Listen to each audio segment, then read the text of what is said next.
Chapter 1 Rebirth. A decade ago, the Green Tea Junior Brothers' accusation.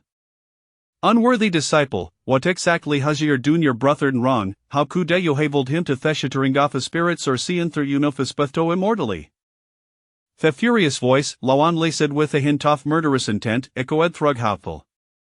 Kneeling beneath the grand Dalwayseungman, hish and shanging limpliathicities. His badaborathi marks off countless slashes, intersecting scars that shed across his skin. A pull off crimson blood seeped from beneath his garments. The wrathful inquiry, coupled with the agony coursing through him, gradual eras the boyfromishes of consciousness. Had he not perished? Jiang Tingling lifted his gaze. Thesina before him was so familiar they Tyson tremors through his frail form. Was this not the very accusation that irrevocably altered his fate? Had been reborn? And at this pivotal juncture of destiny. Jiang Tinglang, you have truly disappointed me. What grievance could your junior brother possibly have caused you to inflict such harm upon him? Not only have I brought him to this state, beauty also tempt totterinthitables, claiming that he has wronged you? Ha! The spirit source is the foundation of cultivating Tao, how could a possibly as his own spirit source to frame? A cold, piercing voice suddenly emanated from the left. In her hand, she did a long whip that crackled with the energy of thunder. It was Jiang Tingling's senior sister, Zhu Chunru. A sudden, sardonic smile crept across Jiang Tingling's facious memory as of his past life surged forth. At the Tenderagi had been brought into Todlingshu sect by his master, Tangling Yun, Toasishes in a fortune. 49 towering divine pillars shadowed glowed with a golden light. He was deemed an exceptional child of destiny, colloquially known as Anohakudas and Twa mortality effortlessly. At the time, had no understanding of what me and Toby chilled off return. Abandoned by his parents, had found sustenance and warmth only after being taken in by Tangling Ian at Lingshu sect.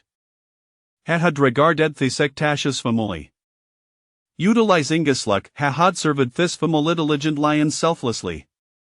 Little did he anticipate that would ultimately be wronged by ye thanks a slander, leading to Thalasopha spirit source. No matter how explained, he garnered not trust from any of them. After a spirit source was taken, he had been imprisoned in the cold abyss, struggling for survival for Rodkid, until he ultimately perished from exhaustion. Have I vividly recalled the day of his death.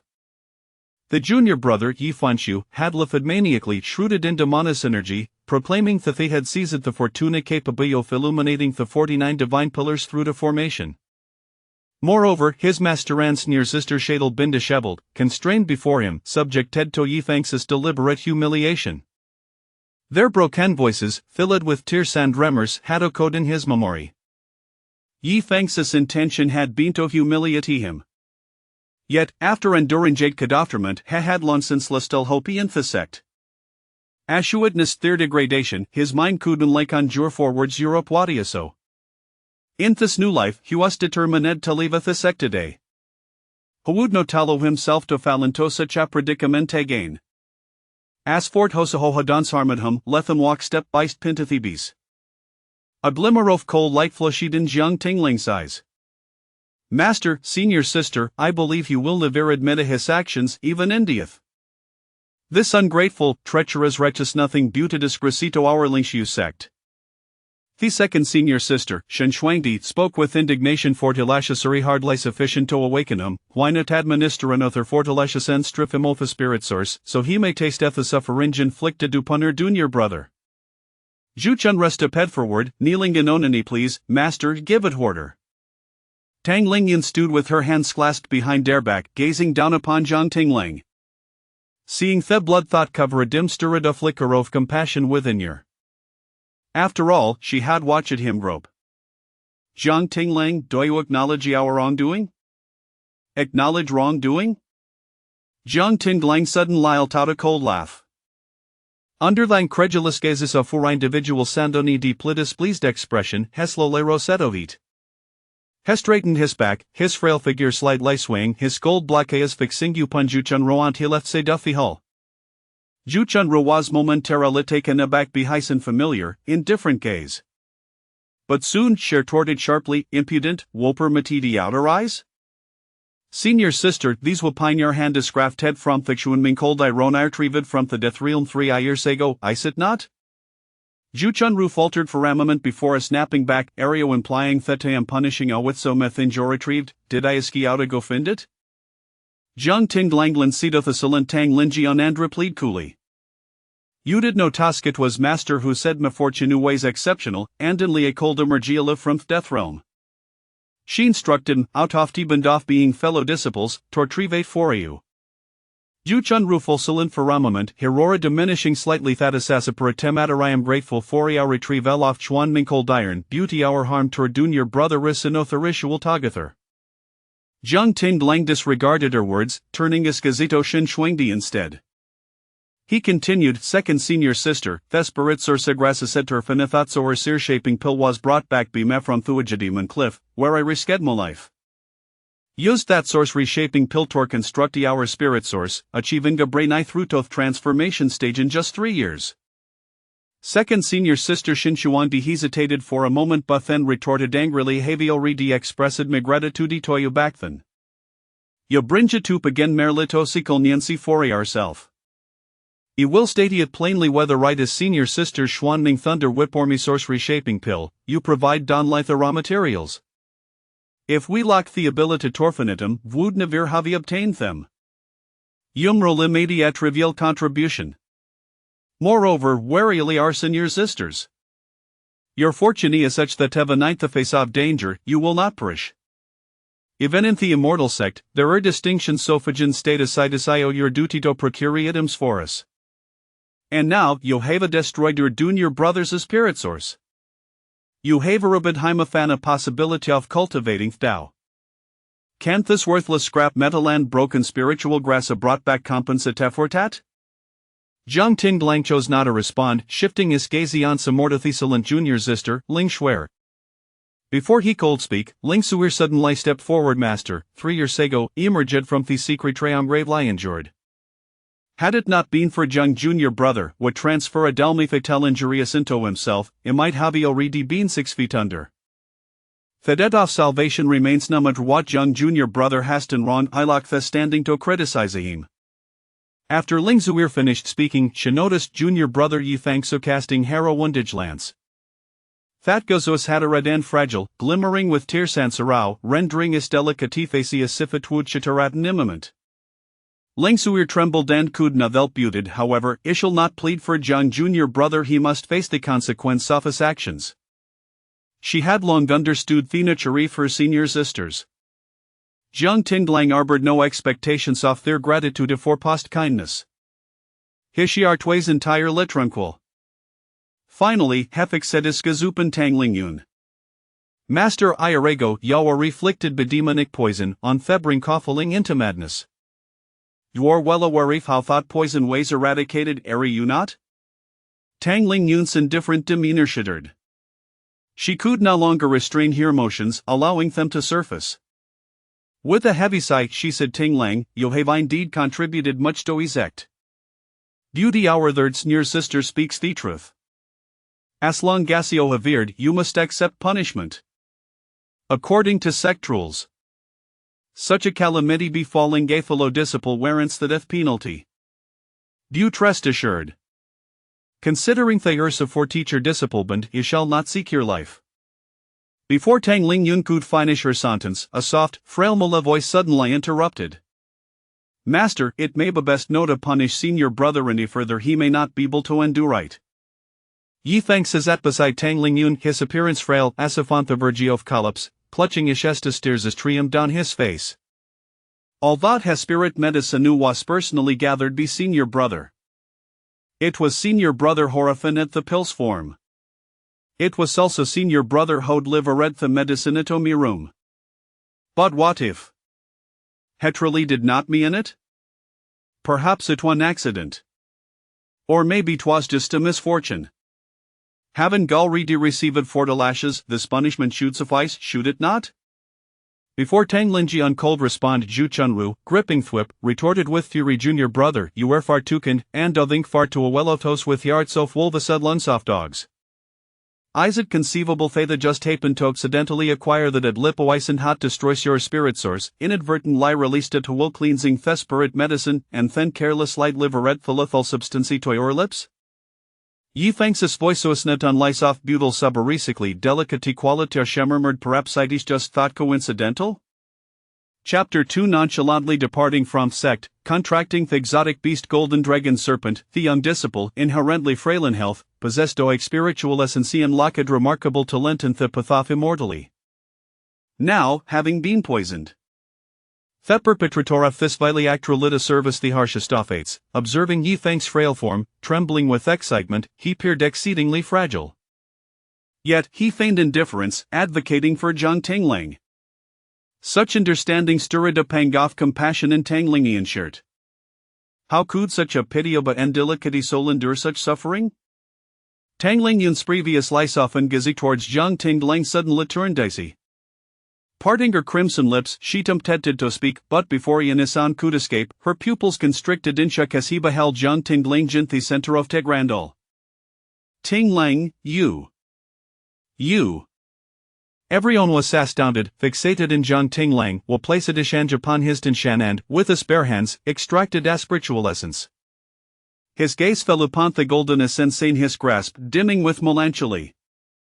This essence had long been tainted by demonic poison when he had previously absorbedito saved Tanglingyun. He had regressed from the divine transformation stage to the innocent soul stage, fully aware of thought this essence could no longer be used. Moreover, 6 months prior, he had discovered a method for its regeneration. In his past life, after losing his essence, he was imprisoned in a cold abyss, deprived of Phoenicians for regeneration. In this life, he had played some emotional cards solo live forth his moment. I've cold escape this place, with his extraordinary fortune, he would undoubtedly rise again. When the time came, who would seek retribution for the humiliations of today, a cruel smile curled upon Jiang Tingling's lips as she lifted his hand, curling the essence towards Tanglingyun. Stunned, Shabar dodged the bloody dance, which nearly struck her face. Noonie noticed said that, a moment the sense slipped from Jiang Tingling's grip, a faint glimmerful windtoit. Upon seeing Tanglingi ungrasp the sense, Jiang Tingling grasped, after 12 years in the sect, irregarded it as me home and the all as me family. Ik know you won't believe it I say. If you think I destroyed his essence, then I shall compensate him with own. But from this day forth I shall have enmity with Lingshu sect. Having spoken, Jiang Tingling cast aside his discipline, flinging it at the ground. Seizing the moment when they were still in shock, amidst heckas from Thelasoftescence, has summoned disward and vanished in thin air. After voluntarily relinquishing his essence, all spiritual energy within Yistin Shen and meridians begin to rapidly dissipate. Unseal energy was lost, his nascent soul would disintegrate, rendering him utterly powerless. This process would take approximately 3 days. Regardless, with energy inevitably draining, Jiang Tingling felt normers should his power to escape. He's aware in his word, expending vast amounts of energy to erase all trace of his presence. Creating 3 clones, hasn't them flying in eastern, western, and southern directions while his drew a self-fold northward. In the Fengxiang continent, Notavirion possesses the gift for cultivation. To pursue the path of immortality, one must have both innate spiritual essence and fortune. Many possess only one of these, but those who possess both are exceedingly rare. The majority in Feng Xiangari ordinaripal. To protect the Sekamon folk, cultivators established Kunlun Mountain as a boundary, driving all spiritual beasts northward and relocating people southward. Without this essence, few would suspect would journey north, for even Amari first to Arabic could reduce him to nothing. Jiang Tingling reached Asmaltonerth of Kunlun, and his spiritual energy completely dissipated. He, along with his sword, plummeted into Thebrinkis of a flourishing yellow horn tree, his sword embedded itself in the soft earth below. Hound ply against the sturdy trunk like he ate a teardrag, his already injured body suffering giatanather blow. Despite his continuous shielding, Thwanda Thistinchen showed no signs of improvement, blood dripping steadily down. Ha! Ha ha ha ha! Jiang Tingling could not help but laugh, his mirth mingling with the sound of dripping blood, creating an eerie ambience. After 10 years, he had finally escaped Lingshu sect. The tension in his body slackened, and Heslo liklo settes. He was at ex house to dan nedet before making further plans. With his extraordinary fortune, a slungasha did not entangle himself with linkshu sect, he was soon likely to meet an untimely end. Almost instantaneously, he fell into a deep slumber. Blood continued to drop from mistintion, cascading downward. Fiala horntree loomed large and a plump golden snake coiled upon febrant beneath him, sleeping soundly. Its mouth agape, Thesnake's forked tongue flicked out, saliva dripping to the ground. Jiang Tinglang's blood gradually soaked to thebrink, flowing along its length. Inless Tana Quarterofenhor, a drop-off blood fell directly onto Thesnake's tongue. The delicate tongue was suddenly struck by something, and the plump snake, mistaking it for dew, swift litter within its mouth. However, in the next moment, it abruptly opened its eyes wide, its golden orbs filling with bewilderment. Wait. What is this? Blood, human blood, Danshan blood? Oh no, the golden snake's body straightened and it fell from the tree.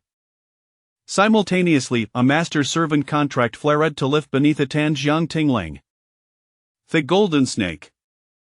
Jiang Tinglang awoke abruptly, feeling a small arm constricting around his neck, nearly choking him.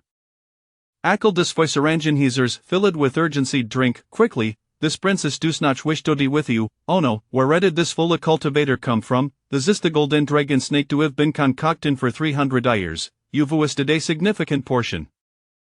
Golden dragon snaked, the twaza precious licks a capable of feeling galwans. However, the golden dragon snakey in Fengxiang continent was nearly extinct, and that would become legend. Had once been fed a drop by an ancient being during his quest for materialis for Tanglin Unidedrium. The tangent being, having lived for over 10,000 years, had when seated parter with a venazingle drop, for there were only 3 in total. The familiar taste flooded his mouth, and the pain in his dentition subsided entirely, but trickle spiritual nergi flowing from his throat into his meridians, thought it dissipate almost immediately. Indeed, it was golden dragon snake do. Yet, that arm. Jiang Tinglang sat up abruptly, gripping Thurman circling his neck, and pulled it forward with force. Ouch! A chubby girl, appearing on toward 3 years old, wazy anchored toward him, almost toppling gover. Jiang Tingling was taken aback, and Ashariga in discomposure, Huachadinistinish mentes the chubby girl transformed into 3-meter golden snake, its tiny golden ayeskamically staring at them. The golden dragon snake, Jiang Tinglang was momentarily stunned. In the next second, the golden dragon snake emitted eye pitch of the man, in a flash, plunged into it. Jiang Tinglang felt a warm thinness lower abdomen. Looking down, Hesawa golden snake coiling around his lower belly, radiating heat. As the temperaturos, Hanada said the spiritual energy he had gained from the golden dragon snake dough, which had been steadily dwindling, stabilized within his tension, preserving his and soul from disintegration. Instinctively Luke du Patfeski. How could the Fortunaveus rebirth so potent? Initially, he had planned to linger in a scattered cultivator tone in the north, using his meager savings to survive for a while. Hein 10 dead tagether the necessary spiritual plants to restore his ascensiandra finitilixirs needed for its rebirth before assuming his cultivate. Yet now, it seemed there was no need to hide. Jiang Tingling attempted to establish communication with the newly contracted golden dragon snake, but merely mumbled, sounding exhausted, and ignoratum dozing off within their shared connection. Expressionless, Hesavaredthalink retrieved a clean garment from his space and dressed talk over his abdomen securely. Hathan strode purposefully towards the nearest town. Chapter 3, Yifanchu acquires a toxic spirit source, Jiang Tinglang becomes a disciple of the Zhan Tian sect and Ling Su sect. As the crowd regained their senses from Jiang Tinglang's audacious act of unearthing the spirit source with his bare hands. He had already departed from the Ling Su sect. How could Jiang Tinglang escape? How could he flee with such immense fortune? Yifanchu could not contain his urgency, exclaiming, "Master, senior sister, are you not pursuing him?" Yifanchu was utterly agitated, his frail body tense, as if ready to rise from his seat, yet, due to the poison coursing through him, not only was his spirit source destroyed, but his legs had also turned weak and feeble from the near-fatal toxin. He could barely stand out. He struggled to lift his body, but his arms lacked strength, causing him to topple forward like a mere scrap of paper. With a shattered expression, he emitted a sharp cry from his throat, "Ah!" In the next moment, Tang Lingyun and Xu Chunru rushed to his side, one on the left and one on the right, supporting him. The frail body momentarily shifted Tang Lingyun's shock at the blood-soaked spirit source in her grasp to concern for Yi Fanshu. With a pale complexion, Yi Fanshu's weak voice rang out, chase after him, hurry, where can my senior brother go after leaving the Lingsu sect? Master, senior sister, do not worry about me, go after my senior brother. It is all my fault, I caused him to unearth his own spirit source and leave the sect. I am but a useless being, my senior brother is the hope for our Lingsu sect's future. Finally, Tang Lingyun could no longer restrain herself and shouted, enough. This reprimand caused Yi Fanshu's paper-thin form to tremble once more. He looked up at Tang Lingyun, who immediately softened her tone. Fanshu, since he voluntarily unearthed the spirit source, I shall bestow it upon you using the Lingsu sect's secret technique. With this spirit source, your body will no longer be as weak as it is now. That heartless and disobedient disciple could never be the hope for Lingsu sect's future. With this spirit source, you are our Lingsu sect's true hope. Yi Fanshu was momentarily taken aback, gazing at the spirit source in Tang Lingyun's hand. The golden spirit source, stained with blood, was remarkably intact. Once it was integrated into his body, he would quickly adapt and be able to utilize it. But what use was merely having a spirit source? He had orchestrated this entire scenario, deliberately destroying his own spirit source while reducing himself to this state, not solely for that one spirit source. His fortune-stealing array had long been set. He intended to capture Jiang Tinglang and confine him within the array for 10 years to seize all of Jiang Tinglang's talents. What he sought was the primordial fortune that would illuminate the 49 towering pillars with golden radiance. Jiang Tinglang must not escape.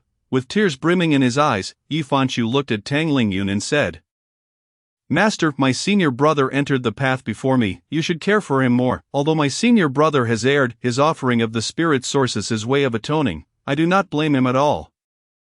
Now that my senior brother has left the sect, stripped of his spirit source and cultivation, the outside world is fraught with danger. If anything were to happen to him, I would not wish to live any longer. Yi Fanshu's expression was resolute, making it impossible for Tang Lingyun to implant the spirit source into him using her secret technique. This technique required the recipient to harbor no resistance, otherwise it would fail.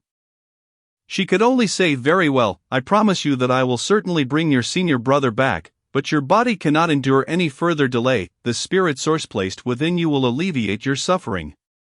We will search for Jiang Tinglang at our own pace. Will you accept the spirit source, as your master requests? Yi Fanshu bit his lip slightly, his eyes shimmering with tears as he looked at Tang Lingyun, whispering, very well, master, you must not deceive me. Tang Lingyun breathed a sigh of relief. Your master shall not deceive you. Chunru, Xuandi, you two go and bring that disobedient disciple back. Yes, how dare he run after committing such an error?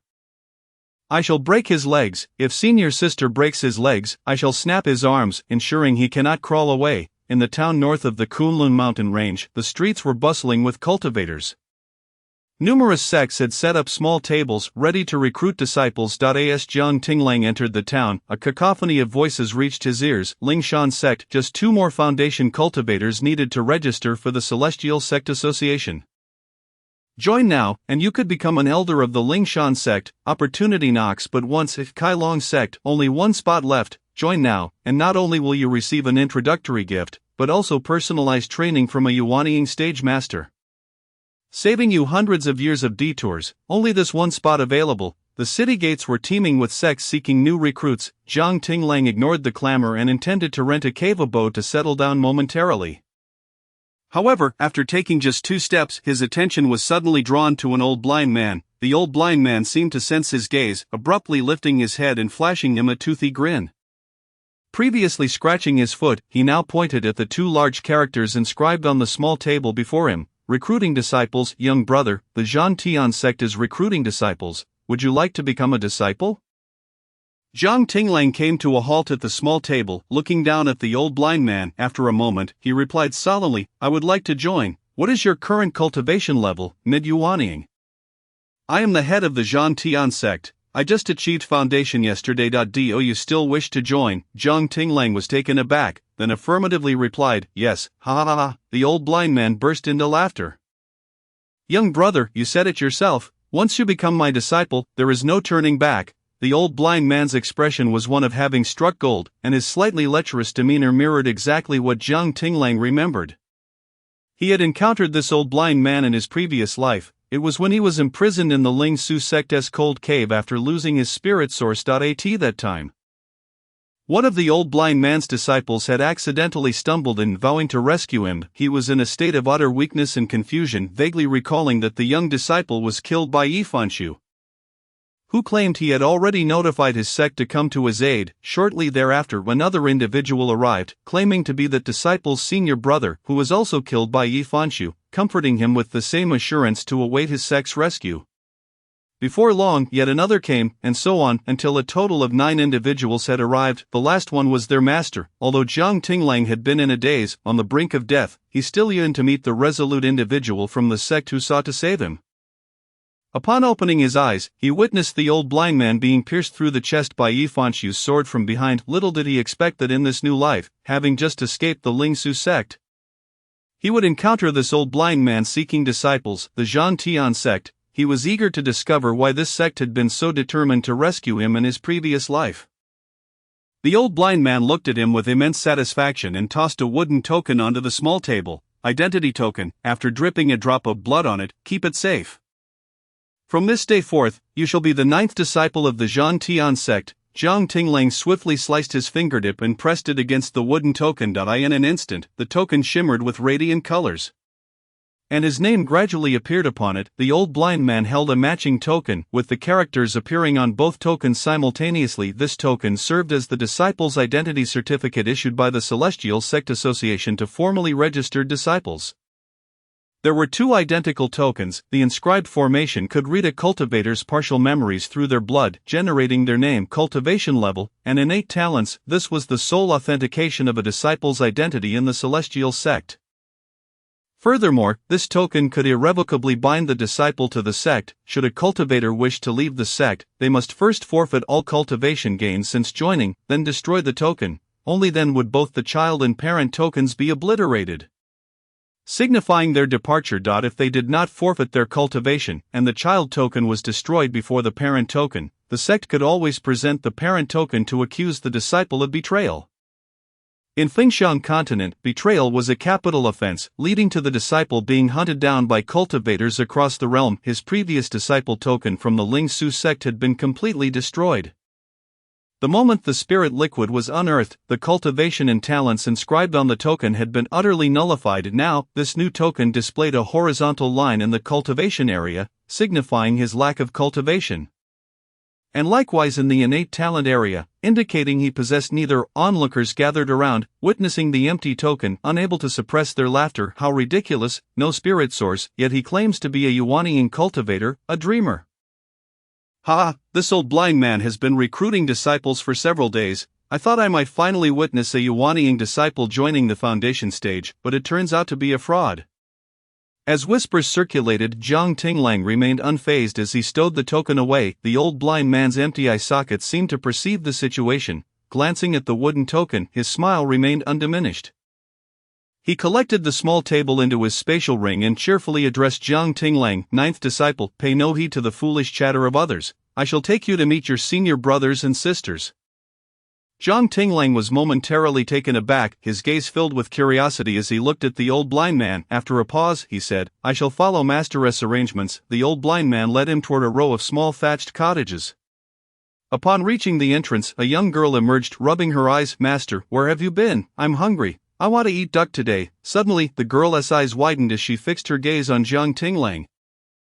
You are the Jiang Tinglang from the Ling Su sect, the one worth 50 gold? Jiang Tinglang also scrutinized the girl, recognizing her voice as undoubtedly one of the 9 disciples. However, 50 gold, 49 towering divine pillars of gold, combined with a single essence gold, amount to 50 gold, do they not? Master, how could you have brought this great Buddha here? You haven't offended the Lingshu sect, have you? The old blind man chuckled heartily before replying. Not at all, for he is now your junior brother. The young girl was momentarily taken aback, her gaze lingering on Jiang Tinglang for 3 seconds. Oh, greetings, junior brother. After those 3 seconds, she suddenly concealed her astonishment at encountering another person and turned back to the old blind man, saying, Master, today I wish to have roasted chicken. The old blind man was taken aback. Wasn't it duck just a moment ago? The girl flashed a bright smile. That's because you didn't buy duck, but chicken has arrived at our doorstep. No sooner had she finished speaking than two figures, one clad in blue and the other in white, abruptly appeared behind Jiang Tinglang, their hands pressing down on his shoulders. Jiang Tinglang, attempting to escape on your own. Do you wish to betray the sect? Come back with us to the Lingshu sect. Chapter 4, Jiang Tinglang, return with us to the sect. Audacious, a voice, aged and raspy yet imbued with formidable authority, rang out. Though no spiritual pressure was exerted, the mere tone of the voice caused Zhu Chunru and Xin Shuangdi to shudder. However, when they looked up, they saw only an old blind man. Upon further inspection, it became evident that he was merely a foundation establishment cultivator. Zhu Chunru's eyes narrowed, a flicker of indignation crossing her beautiful, frosty face. What do you think you are, daring to speak to me in such a manner? Xin Shuangdi's attention, however, was drawn to the young girl in front of the thatched cottage, who was tilting her head, scrutinizing them. The girl's cultivation was beyond her discernment. Sister, Xin Shuangdi nudged Zhu Chunru's arm. Finally noticing the girl, Zhu Chunru was also taken aback, unable to gauge the girl's strength. Moreover, the thatched roof behind the girl displayed a crooked sign inscribed with the words Zhan Tian sect. Upon seeing those three characters, Zhu Chunru realized they had indeed trespassed into another sect. On the Fengshan continent, due to the existence of the Immortal Gate Conference, the entire land enjoyed a period of tranquility. Ever since the conference mandated that all individuals had the right to establish sects, countless minor sects had sprouted like mushrooms after the rain, some so impoverished they couldn't even afford a mountain peak. Lacking a mountain, spiritual veins, or protective formations, they would simply purchase a piece of land and declare it a sect. Zhu Chunru couldn't help but scoff, allowing her gaze to fall upon the girl in front of the thatched cottage. May I inquire as to who you are? Given that your cultivation surpasses mine, I shall inform you. I am Zhu Chunru, the foremost disciple of the Lingshu sect, under the esteemed Lingyun Xianzuan. Today, I am here on the master's orders to apprehend the traitorous disciple Jiang Tinglang, who has poisoned our brethren. I had never heard of the Zhan Tian sect before and did not expect this shabby place to be your sect. We entered inadvertently. I hope you will excuse us. Though she spoke of forgiveness, each word dripped with condescension and disdain. After Zhu Chunru finished, Xin Shuangdi added, "What my senior sister means is that we are extending courtesy. Otherwise, the charge of harboring a traitorous disciple from the Lingshu sect would fall upon your heads, leading to the immediate disbandment of your sect." Once they had finished speaking, the girl feigned surprise, exclaiming, "So, you are the Lingshu sect, the least of the 10 great sects. I had thought the disciples of the foremost sect, the Qiyang sect, had come." Zhu Chunru and Xin Shuangdi's expression shifted dramatically, their grip on Jiang Tinglang's shoulders tightening instinctively. Jiang Tinglang furrowed his brow. Although the golden dragon snake that had emerged from nowhere had temporarily replaced his essence gold, he was still merely at the mid-stage of the nascent soul realm. Meanwhile, Zhu Chunru and Xin Shuangdi were at the spirit-severing and transformation stages, respectively. He felt as if the bones in his shoulders were about to shatter. At that moment, a golden flame suddenly surged toward Zhu Chunru and Xin Shuangdi. Its intense heat radiating a murderous intent, they instinctively pushed Jiang Tinglang forward, hoping he would shield them from the flames. Jiang Tinglang's body was thrust into the golden blaze, yet he felt not a hint of heat. Instead, he staggered through the flames, lunging toward the girl who had unleashed the fire. The girl raised an eyebrow, suddenly opening her arms and enveloping him in a warm embrace. Jiang Tinglang towered over her by nearly 2 heads. And though she had caught him, it felt as if he were the one embracing her. The girl's ethereal fragrance filled his senses, rendering his mind blank, every muscle in his body stiffening. It was only when her puzzled voice broke through the haze. "I say, 50 gold, is my sister's body soft? Is it comfortable to hold?" Jiang Tinglang snapped back to reality, hurriedly releasing her and sidestepping several paces, his ears turning crimson at an alarming speed. "Apologies to Zhu Chunru and Xin Shuangdi." Having evaded the strange fire attack, were now acutely aware of the scene before them, their faces darkened simultaneously as they witnessed Jiang Tinglang embracing the girl. How could this be so glaringly offensive? He was a disciple of the Lingshu sect. How could he engage in such behavior outside? Surely he had tarnished his purity. No wonder this so-called Zhan Tian sect had taken him in, as he likely relied on that face to become a kept man. Xin Shuangdi couldn't help but exclaim, "Junior brother, you have greatly disappointed me." Zhu Chunru's gaze turned frigid. "Such disgraceful conduct brings shame to our Lingshu sect. Jiang Tinglang, no one can save you now. Come back with us to the sect. If the Zhan Tian sect dares to obstruct us again, do not blame us for taking action." As their words fell, the old blind man, who had remained silent thus far, rasped, "Feisheng, did you not wish to have roasted chicken? Take matters into your own hands and feast well. The girl Fei Sheng immediately brightened. Yes, master. Zhu Chunru and Xin Shuangdi reached out simultaneously to grasp Jiang Tinglang's arm. At least you have some sense. Go enjoy your meal. Just as they were about to touch Jiang Tinglang's arm, two clusters of seemingly all-consuming golden flames erupted from beneath their feet, the edges of their skirts ignited, engulfing them both in flames. Their screams echoed as the two of them writhed in pain, nearly rolling on the ground. How dare you! You will pay for this. Lingshu sect will not let you off, Fei Sheng replied with a beaming smile. But this is the territory of my Zhan Tian sect, and all of it was purchased by my master. The plaque hangs high in my own sect, even if I were to kill two trespassers impersonating disciples of the Lingshu sect. Attempting to abduct a disciple of my sect, what is there to discuss about mercy? Zhu Chunru and Xin Shuangdi, in agony, felt a chill run down their spines. This girl was actually planning to kill them. Clenching their fists tightly, they shot a glance at Jiang Tinglang, who stood aside with an indifferent expression. Jiang Tinglang, if you do not return with us today, your master will not spare you. Having said that, the two of them fled the Zhan Tian sect's premises, their bodies still ablaze. The thatched houses of the Zhan Tian sect were situated within the city, mere steps from the street. As they dashed out, the golden flames extinguished into thin air, revealing their blistered bodies to the eyes of all passers-by. Zhu Chunru and Xin Shuangdi were nearly furious enough to spit blood. They dared not heal their wounds immediately, covering their faces, which had been severely burned by the flames, as they fled to a desolate area. Once they reached a secluded spot, Zhu Chunru began to heal her injuries while grinding her teeth. A mere nameless sect, how audacious! I shall annihilate their entire sect. Xin Shuangdi echoed in fury. I thought Jiang Junior brother had some humanity left in him. It seems we have misjudged him all along.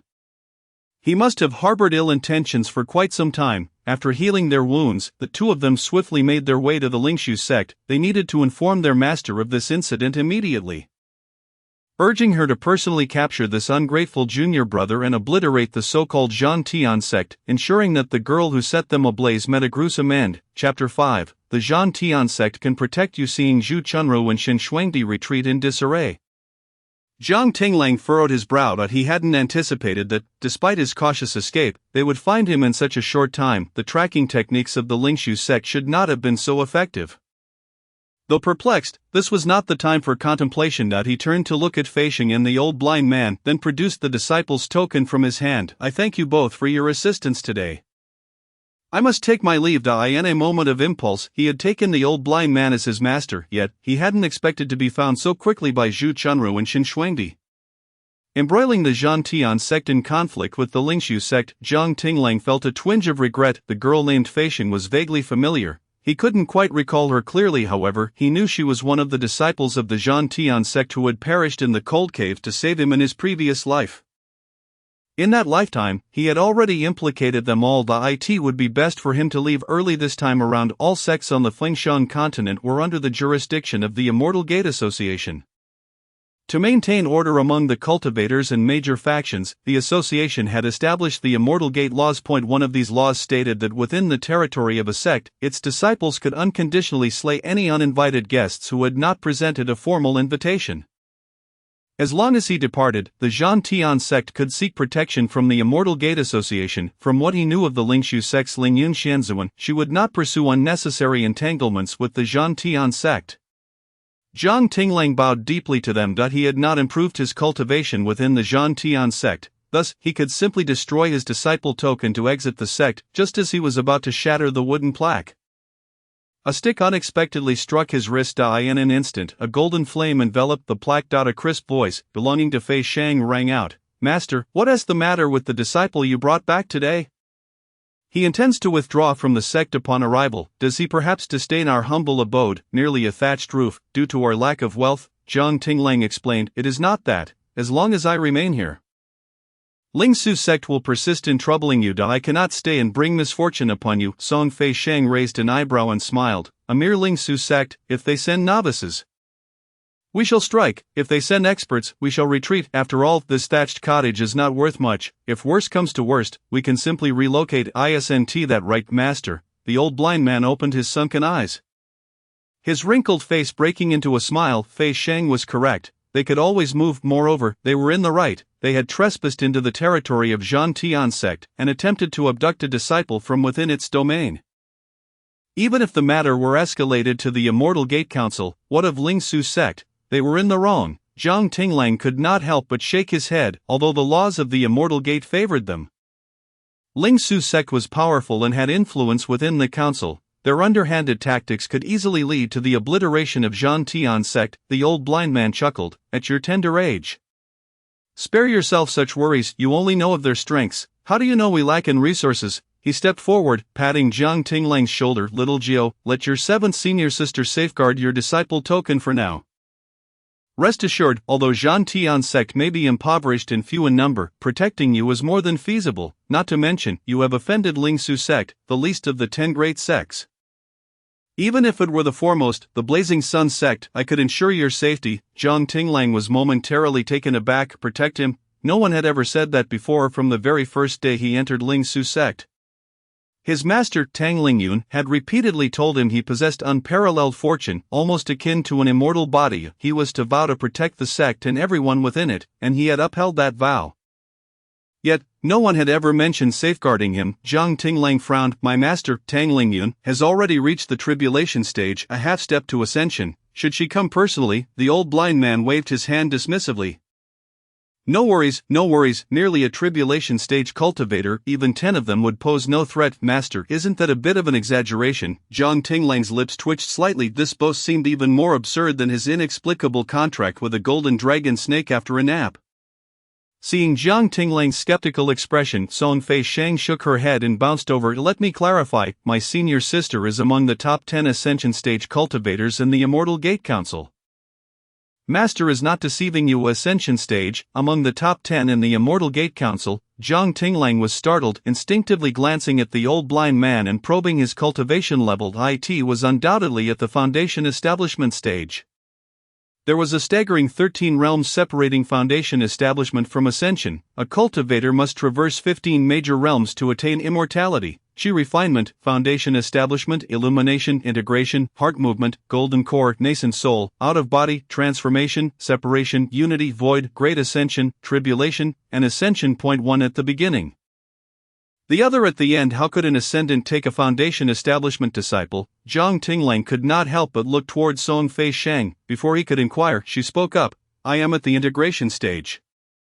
Our sect operates in such a manner. Do not assume that my master's Foundation Establishment means she is weak. Enough of this, let us first assess your innate spiritual source and fortune. Song Fei Shang's eyes sparkled with excitement. Let me witness the glorious scene of all 49 towering divine pillars shining with golden light. Merely hearing about it is far too dull. The old blind man nodded in agreement. Let us test it. Jiang Tinglang, caught off guard by their enthusiasm, was uncertain whether to stay or go. They claimed they could protect him. Should he remain? If they truly could, it would spare him much trouble. Yet, he had already been tested before. Was there any need for another assessment? The disciple token had already displayed his status. Song Fei Shang pushed him forward. It's not for your benefit, it's for everyone to see. To show that our Zhan Tian sect has gained a genius, Jiang Tinglang replied, but my innate spiritual source has already diminished. Song Fei Shang paused, then exclaimed, Isn't there's still your innate fortune? Come, let us find an open space. Master will summon the towering divine pillars. Let us see if 49 gold can blind my eyes. Jiang Tinglang, somewhat resigned, followed her to an open area. The old blind man produced a token and muttered incantations for a while, after which the ground began to tremble. One by one, transparent pillars shot up from the earth, reaching for the heavens. Their origins and extensions eluded perception. Only the naked eye could discern their towering heights. All right, let us measure. Jiang Tinglang gazed at the familiar towering divine pillars, his heart in turmoil that he thought it might be time to reassess. In his previous life, his fortune had been entirely seized by Yifanshu.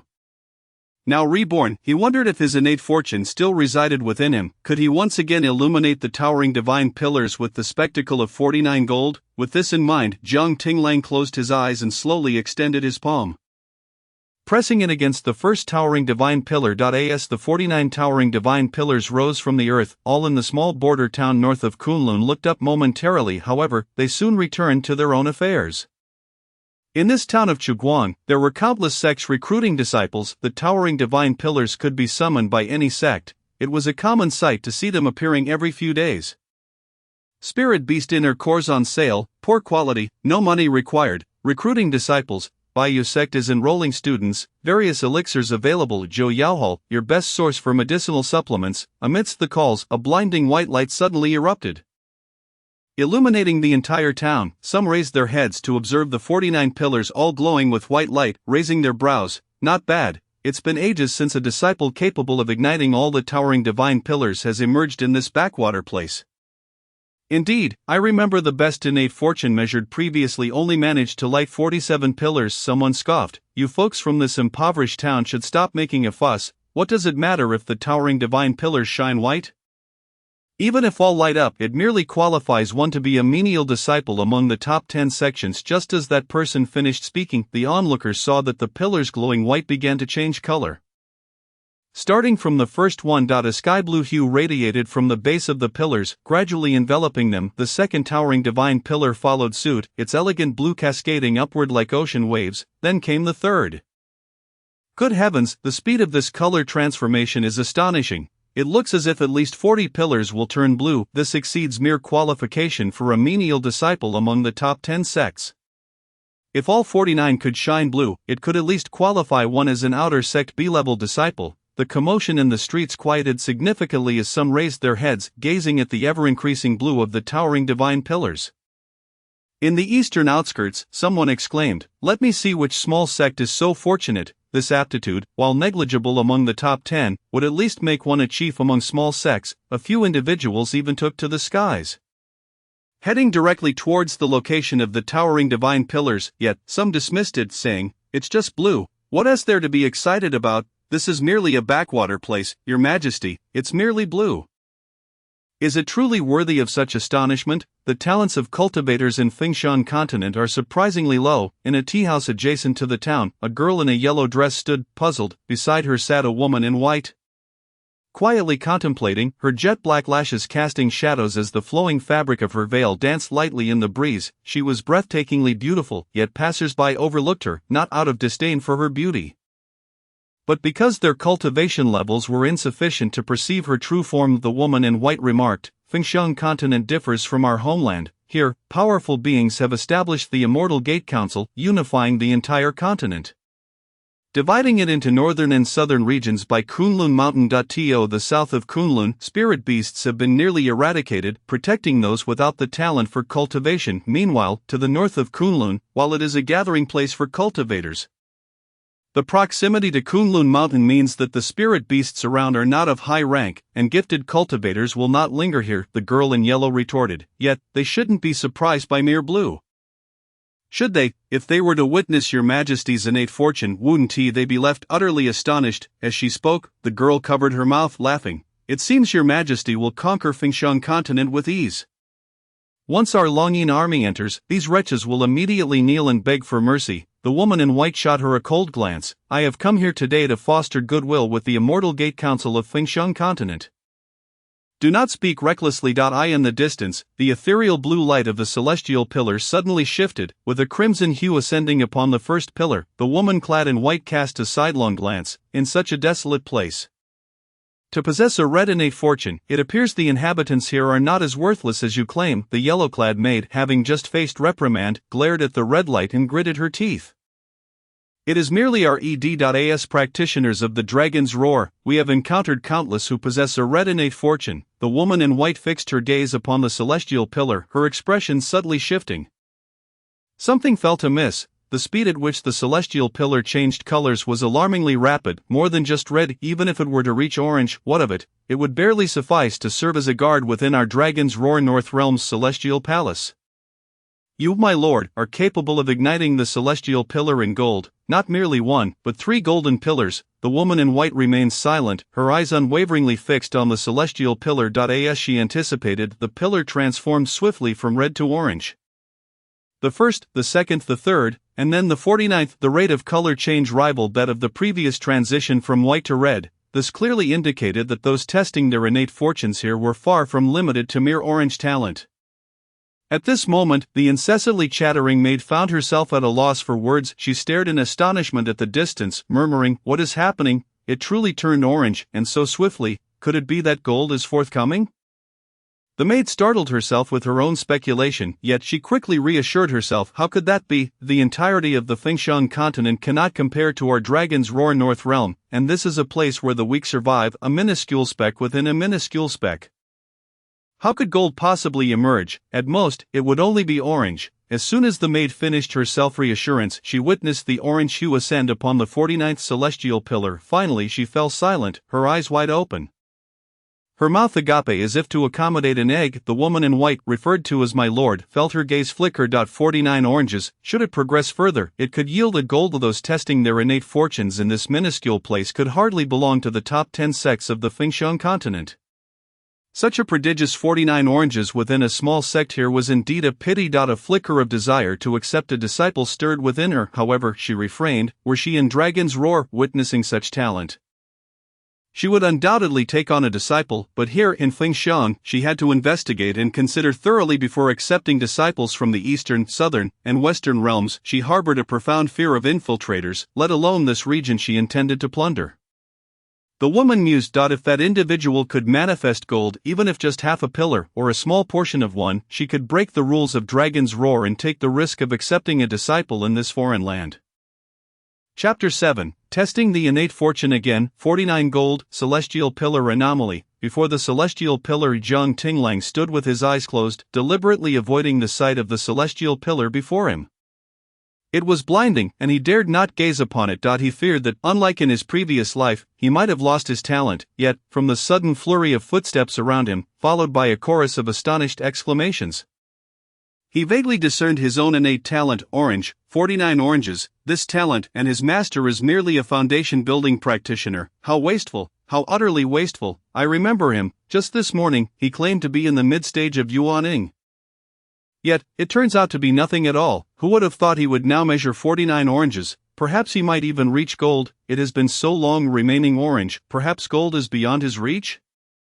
The Fengshan continent has seen several 49 oranges, but attaining gold is exceedingly rare. It should not be. Previously, the transition from orange was so rapid, yet it failed to reach gold. Zhang Tinglang's ears perked up, and his brows began to furrow slowly. A quarter of an hour had passed since they proclaimed 49 oranges. Was there not a hint of gold? He recalled his childhood when testing innate fortunes.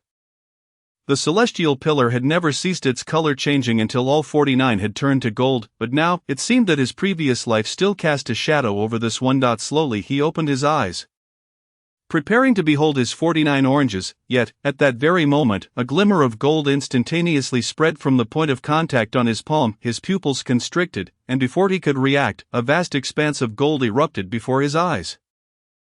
In an instant, all 49 celestial pillars transformed into gold. The onlookers were left in utter disbelief, their minds struggling to comprehend the spectacle before them. What sorcery was this? Just a moment ago, they were all orange. Weren't they? I just saw them as orange. How could they have turned to gold in the blink of an eye? Furthermore, all of them turned gold simultaneously. The crowd fell into a stunned silence, their eyes fixed on the youth standing beneath the first celestial pillar. Utterly astonished this morning, he appeared unremarkable, yet now, who is he? Someone inquired impatiently. Who knows? Yesterday, I glimpsed at his disciple token, and I believe his name is Zhang Tinglang. Yes, I remember, his name is indeed Zhang Tinglang. Another person gasped. Do you all recall? 12 years ago, the Lingshu sect also had a disciple who measured 49 gold. At that time, Lingshu was but a small sect, and the top 10 sects sought to visit Lingshu to acquire that 49 gold disciple, yet, Lingshu refused. Not long after, Lingshu ascended into the ranks of the top 10 sects. Of course, I remember. Who could forget? That talent shook the entire Fengshan continent. But do you remember the name of that disciple from Lingshu? I do not recall. I believe his surname was Zhang. The name Zhang Tinglang echoed through the crowd. As the name resonated, the ground beneath them began to tremble violently. Upon closer inspection, they discovered that the golden light within the celestial pillars was rippling. Yes, it was rippling. That was no mere golden light. It resembled a golden sea, stirring waves within the filled celestial pillars. The crowd was shaken to their core. Zhang Tinglang himself was equally astonished. How could such an anomaly occur within the celestial pillar? He instinctively attempted to retract his hand, yet no matter how forcefully he tried, it felt as though his hand was completely ensnared by the celestial pillar. How could this be? Only when the innate fortune testing was incomplete would the celestial pillar prevent the tester from departing. Yet now all 49 celestial pillars had already transformed into gold. Was the testing still incomplete? The old blind man, hands clasped behind his back, gazed at the 49 celestial pillars with regret. Alas, I cannot see. Beside him, Song Fashing half covered her eyes, exclaiming, so blinding, truly as dazzling as I imagined. Master, you have struck gold, the old blind man remarked. I never expected 49 gold would cause such upheaval. Indeed, you have found treasure. Song Fashing replied, Master, this upheaval appears not solely due to Junior Brother's 49 gold. What could it be? It seems the celestial pillar is on the verge of shattering. She observed the once transparent celestial pillar, now showing countless fine cracks, as if unable to bear the weight of the golden fortune contained within. What? The old blind man barely uttered the question when a resounding sound of shattering erupted throughout the heavens and earth. Simultaneously, Jiang Tinglang finally retracted his hand, yet the crowd remained frozen, gazing at the scene before them. What lay before them were the 49 shattered celestial pillars, while the air was filled with countless tiny golden particles. As these particles descended upon the cultivators, they vanished like specks of light. Jiang Tinglang stood in a daze, extending his hand to catch the falling particles, yet, the moment they touched his palm, they too vanished instantly. The entire expanse of heaven and earth was adorned with cascading golden particles, creating a dazzling spectacle. Some quick-thinking cultivators had already produced recording stones, eager to immortalize this brilliant scene. Others stood agape, incredulously exclaiming, Is this the celestial pillar shattering? Jiang Tinglang's innate fortune shattered the celestial pillar. Song Fashing was equally dumbfounded, her delicate brows furrowing slightly as she sensed something amiss. How could the celestial pillar be destroyed? She stepped forward, grasping Jiang Tinglang's hand urgently. Junior brother, we must leave at once. Just as she prepared to flee with him, a figure clad in white suddenly blocked their path. The overwhelming pressure of the ascension stage descended upon them, causing Song Fashing to feel a metallic taste rise in her throat, forcing her to retreat a couple of steps. Jiang Tinglang quickly supported her, casting a cold gaze at the unexpected intruder. Who are you? Do you intend to violate the sect's edicts and harm others in this sacred ground? The woman in white scrutinized Jiang Tinglang, her eyes revealing a hint of curiosity, initially assuming him to be a mere child. She was surprised to find he appeared to be an 18-year-old youth. Moreover, this youth seemed devoid of any cultivation, not even at the chi refinement stage. What was going on? Her desire to take on a disciple had reached its peak amidst the brilliance of the golden light, prompting her swift arrival. Yet this youth seemed to defy her expectations. For a cultivator to progress, mere innate fortune was insufficient. One also required an innate spiritual source. Generally, those capable of reaching gold would not lack a spiritual source. The woman in white disregarded Jiang Tinglang's inquiry, merely lifting her chin slightly. Her overwhelming aura rendered everyone present immobile, leaving them frozen in place, unable to move. Her yellow-clad maid stepped forward instantly, pressing a crystal ball against Jiang Tinglang's forehead. This crystal ball served as a means to test one's innate spiritual source. The onlookers observed the spiritual source affixed to Jiang Tinglang's brow. A quarter of an hour passed, then another, and yet another, an interminable span of time.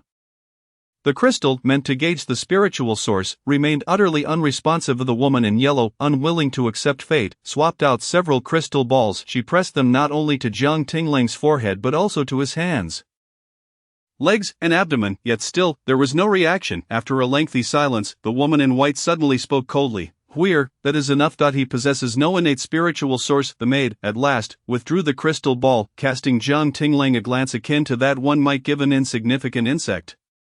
Who would have thought that such a person, seemingly blessed with heavenly fortune, would turn out to be a waste without any innate spiritual source? Chapter 8, Dragon's Roar in the Northern Realm. 5-star token. The newcomers bore ill intent, yet it was apparent they had come specifically for him. Jiang Tinglang raised his hand, shielding the injured Song Fashing behind him, and regarded the two before him with a cold glare. The woman in white, perceiving his wariness, suddenly spoke. The maid has acted disrespectfully. Do not take it to heart, young master. The yellow-clad maid immediately wore an expression of displeasure as she retracted the crystal ball.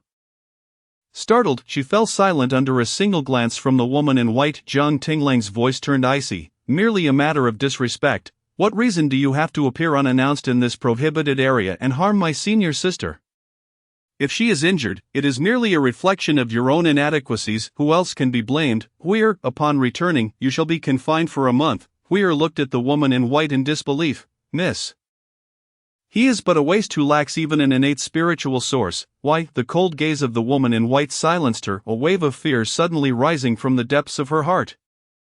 Stifling her words, the woman's expression remained frigid, yet her look toward Jiang Tinglang softened slightly. She raised her hand, and a flash of red light surged swiftly into Jiang Tinglang's forehead. I have indeed offended you today.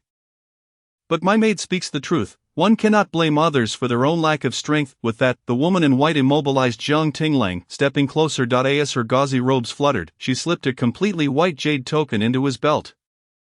A chilling voice resonated directly in his mind. I have placed a soul poison upon you. To dispel it, use this token to find me and pledge yourself as my disciple. A fragrance reminiscent of plum blossoms suddenly filled the air, causing Jiang Tinglang to blink in astonishment. This aroma also bore a sound transmission. He slightly parted his lips, intending to inquire further, but before he could utter a word, the woman in white and the yellow-clad maid vanished from the sight of the crowd. The pressure of ascension abruptly dissipated, and the onlookers wore expressions of relief from a near escape. Who was that woman? How could she be so audacious? I will report this. I intend to inform the sect headquarters about her assault in a prohibited area. Jiang Tinglang supported Song Feisheng, withdrawing the jade token that had become lodged in his belt and storing it in his Qiankuan bag. He lowered his head and softly asked, Senior sister, how are you? Song Feisheng shook her head, her voice clear. This minor injury will heal within a quarter of an hour. That person merely intended to push me aside. There was no harm meant. Nonetheless, the yellow parrot was correct. It is indeed due to my own lack of strength that I nearly spat blood. I must return to my cultivation. With a face marked by disappointment, Song Feisheng brushed Jiang Tinglang's arm aside and prepared to head toward the thatched cottage of the Zhantian sect. Yet after taking only 2 steps, she suddenly halted, turning to the old blind man standing idly by. Master, you must take junior brother to report to the sect headquarters. The old blind man, still immersed in the lingering pressure of ascension, took a moment to respond. Report what? Song Feisheng replied with exasperation. The celestial pillar, it has shattered. If we do not go to the sect headquarters ourselves, they will surely send someone to inquire. Oh, Tinglang, come with me. Around them, people were abuzz with speculation about the ascended figure who had appeared moments at Goi in the Fengshan continent. There were almost no more than 20 individuals at the ascension stage. Yet this one was unfamiliar to them. As Jiang Tinglang and the old blind man departed amidst their discussions, the sect headquarters was located atop Kunlun Mountain, not far from their current location. After moving away from the throng, the old blind man summoned his spirit sword, preparing to fly there. However, Jiang Tinglang interjected, Master, rather than proactively visiting the sect headquarters, it would be wiser to wait for them to come to us at the Zhantian sect. The old blind man replied, It is better to handle matters sooner rather than later. Jiang Tinglang countered, There is no rush. Considering the time, the people from Lingshu sect should be arriving soon. If they leave now, only Song Feisheng would be left to face the Lingshu sect alone. The old blind man understood at once, stating, Indeed, if the Lingshu sect dares to cause trouble, let the sect headquarters bear witness. Let us see who is in the right. Jiang Tinglang lowered his gaze lightly, following the old blind man back. The diamond-shaped jade token left by the woman in white rubbed against his palm. This token bore dragon patterns, snowflake designs, and intricate star motifs. He had once seen a similar token in the realm of heavenly punishment. It belonged to another continent, separated from the Fengshan continent by a treacherous sea. 10 times its size, known as the Longyin continent, the Longyin continent was further divided into 4 realms ruled by 4 emperors. This token represented absolute power in the Longyin North Realm's celestial palace. The one he had previously seen was merely a single star token. Its last owner had already reached the integration stage. In contrast, this jade token, casually bestowed upon him by the woman in white, bore 5 stars. If he guessed correctly, her identity must be that of the Empress of the Longyin North Realm. The formidable Empress of the Longyin North Realm had come to poison him. Jiang Tinglang's expression grew colder. The Longyin continent, his frail and helpless junior had mentioned that the sinister art of seizing fortunes originated from there. It was only a matter of time before he ventured to the Longyin continent. Xu Chunru and Shen Shuangdi hurried back to the Lingshu sect. They had initially intended to request their master to personally deal with the Zhantian sect and capture the audacious Jiang Tinglang. Yet upon their return, they learned from Ling Shuer that Tang Lingyun had taken Yi Fanchu into seclusion, implanting the spiritual source that Jiang Tinglang had unearthed into Yi Fanchu's dantian. This technique once initiated, would take at least 10 days to half a month to complete. Seeing her senior sister's furious demeanor, Ling Shuer could not help but interject, "Senior sisters, he has already relinquished the spiritual source. What significance is there in capturing him now? After all, he has done much for our Lingshu sect and even saved my life. Why Shidi is also worried about him encountering danger outside. Hence his plea for our master to bring him back. Now that he has found a sect willing to shelter and protect him, why not let him be?" Ling Shuer understood that if Jiang Tinglang were to be captured, even with Yi Fanshu's intercession, he would certainly face punishment from the sect, suffering an existence worse than death. Zhu Chunru's gaze turned icy as she fixed her eyes on Ling Shuer. "Did you not say you would not plead for him? Why do you wish to do so now, Shuer? Have you forgotten how Fanshu appeared after being poisoned? Have you forgotten how he writhed in pain when his spiritual source was dissolved by that poison?" Jiang Tinglang had indeed done much for the Lingshu sect in the past, but that was merely his obligation. Chapter 9, The shattering of the celestial pillar shocks the sect headquarters. Envoy Su Yener pays a visit. If it were not for our master having brought him into the Lingshu sect, he might still be scavenging for scraps somewhere south of Kunlun. As for saving your life, that was merely a matter of him sustaining an injury himself. He was not dead. After transferring your fatal wound to himself, he survived. Without that transfer, you would have lived as well. What kind of life-saving grace is that? Jiang Tinglang has been plotting all along. And his intentions were simply to have you plead for him when the time came. You have truly fallen into his trap. Ling Shuer was taken aback. Is that so? At that moment, Xin Shuangdi spoke with bitterness. That Jiang Tinglang has already allied himself with a woman of the integration stage from a minor sect, and together they have harmed me and my senior sister.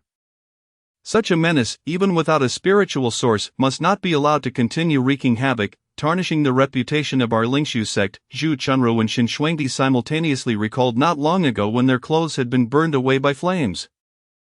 Subjected to the ridicule of everyone in that remote little town, their anger swelled to an unbearable level. Although they had been charred and no one could see the specifics, nor could they discern their identities.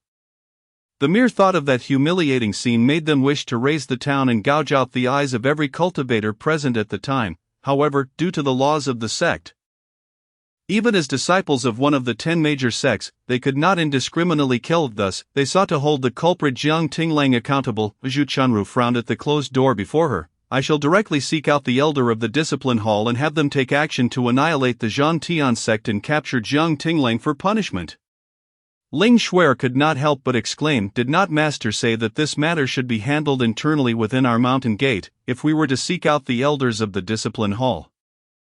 Would it not mean that the entire sect would be aware of this?" Xin Shuangdi scoffed coldly. "This matter will inevitably be exposed. Not only will everyone in our Lingshu sect come to know, but the entire Fengshan continent will be informed. We must act swiftly to apprehend the individuals involved." Zhu Chunru had already taken flight, departing from the mountain peak towards the discipline hall, with Xin Shuangdi closely following. Ling Shuer stood at the doorway of Tang Lingyun's chamber, softly praying, "My senior sisters are far too agitated. Master, when will you and junior brother emerge? Only you both can quell their fervor. If this matter escalates, what face would Lingshu sect have left? Junior brother Jiang would undoubtedly meet a tragic end. His crimes do not warrant such a fate." Inside the room, Tang Lingyun sat opposite Yi Fanshu. A golden spiritual source hovered between them. Emanating a faint glow, Tang Lingyun slightly opened her eyes to gaze at her disciple, who sat opposite her with closed eyes, a hint of bashfulness gracing her features. The technique to exchange spiritual sources was a forbidden art, one she had stumbled upon after accepting Yi Fanshu as her disciple. She had never performed it before. However, during its execution, to avoid disrupting the flow of spiritual energy, both individuals would need to remove all external objects. Nothing could be left. After thousands of years on the path to immortality, this was her first experience of such intimacy with a disciple. Tang Lingyun suppressed her inappropriate thoughts and concentrated on casting the technique. Just then, the ancestral tablet she had placed within the room began to tremble violently. Tang Lingyun froze momentarily, glancing sideways, her heart suddenly racing. The shaking of the tablet indicated that the ancestor, who had already ascended to the upper realm, was attempting to communicate with her. Yet, as the exchange of spiritual sources had already commenced, she could not spare any spiritual energy to respond to her ancestor's call. Otherwise, the technique would fail, and Yi Fanshu would perish on the spot. Tang Lingyun closed her eyes, resolutely ignoring the frantically trembling ancestral tablet. Fully devoted to the execution of the technique, the tablet continued to shake for nearly the duration of an incense stick. Before it finally toppled from the table, shattering into two pieces, and ceased its trembling, Tang Lingyun's heart quivered. Was her ancestor truly so agitated? Surely something significant was afoot, yet she could not afford to move away. She gazed at Yi Fanshu before decisively sealing her five senses. Saving her disciple was paramount. The last time her ancestor had sent a message had been 12 years prior, instructing her to take a young beggar as a disciple south of Kunlun. That young beggar had since lost his spiritual source and committed a grievous error. The message from her ancestor might simply be to suggest taking on another disciple. It would not be too late to listen after the technique succeeded in half a month's time. Meanwhile, at Zhangtian sect, in a rather unremarkable courtyard, a sign inscribed with the words Zhangtian sect hung prominently above a row of thatched cottages, catching the EYE.Su Yener, the envoy sent by the Celestial Gate Assembly.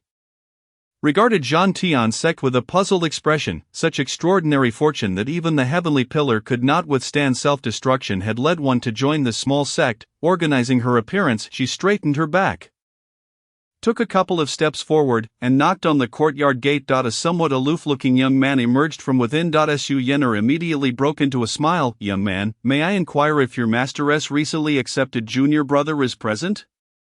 The young man regarded the woman before him, dressed in a pink and white gown. Her long legs gracefully traversed the uneven ground, yet they were hindered by a circular water basin of unknown origin, from which lotus flowers bloomed. With her hands behind her back and slightly bent over, she appeared to be peeking into the courtyard with a somewhat sneaky demeanor, reminiscent of a lively and innocent young girl. However, the restrained aura she exuded belied her facade of innocence. She was at least at the void realm. In the face of a powerful being, Zhang Tinglang displayed the appropriate courtesy and respect. He nodded and said, "My master has not taken in any other junior brothers. I am his only recently accepted disciple." Su Yener was taken aback, scrutinizing Zhang Tinglang from head to toe, murmuring, "That cannot be right. How can one of your age be 18 yet possess no cultivation?" Zhang Tinglang replied, "May I ask what brings you here, esteemed elder?" Su Yener stated, "I am from the Celestial Gate Assembly on a mission from Elder Tianshu to seek the individual responsible for the destruction of the Heavenly Pillar." At this point, she suddenly tilted her head, eyeing Zhang Tinglang with suspicion. "You wouldn't be hiding that junior brother out of fear of the Celestial Gate Assembly seeking trouble, would you?" Zhang Tinglang looked at Su Yener helplessly. But before he could explain, she continued, "If that is the case, you need not worry. The Heavenly Pillar originates from the upper realm. Even 10 Ascension realm cultivators combined could not shatter it. It was only due to extraordinary fortune that it could not withstand the internal pressure and shattered. I have come to find that individual blessed with such fortune and invite them to the Celestial Gate Assembly for the elders to meet," Zhang Tinglang declared. "I am the person you seek." Su Yener replied, "Little brother, you cannot simply claim that title. How could a person of such extraordinary fortune be but 18 years of age and yet lack any cultivation?" Zhang Tinglang said, "I do not lack cultivation. I have merely lost my spiritual source." Su Yener was stunned. "You lost your spiritual source? Then why would anyone wish to take you as a disciple?" "I wish to be a disciple, and thus he accepted me." Zhang Tinglang replied. Su Yener scrutinized him, still unconvinced. "Then tell me, what is your name?" Zhang Tinglang raised his gaze, meeting Su Yener's eyes, and softly replied, "I am Zhang Tinglang, formerly a disciple of Lingshu sect." Chapter 10. Zhang Tinglang reports Lingshu sect's dark arts. Su Yener records Lingshu to seek trouble. Zhang Tinglang, the name sounded somewhat familiar. Su Yener pondered for a moment, and suddenly her light-colored pupils constricted. Zhang Tinglang, the Zhang Tinglang of Lingshu sect, the last one to achieve 49 gold? Zhang Tinglang nodded. "That is indeed me." Wait, you say you are a former disciple of Lingshu sect, yet why has the Celestial Gate Assembly not received news of your departure? Moreover, how could Lingshu sect permit your departure? You mentioned you lost your spiritual source." Su Yener gazed at Zhang Tinglang in shock, taking a while to process his words. Zhang Tinglang had lost his spiritual source and left Lingshu sect. These three key points struck Su Yener's mind. Zhang Tinglang was a prized asset among all the sects on Fengshan continent. With 49 gold and a golden spiritual source, he was a prodigy destined to ascend. The most gifted among the gifted, which sect would not treat him like a treasure? At the age of 6, he had just tested at 50 gold. The top 10 sects had already rushed to visit Lingshu sect. Among them, the first-ranked Qiyang sect had even offered 5 spiritual veins to exchange for Jiang Tinglang. Even the Ascension Realm elders in the Celestial Gate Assembly had entertained thoughts of taking him as a disciple. However, the then sect master, now elder, Tang Lingyun, had firmly refused to exchange him. Eventually, the top 10 sects had to abandon their plans to poach him, yet they still kept a watchful eye on this young genius. He had established his foundation within 3 days of entering the sect, reached the enlightenment stage in half a month, attained the fusion stage in a month, and achieved the golden core stage within 6 months. In 2 years, he had reached the nascent soul stage and had become the youngest nascent soul champion in the Celestial Gate Assembly's grand competition. At 8 years old, he manifested the nascent soul stage. He had even defeated several disciples at the late nascent soul stage with his mid-nascent soul strength, such talent, yet he was merely a disciple of an obscure small sect. The top 10 sects had gnawed on their teeth in frustration. Were it not for the laws of the Celestial Gate Assembly, Lingshu sect would have been forced to surrender Jiang Tinglang to the covetous sections. However, after that grand competition, when the top 10 sects turned their attention back to Jiang Tinglang, they found a sense of balance, for after his triumph in the nascent soul competition, until he turned 10, he was encountered by someone during an expedition, only to find that his cultivation had stagnated at mid-nascent soul. Though being 10 years old and at mid-nascent soul was still enough to be called a genius, it paled in comparison to his previous rapid progress. Thus, the top 10 sects found their hearts considerably more at ease. Meanwhile, Lingshu sect had achieved commendable results in the second grand competition, successfully entering the ranks of the top 10 sections. Jiang Tinglang had once again secured the title of the nascent soul champion. Su Yenna recalled that she had previously taken an interest in this young man. She knew that by the time he was 14, he had finally broken through to the out-of-body stage. After that, news of him had grown scarce on Fengshan continent, rumored to have ventured into perilous lands for training. She never expected to see him again, only to find he had lost his spiritual source and left Lingshu sect. For a cultivator to lose their innate spiritual source rendered them a waste. Although the Alchemy Research Association of the Celestial Gate Assembly had begun to manufacture acquired spiritual sources, these could only support those at the foundation establishment stage. Without a spiritual source, how could one cultivate? Su Yenner looked upon the former prodigy, who had once astonished the entire Fengshan continent, and a flicker of anger began to surface in her eyes. The founding purpose of the Celestial Gate Assembly was to empower the entire Fengshan continent, for aside from Fengshan continent, there existed another realm known as Dragon Yinchuan, where its 4 corners coveted the spiritual veins of Fengshan continent. Casting covetous glances, wasting a prodigy was a grievous loss for Fengshan continent. The loss of a spiritual source, coupled with the departure from a sect, clearly indicated that a significant event had transpired. Lingshu sect indeed exhibits a remarkable capacity for betrayal, as they take advantage of your unexpected loss of spiritual essence to expel you from the sect. The Celestial Gate Association cannot condone such behavior. Su Yenner gazed at Jiang Tinglang with compassion, saying, "Although you have lost your spiritual essence, my visit today is not in vain. If you have suffered any grievances, do not hesitate to share them with me. The Celestial Gate Association will certainly advocate on your behalf." Jiang Tinglang was taken aback. He had not anticipated that a mere stranger could display such righteous indignation. "However, my loss of spiritual essence was not an accident. It was forcefully extracted by Lingshu sect." Jiang Tinglang's gaze fell slightly, a flicker of shadow crossing his eyes. The technique of exchanging spiritual essences was previously unheard of among the people of Fengshan continent. Yet, the Celestial Gate Association would never permit such malevolent sorcery. Should this wicked art spread widely, some powerful individuals might seize the spiritual essences of talented youths, bestowing them upon their mediocre offspring or disciples. In such a case, the demise of genius would ensue, inflicting irreparable damage upon the order that the Celestial Gate Association has painstakingly established over millennia. Upon hearing Jiang Tinglang's words, Su Yenner could not help but widen her eyes in shock. In a brief moment, Jiang Tinglang had astonished her twice. First, that Lingshu sect would destroy such a prodigious youth sought after by the entire continent was an act only a fool would commit. Secondly, the notion of exchanging spiritual essences, utterly absurd and incomprehensibly wicked. Suddenly Su Yenner raised a delicate hand and pressed it on Jiang Tinglang's shoulder. "Jiang Tinglang, can you assure me that every word you speak is the truth?" Jiang Tinglang inhaled deeply and replied, I assure you, what evidence do you possess? Jiang Tinglang hesitated. At present, he indeed had no tangible evidence, yet he responded, if the esteemed one is not in haste, you may remain here for half a day and prepare a recording stone. Soon enough, evidence shall present itself. Su Yenner regarded him with a complex expression before nodding lightly. Without Jiang Tinglang needing to prompt her, she retreated to an inconspicuous corner and set up a barrier to conceal her presence. Just as Su Yenner had hidden herself, a deep male voice suddenly pierced the silence. Traitor Jiang Tinglang, I am Zhang Yingtian, elder of the disciplinary hall of Ling Su sect. You have 15 minutes to come out. Otherwise, do not blame me for taking action and leveling this dilapidated sect to the ground. Hearing the voice, Jiang Tinglang lifted his gaze towards Su Yenner's location. As if sensing his attention, a slender hand emerged from the barrier and waved at him. Song Feisheng had returned and resumed her training inside the thatched hut. The old blind man remained in the courtyard, reclining on a deck chair.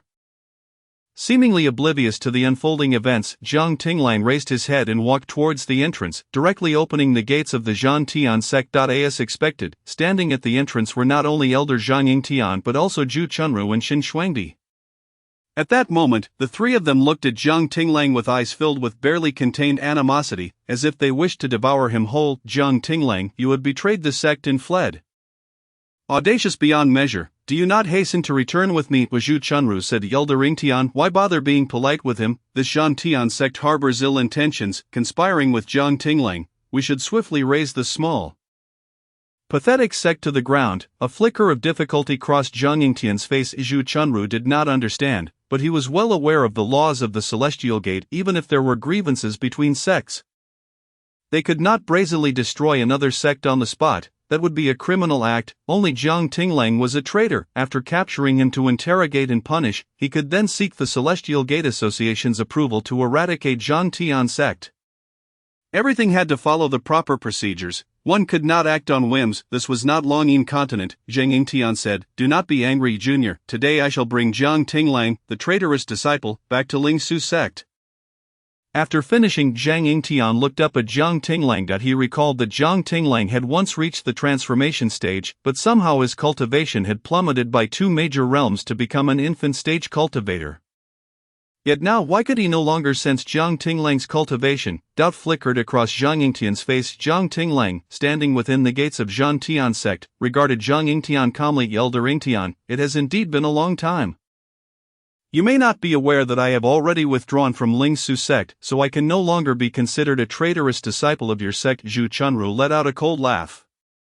Withdraw from Ling Su sect? Who permitted that? You poisoned junior brother Fanshu, resulting in his complete loss of spiritual essence, and then fled from Ling Su sect. This is a crime deserving of death.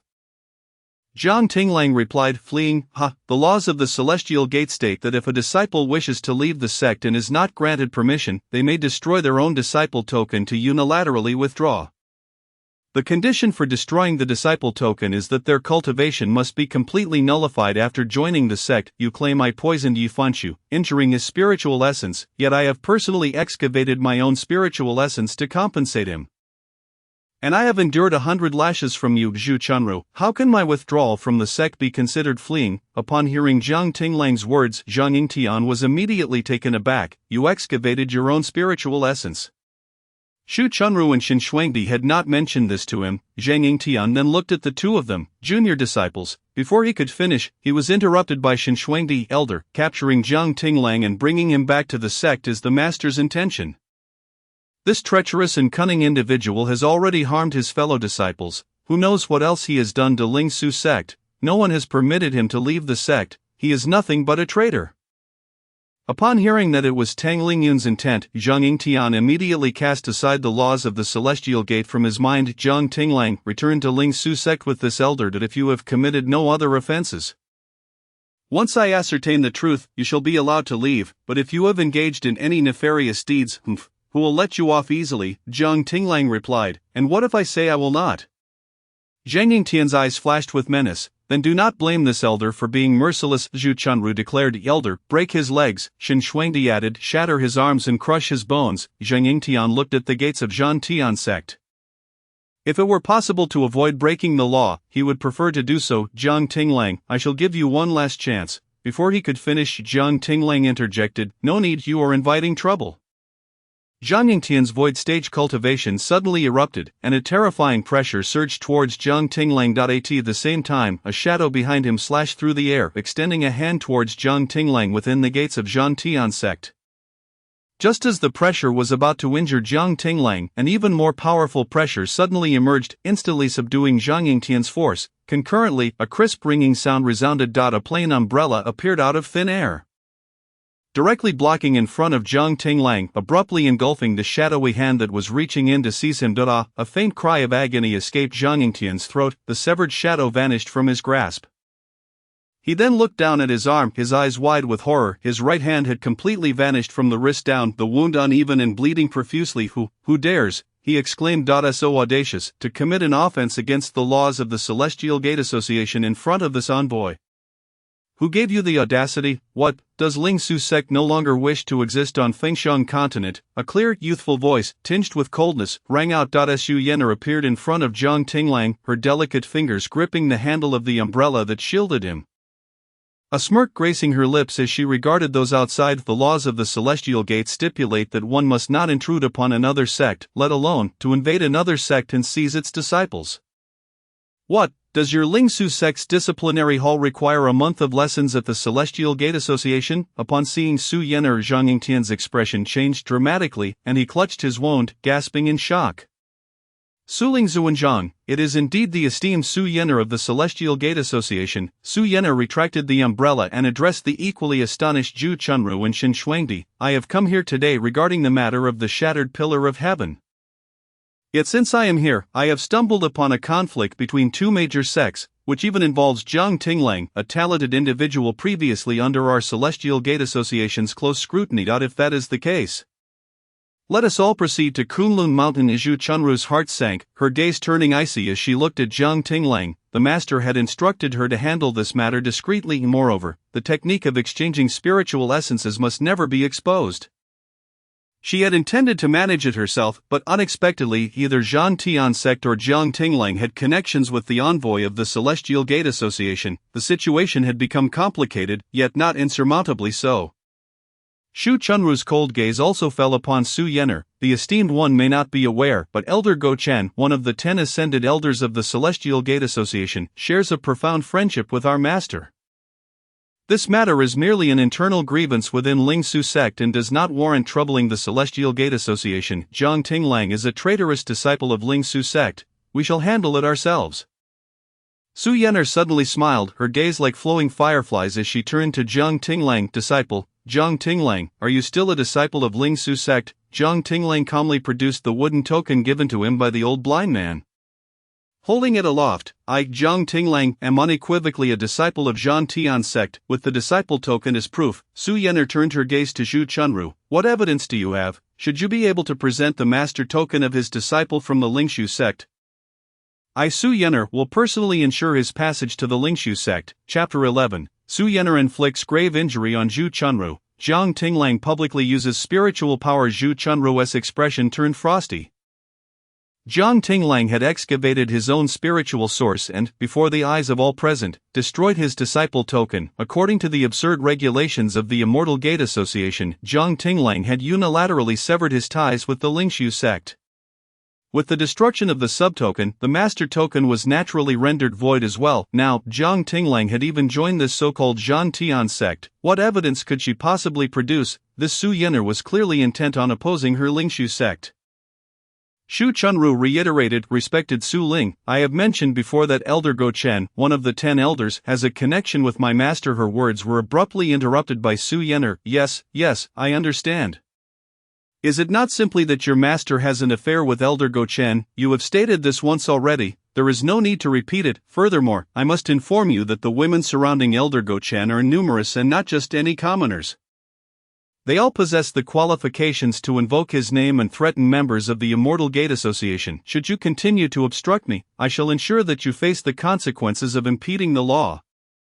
Given my status within the Immortal Gate Association, Su Yener was entirely unfazed by her words. With a mere gesture, a magnificent celestial ship materialized, obscuring a vast expanse of light from above. Upon the ship, Intricate golden patterns of the Immortal Gate Association flowed gracefully amidst the disconcerted expressions of Zhu Chunru and Shen Shuangdi. Su Yener extended a hand toward Jiang Tinglang. Come aboard, let us journey to Kunlun Mountain together. Rest assured, Kunlun Mountain will provide you with justice. Jiang Tinglang hesitated, gazing at the fair hand extended before him, its joints faintly tinged with pink, exquisitely beautiful and oddly familiar. To him, Su Yener was merely a stranger he had encountered for the first time. He had never aided this unfamiliar figure, and now, with his spiritual source lost, his future appeared bleak in her eyes, yet, this stranger stepped forth to assist him, even at the risk of opposing the Lingshu sect. Before Su Yener stood his two former senior sisters, one at the transformation stage, the other at the division stage. Regardless of the magical tools in their hands or their cultivation levels, Jiang Tinglang had contributed to their prowess. At the age of 8, he had achieved the title of champion in the Immortal Gate Association's Grand Competition, and thereafter, Tang Lingyun began assigning him tasks for the sect. He ventured into perilous territories that no one dared to enter. Initially, Tang Lingyun had harbored concerns for him, but as he returned with increasingly valuable treasures, the tasks assigned only grew more daunting, even to the extent of sending him alone into secret realms where even those at the tribulation stage could emerge wounded.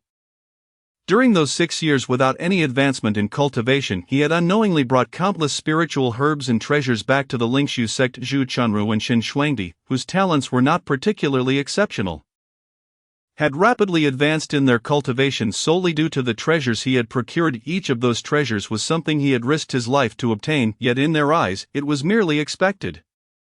Jiang Tinglang could not help but laugh, mocking himself for being so blind in the past. A stranger offered him unwavering support, while those he had poured his heart into regarded him as an enemy. Wishing for his demise, even recalling the moment in his previous life when these two had bowed and confessed their wrongs before him, weakened as he was by Yi Fanchu's humiliation. He felt no trace of forgiveness. In fact, there was a sense of vindication. He laughed at the heavens for granting him another chance at life. Su Yener observed him, her hand still suspended in the air. A gesture of compassion for his lost spiritual source and diminished cultivation, indicating her intent to guide him aboard. Suddenly Jiang Tinglang raised his hand and replied to Su Yener, "Thank you, esteemed elder, for your kindness. But I am capable of boarding the ship on my own." As his words fell, he summoned the spiritual energy within his dantian and soared into the air amidst the astonished gazes of several onlookers. He landed upon the celestial ship above. Su Yener paused for a moment, but quickly regained her composure and followed Jiang Tinglang onto the vessel. She had known that someone capable of igniting the celestial pillar with 49 gold must possess other opportunities and could not have truly fallen to such a desperate state. Zhu Chunru and Shen Shuangdi were taken aback and grim as they witnessed Jiang Tinglang board the celestial ship. What was happening? Had he not just excavated his spiritual source? Moreover, that golden spiritual source was about to be implanted into Yi Fanchu's body. How could Jiang Tinglang still wield spiritual power? Although they could not discern his cultivation level, they could sense that he still remained at the mid-stage of the nascent soul. Instinctively Zhu Chunru leaped into the air. Attempting to board the ship, however, as she neared its edge, she was suddenly met with a transparent barrier that appeared before her. Caught off guard, she collided forcefully with the barrier. Not only did it serve to hinder her, but it also possessed offensive capabilities. A blade of energy shot forth from the barrier, striking Zhu Chunru in the abdomen. In an instant, her body plummeted to the ground like a kite with its string severed. Senior sister, Shen Shuangdi's complexion changed dramatically as she rushed forward to examine Zhu Chunru's injuries. Raising her head, she exclaimed in anger, "What is the meaning of this, esteemed one, if we are to travel to Kunlun Mountain? Why is there a barrier preventing my senior sister from boarding the ship?" Su Yener stood at the bow of the ship, looking down upon them as one might regard ants. Her clear voice rang out. "Unyielding, I said I would take you all to Kunlun Mountain, but I did not grant you permission to board my celestial ship. This ship belongs to the Immortal Gate Association. Without authorization, it is not as simple as barging into the Zhantian sect." Shen Shuangdi was filled with indignation, yet Zhu Chunru, clutching her abdomen, weakly raised a hand, saying, "Junior sister, that barrier is an offensive and defensive formation laid down by someone at the void stage. I am gravely injured and must return to the sect immediately to heal. Please have my master escort me back. The matter of Kunlun Mountain shall be entrusted to you. It is imperative that we bring Jiang Tinglang, this traitor, back to the Lingshu sect. The Lingshu sect must cleanse its ranks." Tears glistening in her eyes, Shen Shuangdi solemnly replied, "Yes, senior sister, I will ensure that this Jiang Tinglang, who has betrayed us, is brought back to the Lingshu sect to face justice." Listening to their back and forth, as if they had suffered some great injustice, Su Yenna revealed a look of disdain. However, she soon directed her gaze toward the old blind man who had remained seated quietly in the courtyard. After a moment's consideration, she inquired of Jiang Tinglang, "Will your master not be accompanying us?" Jiang Tinglang also looked toward the old blind man, who chuckled, "Such trivial matters, I trust the Immortal Gate Association will handle with aplomb. I also believe in the absolute fairness and justice of the Immortal Gate Association. Since this is the case, I shall refrain from making this journey." Su Yenner nodded, not perceiving the necessity of having a foundation stage individual accompany them. It was merely a symbolic inquiry. With a gentle lift of her hand, the celestial ship gradually ascended and soared toward Kunlun Mountain. Meanwhile, Shen Shuangdi bid farewell to the gravely injured Zhu Chunru and the limbless Zhang Yingtian. Taking to the skies on her sword, closely following the celestial ship, anger filled her eyes as she retrieved a black jade hairpin from her storage pouch. This was the very item her senior sister had just handed to her. Said to be a token given to her master, Tang Lingyun, by Elder Go Chun. Now that Jiang Tinglang's cultivation had not diminished, he could not simply escape from the Lingshu sect upon reaching the Immortal Gate Association. She would certainly summon Elder Go Chen to seek justice. Chapter 12, Jiang Tinglang. If I wished to kill him, why would I need poison? Kunlun Mountain, the Qiangtai Pavilion, shrouded in celestial mist. Jiang Tinglang had never before visited this place. Yet upon witnessing the scene of the Immortal Gate Association, he could not help but recall a poem. In the heavens lies the white jade capital, with 12 towers and 5 cities. Immortals support my crown, granting me eternal life. The celestial ship came to a halt in an open area. Jiang Tinglang and Su Yenner descended the ship side by side, with Shen Shuangdi closely trailing behind them. Leading Jiang Tinglang through a square enveloped in celestial mist, Su Yenner brought him to a grand hall. Within the hall, 10 pillars carved with phoenixes stood imposing and majestic. As they entered, 10 ethereal images appeared upon the phoenix pillars, fragments of souls left behind by those who had ascended. Even in their incorporeal forms, their overwhelming presence instilled a sense of reverence in all present. Su Yenner knelt on one knee, her previously clear voice now steadied as she proclaimed, "Esteemed elders, I, Yenner, have been tasked with bringing the one who shattered the celestial pillar back to Kunlun. However, this individual has some entanglements with the Lingshu sect." One of the 10 sections from the center pillar emerged a shadow of a woman. A voice resonated from the pillar, "I recognize this person. He is Jiang Tinglang, a disciple from a small sect who demonstrated extraordinary talent 12 years ago by achieving 49 gold. Is it true that this incident concerning the shattering of the celestial pillar is connected to him?" Su Yenner replied, "The celestial pillar shattered when he newly joined the Zhan Tian sect and tested his fortune." Yenner, she began to explain the entanglements involved, but Shen Shuangdi interjected, "Esteemed elders, I am Shen Shuangdi, a disciple of the Lingshu sect and a pupil of Tang Lingyun. Jiang Tinglang is my junior brother. It would be more accurate for me to speak on this matter." The figure of the woman remained still, her icy voice declaring, "Speak, if you will." Su Yenner turned to Shen Shuangdi and said, "This place is equipped with a recording stone that captures everything. I hope the members of Lingshu sect will refrain from speaking falsely. Otherwise, lying in the judgment hall is a capital offense." Upon hearing the words capital offense, Shen Shuangdi felt a momentary panic. However, she quickly lifted her head and pointed her right index finger at Jiang Tinglang. "This person is my junior brother. 12 years ago, my master took him in when he was still a beggar and taught him with great care. He broke through to the nascent soul stage at the age of 8 and won first place in that year's Immortal Gate competition. Yet, after that, he made no progress in his cultivation for 4 whole years, and my master never abandoned him, continuing to guide him diligently. However, he harbored resentment towards my master for taking in another junior brother, Yi Fanshu, 6 years ago, and grew increasingly jealous of him. My junior brother has always had poor health, and just the other day, he mixed poison into the elixir that my junior brother has been taking for years. That poison caused my junior brother's spiritual source to dissolve. My master sought to punish him, but only allowed the senior sister to whip him 100 times. He then extracted his own spiritual source and, seizing the moment when my master and we were distracted, escaped from Lingshu sect. Moreover, even after losing his spiritual source, he somehow retained his cultivation at the nascent soul stage through some vile sorcery. He has poisoned his fellow disciples, betrayed the sect, and even joined another sect, conspiring with a disciple from Zhang Tian's sect to nearly kill me and my senior sister. I implore the elders to take action for Lingshu's sect. Allow me, the younger generation, to bring back this unfilial and treacherous traitor and cleanse our ranks." Suddenly Xin Shuangdi knelt, her forehead striking the ground heavily. Amidst her hair, there was an additional black jade hairpin.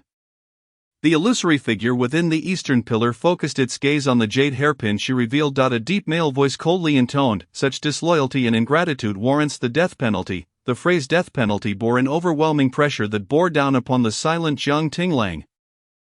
Su Yenner's pupils constricted sharply. The elder Gochen truly had an affair with Tang Lingyun of Lingshu's sect. He disregarded the opinions of the other elders and intended to strike Jiang Tinglang down.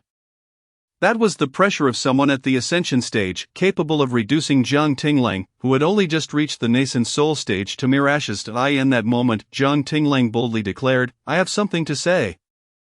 The instant he uttered those words, the figure of a woman with only a silhouette in the central pillar suddenly waved her sleeve. The pressure from Elder Gochen was abruptly countered by the equal force of someone at the ascension stage.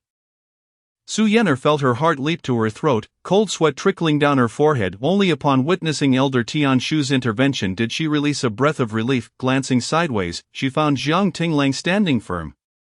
His youthful face devoid of any tension, he straightened his back and gazed ahead, truly a genius blessed with the luck of 49 gold in the celestial realm. Just moments ago, he nearly faced annihilation.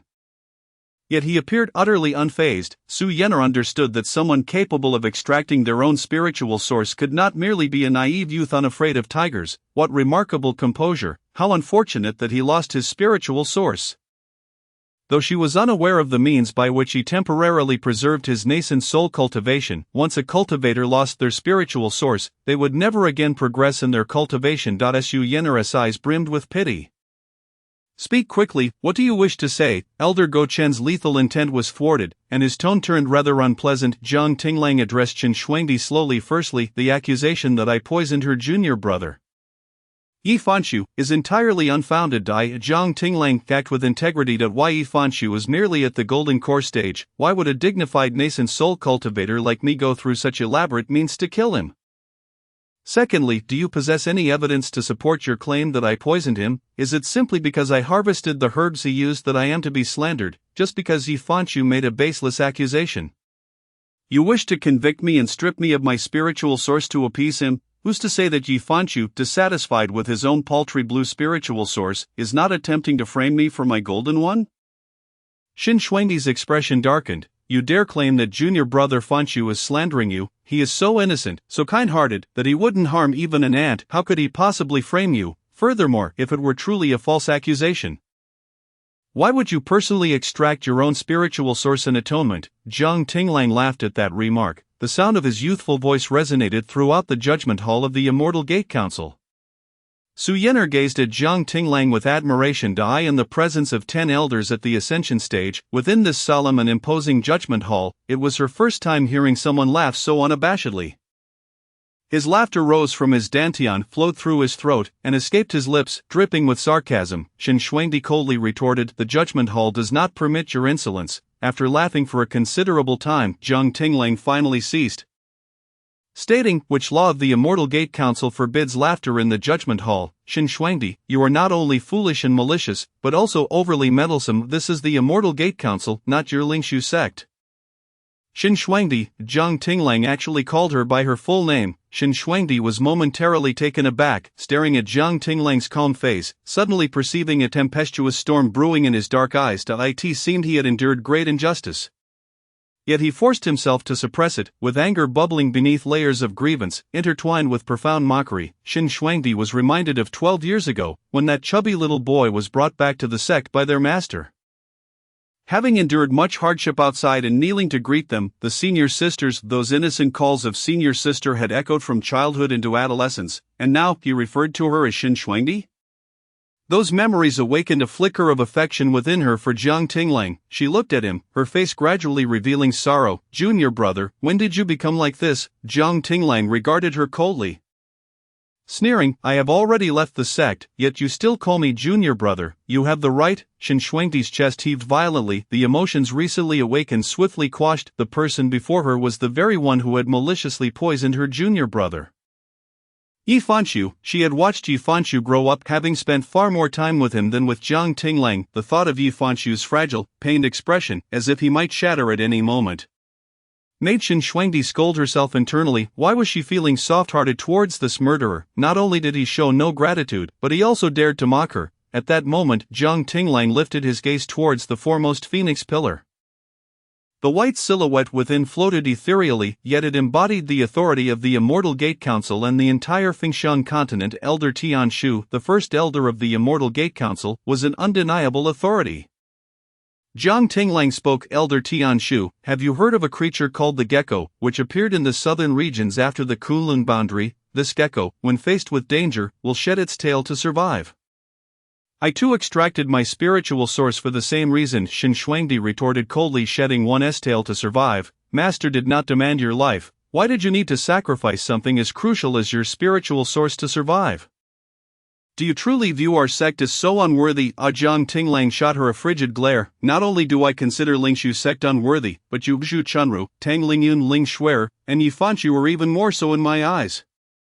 You, Shen Shuangdi trembled with rage. You wretched child, the senior sister was right. Lingshu's sect cannot afford to keep you. At this moment, Su Yener, who had been silent, could no longer contain herself. Shen Shuangdi, you are being outrageous. This is the judgment hall of the Immortal Gate Council, not your Lingshu sect. Shen Shuangdi was about to retort when a cold female voice suddenly echoed, enough. Simultaneously, countless ice shards spread from Elder Tian Shu's illusory figure within the phoenix pillar, abruptly enveloping the entire judgment hall. Two ice spikes shot towards Shen Shuangdi's face. Startled, she stumbled backward and sat down on the ground, losing all semblance of dignity. However, the ice spikes halted just 2 inches before her. The low, cold voice stated, the judgment hall does not permit insolence. Following her words, the ice spikes and shards slowly melted away, yet Shen Shuangdi was thoroughly frightened, her face pale as she scrambled to her feet. Unable to resist, she touched the hairpin atop her head, casting a wronged glance at the illusory figure of Elder Gochen who had previously attacked Jiang Tinglang. Elder Gochen remarked. Elder Tian Shu, is your method not somewhat biased? Elder Tian Shu replied, what bias? Can Lingshu sect provide evidence that Jiang Tinglang poisoned your sect member? Shen Shuangdi bit her lip, her voice losing some of its force. That elixir, aside from him, was handled by our master. If not him, could it possibly be our master who poisoned it? Thus, are you willing to punish him with 100 lashes and force him to extract his spiritual source based solely on conjecture and without any evidence? Shen Shuangdi found herself momentarily at a loss for words, yet could not suppress her retort. We have not. Tian Shu's voice, cold and detached, interjected. Are you aware of Jiang Tinglang's extraordinary talents? When he was merely 6 years of age, the Tongtian Divine Pillar illuminated with 49 golden lights. Now, even the Tongtian Divine Pillar can scarcely endure the overwhelming fortune he possesses. It has shattered. If not for today, your Lingshu sect would have ceased to exist a dozen years ago. Tian Shu's words, delivered with a serene indifference, left Shen Shuangdi wide-eyed. What do you mean by stating that my Lingshu sect had no reason to exist 12 years ago? Tian Shu continued, you have recklessly destroyed a genius who was measured to possess 50 golden lights, based solely on conjecture. Furthermore, as far as I know, Jiang Tinglang's contributions were pivotal in elevating Lingshu sect to be among the top 10 sections. From the moment he reached the nascent soul stage, he willingly ventured into perilous secret realms. While many smaller sects could only gaze from afar at the spiritual herbs and treasures, he brought them back in droves for you, whose cultivation within Lingshu sect has not benefited from Jiang Tinglang's efforts. Shen Shuangdi gasped, instinctively replying, he is a disciple of my Lingshu sect. It is only right that he faces dangers for the sect. Suddenly Su Yener laughed. This is truly the greatest joke I have ever heard. He has a master, a senior sister, and a senior uncle. Why is it always he who undertakes such risks, rather than you? How many times have you ventured into those treacherous secret realms? Shen Shuangdi's expression darkened, yet she argued with conviction, my innate fortune is barely equivalent to 1 golden light. How could I possibly go? He is different. With his innate fortune of 49 golden lights, he would surely survive. Moreover, this was arranged by our master. Had our master instructed me to go, I would have surely done so. Tian Shu let out a low laugh. Her icy, authoritative tone resonating like celestial music, yet it sent chills down Shen Shuangdi's spine. Such a rare talent, though he has joined your Lingshu sect, belongs not solely to your sect, but to the entire Fengxiang continent. For 12 years, not only have you failed to provide this genius with the best resources, but you have stifled his growth. You once caused him to regress from the transformation stage to the nascent soul stage. And now you force him to destroy his spiritual source. Tell me, what crime does your Lingshu sect deserve? Shen Shuangdi's face drained of color as she was interrogated. She shook her head, insisting, that is not the case. His regression to the nascent soul stage was because he voluntarily took on the injuries of our junior sister. It was his own choice, yet, her explanations felt feeble and ineffectual, but soon she added. Elder Tianshu, I admit he has indeed done much for Lingshu's sect, but that does not absolve him of poisoning our junior brother, harming a fellow disciple, whether it be the rules of Lingshu's sect or the laws of the Celestial Sect Alliance. Such an act is a capital offense. After a moment of silence in the judgment hall, Tianshu's calm voice broke through once more. Do not claim you lack evidence to prove he poisoned a mere golden core cultivator. Even if you do possess evidence and he truly committed such an act, so what? Even if he were to poison every member of your Lingshu sect, what of it? A genius with 50 golden lights is a rarity. And his willingness to sacrifice himself for others at such a young age, while perhaps foolish, would certainly have its reasoning. At these words, not only were Shen Shuangdi and Su Yan'er taken aback, but all 9 other elders also regarded Tianshu with astonishment. Shen Shuangdi's complexion turned ashen as she murmured, "Why would you say such a thing? The laws of the Celestial Sect do not stipulate this." According to the laws, a genius and an ordinary cultivator are equally culpable for their crimes. Tianshu replied slowly, "The laws of the Celestial Sect were formulated by me. To poison every member of your Lingshu sect is indeed a crime worthy of death. But if I were to personally take action and wipe out your Lingshu sect, who could bind me with such laws?" A chill of murderous intent emanated from Tianshu's phantom. Shen Shuangdi collapsed to the ground. Trembling uncontrollably despite her status as a transformation stage cultivator, Elder Gochen recognized Tianshu's murderous intent and suddenly interjected, "Tianshu, let this matter rest here. Although Lingshu sect bears responsibility for the fall of a genius, it is still one of the 10 great sections. If it were to vanish without reason, it would surely incite unrest among the people of the continent and disturb the peace among cultivators. Since Jiang Tinglang has withdrawn from Lingshu sect and joined another sect, let this matter be settled. Each should return to their own homes and refrain from further disputes." Jiang Tinglang stared blankly at the figure at the forefront, Elder Tianshu. Every word she uttered seemed to be in his favor, even elevating his standing above the laws of the Celestial Sect. Her statements left him astounded. He suddenly recalled the words of the old blind man. How can one be sure there are no members of the Zhantian sect within the Celestial Sect Alliance? Could it be that this Elder Tianshu was one of his senior sisters? Jiang Tinglang gazed intently at that figure, knowing he had encountered every member of the Zhantian sect in his past life. If only she would turn around, he would surely recognize whether it was true, or perhaps Jiang Tinglang's gaze was too fervent. As that figure slowly shifted and vanished from the phone pillared eye in the hall, only her final words lingered. "I am weary, Elder Gochen. You shall handle the remaining matters." Elder Gochen appeared momentarily taken aback. "You wish for me to handle this?" He was clearly inclined toward Lingshu sect. After a moment's contemplation, he suddenly realized Tianshu was granting him face, as well as testing him. Although he had past ties with Tang Lingyun, he could not allow that to affect his image in Tianshu's eyes. He could not afford such a misstep. Gochen intended to suggest that Jiang Tinglang and Shen Shuangdi each return to their respective homes, letting the matter be resolved. However, Su Yan'er suddenly stepped forward and said, "Elders, please wait. I still have something to say." The matter of Jiang Tinglang's withdrawal from Lingshu sect was settled, but the issue of exchanging spiritual sources had not yet been resolved. Elder Gochen, having gained control of the proceedings, quickly asked, "Are you referring to Jiang Tinglang's claim that his junior brother sought to take his golden spiritual source for himself?" Su Yan'er nodded. "Precisely that matter." Elder Gochen replied, "How could such a wicked art of exchanging spiritual sources exist? Perhaps he is simply too young to understand and is merely speculating." The elders had previously taken note of Jiang Tinglang's statement, but had chosen to overlook it tacitly. Su Yan'er insisted, "Though he is still a child, he is already 18 years old and possesses the ability to discern right from wrong. If he is able to articulate such a claim, It proves this matter is not without foundation. Elder Gochen nodded and turned to Qin Shuangdi, asking Qin Shuangdi, does your Lingshu sect indeed possess such wicked arts? The term wicked arts sent a chill through Qin Shuangdi's heart. A sect practicing wicked arts is one that is condemned by all. She shook her head, feeling like a soulless being, and stammered, no, my Lingshu sect does not practice wicked arts. Su Yener clarified, Elder Gochen is asking whether your Lingshu sect possesses the ability to transfer one person's spiritual source to another. Answer carefully, yes or no. There exists such a technique, but she dared not say so. After all, this place was equipped with recording stones. She could not afford to lie. Qin Shuangdi rolled her eyes back and fainted outright. Su Yener declared sternly, Elder Gochen, she is undoubtedly feigning. Let me awaken her. Just as she was about to act, Gochen intervened, saying, this matter has reached its conclusion, whether or not Lingshu sect possesses such wicked arts.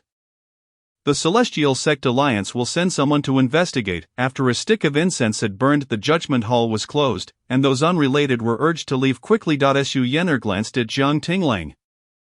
He stood as an outsider, listening to the judgment against him, having spoken only a few words throughout, yet the outcome was most favorable for him. Was this the power of an innate fortune of 49 golden lights?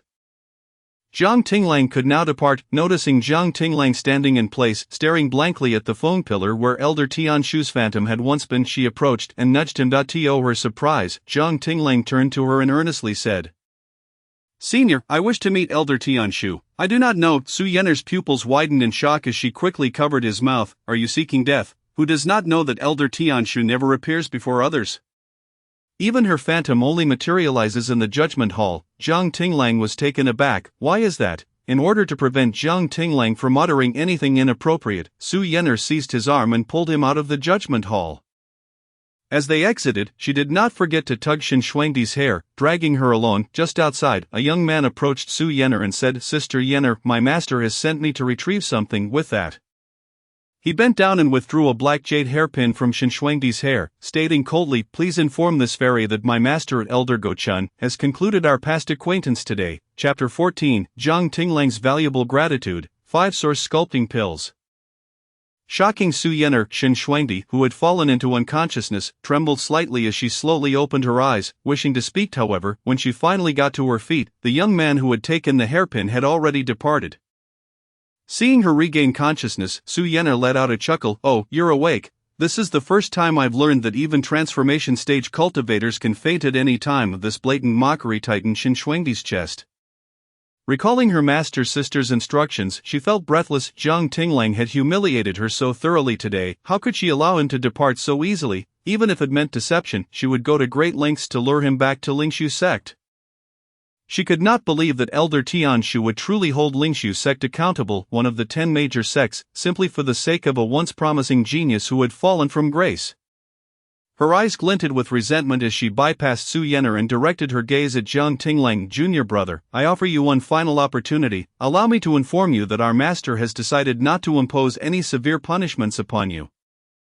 On the surface, it appears that our master has sent us to retrieve you. However, in reality, both our master and I are concerned for your safety, fearing that you might encounter peril outside after losing your spiritual source. Do not disregard the bond we have forged over the past 12 years. Jiang Tinglang regarded her silently. 12 years of affection. A sardonic smile curled at the corners of his lips. For 12 years. Since the age of 8, I have devoted myself tirelessly to the sect, sacrificing my own well-being for the benefit of Lingshu sect. For 12 years, even a dog, if raised with care, would develop loyalty and would not easily turn against me. The entire sect has advanced in cultivation solely because of my efforts. It was through my singular contributions that we became one of the 10 major sections, yet, due to Yifanshu's malicious slander, I was condemned without investigation. Even a dog would guard its home. What can you do for me upon my return to Lingshu sect? Keep a dog. Qin Shuangdi stared at Jiang Tinglang in disbelief. Her voice trembling. Jiang Tinglang, do you realize what you are saying? You compare the people of Lingshu sect to dogs? You equate joining Lingshu sect to merely keeping a pet? Where do you place our master? Where do you place the 12 years of her devoted guidance, the kindness that ensured you did not starve on the streets, and the favor of leading you onto the path of immortality? Qin Shuangdi appeared utterly agitated, as if she were about to rush forward and slap Jiang Tinglang. However, as merely a transformation stage cultivator, and with Su Yener, who was at the void stage, present, she dared not act. Her eyes widened in a fierce glare directed at Jiang Tinglang. Jiang Tinglang sneered, "Compared to a dog, do you believe you are worthy?" Upon saying this, he politely turned to Su Yenner. "Might I trouble you once more, Senior, to escort me back to Zhan Tian's sect?" Su Yenner replied immediately, "Of course I shall accompany you back, otherwise who knows what mischief some disciples, who have barely scraped into the bottom of the 10 major sects and think themselves quite impressive, might attempt against you. After all, you are the one Elder Tian Shu wishes to protect." Jiang Tinglang's gaze flickered slightly as he nodded in gratitude to Su Yenner. "Thank you." Su Yenner waved her hand and suddenly reached out, taking Jiang Tinglang's hand as she led him outside. "I in the past, I had also kept an eye on you. Had I encountered you before Tanglingyun, we might very well be considered senior and junior siblings now." Su Yenner gazed at Jiang Tinglang with a hint of regret, speaking softly. "Even if Elder Tian Shu chose not to protect you, I would still stand by your side, not for any other reason, but simply because you catch my eye." "You catch my eye?" Jiang Tinglang looked down at Su Yenner, a hint of awkwardness flickering across his face. "Child, I am already 18, am I still merely a child? Moreover, Senior, could you refrain from addressing me as child?" While bearing the visage of a 16-year-old, seeming to notice the brief embarrassment on his face, Su Yenner laughed lightly. "Tiomi, you are still a child, at merely 18. Do you have any idea how old I am now?" Jiang Tinglang shook his head. "I do not know, nor can I discern, but if you could tell me the color of your spiritual source, I might be able to make an educated guess." Su Yenner chuckled. "Very well, I shall tell you. My spiritual source is red, and my innate luck is orange. The red spiritual source is considered average talent on Fengsheng continent. However, possessing orange innate luck considerably compensates for the lack of spiritual source. She is currently at the void stage, whose lifespan limit is 2,500 years. With her aptitude, might you have reached 1,000 years?" Su Yenner merely smiled in silence. After a moment's contemplation, Jiang Tinglang ventured, 900 years. As they conversed, they soon arrived in the plaza. Su Yenner raised her hand to summon a celestial vessel, remarking, "What a straightforward child you are. Has no one ever told you that one should not inquire about a girl's age?" Jiang Tinglang paused in surprise. Indeed, no one had ever taught him this. He politely inquired, "And why is that?" Su Yenner arched an eyebrow. "What a quintessentially blunt man you are. If you were to ask me, I could only say that there is no reason. It is simply not something to be casually probed." Jiang Tinglang boarded the vessel, somewhat perplexed, yet he etched this taboo into his memory. Xin Shuangdi watched as Jiang Tinglang and Su Yenner chatted amicably. Departing together, she stood rooted in place, taking several deep breaths as the imposing expression on her face gradually faded. For reasons unknown, seeing Jiang Tinglang in such a light-hearted manner with Su Yenner made her heart feel particularly uncomfortable. She recalled the time when she had taken Jiang Tinglang out to train. Back then, he had been merely 7 years old, yet to reach the nascent soul stage, while she had already attained that level. At the time, Jiang Tinglang had been obedient, appearing somewhat naïve and foolish.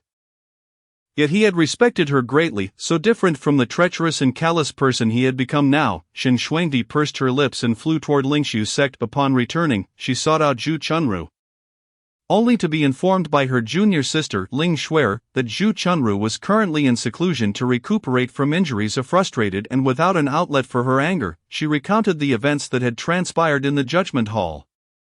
From Jiang Tinglang's wrongful accusation against Ji Fanshu, to Elder Tian Shu's inexplicable protection of Jiang Tinglang, which nearly led to the condemnation of Lingshu's sect. As she conveyed the final judgment, she highlighted the grievances exchanged between them, which ultimately cancelled each other out. Finally, she mentioned how Jiang Tinglang had insulted everyone in the sect, calling them dogs. Ling Shuer listened intently, disbelief etched on her face, yet, her worried expression gradually overshadowed her incredulity. "Second sister, from what you were saying, it seems that junior brother Jiang has undergone a significant change in temperament. When did this transformation occur?" Xin Shuangdi hesitated before replying. "Did it not begin when he poisoned the junior brother?" Ling Shuer shook her head. "After entering the sect, junior brother Jiang barely saw him a few times. Do you not recall, after Jiang Tinglang won the championship at the sect competition at the age of 8? He was immediately sent by our master to seek out various resources. At the time, Lingshu sect was still a small sect, with only as few disciples, our master, and 3 uncles. The sect lacked many things, and Jiang Tinglang, possessing innate luck of 49 gold, was unlikely to encounter danger. Even if he did, he would not perish easily. Hence, our master entrusted him with the task of gathering resources to strengthen our sect. I remember that even I might not see him for an entire year, and during his trip to the heavenly punishment dead realm, he was absent for a full 2.5 years. Yet upon his return, he brought back the refining materials that senior sister had longed for, the Shen Ming cold iron. Later, when you've senior sister encountered a bottleneck in your cultivation, it was junior brother who procured the source grass to help you reshape your blue spiritual source into red. Even the spiritual herbs used to nurture the junior brother's body were retrieved by him, and most of the elixirs were also crafted by his own hands, for the sake of our sect. He remained in the mid-nascent soul stage for a full 6 years. 6 years may seem insignificant for an ordinary cultivator, but he is a peerless genius with a tested aptitude of 50 gold. With every word Ling Shuer spoke, Shen Shuangdi's expression darkened further. Third junior sister, why do you continue to speak in defense of that treacherous individual? He has called us lesser than dogs. Seeing Shen Shuangdi's anger, Ling Shuer quickly clarified, no, I am not defending him. I simply find it strange that he once treated us so well, wholeheartedly devoted to the sect, even willing to forsake his own life. When did he begin to change into someone like this? Or perhaps to rephrase, could the matter of the junior brother's poisoning truly not be his doing? He may have suffered a great injustice, which could explain. Enough, Shen Shuangdi suddenly interrupted, her cold gaze fixed upon her. You claim you are not defending him, yet every word you speak leans in his favor. Is it merely his past favor that you are still clinging to? Junior brother is currently in our master's quarters, undergoing a change of spiritual source. Senior sister is gravely injured and in seclusion. Even Uncle Ling Tian has lost an arm because of him. No matter how great his grievances, it is unfathomable for him to transform into such a heartless and cold individual in just a few days.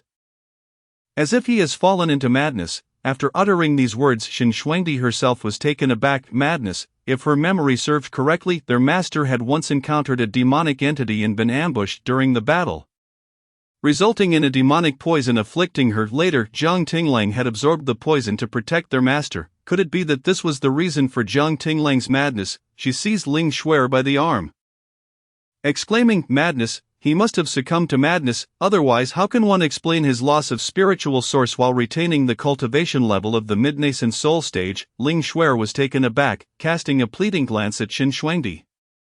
Second senior sister, please don't be like this. Perhaps Jiang Shidi is not as we imagine. Shen Shuangdi brusquely dismissed her, saying, useless waste, it's futile to converse with you. Go meditate against the wall for 15 days and reflect on yourself.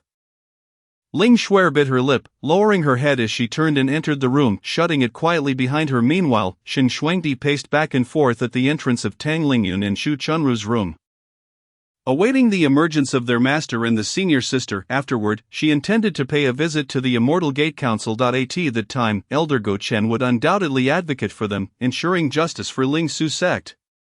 Jiang Tinglang must have succumbed to madness. Su Yener escorted Jiang Tinglang to Zhan Tian's sect. Upon arrival, she ensured his safe return home. A flicker of emotion appeared in Jiang Tinglang's eyes. Suddenly, he raised his hand, retrieving a red brocade box from his storage pouch and presenting it to Su Yener. Thank you, senior, for your repeated protection. This is a small token of my appreciation. Su Yener regarded the red brocade box before her. Assuming it contained a mere trinket, she smiled, lifted her hand, and accepted it. I appreciate the sentiment. You may return now. Jiang Tinglang nodded and leaped off the celestial ship. Su Yener personally witnessed him step through the gates of Zhan Tian's sect before lowering her gaze to examine the red brocade box. With a delicate flick of her slender finger, the somewhat inferior box sprang open. To her astonishment, inside lay a white jade vial, resembling a pill bottle. Being proficient in alchemy herself, she could discern the type of elixir contained within. Curiously, she unscrewed the vial and gently inhaled the fragrant aroma of the medicine. In that instant, her pupils constricted sharply, and her chest heaved violently. Even her form wavered slightly, her fingers trembling uncontrollably as shock flooded her expression. Could it be, Su Yuan Dan? This is indeed Su Yuan Dan. This elixir had the potential to enhance the quality of one's spiritual source. Her master possessed a golden spiritual source and was currently in the ascension phase. Previously, she had ventured to the Wujimoya to seek Su Yuan grass capable of refining this elixir. However, her master, gravely injured, could only bring back a single leaf of Su Yuan grass, just enough to concoct one Su Yuan Dan for her. Yet, the effect of Su Yuan Dan was uncertain. It did not guarantee the enhancement of one's spiritual talent. After consuming that singular Su Yuan Dan in the past, her spiritual talent had not improved. She had resigned herself to the belief that she would never have another opportunity to elevate her spiritual talent. To her disbelief, this white jade vial bore a certain weight, and the elixirs within rattled, producing a crisp tinkling sound. There was more than one, not just one, but multiple Su Yuan Dawn. Her hands quivered as she carefully tilted the vial at a precise angle of 120 degrees. Pouring out the elixirs one by one. The pure white pills emanated an exceptionally rich fragrance. The quality of these elixirs was significantly superior to the Su Yuan Dan she had previously consumed. As the pills landed in her powdery palm, 1, 2, 3, 4, Su Yener held her breath in awe. When the fifth pill emerged, an unexpected calm enveloped her. She meticulously counted the 5 Su Yuan Dawn over and over, ensuring there were indeed 5 before carefully returning them to the white jade vial. These Su Yuan Dawn were far too precious, incredibly valuable. Zhang Tinglang had gifted her such a rare item with but a simple gesture. Perhaps he had merely made an error. This item was invaluable, not only within the entire Fengxiang continent but even the entire Qingling realm. It was a treasure rarely found, encased in such an unremarkable, inferior red box. Su Yener contemplated whether she should return it to Zhang Tinglang, yet her heart resisted vehemently. For her, a red spiritual source cultivator, what did Su Yuan Dan represent? It was life, a chance for ascension. She had toiled for 2,000 years to reach the Dongxu phase, with only 500 years left before her time would run out. Progress in her cultivation was agonizingly slow. The Su Yuan Dan, she did not wish to part with it. Su Yener disembarked from the celestial ship, silently landing on the street. After much contemplation, she ultimately resolved to return it, albeit with a small interest. She extracted 2 Su Yuan Dawn from the vial, treating them like treasures, and stored them in her pouch. 2 would suffice. The ascension, after all, is a matter of fate. If fortune favored her, even 2 Su Yuan Dawn might elevate her spiritual talent to golden. Having divided them, she proceeded to the entrance of Zhan Tian sect, knocking on the door. Chapter 15. The recipe for rebirth of the spiritual source. Su Yener hesitated, waiting for someone inside to open the door. If Zhang Tinglang had genuinely given her the wrong item, it would be wrong for her to privately keep 2 precious Su Yuan Dawn. Yet, now that she had reached 2,000 years of age, with only 500 years of life remaining, her progress in the Dongxu phase was stagnant. One must look after oneself, otherwise, heaven will strike down upon them. Inside, Zhang Tinglang had just returned to Zhan Tian sect. Finding the old blind man seated beneath a tree, appearing as leisurely as before, seemingly unconcerned for his well-being. However, he could not possibly be entirely unconcerned, given that in his previous life, he had seen the entire sect perish while trying to save him. After all, the people from Ling Su sect had claimed they would have someone present at the Immortal Gate Council, specifically Elder Go Chen, one of the 10 foremost elders, currently in the ascension phase.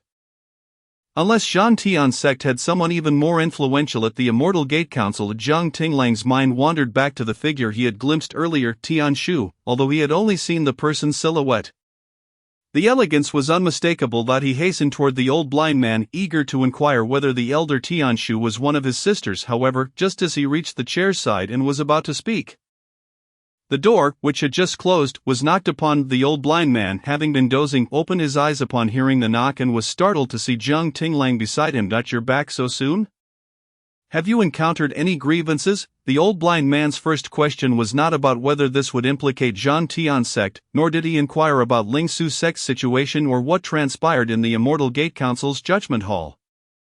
Instead, he asked, have you encountered any grievances? This was the first time Zhang Tinglang had heard such a question, and his heart warmed as he responded, I have not faced any grievances. The old blind man nodded in relief. Then all is well. Go and open the door. Next time, remember to make some noise while walking. You startled me. The rapid shift in tone made Zhang Tinglang's lips twitch. Involuntarily turning, he approached the entrance and opened the door. To his surprise, standing at the threshold was Su Yener holding the jade vial he had just gifted her, her demeanor suggesting she struggled to articulate her thoughts. Senior, is there anything else you need to convey?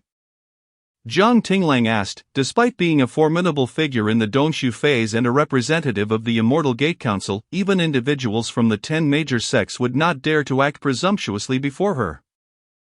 Yet she now appeared like a child, her bright eyes filled with emotion as she gazed at Zhang Tinglang. After a moment, she abruptly raised her hand and thrust the vial back into his possession. Zhang Tinglang, the gift you gave was mistaken. Zhang Tinglang was taken aback. clutching the white jade vial. Mistaken, he opened the vial to take a glance, his brow furrowing slightly. Su Yenner's heart raced, her gaze fixated on his furrowed brow. If he realized he had sent her the wrong item and noticed the absence of 2 pills, how would she explain their disappearance? Nervously she watched Jiang Tinglang only to see his lips move. Preparing to speak, she closed her eyes, deciding to speak candidly. This elixir is incredibly precious, and I require it urgently. Although you made an error in sending it, I do not wish to return all of it. I shall consider the other 2 as my purchase. What do you say? Did you not say you are a red spiritual source cultivator? This is Su Yuan Dan, which has the potential to enhance the quality of your spiritual source. These 5 should suffice to elevate your spiritual source to gold. For the first time in her life, engaging in such a dubious act made Su Yenner flush with embarrassment, yet, in the next moment, she suddenly recalled what Jiang Tinglang had just said. He had intentionally gifted her this precious Su Yuan Dan. Confusion flickered across her face as she stared blankly at Jiang Tinglang. Jiang Tinglang, smiling, extended the jade vial containing 3 remaining Su Yuan Dan back to her. Upon hearing Su Yenner's words and noting her unusual behavior, he realized she had misunderstood. Looking at the Dongshu phase powerhouse before him, who was gazing at him with wide eyes still filled with innocence, he said, "Senior, these 5 Su Yuan Dan were intended as a small gift from Tinglang to you. There was no mistake. But this gift is far too valuable. How can it be considered a small gift? Moreover, one should not take without giving." Su Yenner hesitated. "I understand, Senior, but your assistance was merely a trivial matter to you. For me, it is a matter of life and death. If you had not intervened, I might have been captured by Lingsu sect today. If it were not for your connection to the Immortal Gate Council, I might still be pursued by Lingsu sect, potentially implicating Zhan Tian sect as well. Thus, the life-saving grace bestowed by my esteemed senior is truly nothing in comparison to this humble source refining pill."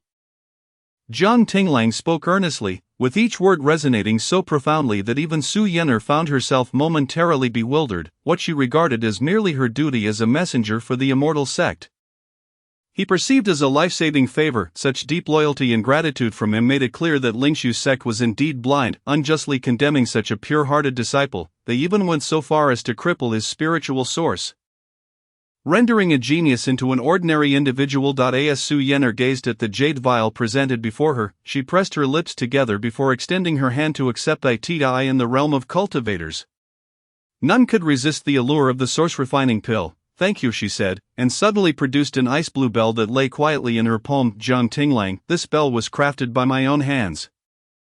Wherever you may be, should you require my assistance, simply shake this bell, and I shall make every effort to arrive within the span of an incense stick." Taken aback, Jiang Tinglang accepted the bell without hesitation. "Thank you, esteemed senior." Su Yenner nodded, then hesitated, contemplating whether to ask if he could continue his cultivation in the future. However, she realized that such a question would only serve to rub salt in his wounds. Instead, she inquired, "Will you be able to retain your current golden core cultivation?" Jiang Tinglang replied affirmatively, "Yes, for the time being, I can maintain it." Su Yenner sighed with relief. "That is a comfort. It grants you some measure of self-preservation. Should you encounter danger again, or if those shameless individuals from Lingshu sect come seeking you, just ring the Su bell. Understand? Thank you for your concern, esteemed senior." "I understand," Jiang Tinglang affirmed. Su Yenner waved her hand dismissively, saying, "You needn't keep calling me esteemed senior. Aside from disliking inquiries about their age, girls also resent being called old. From now on, refer to me as Sister Yenner." "Sister Yenner? Is that not a bit too familiar?" He had always adhered to decorum, addressing his masters and seniors with utmost respect, yet, seeing the softness in Su Yenner's eyes, he nodded and replied, "Very well, Sister Yenner." At last, a smile graced Su Yenner's face. "Then I shall take my leave with the source refining pill. I shall not return it in the future. Farewell." Jiang Tinglang watched as Su Yenner soared into the sky on her sword, heading towards the Kunlun Mountains. He carefully stowed away the ice blue bell she had gifted him, pondering its potential usefulness in the future. Subsequently, he turned back towards the old blind man. The old man appeared indifferent to everything, not even glancing at the doorway as he continued to doze. Jiang Tinglang recalled the old man's earlier words and, as he approached, deliberately intensified his footsteps, stirring up dust that danced around him. The noise he created needed no words. Before he reached the old blind man's side, he heard the old man's irritable voice, "Walk lightly, who doesn't know you're coming? You're shaking my ears off." The old blind man truly had a terrible temperament. Jiang Tinglang had further inquiries for him, But he decided to let the old man speak first, striding up to him in a few quick steps. "Master," the old man interrupted, "what are you stuttering for? Speak plainly." Jiang Tinglang's brow twitched. It was the first time he had encountered a foundation establishment cultivator speaking to him in such a manner. However, this foundation establishment seemed to be more than just that. He straightforwardly asked, "Is Elder Tianxiu of the Immortal Sect also your disciple?" The old blind man opened one of his pitch-black eyes, as if able to see Jiang Tinglang, then closed it again, casually saying, "Why ask so much? When the time is right, you will meet your senior sisters and one senior brother. Until then, refrain from prying too much. However, I do wish to discuss your spiritual source with you. It is fortunate that I possess a formula that can regenerate your spiritual source." Jiang Tinglang was taken aback. "You also have a formula for regenerating spiritual sources? Also, do you think I possess it too?" The old blind man's dark eyes fixed on Jiang Tinglang. "Recite your formula to me." Jiang Tinglang replied, 81 source refining grasses, 7 5-colored stones, 7 drops of candle dragon's blood, and 49 strands of limitless heavenly silk." The old blind man pondered for a moment before saying, "Is that all? It's insufficient." "What do you mean insufficient?" Jiang Tinglang questioned, bewildered. "This formula was given to me by a being trapped in the heavenly punishment dead realm.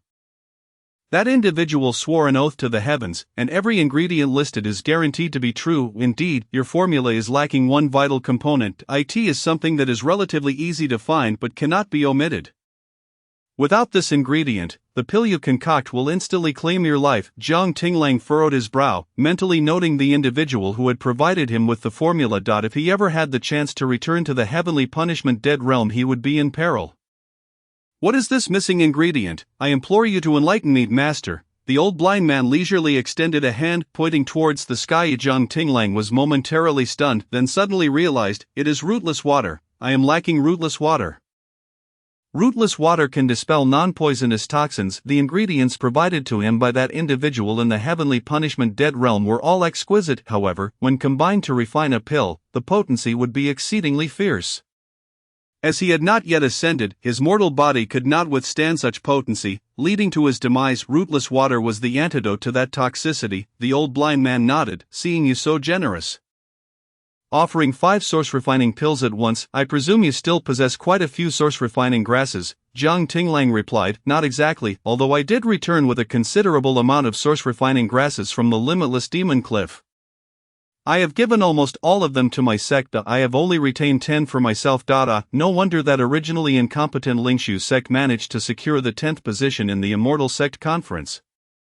You have certainly contributed significantly." Jiang Tinglang's expression darkened. The old blind man not only had a foul temper but also had a knack for bringing up sensitive topics. The old blind man continued, "In that case, you will need to make another trip to the limitless demon cliff. Prepare to set out shortly." Jiang Tinglang had the same intention. However, he had previously ventured into the limitless demon cliff with ascension level cultivation and had sustained severe injuries, requiring over 3 months to recuperate. Though his current golden core state was indeed more challenging, he instinctively touched the area of his abdomen, wondering if the golden dragon snake could assist him in any way. "I shall set out now," he declared, turning to leave. Yet the old blind man suddenly called out, "Wait, stop, but first, go summon your senior sister Feishing for me. I have something to discuss with her. Isn't she in seclusion? If I disturb her." Before he could finish, a resounding crash echoed as the door of a thatched cottage swung open. Song Feishing appeared, holding a chicken leg, cheerfully approaching the old blind man. "Master, I want beef today." The old blind man replied disdainfully, "Eat, eat, eat. All you think about is eating. If you could fast, you would be beyond the foundation establishment stage by now." Song Feishing paused, suddenly opening her mouth wide and swallowing the chicken leg whole. Then, with cheeks puffed, she looked at Jiang Tinglang and mumbled, "Master, you just want me to accompany junior brother to the limitless demon cliff. So let's go. Why mention my eating? Are you hungry? Is it your stomach or your mind that craves food?" Song Feishing answered honestly, "Both." The old blind man merely rolled his eyes. Jiang Tinglang silently pondered what edible items he had in his storage bag. The senior sister was quite the foodie, but he did have 1 or 2 consumables in his bag. He decided to hold off on offering them until she truly needed sustenance. Having a foundation establishment cultivator accompany him into the limitless demon cliff was preferable to venturing in alone. After all, his recent good fortune had merely guided him along the safest route, but within the limitless demon cliff, safety was far from guaranteed. with a snap of her fingers Song Feishing ignited golden flames. Melting the chicken leg's bone, after swallowing the last morsel of meat, she flashed a smile at Jiang Tinglang. Junior brother, let us depart. Just as Jiang Tinglang nodded, he was startled when Song Feishing suddenly embraced his waist. Pulling him back 2 steps. As he steadied himself, she faced his chest and said, "Don't move, I'll fly us there directly. It will be quicker." Jiang Tinglang was taken aback, instinctively freezing in place. Moments later, he felt something being pressed into his hand. A concealment talisman. Hold on to it tightly and don't drop it. After she spoke, Song Feishing's figure vanished from sight, but the sensation of her embrace and the lingering aroma of roasted chicken let him know she had merely turned invisible. In the next instant, he felt a tightening around his waist, and they soared into the air. The sound of wings flapping, akin to that of spirit beasts, filled his ears, and the scenery around him rapidly retreated at an astonishing speed. This pace was faster than when he had previously exerted himself to the utmost during his sword control at the God transformation stage. The limitless demon cliff lies in the northeastern direction of Kunlun Mountain. At this rate, they should arrive within a day. Jiang Tinglang was lost in thought when suddenly the world before him came to an abrupt halt. A long-forgotten sense of dizziness washed over him. And as the grip around his waist loosened, he found himself uncontrollably plopping onto the ground. "Are you all right? Are you okay?" "Feeling a bit dizzy. Dizziness is quite normal. We have arrived." "What? We've arrived? Is this really all it took?" Chapter 16. Jiang Tinglang enters the boundless demonic cliff, while Zhu Chunru emerges from her seclusion, vowing to kill Jiang Tinglang. After circulating his spiritual energy multiple times through his body's meridians, the world around Jiang Tinglang finally ceased its spinning. As he focused his gaze ahead, he beheld a massive gnarled tree standing at the cliff's bottom, adorned with a sign that bore the crimson characters, "Boundless Demonic Cliff." This sign was placed there by the celestial sect to prevent anyone from inadvertently wandering in. Behind the tree lay an exceedingly dark and forbidding cliff face, towering so high that one could not discern its summit, even with Jiang Tinglang's remarkable cultivation at the transformation stage. He had once attempted to ascend, but having expended half of his spiritual power, he still could not see the top of the boundless demonic cliff. This cliff is known as the boundary of the Qingsheng realm. Not the boundary of the Fengshan continent. Even during the ascension stage, none had laid eyes upon the summit of the boundless demonic cliff. It seemed to connect with the heavens, existing at the world's edge. Jiang Tinglang had yet to rise, propping himself up with his hands on the ground, gazing upward at the dark precipice. Song Feishing bent down, resting her hands on her knees, her eyes wide as she scrutinized him. "What's wrong? Are you dazed by your senior sister's speed?" Upon hearing Song Feishing mention speed, Jiang Tinglang was suddenly reminded of how remarkably swift their arrival had been, indeed, too swift. They had traversed from the Zhantian sect to the boundless demonic cliff in less than the time it takes to burn a stick of incense. Even during the ascension stage, such velocity seemed implausible, especially considering she hadn't even used her sword. Generally, a cultivator's means of flight are limited to a few options. Sword flight is the swiftest due to the lightness of the spirit sword. Among cultivators of equal cultivation, the speed of other flying tools pales in comparison to that of a sword. There are also spirit beasts, some of which are born to fly and are cherished by many practitioners. They can be tamed as mounts, saving on spiritual energy while varying in speed according to their rank. One such beast, known as the honey beast, is reputed to be the swiftest among all spirit beasts on the Fengshan continent.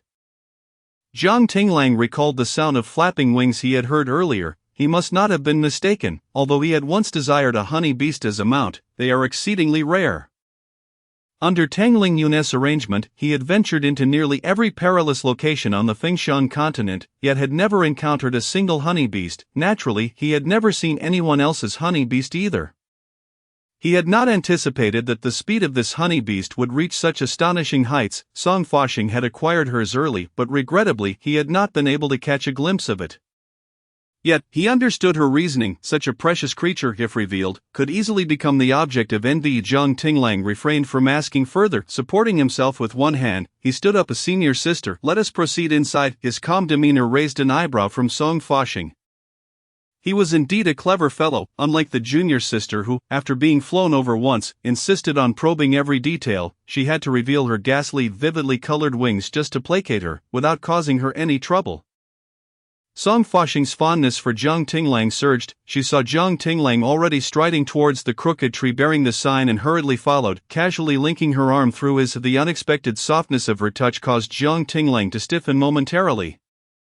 Instinctively wanting to withdraw his arm, however, Song Fashing quickly interrupted him. Don't move, the boundless demonic cliff is fraught with peril. It is said that toxic miasma lingers within, never dissipating. Furthermore, a millennium ago, the celestial sect led all practitioners of the Fengshan continent to capture the evil cultivators and exile them here. Those imprisoned within have turned against each other, and those who survived the toxic miasma are all ruthless characters. Song Fashing's continued lamentations left Jiang Tinglang feeling somewhat helpless. Senior sister, in truth, the boundless demonic cliff is not as perilous as you suggest. He carefully chose his words before continuing. It is relatively safe. Song Fashing was taken aback, her voice rising 2 octaves. What did you just say? Safe? Jiang Tinglang nodded. If the boundless demonic cliff is indeed as legendary as described, then it contains only those who were exiled. The defeated of the celestial sect. It would be much safer than it is now, Song Fashing retorted. Do you realize what you are saying? Those are evil cultivators who have survived countless years through dark arts. They are all monsters. How could it be safe? Have you been inside and know how dangerous it is? Jiang Tinglang replied. Yes, I visited 2 years ago. Song Fashing paused, suddenly recalling something. What was your cultivation level 2 years ago? Transformation stage. Did that wretched Tang Lingyun send you? Jiang Tinglang was taken aback. It was the first time he had heard someone refer to Tang Lingyun with such disdain. Yes, did you not hesitate at all? Countless cultivators at the crossing tribulation or ascension stage have entered the boundless demonic cliff seeking the source sculpting grass, yet few have emerged with it. Those who entered at the crossing or ascension stage did so out of desperation, seeking the grass to enhance their spiritual roots. And you, were you finding it for someone else? That Tang Lingyun is completely inhumane. How old were you then? Only 16, Song Fashing's face flushed with indignation. I've never seen someone so unworthy of being a master. You are not her disciple. You are like a spirit beast bound by a master-servant contract. She doesn't care about your life at all. Ultimately, I still want to know, knowing that no transformation stage cultivator has ever walked out of there, why did you go? Jiang Tinglang, overwhelmed by Song Fashing's barrage of questions, felt his head spinning. He no longer bothered to shake off her hand and murmured, Senior sister, let us not dwell on the past. Seeing his reluctance, Song Fashing shrugged and tightened her embrace around his arm. All right then. I won't pry into your wounds. Let us head inside. Though you are now in the nascent soul stage, fear not. With me here, you shan't lose even a single hair. A stirring sensation coursed through Jiang Tinglang as he quickly glanced down at Song Fashing. Memories of 2 years ago flooded back. Tang Lingyun had summoned him to the boundless demonic cliff to retrieve the source sculpting grass. That he had faced numerous perils to bring treasures back to Lingshu sect. And those treasures had already maximized the disciples' cultivation potential. However, the disciples' spiritual roots were lacking. They required source sculpting pills. By then, he had reached the transformation stage. Tang Lingyun had insisted he venture into the boundless demonic cliff. Was he afraid at that time? Naturally, a sense of dread lingered in his heart. The boundless demonic cliff was notorious for swallowing many ascension stage cultivators whole. Even many at that level had fallen within. With his mere transformation stage so far from ascension, how could he have dared to go? But Tang Lingyun had claimed that his innate fortune was extraordinary, and even lying down, he could ascend. She had told him that once he joined Lingshu sect, he must contribute to the sect to the best of his abilities. Recalling that scene and glancing at Song Fashing beside him, Jiang Tinglang felt warmth radiating from her chest where she leaned against his arm. It was a warmth that made him feel somewhat flushed. Was this the true bond of a master and disciple? They reached the back of the gnarled tree, where a concealed dark entrance awaited them at the base of the foreboding cliff. This was the entrance to the boundless demonic cliff. Jiang Tinglang halted, turning once more to Song Fashing. Senior sister, my ability to emerge from the boundless demonic cliff was purely fortuitous. I wonder if this time it will be the same. Before he could finish, Song Fashing tugged at his arm, stepping boldly into the cave. Asa man, don't be so wishy-washy. The cave is right here. Do you still intend to go in alone? Lingshu sect. Shen Shuangdi had waited 3 days. Finally seeing Zhu Chunru emerge, albeit still wounded as Zhu Chunru's injury had yet to fully heal, a blow from the void stage was not easily recovered from, especially since she was merely at the spirit-severing stage. While that strike hadn't been aimed at her life, recovery was not swift. During those 3 days, she had merely recuperated somewhat. Today, she emerged thinking that Jiang Tinglang should have been brought back to Lingshu sect by now. Instead of languishing in recovery, she might as well transfer all her injuries to Jiang Tinglang, for he was not easily killed. However, no sooner had she stepped out than Shen Shuangdi approached her. passionately recounting the events that had transpired in the judgment hall. Zhu Chunru was left speechless, her chest rising and falling rapidly. Unable to contain herself, she suddenly spat a mouthful of blood, splattering Shen Shuangdi in the process. Shen Shuangdi was momentarily stunned but quickly cleaned herself up with a flick of her hand and remarked, "Senior sister, I've thought long and hard over the past 3 days. Jiang Tinglang underwent a complete transformation just a few days ago. He not only poisoned the junior brother but also dug out his own spiritual roots to escape Lingshu's sect. He was never this way before. We watched him grow up. His sudden change must have a reason." Zhu Chunru clutched her chest, wiping the blood from her lips with a handkerchief, her eyes brimming with barely contained fury. "What is the reason, junior sister? Do you, like junior sister San, sympathize with that traitor? He has exposed the secret technique of our Lingshu sect for exchanging spirit sources, and Elder Gocheng has labeled it as heretical sorcery. Jiang Tinglang has committed such an atrocious act. He has caused Elder Gocheng to retract the token gifted to our master. He even dared to insult all of us from Lingshu sect as dogs. This ungrateful wretch. I cannot fathom why our master suddenly brought him into the sect. Had I known this would transpire, I should have slain him with a single sword stroke at our first encounter." Zhu Chunru seethed with rage, every word dripping with venom. Her gaze towards Shen Shuangdi was laced with reproach. Shen Shuangdi gasped, hastily defending herself, "Senior sister, you misunderstand me. I am deeply pained by the suffering of our junior brother after he was poisoned. How could I possibly harbor sympathy for that vile creature? What I meant was, he once absorbed the demonic poison for our master, even sacrificing 2 levels of his cultivation and reverting to the nascent soul stage. Could it be that the demonic poison has led him to become possessed? Is that why his temperament has changed so drastically?" Zhu Chunru paused. "Possessed? Jiang Tinglang is possessed. Indeed, if he were not possessed, how can one explain that, despite having lost his spirit source, his cultivation remains at the mid-nascent soul stage without any decline? If he were not possessed, why would he suddenly resort to poisoning our junior brother? And why would he, like a madman, extract his own spirit source? What is a spirit source? It is the very essence of life for all cultivators. Even in the face of death, a cultivator would never willingly destroy their own spirit source. The only reason Jiang Tinglang would act in such a manner is that he has indeed become possessed." Zhu Chunru, overwhelmed by her emotions, could not suppress a mouthful of blood. She turned to Shen Shuangdi and suddenly said, "The notion of possession is indeed plausible." Shen Shuangdi was taken aback. "Plausible?" Zhu Chunru raised her head. Glancing at the tightly shut door of Tang Lingyun's room, she let out a cold laugh. "He has harmed our junior brother to such an extent that he has lost his innate spirit source and nearly perished. Who knows if the spirit source that is to be replaced will have any adverse effects on our junior brother's body. It would serve him right if he were possessed. If he is not, I shall find a way to ensure he becomes so." "Shuangdi, you have done well. Your ingenuity in this matter is commendable. Come with me to the Immortal Gate headquarters. We must inform Elder Gocheng of Jiang Tinglang's possession."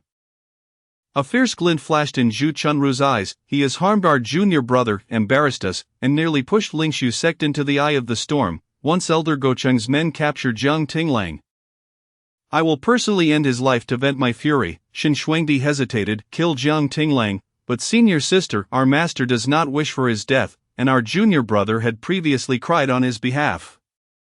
I shall bear the brunt of our master's wrath alone. As for our junior brother, I will console him. That wretch who has brought him to such a plight is entirely unworthy of his sympathy.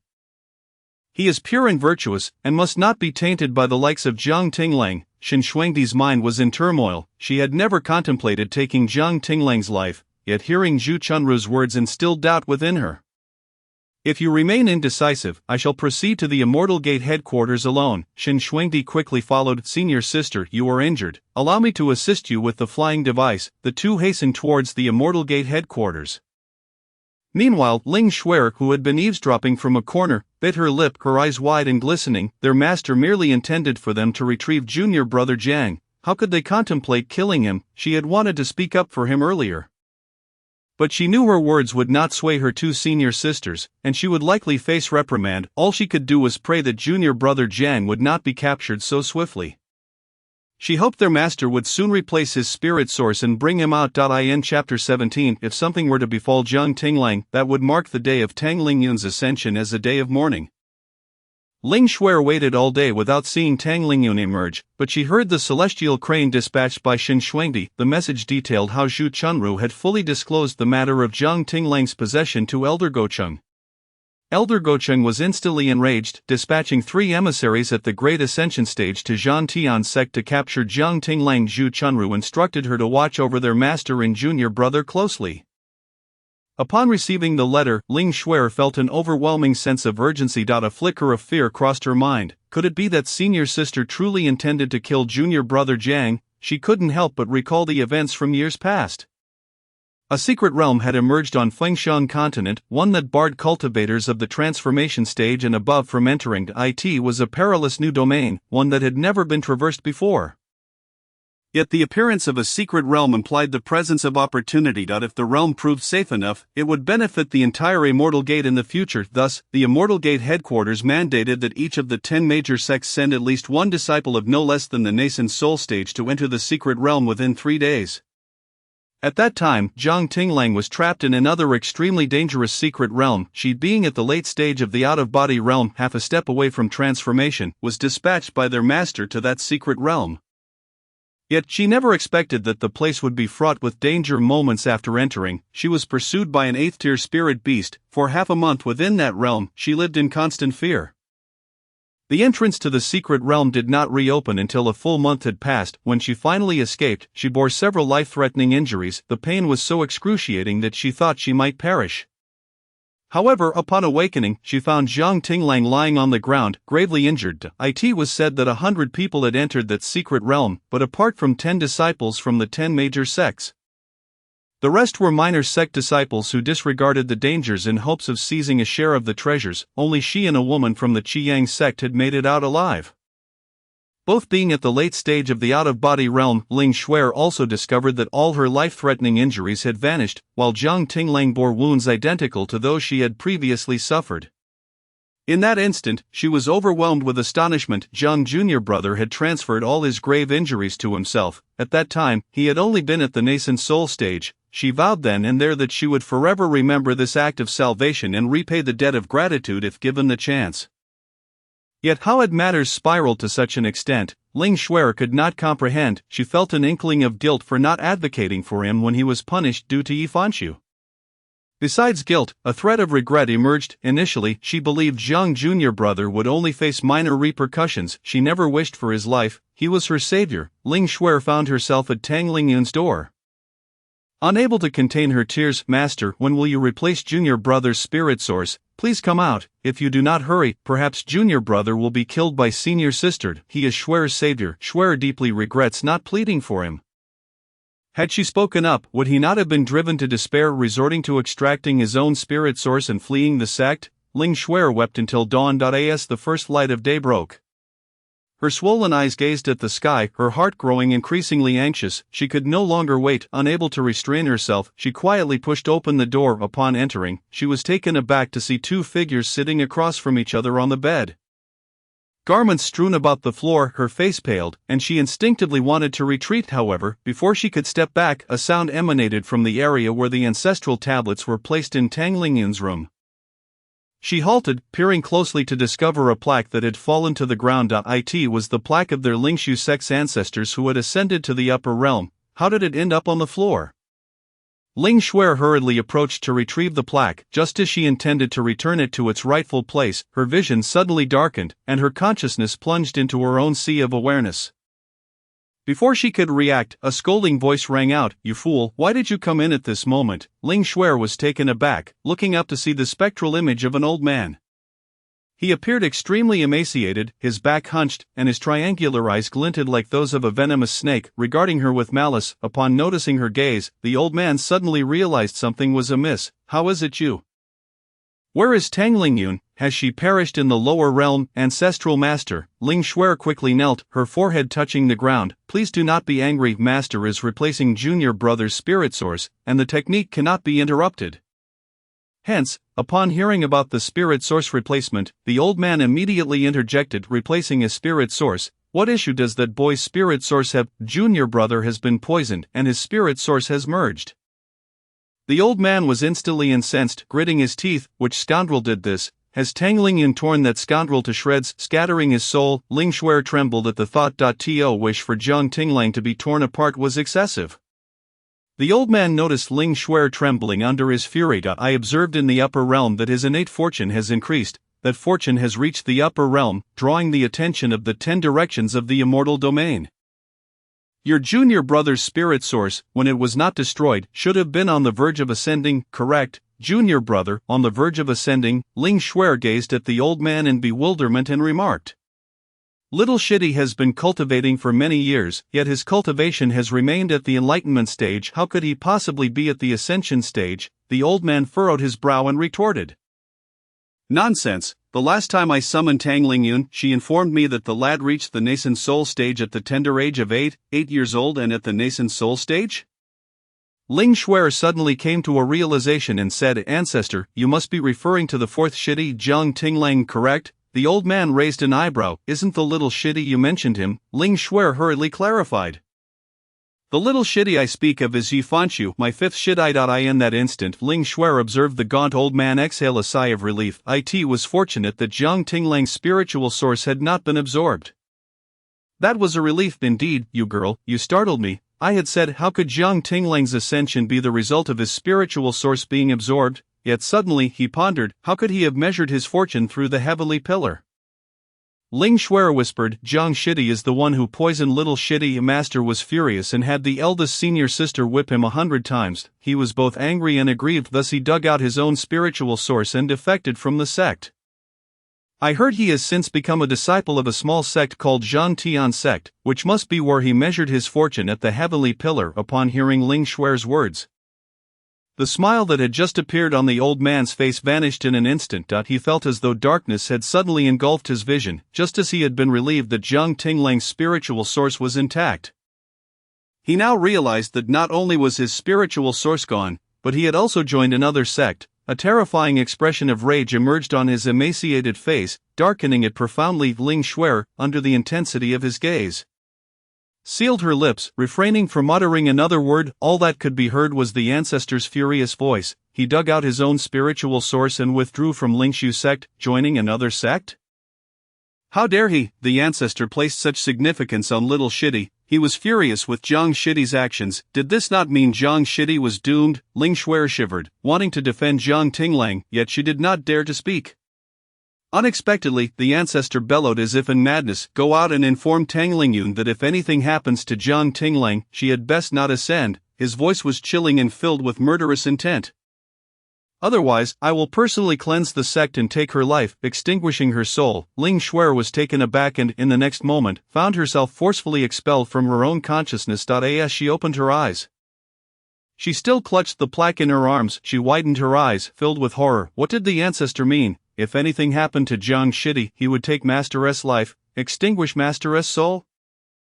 A chill swept through Ling Shuer's heart, and she instinctively looked towards the bed, where Tang Lingyun lay with her eyes tightly shut. Tang Lingyun had said before entering the room, once the spell commenced, it could not be interrupted. If interrupted, Yi Fanshu would undoubtedly perish, but now, the eldest senior sister had sent people to kill Jiang Tinglang. The ancestor had also stated that Jiang Tinglang must not be harmed.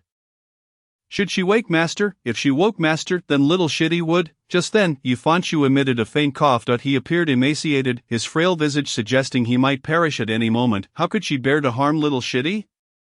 Ling Shuer bit her lip and gently retreated from Tang Lingyun's room. Jiang Shitty, with your 49 pieces of golden fortune, you should not so easily perish, right? It has been so long, and the eldest senior sister has not sent any further news. Nor has she returned to the sect. Have you managed to escape? I'm sorry, but I cannot harm little Shitty. When you return, I will surely plead for you. Zhu Chunru and Xin Shuangdi, accompanied by 3 Ascension Stage disciples, arrived at the entrance of the Wujimal Cliff. Xin Shuangdi held a compass inscribed with Jiang Tinglang's birthdate, along with a strand of his hair and a drop of his heart's blood.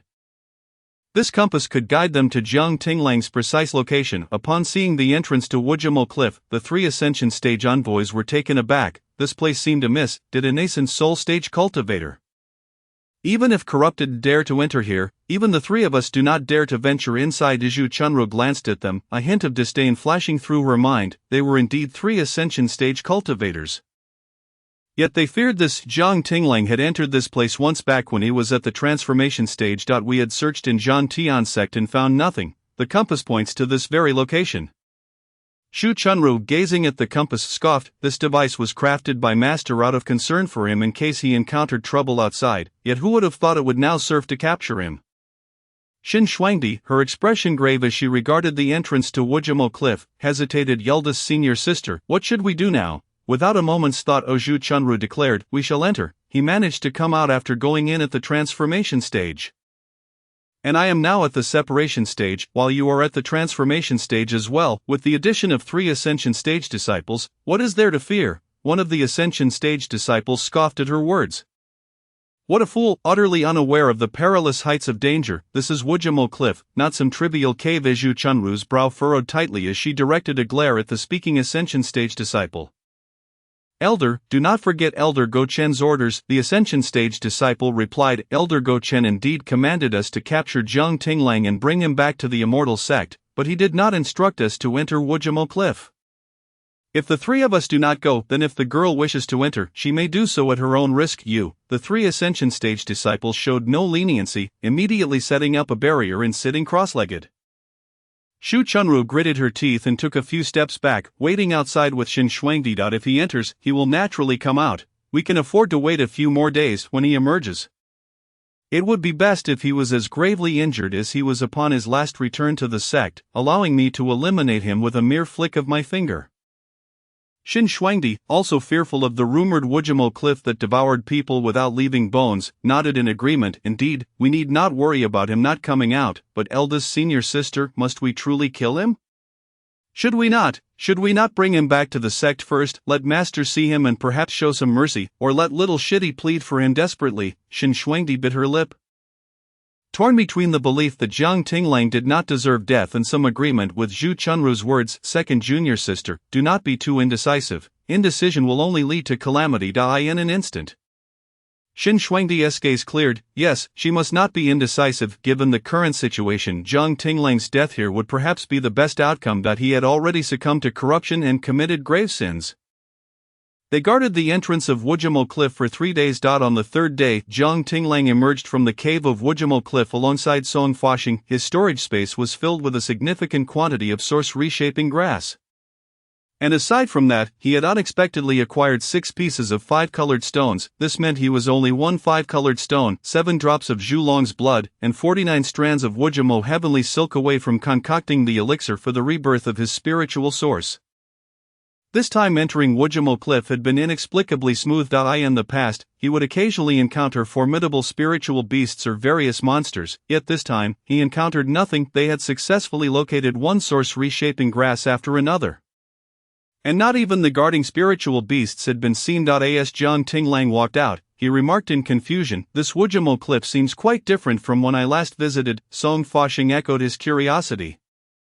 Indeed, I heard it was perilous inside, yet the greatest danger I faced was tripping over a sharp stone and hurting my foot. Brother, when we get home, you must rub it for me. As she spoke, Song Fashing glanced at Jiang Tinglang with eyes that could not be deemed innocent. A sister, do not jest with me. A woman's foot should not be carelessly rubbed by others. Jiang Tinglang laughed. Is that shyness I detect? Indeed, you are still young and easily embarrassed, the banter continued, and Jiang Tinglang chose to ignore her, focusing instead on the path ahead as he quickened his pace towards the entrance. However, just as he reached the mouth of Wujimo Cliff, he keenly sensed several unfamiliar auras outside, 2 of which were particularly familiar. Jiang Tinglang's expression suddenly turned frosty. Meanwhile, Song Fashing halted in her steps, her light voice tinged with displeasure. Not those 2 troublesome women again. It seems my failure to roast them last time was my oversight. Chapter 18, Waiting at Wujimo Cliff for Jiang Tinglang. Su Yener arrives under Tian Shu's command. At the entrance of Wujimo Cliff lay a barrier, isolating all sounds from within and preventing the demonic creatures from escaping. Thus, when Jiang Tinglang detected the presence of individuals outside, those outside remained oblivious to their arrival at the cave's entrance.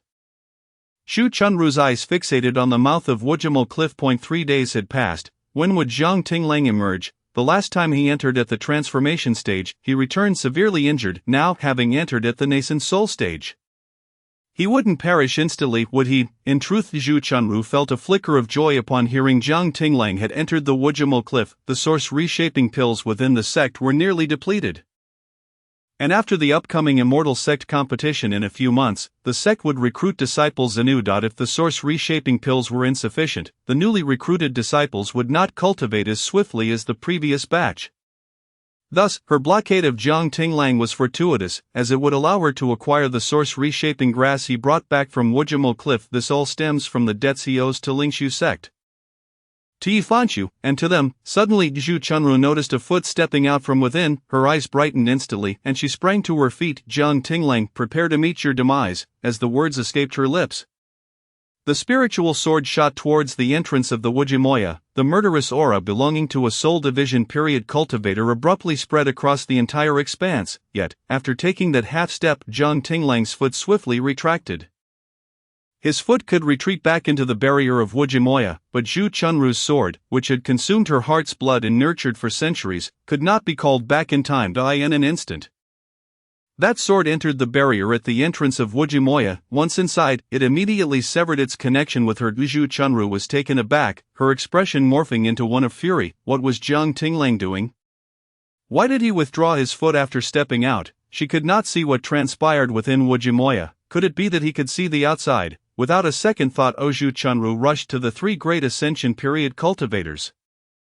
Elders, Jiang Tinglang has emerged from Wujimoya. He is currently at the entrance. However, it seems he has already discovered us. I implore the three elders to take action. Slay Jiang Tinglang. The three great Ascension cultivators had been stationed here for 3 days.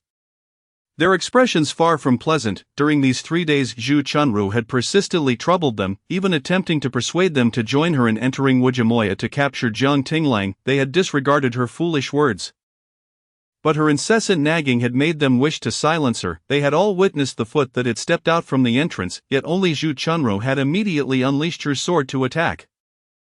Truly a fool. One of the great Ascension cultivators remarked. Where did he come out from? He hasn't truly emerged yet. Even at the entrance, he is still within Wujimoya. Moreover, given his posture, he might have intentionally set a trap inside.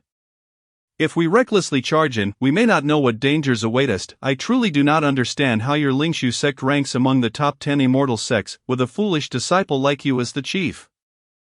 The cultivator, already irked from waiting, finally could not restrain himself from scolding Zhu Chunru. Her face instantly darkened. He must have realized we are outside. If we do not enter and capture him now, what if unforeseen complications arise? Elders, do not forget. This is Elder Gocheng's command. I, Zhu Chunru of Lingshu sect, am not begging you to be here. Each word she uttered was laced with suppressed fury. The great Ascension cultivator scoffed.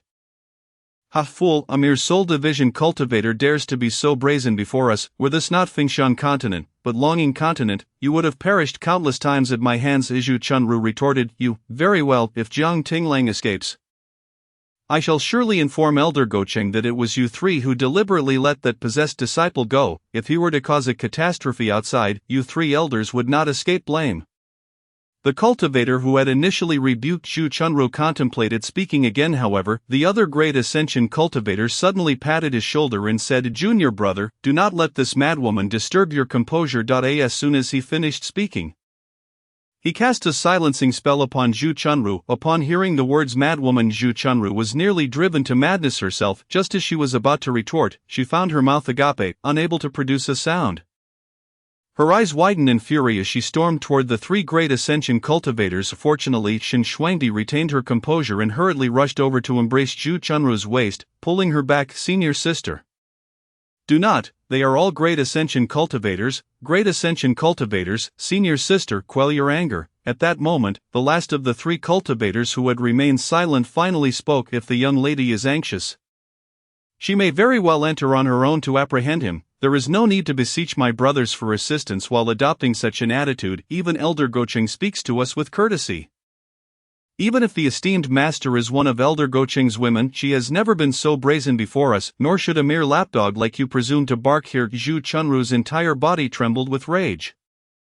Her teeth gritted as she glared, raising her head to stride directly toward the entrance of Wujimoya. Shen Shuangdi quickly grabbed her, but instead Zhu Chunru seized her arm, forcibly dragging her into the cave. The moment they stepped through the entrance, Zhu Chunru felt the air turn frigid. An invisible hand seemed to suddenly grip her throat, making it difficult for even a soul division cultivator like her to breathe. She widened her eyes in shock, her feet rooted to the spot. Shen Shuangdi fared even worse, her eyes filled with terror as she surveyed the surroundings. She had anticipated that entering Wujimoya would lead to a tunnel.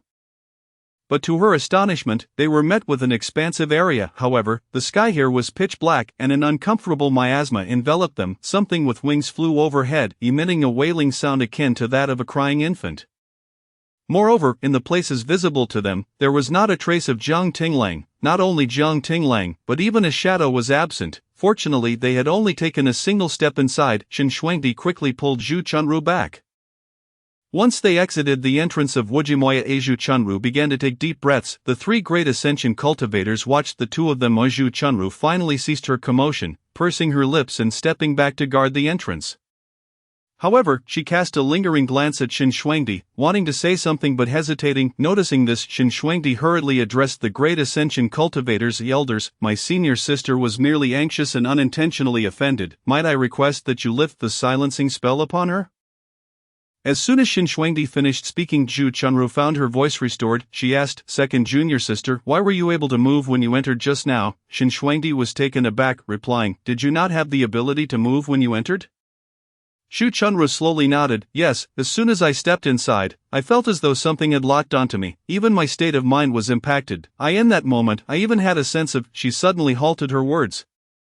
A hint of fear flickering in her eyes, almost revealing too much. In that instant, not only could she not move, but thoughts of annihilating everything surged within her mind. That murderous intent seemed poised to invade her consciousness, turning her into a being solely driven by slaughter. Upon reflection, was this not a precursor to falling into madness? Zhu Chunru cast a wary glance at the three great ascension cultivators. No wonder they were reluctant to enter. The most perilous aspect of Wujimoya must be the rampant miasma, which easily leads one to madness. Even if one does not succumb to madness, a moment's inattention could shatter their state of mind. Once a cultivator's state of mind is compromised, it could severely impact their future cultivation. Zhu Chunru's expression darkened. No wonder Jiang Tinglang could traverse in and out. He must have already fallen into madness. That is why he remains unaffected by the entities within. Shen Shuangdi understood Zhu Chunru's hesitation and recognized what she was about to say. Indeed, when she entered, she too felt her state of mind jolted. However, it had not reached the point of immobility. It seemed they could only wait here for that traitor to emerge. Just as Shen Shuangdi finished her thought, movement was heard at the entrance once more. A slender, jade-like hand shook a bell, producing a clear, melodious chime. However, just as the sound rang out, the hand retracted. Zhu Chunru gritted her teeth. Jiang Tinglang. Shen Shuangdi furrowed her brow, remarking, that bell looks somewhat familiar. Jiang Tinglang is summoning someone. The three great ascension cultivators exchanged glances. They recognized the bell but could not be bothered to engage with the two fools. Furthermore, they had no intention of killing Jiang Tinglang here, after all. They were aware of the trial that had taken place in the Judgment Hall 2 days prior. Elder Tianqiu had personally protected Jiang Tinglang, even if he had indeed fallen into madness. He would still need to stand trial again at the Immortal Sect's Judgment Hall before any verdict could be rendered or punishment issued. Inside the entrance of Wujimoya, Jiang Tinglang stood alongside Song Fishing. When they had entered, both had concealed their auras and forms, thus remaining unnoticed. Song Fishing remarked, junior brother Jiang, Lingshu's sect is like a butcher turning on a donkey. Why not take this opportunity to let me roast those two? Jiang Tinglang wore a wry smile. He replied, Tanglin once made me swear an oath with my heart's blood, vowing that in this life, I would never harm the lives of my master or the three senior sisters. Song Fishing was taken aback. When did this happen? After I broke through to the nascent soul stage. Song Fishing erupted, cursing, Tanglin is truly a venomous woman. How could she compel a newly admitted disciple to take such an oath? Unless she never regarded you as a disciple at all, does she not realize that oaths should not be taken lightly? Once sworn, even if you do not violate the oath, you will still bear burdens you would not have otherwise due to the scrutiny of the heavens. This is the price the heavens demand for administering justice. No wonder your cultivation has made little progress over the years since your nascent soul breakthrough, aside from being enslaved by Tanglin. This factor plays a role as well. It is no surprise Jiang Tinglang previously obstructed her from killing. The judgment of the heavenly oath is extensive. If she were to kill those two because of Jiang Tinglang, It might very well be deemed a violation of his oath that Tang Lingyun, what a venomous woman. Jiang Tinglang pressed his lips together, a flicker of madness flashing deep within his eyes. It is perhaps for the best that he cannot kill. By managing to restrain himself from acting too rashly, he ensures that they meet their demise. Such a fate would be far too lenient for them. In his past life, they had been mercilessly tormented to death by their most beloved junior brother. Yifanshu, now endowed with the fortune of heaven, once he acquires the necessary materials to concoct an elixir, he shall facilitate the rebirth of the spirit source after its resurrection. With his status as a disciple of the Zhantian sect, he will finally be able to devote himself to cultivation. Given his innate talent, regaining the transformation stage within a year would be a trifling matter. Within 5 years, the people of Ling Su sect would be utterly powerless against him. He longs to witness their self-destruction, and as for Yifanshu, he shall personally deliver the fatal blow. Presently, he has already shaken the bell given to him by Su Yener once she arrives with her presence. The 3 major cultivators clad in the robes of the Immortal Sect Association shall not dare to act against him. Without a moment's hesitation, he surmised how Zhu Chunru and Shen Shuangdi had summoned the 3 major cultivators of the Immortal Sect Association. They must have slandered him, claiming he had fallen into darkness. As long as he reaches the Immortal Sect Association safely under Su Yener's escort, he can once again stand in the Great Tribunal Hall. However, this time, he shall not allow them to frame him. If his memory serves him correctly, according to the laws of the Immortal Sect Association, falsely accusing another is a grave offense. Song Feishing felt a surge of anger. She stepped aside to retrieve the life-bound spirit sword that Zhu Chunru had thrown in. A golden flame immediately enveloped the spirit sword. In but a moment, the sword was reduced to ashes. Outside, Zhu Chunru suddenly spat out a mouthful of blood, her eyes blazing red as she glared at the entrance of the Wujimoya. She sensed that her life-bound spirit sword, nurtured with her heart's blood for hundreds of years, had been destroyed. Clutching her chest, trembling all over, she cursed vehemently. Wretched creature, that accursed wretch, yet she dared not re-enter, left only to seethe in impotent rage outside. 2 days later, a plain white umbrella appeared on the horizon. Soaring towards the 3 major cultivators at remarkable speed, swiftly descending before them, spinning rapidly beneath the umbrella, a delicate foot gently touched the ground, leaving a circle of lotus patterns dressed in a pink and white gown. Su Yener lifted the umbrella, her youthful visage emerging beneath it, bearing a hint of urgency as she addressed the 3 major cultivators. Thank you for your efforts, esteemed uncles. Today, under the command of Elder Tian Shu, I have come to escort Jiang Tinglang back to the Immortal Sect Association. The major cultivators exchanged glances, satisfaction evident in their eyes. Finally, they would not have to remain here any longer. However, their journey could not be without purpose. They replied, Yener, you have arrived at the perfect time. Since you have been dispatched by Elder Tian Shu, we shall accompany you in escorting Jiang Tinglang to the Immortal Sect Association. At that moment, Jiang Tinglang emerged from the mouth of Wujimoya, amidst the seemingly predatory gazes of Zhu Chunru and Shen Shuangdi. He stated nonchalantly, Sister Yener, I shall accompany you. Chapter 19. Approaching the second tribunal, Zhu Chunru seeks to plant the demonic seed. Seeing Jiang Tinglang unharmed, Su Yener immediately breathed a sigh of relief. Thank goodness he was safe. Upon hearing the sound of the bell, she had indeed rushed over on her sword. However, just as she stepped out, she overheard a fellow junior brother from the Immortal Sect Association discussing the matter of the 3 major cultivators apprehending Jiang Tinglang. She hurried to the Great Tribunal Hall, striving to summon Elder Tian Shu. Fortunately, the elusive Elder Tian Shu had indeed responded to her call. She hastened here under his authority. Along the way, guided by the bell's chime, she deduced that Jiang Tinglang was located within the perilous Wujimoya, causing her heart to chill. She wondered if the 3 major cultivators had harmed him in any way. She feared that Jiang Tinglang was likely trapped within Wujimoya. She was acutely aware that the members of the Immortal Sect Association understood the dangers of Wujimoya best. They would never risk their years of cultivation and their lives unnecessarily, yet, Wujimoya was indeed the most treacherous place. Jiang Tinglang was merely at the nascent soul stage, and worse still, he was a nascent soul without a spirit source. Should he encounter any danger inside, he would have to escape through the barrier at the cave entrance. The more she pondered, the more fearful she became, prompting her to summon her utmost speed to reach the location. Fortunately, he was unharmed. Su Yener's gaze fell upon Song Feishing beside Jiang Tinglang. She was a cultivator at the integration stage. This integration stage cultivator had emerged from Wujimoya alongside Jiang Tinglang. Moreover, she appeared clear-eyed, a smile gracing her lips, seemingly untouched by the dangers of Wujimoya. A remarkable individual. Surely she had been protecting Jiang Tinglang all along. Su Yan'er smiled at Song Feisheng. Thank you, miss, for taking care of Jiang Tinglang along the way. I shall be taking him with me now. Song Feisheng looked at Su Yan'er with curiosity. I am his senior sister. It is not yet your place to express gratitude, is it? Protecting him is my duty as a senior sister. Su Yan'er was momentarily taken aback, sensing Song Feisheng's discontent with her previous wording. Yet, she bore no grudges, instead smiling lightly as she cast a pointed glance at Zhu Chunru and Xin Shuangdai. It is indeed the responsibility of senior sisters to protect their junior brothers. Though some sects are rather backward, requiring decades or even centuries-old individuals to be guarded by mere children. Song Feisheng raised an eyebrow. She needed not ponder who Su Yan'er was referencing, although her words were somewhat unpalatable.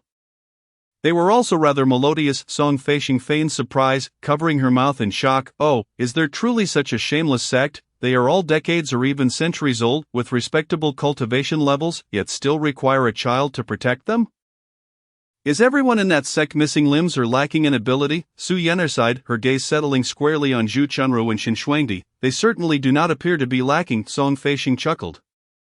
Since they do not seem to be lacking in physical form, then it must be their minds that are deficient. Wouldn't you agree, junior brother? As she spoke, she raised her slender wrist, pointing a finger at her own head.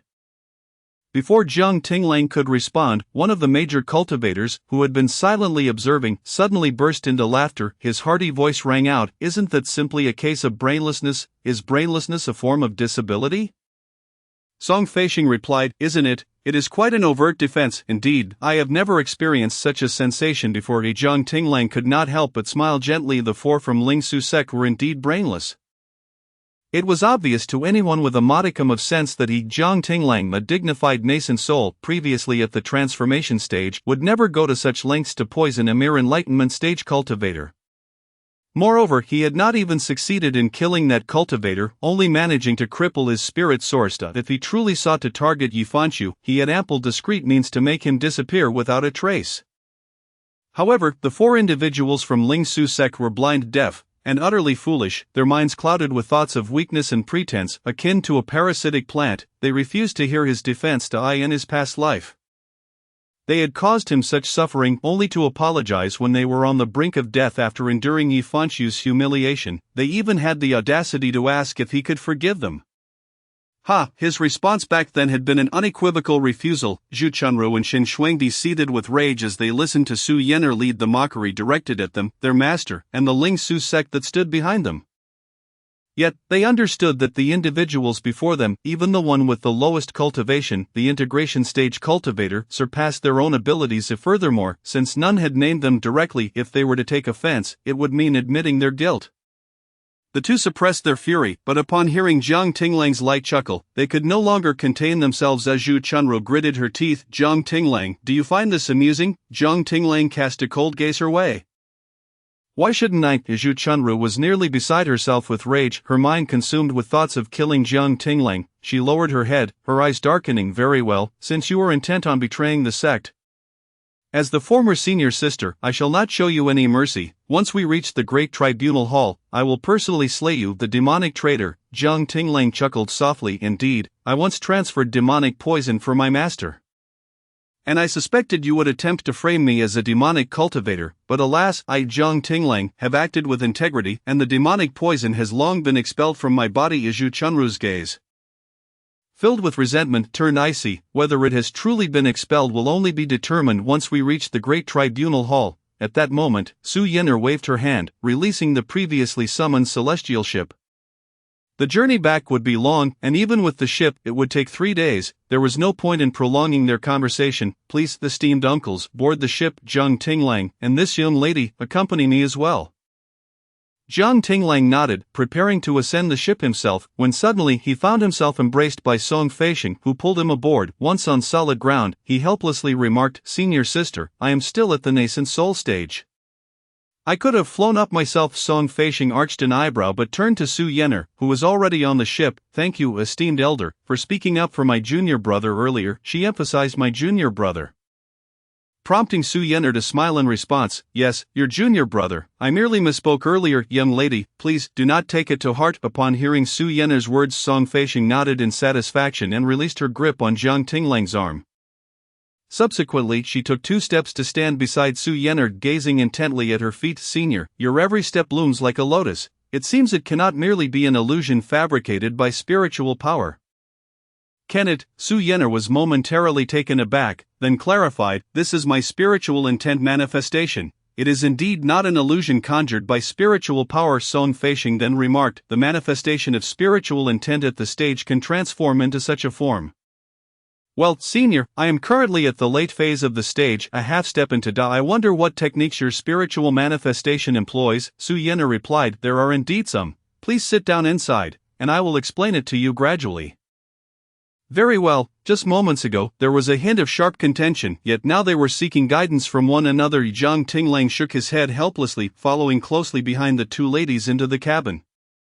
The 3 practitioners had already seated themselves inside the cabin, one of whom took it upon himself to steer the ship. The celestial vessel glided away slowly. Meanwhile, Shen Shuangdi, standing on the ground, turned to Zhu Chunru and said, Sister, let us return on our swords. However, Zhu Chunru remained rooted in place, her expression darkening as she replied, there's no rush. Shen Shuangdi was taken aback, only to see Zhu Chunru produce the compass she had used earlier to locate Jiang Tinglang.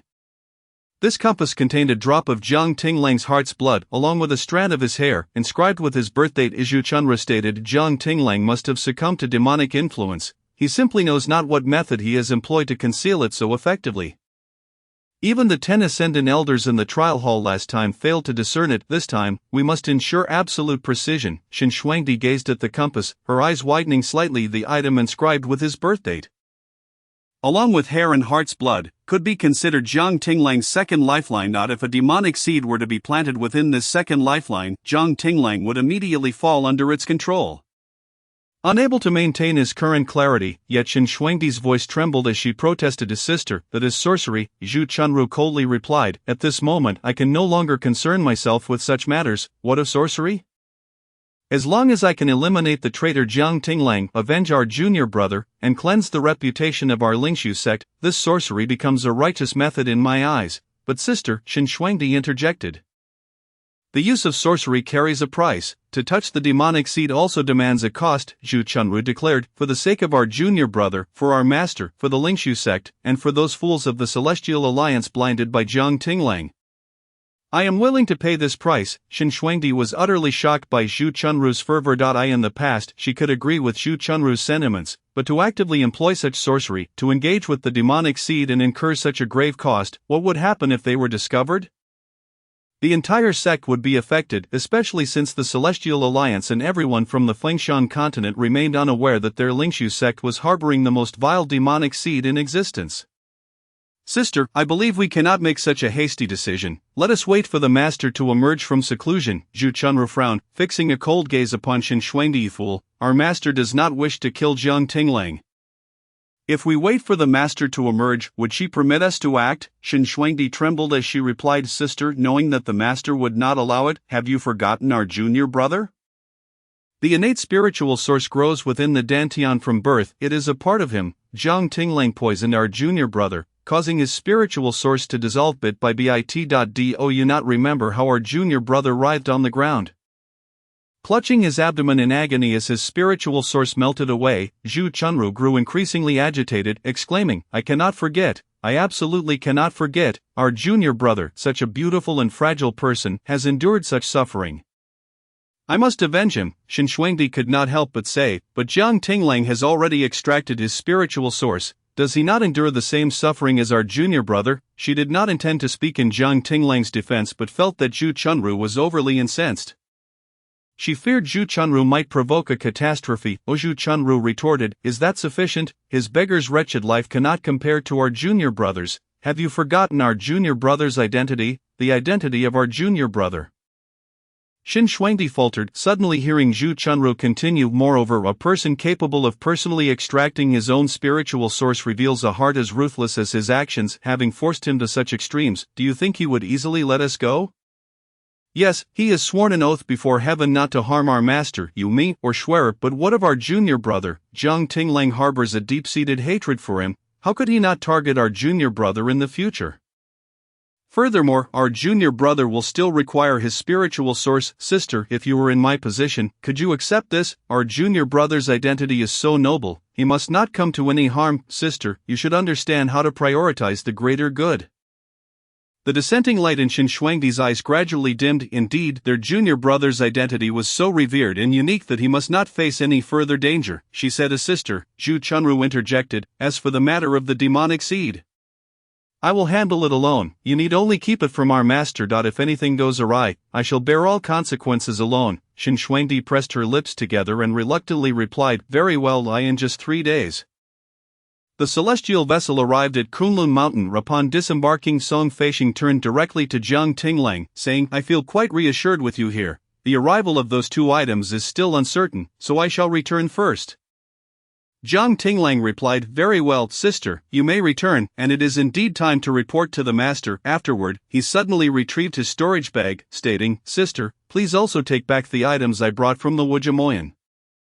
Song Feishing nodded, all right, I will keep them for you. Before everyone, Song Feishing summoned a spirit sword radiating with a green light and soared away on it. The 3 practitioners regarded Jiang Tinglang, and Su Yener addressed them. 3 brothers, Elder Tianshu has commanded that after bringing back Jiang Tinglang, we must see her immediately. I will first take him to the trial hall. Only then did the 3 practitioners exhale in relief, saying, we will observe as you escort him inside, so we can later report back to Elder Gochen. Very well, the trial had yet to commence. Elder Tianshu wishes to see him immediately? Jiang Tinglang's heart surged with tumultuous emotions. This time, he intended to clarify the relationship between Elder Tianshu and the Zhan Tian sect, as well as whether she was truly his senior sister. Su Yener also noticed the change in Jiang Tinglang's demeanor. She chuckled softly. Elder Tianshu typically only attends the most significant trials. Many who face judgment dread encountering her. Why do you appear somewhat pleased? Because she may be one of those who wish to save him in his past life, Jiang Tinglang merely replied, I have long heard of Elder Tianshu's renown, who in the Fengshan continent does not wish to behold her true form. Behold her true form? How can you utter such words? Did we not agree last time that it must not be spoken? Su Yener widened her eyes in disbelief. Hush, do not speak carelessly, follow my lead. Do you understand? If you offend Elder Tianshu, even I would be unable to save you. Chapter 20, Unintentionally flirtatious. Jiang Tinglang succumbs to darkness. Su Yener repeatedly cautioned against offending Elder Tianshu. She represented the authority of the entire Celestial Alliance and the Fengshan continent. Her personal power surpassed that of the other 9 ascendant elders. Jiang Tinglang assented multiple times before Su Yener led him once more to the entrance of the trial hall. As soon as they arrived, the doors of the grand hall suddenly swung open of their own accord. Su Yener turned to Jiang Tinglang, saying, Jiang Tinglang, remember what I just said? All right. Jiang Tinglang nodded. Sister Yener, you have already said it 13 times. I have remembered. That is good to hear. Let us enter. Elder Tianshu awaits you inside. Su Yener and Jiang Tinglang walked side by side toward the grand hall's entrance. However, just as she took a step forward, she discovered an unknown barrier had materialized before her, preventing her from entering. Jiang Tinglang, however, walked in without hindrance, even turning back to look at her. Su Yener was taken aback. Instinctively glancing into the trial hall, from the outside, one could see nothing within. The barrier must have been set up by Elder Tianshu herself to keep her out. Did Elder Tianshu wish to meet Jiang Tinglang privately? A solemn expression crossed Su Yener's face as she called out, Elder Tianshu likely wants to see you alone. I cannot enter. Remember what I told you. Jiang Tinglang paused, nodding in acknowledgement, and then turned to walk into the depths of the trial hall. Su Yener's gaze remained fixed upon him until the doors of the hall suddenly shut behind him, at which point she withdrew her gaze. The 3 practitioners observed this and remarked, mission accomplished. We shall report back to Elder Gochen. Farewell, Sister Yener. Su Yener responded, thank you for your efforts. Farewell. Inside the trial hall, it was so quiet that Jiang Tinglang could hear his own breathing and the steady beating of his heart. It resembled the previous visit, surrounded by 10 phoenix pillars. However, unlike last time, he had been there for some time, and the pillars emitted no light. It seemed no elder was present. Even the pillar where Elder Tianshu had stood before was silent. It bore no trace of her figure as it had the last time, yet Jiang Tinglang was certain that Elder Tianshu was watching him. Otherwise, how could the gates of the judgment hall open and close of their own accord? After standing for a while, Elder Tianshu showed no intention of appearing. Finally, Jiang Tinglang broke the silence. I, Jiang Tinglang, express my gratitude for Elder Tianshu's protection. At that moment, the foremost phoenix pillar illuminated with a pure white radiance. Within the glow, the silhouette of a woman materialized upon the pillar, while the other 9 pillars remained dim. Jiang Tinglang held his breath, gazing intently at the figure of the woman standing with her hands clasped behind her back. A voice, devoid of discernible emotion, suddenly rang out. Jiang Tinglang, what materials do you still lack for the rebirth of your spiritual source? Jiang Tinglang was taken aback. Could it be that Tianshu was aware of his formula for reviving his spiritual source? Could it be that the old blind man had informed her? It seemed likely the complete formula was indeed divulged to him by his master. As he had surmised, Tianshu, with a 99% probability, was one of his senior sisters. The remaining point was left for unexpected events. Jiang Tinglang, not one to be coy, replied directly, I still need a piece of multicolored stone, 7 drops of candle dragon's blood, and 49 strands of infinite sky silk. Once he finished speaking, silence once more enveloped the judgment hall. He observed as Tianshu raised a hand. A gust of wind swept through, and something shot forth from the phoenix pillar. Floating before Jiang Tinglang, upon closer inspection, he was momentarily stunned. There lay a piece of multicolored stone, along with a bundle of black, supple infinite sky silk, exuding a dark luster, the materials required to concoct the elixir for the rebirth of the spiritual source. Aside from the rootless stagnant water, were all exceedingly precious. The source grass was the most common among them, followed by the multicolored stone, then candle dragon's blood, and finally the infinite sky silk. It was said that the infinite sky silk was derived from the lives of the merfolk of the northern sea. 49 strands of infinite sky silk represented the lives of 49 merfolk. The northern sea lay at the northernmost edge of Phoenix Flight Continent, and the further north one ventured, the more perilous it became. For the spirit beasts there grew increasingly formidable. The northern sea merfolk were indeed 15th-tier spirit beasts, and they rarely ventured ashore, residing primarily in the depths of the ocean. Jiang Tinglang believed that acquiring the 49 strands of infinite sky silk would require considerable effort in the future. Unexpectedly, the infinite sky silk was even finer than a strand of hair. But could it be that Tianshu had plundered the lair of the merfolk? What you are missing, I happen to possess.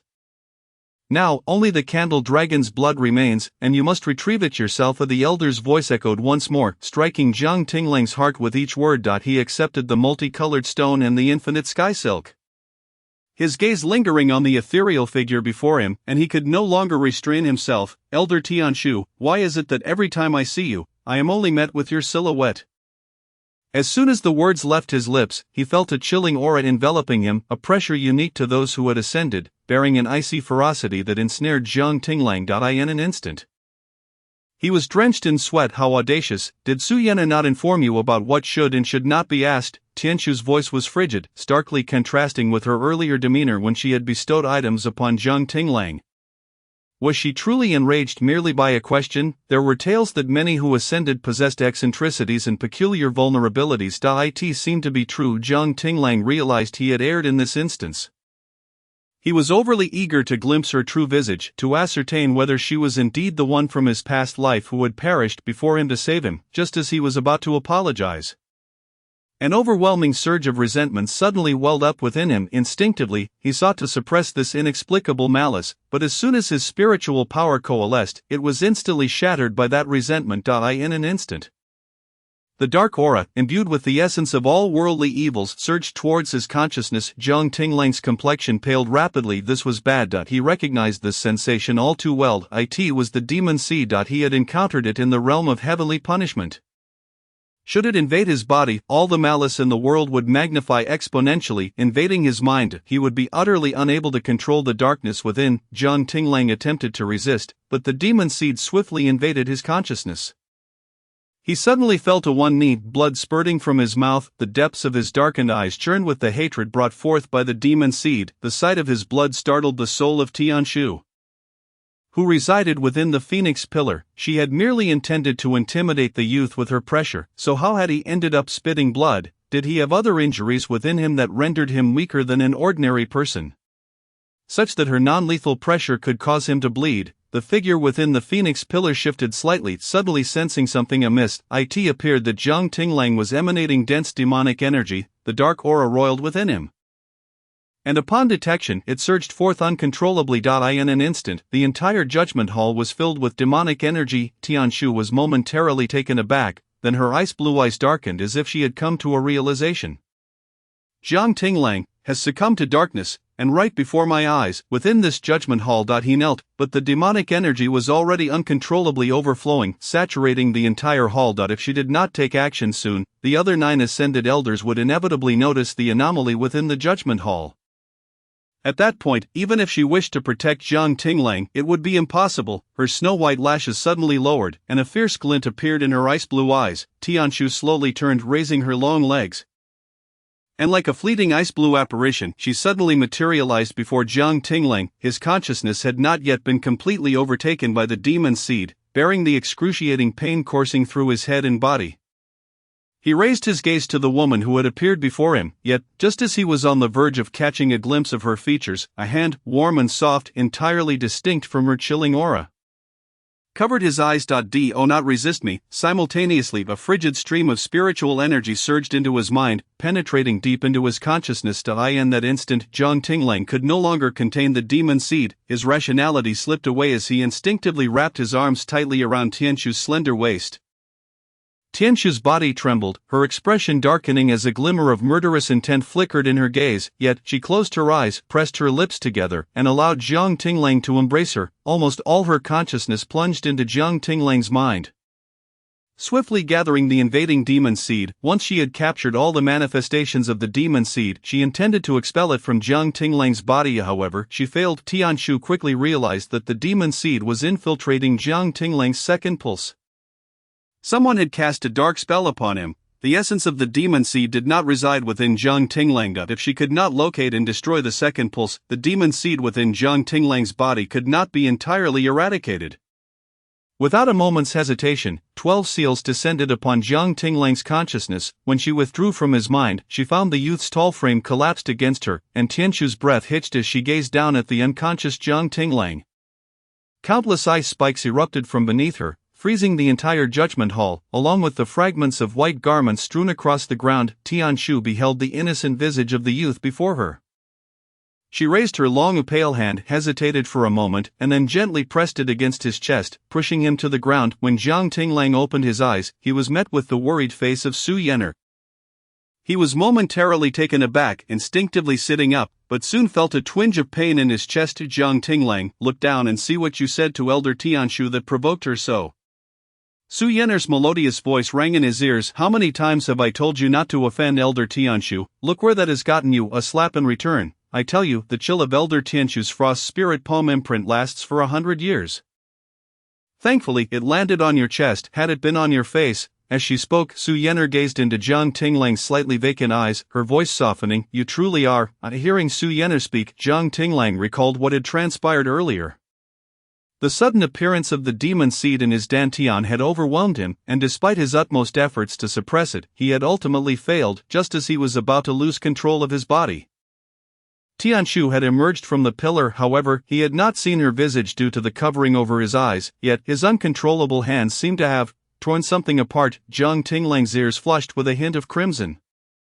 The emergence of the demon seed had been terribly ill-timed. It had even led him to inadvertently offend an ascended elder. Reflecting on Tianshu sealing the demon seed within his mind, he felt a wave of guilt wash over him for the scene that had unfolded outside.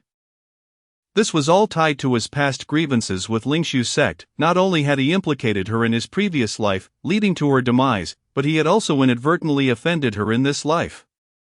A sense of remorse flickered within Jiang Tinglang's heart, yet he quickly composed himself, placing a hand upon his chest. Yener mentioned that this slap was a frost spirit palm. Jiang Tinglang paused for a moment, channeling a sliver of spiritual energy towards the red palm imprint upon his chest. In an instant, the imprint vanished. Su Yener stared at his chest in disbelief, her mouth agape as she finally exclaimed. You mean to say it wasn't the frost spirit palm? You angered Elder Tianshu and were met with nothing more than a common slap. I still remember the last time a man insisted on seeing Elder Tianshu.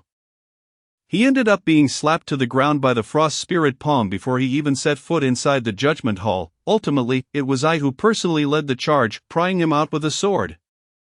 only to discover that what emerged was nothing more than a heap of flat fragments, his physical form irreparably damaged, and you on the other hand, received merely a simple slap. Su Yen'er stared in astonishment. Her mind unable to fathom what Jiang Tinglang could have possibly said to Elder Tianshu that provoked such ire, compelling the elder to take action personally, yet, that action culminated in nothing more than a single slap. When did Elder Tianshu become so merciful? Jiang Tinglang adjusted his attire, casting a resigned glance at Su Yen'er, yet he had no intention of unraveling the confusion in her heart. He merely inquired. Sister Yen'er, have the members of Lingshu sect arrived? Su Yen'er promptly replied, you have been unconscious for 3 days. The people from Lingshu sect came on the very day you fell into your coma. It was Zhu Chunru along with that butterfly who informed us that you had succumbed to demonic influence, and they have been waiting at the Immortal Gate Council for you to come for your trial. Jiang Tinglang's gaze grew cold as he stated, this incident of my unconsciousness in the Judgment Hall is undoubtedly related to Lingshu sect. Sister Yen'er, I implore you to take me there immediately. Su Yen'er nodded, saying, Elder Tianshu has also commanded that upon your awakening, you are to proceed directly to the Judgment Hall, as the members of Lingshu sect have accused you of falling into demonic influence. This time, all 10 elders will jointly deliberate on your case. Jiang Tinglang nodded in agreement. Very well, let us go at once. With that, he walked purposefully towards the guest room exit, his dark eyes reflecting a profound depth.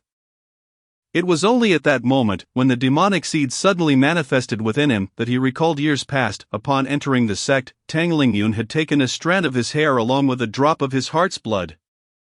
Both were of utmost significance. With a slight refinement, they would become his second lifeline. This demonic influence was undoubtedly a result of their tampering with that second lifeline. Time and again, they had sought to frame him, attempting to eliminate him entirely. How truly reminiscent of a former good senior sister. Out of fear of the celestial oath once sworn, he had sought to avoid conflict with them, yet now, he felt neither the desire nor the necessity to evade any longer. The past oath merely stipulated that he would not harm their lives. After this trial concludes, he would ensure they find living a fate worse than death. At the entrance of the Judgment Hall, Zhu Chunru and Shen Shuangdi had been waiting there for 3 days. They had heard that Jiang Tinglang fell into a coma due to offending Elder Tianshu. Zhu Chunru had inquired of those stationed outside the hall about the events of that day. The informant revealed that Jiang Tinglang had been summoned privately by Elder Tianshu and was ultimately carried out. Zhu Chunru also took the opportunity to ask about the time of Jiang Tinglang's summons, which conveniently coincided with the moment she had planted the demonic seed within his second lifeline. To implant the demonic seed upon Jiang Tinglang had cost her dearly. Her cultivation, originally at the late stage of spirit division, had now regressed to the early stage. However, it mattered not. As long as Jiang Tinglang perished here, she could always start anew, yet, the vengeance for her junior brother's plight could not be quenched. Jiang Tinglang had indeed been carried out from the Judgment Hall. He must have succumbed to demonic influence before Elder Tianshu, thereby offending her, yet, for reasons unknown, Elder Tianshu had not made this public. She merely instructed them to wait for Jiang Tinglang to awaken, promising to notify them when it was time to return. But how could she bear to wait? Thus she remained here, steadfast in her vigil. Jiang Tinglang had already succumbed to demonic influence. Even if Elder Tianshu shielded him, it could not alter the fact of his corruption. That was a demonic seed. Moreover, it was planted atop Jiang Tinglang's second lifeline. Currently, that second lifeline, fashioned from Jiang Tinglang's heart's blood, hair, and birth details, lay concealed within the forbidden grounds of Lingshu sect, precisely where the demonic seed had been sealed. As long as the seed remained on Jiang Tinglang's second lifeline, the demonic influence within him could never be eradicated. Zhu Chunru stood unmoving, occasionally closing her eyes to rest for a moment, while Shen Shuangdi appeared increasingly anxious. Sister, how much longer must we wait? Zhu Chunru glanced at Shen Shuangdi, a slight smile tugging at her lips. Today, it is Jiang Tinglang who faces judgment. What is there for you to be nervous about, if you no longer wish to wait?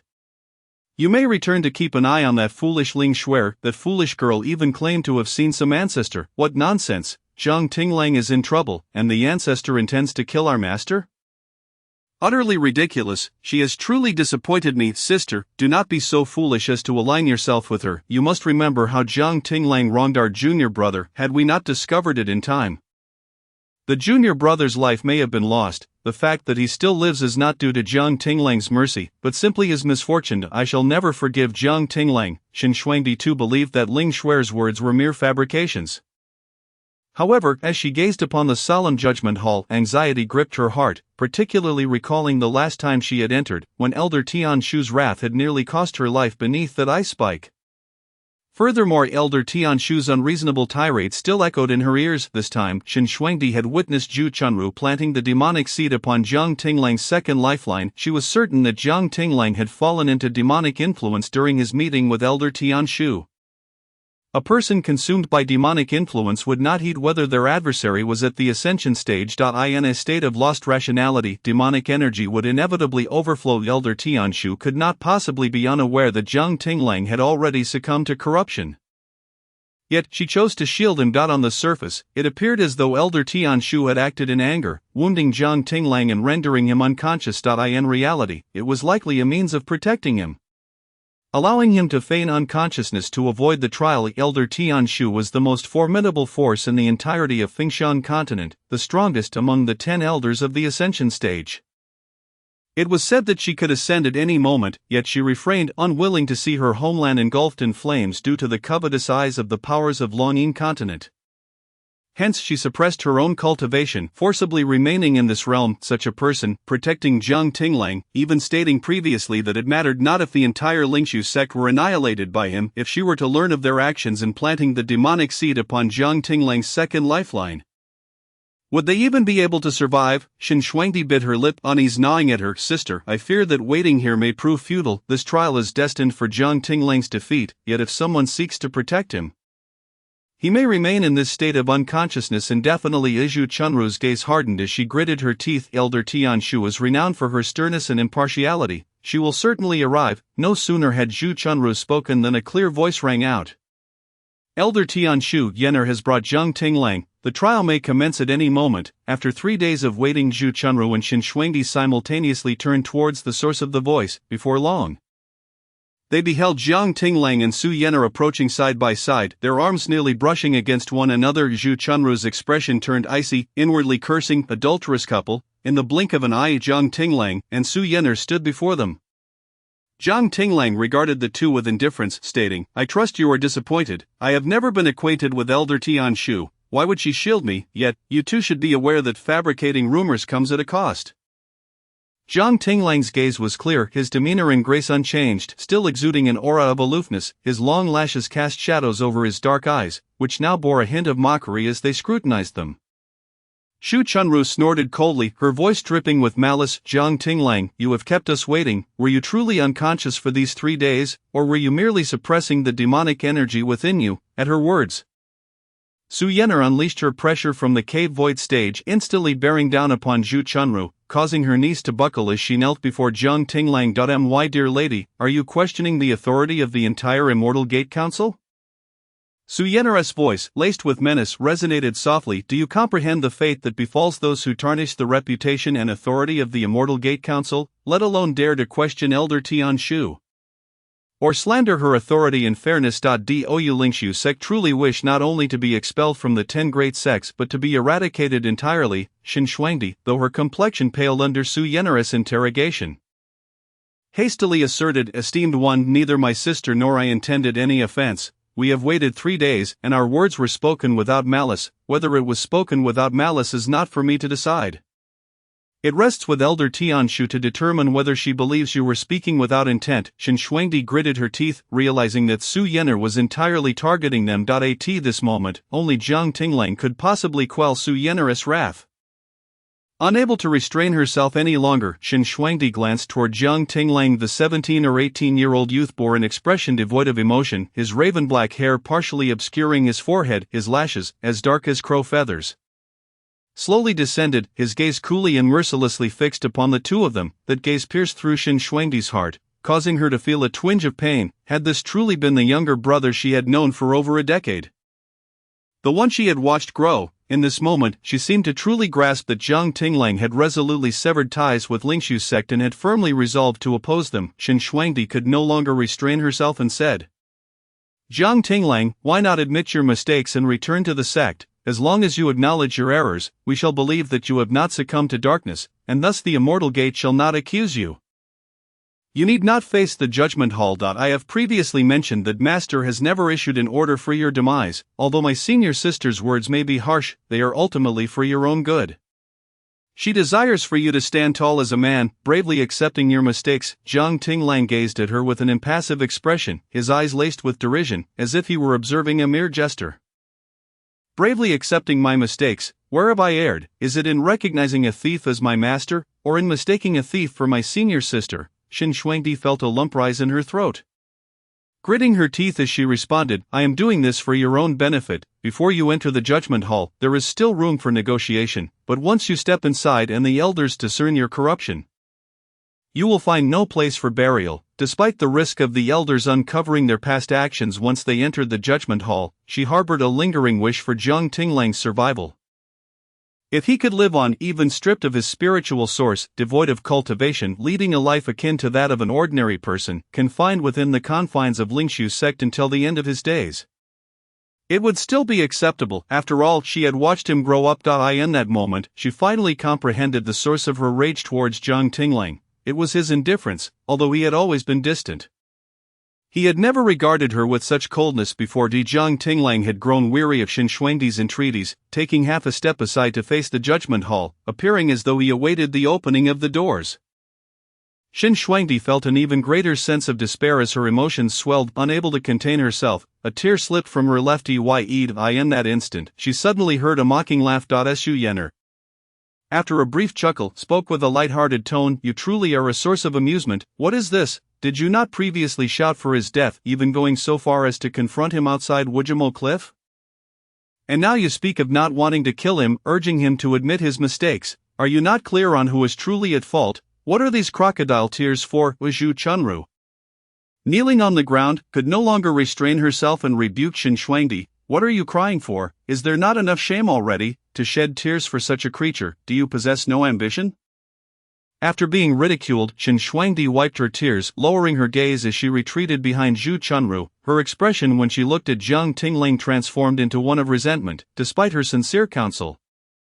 He did not heed her words in the slightest. Let him await the elders' judgment in the judgment hall, where they would expose his corruption. At that moment, the doors of the judgment hall suddenly emitted a low hum. The two grand doors slowly swung open. Su Yener then retracted her oppressive aura, gazing respectfully at the judgment hall. As soon as the doors opened, Jiang Tinglang stepped inside. This time, the phoenix pillars in the judgment hall lit up just as they had during his previous visit. At the forefront, directly in the center, stood a figure in sky blue. Facing them, the atmosphere within the judgment hall was solemn. Jiang Tinglang's expression gradually shifted from cold to one tinged with guilt. He contemplated that after the judgment concluded, he should find an opportunity to apologize to Elder Tianshu. Once Su Yener, Zhu Chunru, and Xin Shuangdi arrived, the Elder Gochen was the first to speak. For this judgment, Elder Tianshu has entrusted me with the primary responsibility. Speak, what is the accusation? Upon hearing that Elder Gochen would preside over the judgment, both Zhu Chunru and Xin Shuangdi felt a wave of relief. However, Xin Shuangdi remained somewhat anxious, her throat tightening as she gazed at the icy blue figure before them. She was afraid. Zhu Chunru, on the other hand, spoke directly, exuding confidence. Elder Gochen, and esteemed elders, I am Zhu Chunru, the chief disciple of Lingshu sect, and my master is Elder Tanglingyun. This time, I wish to accuse Jiang Tinglang, the fourth disciple of my master, of succumbing to darkness and inflicting harm upon our junior brother Yi Fanshu, resulting in the near demise of Yi Fanshu and his currently grievous injuries. Elder Gochen inquired Jiang Tinglang, have you succumbed to darkness? Jiang Tinglang replied slowly, I have not. Whether I have or not cannot be determined by your word alone. Elder Gochen continued, the laws of the Immortal Gate stipulate that anyone who reports a person succumbing to darkness shall be rewarded. However, the accused must submit to examination by 10 elders of the Immortal Gate. Jiang Tinglang, we must enter your consciousness to inspect your physical body and soul. This will be confirmed by all 10 elders. Zhu Chunru's lips involuntarily curled into a smirk, with 10 elders examining him simultaneously. She feared no longer that Elder Tianshu would shield Jiang Tinglang. The demonic seed she had planted would surely be discovered. Jiang Tinglang, let us see how you shall meet your end this time. Jiang Tinglang raised his head to look at Elder Gochen, saying, Elder Gochen, I have something to express. Elder Gochen frowned, thinking, what right does a mere nascent soul cultivator have to speak here? Just await your judgment. Yet, just as he was about to reprimand Jiang Tinglang, he felt a chilling gaze land upon him. Elder Tianshu's presence. Reluctantly, Elder Gochen said, "Speak." Jiang Tinglang stated, "This is my second time here. And my second time meeting all of you elders. I previously asserted that I have not harmed my fellow disciples. This is merely a slander by Yi Fanshu of Lingshu sect. Furthermore, I have already self-mutilated my spiritual source and destroyed my disciple token, completely severing my ties with Lingshu sect. My current sect is Zhan Tian sect, not Lingshu sect. Thirdly, I wish to inquire about the matter I previously mentioned to you, Elder, regarding Lingshu sect's use of dark arts to transfer my spiritual source to Yi Fanshu. Have the elders uncovered any results? Elder Gochen frowned and replied, "The Immortal Gate has many affairs to attend to and has yet to investigate." Jiang Tinglang nodded. "I understand, however, Zhu Chunru and Xin Shuangdi have repeatedly slandered my character. And they even attempted to kill me at the entrance of Wujimo Cliff, and now they further accuse me of succumbing to darkness. These accusations are all aimed at leading me to my demise.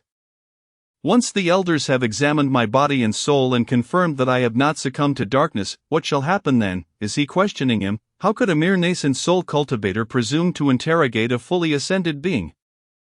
Elder Gochen was momentarily taken aback, instinctively preparing to admonish Jiang Tinglang, yet Elder Tianshu's gaze fell upon him once more. He had never felt such humiliation as a presiding judge. He maintained a stern facade.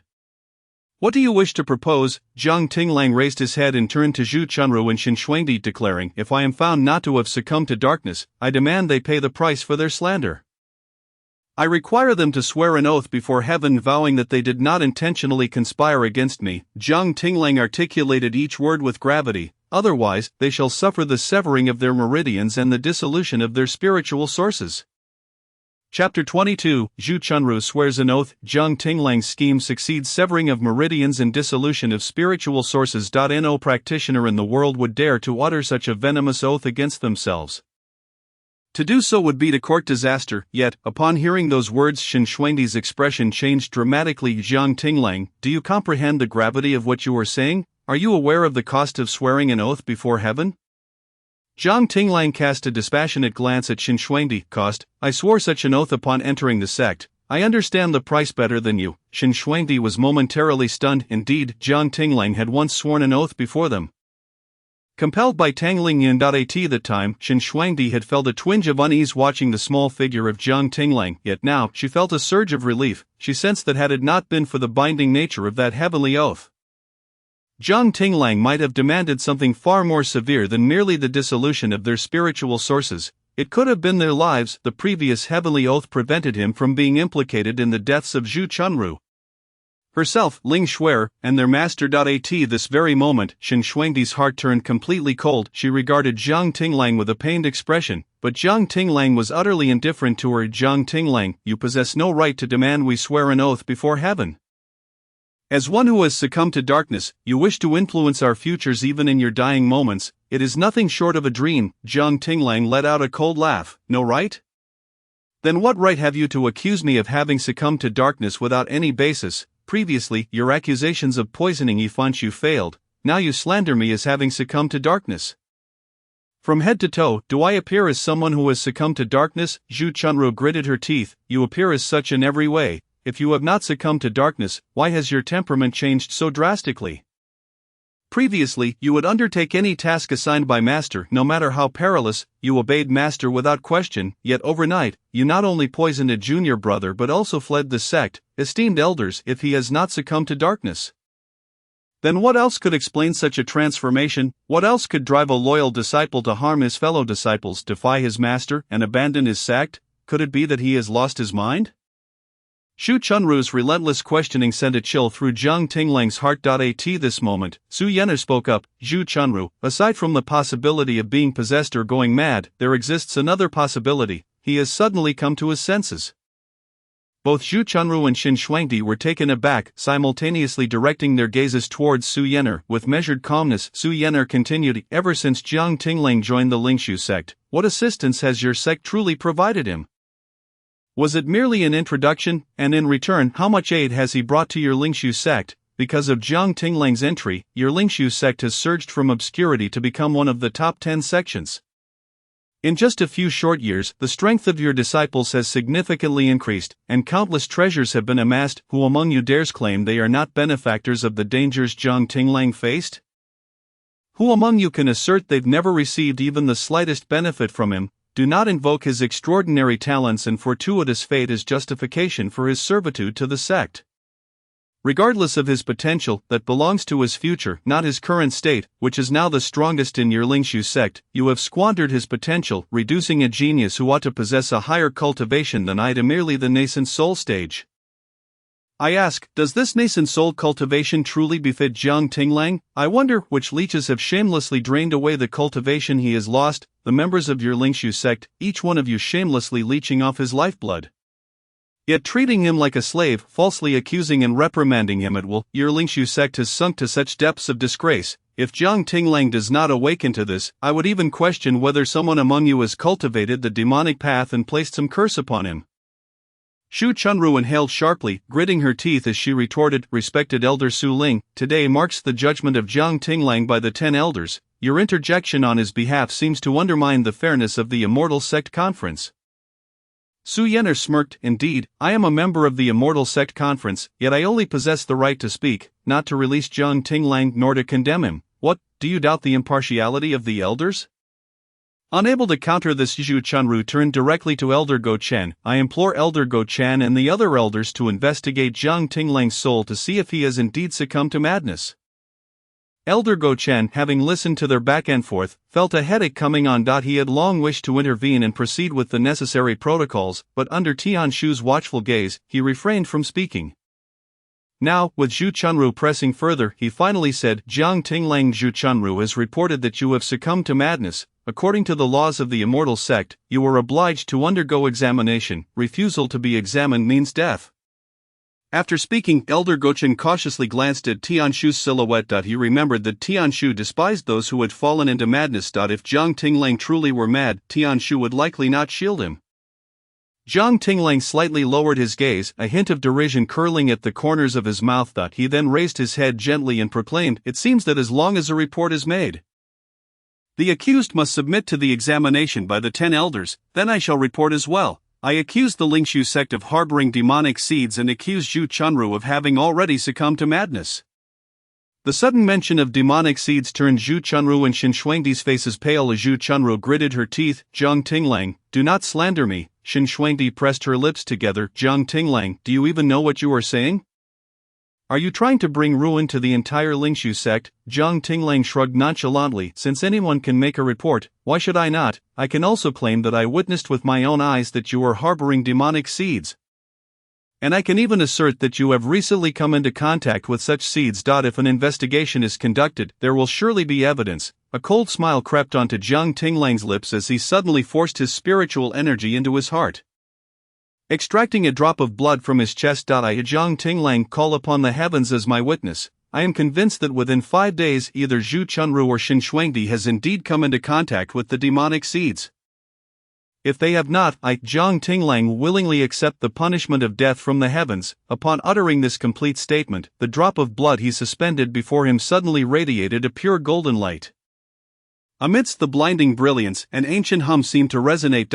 In that instant, even the 10 elders felt a tremor in their hearts, stunned by the aura emanating from the light and sound. The oath to the heavens. Jiang Tinglang had directly sworn an oath to the heavens.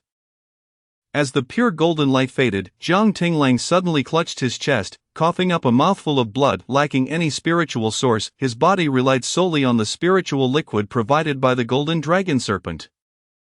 Now, having paid the price for the heavenly oath, he appeared visibly weakened. Su Yenner hastily stepped forward, intending to support him, but he waved her off, refusing her assistance. Meanwhile, the azure silhouette of Tian Shu, positioned at the central pillar, stirred slightly. A low pressure enveloped the entire judgment hall, while Shen Shuangdi's face contorted with fear as she struggled to control her emotions. Jiang Tinglang had sworn an oath, and so easily, he was certain that one among them had come into contact with the demonic seeds.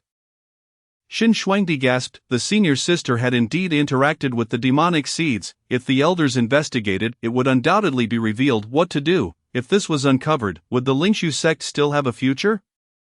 Would she and her senior sister survive this? Shen Shuangdi gritted her teeth, fists clenched, her eyes filled with terror. Zhu Chunru was equally stunned by Jiang Tinglang's audacity in swearing an oath to demand that the elders first investigate her and Shen Shuangdi. He knew of the demonic seeds, undoubtedly because they still resided within him. An investigation would reveal everything. Zhu Chunru solemnly stated. Elder Go Chun, we were the first to report him for madness. If anyone is to be investigated, it should be him first, as long as they first examined Jiang Tinglang. Surely, suddenly, a clear, ringing laughter broke the tension, accompanied by a voice laced with amusement. It chimed, ladies, do you still wish to investigate? Would you like me to reiterate what Jiang Tinglang just swore?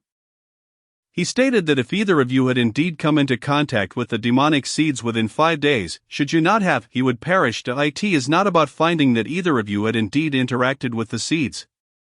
The heavens have eyes, and if within 5 days you truly did not come into contact with the demonic seeds, then Jiang Tinglang would have already faced heavenly retribution, reduced to ashes. So, is there still a need for investigation? Jiang Tinglang's survival stood as evidence of the heaven's judgment, thus it was certain that one among Zhu Chunru or Shen Shuangdi had come into contact with the demonic seeds. Shen Shuangdi was on the verge of losing control of herself. Seeing the situation spiraling, Zhu Chunru quickly steadied her form with spiritual energy, hastily stating, Junior sister, it is not worth getting so worked up over this traitor. Su Yener chuckled softly, is she truly enraged? I believe it is fear that drives her. So, which of you two has come into contact with the demonic seeds? Zhu Chunru gasped. Jiang Tinglang's oath had effectively condemned them. What to do? Her mind raced. Suddenly, her eyes brightened as she declared, Elders, we truly do not know when we came into contact with the demonic seeds. Upon further reflection, I suddenly remembered. 3 days ago, we entered the Wujimoya, where 3 seniors of the Immortal Sect Conference in the Ascension stage witnessed us.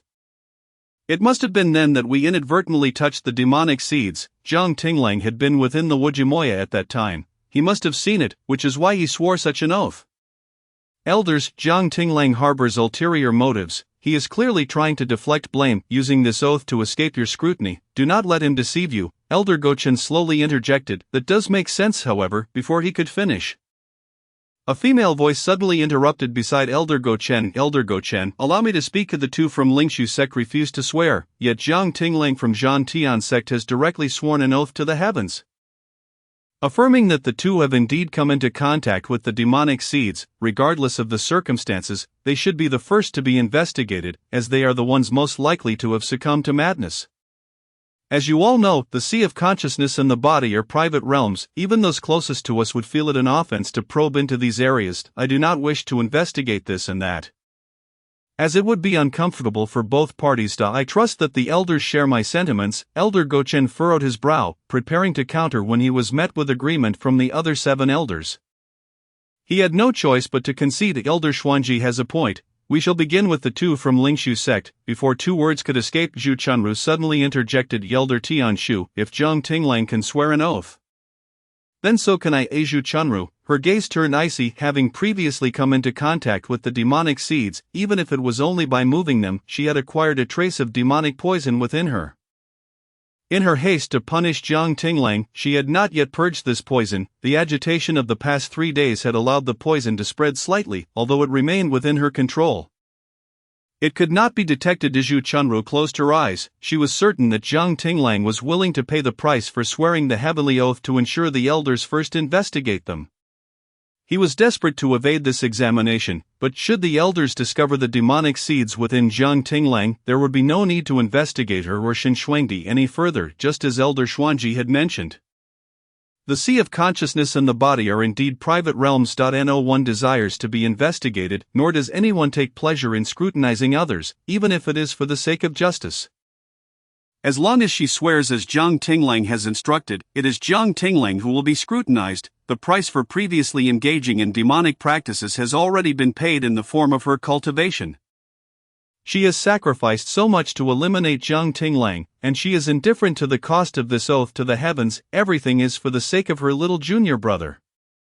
Zhu Chunru suddenly opened her eyes wide, mimicking Jiang Tinglang's earlier action, and produced a drop of blood from her heart. She solemnly addressed the drop of blood. I, Zhu Chunru, request the heavens as witness.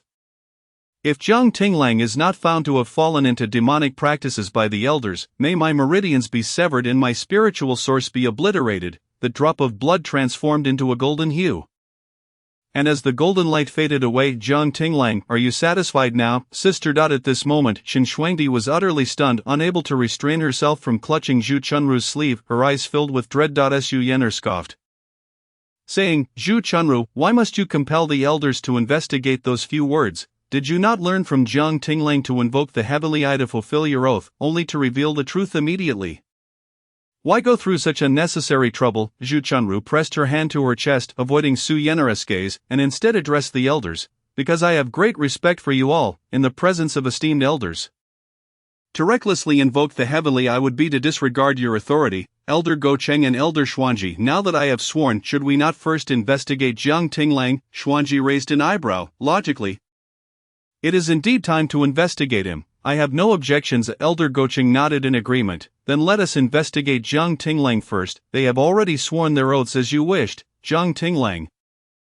You should agree to our examination now, should you not? Jiang Tinglang's lips curled into a faint smile. Of course, within him, the golden dragon serpent had already devoured the demonic seed upon his awakening. Even he could no longer locate the demonic seed within himself. Who else could find it? Very well. Then I shall be the first to investigate. A strand of Elder Gocheng's spiritual power suddenly surged towards Jiang Tinglang. However, just as it was about to penetrate Jiang Tinglang's consciousness, the entire judgment hall was instantaneously encased in ice. Even Elder Gocheng's strand of spiritual power was obstructed by a barrier of ice. Meanwhile, the previously silent Tianshu coldly interjected, I do not agree. Chapter 23. After my ascension, Jiang Tinglang will be the only one capable of protecting Fengxiang. Tianshu's voice, carrying an air of authority, was slightly lower than before, imbued with an aura of unyielding dignity. Zhu Chunru, who had only just displayed a hint of pride, suddenly found her expression frozen in place. The surrounding atmosphere turned frigid. The once solemn and imposing judgment hall now resembled a grand palace entirely sculpted from ice. The walls and floors were enveloped in translucent, chilling ice crystals, the coldness seeming to seep into the very marrow of their bones.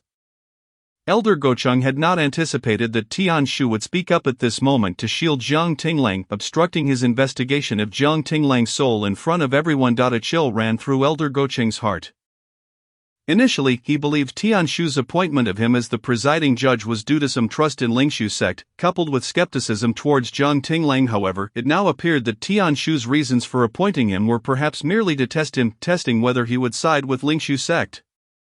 A bead of cold sweat trickled down Elder Gocheng's forehead. Tianshu had decreed that the Immortal Gate Alliance must not engage in favoritism. Now, subjected to such scrutiny by Tianshu, did she suspect him of bias? A hint of anxiety flickered in Elder Gocheng's eyes as his mind raced to devise how he would explain himself to Tianshu after this trial concluded. Qin Shuangdi had finally begun to regain her composure after Elder Gocheng proposed to investigate Jiang Tinglang first. However, upon hearing Tianshu's declaration, she froze in place, her entire body trembling with fear. Indeed, this was the worst possible outcome for them. Tianshu was resolutely determined to protect Jiang Tinglang. Qin Shuangdi felt as if her body was no longer her own. But amidst the overwhelming tension and dread, she could not help but glance at Jiang Tinglang. When had this junior brother become involved with so many women? His face, in the entirety of Fengxiang continent, could be deemed exquisite, rivaling that of the junior brother Yifanshu. However, Jiang Tinglang was far too powerful. His extraordinary talent often led him into perilous situations, even towards his fellow disciples, including them. He exhibited a courteous yet distant demeanor. Yet Yifanshu was different. The junior brother Yifanshu was equally stunning, but his allure was entirely different from Jiang Tinglang's aloof and intimidating charm of the junior brother's lack of talent and frail constitution.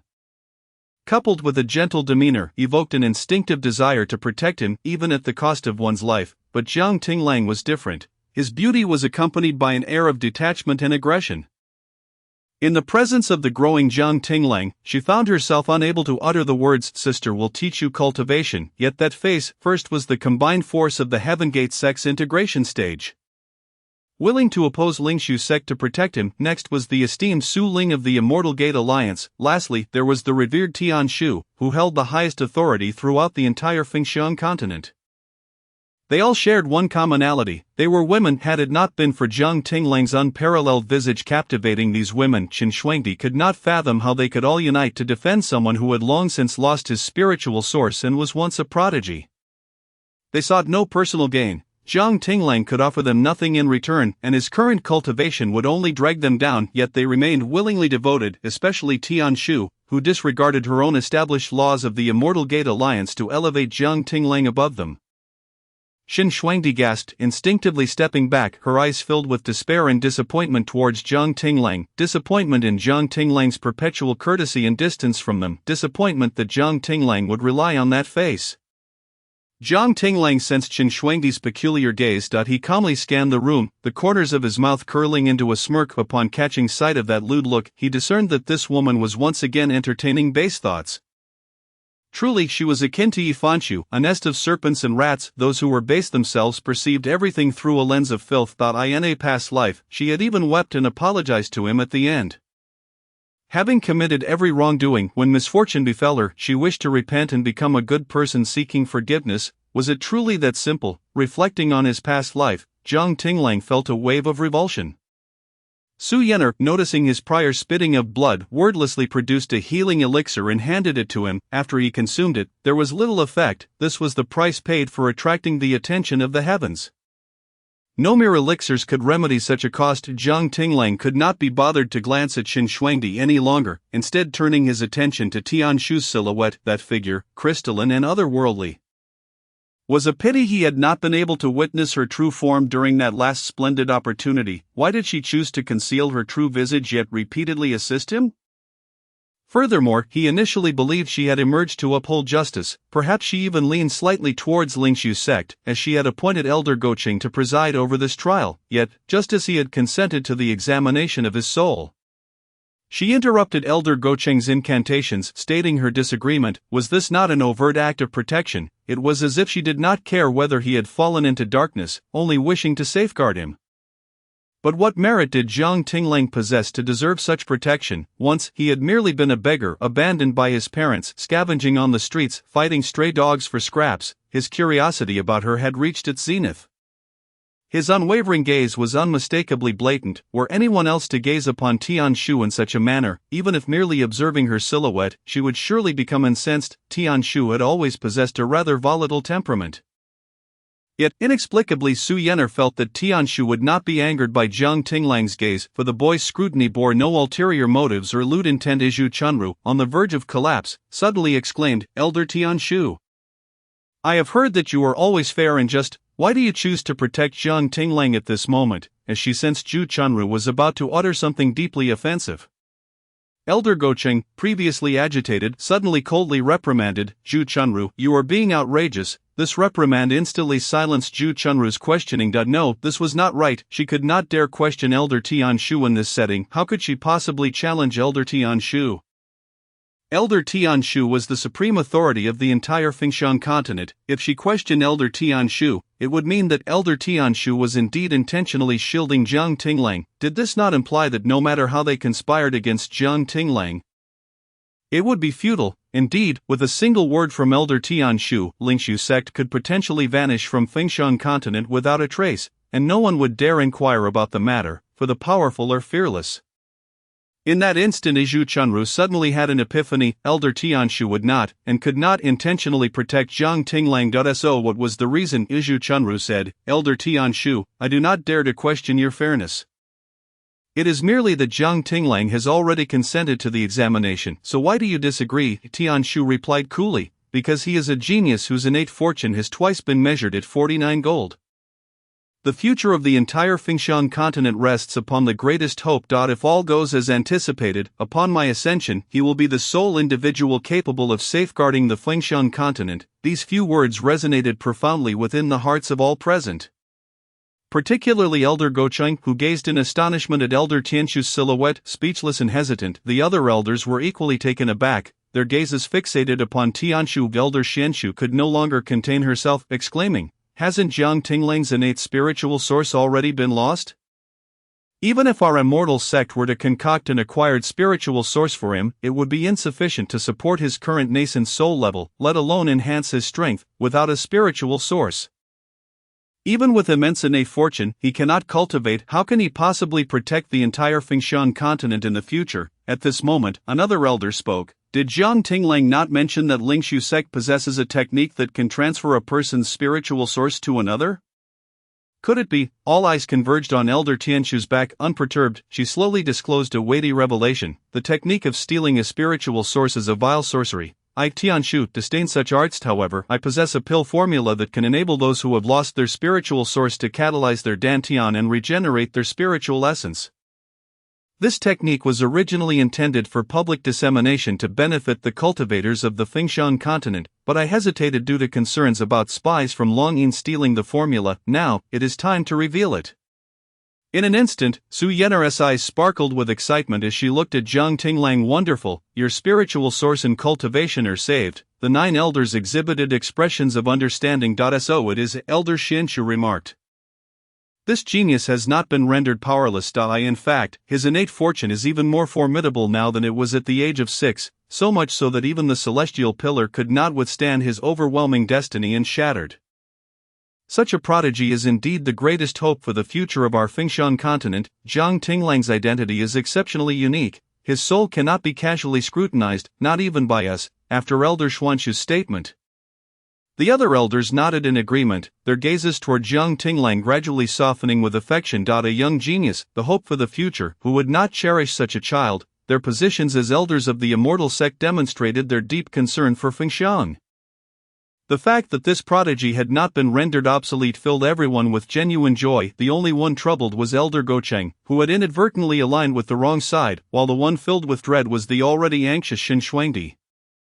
Only Zhu Chunru harbored anger, exclaiming, "Elders, Jiang Tinglang is a man who has already fallen into demonic ways. If you hold such high hopes for him, you should investigate his soul." Elder Gocheng cast a quick glance at Elder Tianshu. Silently cursing Zhu Chunru's foolishness, his previous misstep, driven by a measure of selfishness and suspicion toward Elder Tianshu, had led him astray. If he did not rectify this now, he might find himself out of the top 10 elders by next year.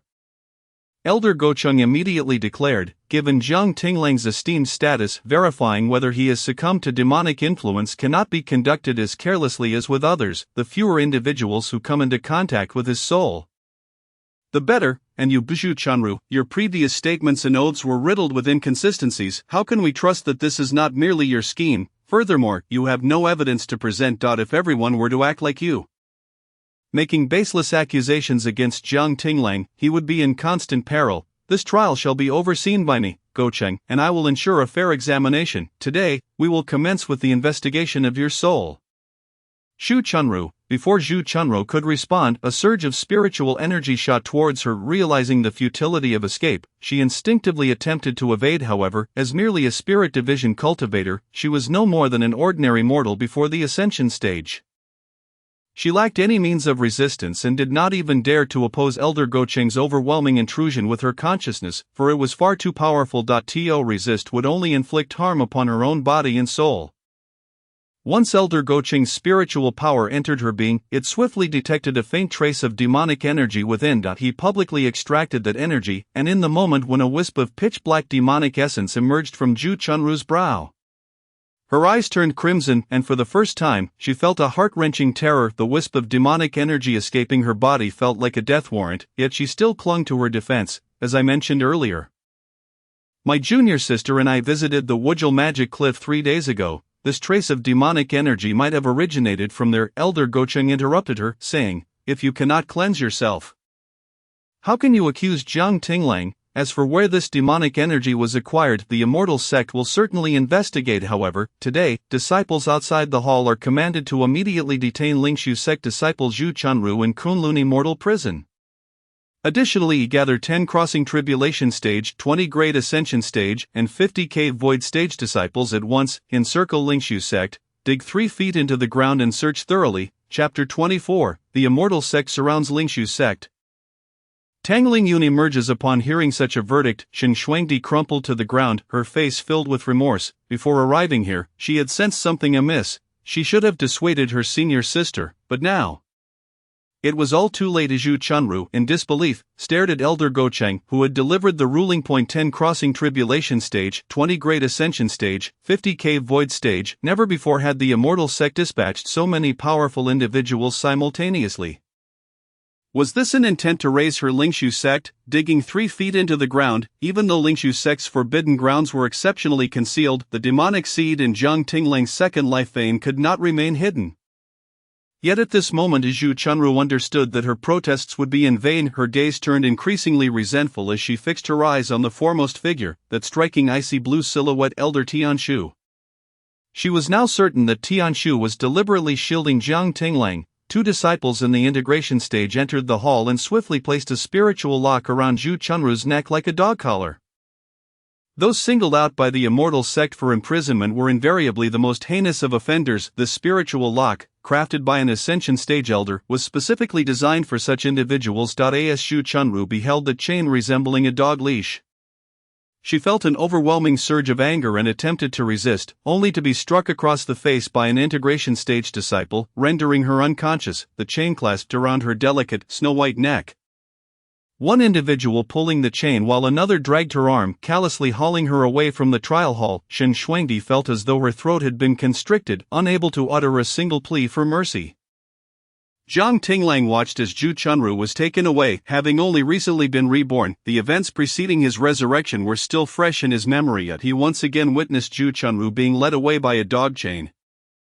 Yet before his rebirth in the frigid cave where he had spent a decade, Zhu Chunru had not merely been bound by a dog chain. There, she had endured humiliation until her death. Jiang Tinglang averted his gaze, focusing on Shen Shuangdi, who had not yet faced judgment. Su Yener too turned her attention to Shen Shuangdi. Elder Gocheng had already imprisoned Zhu Chunru, but what of Shen Shuangdi? Originally, Elder Gocheng had dispatched such a formidable force to Lingshu sect with the hope of redemption.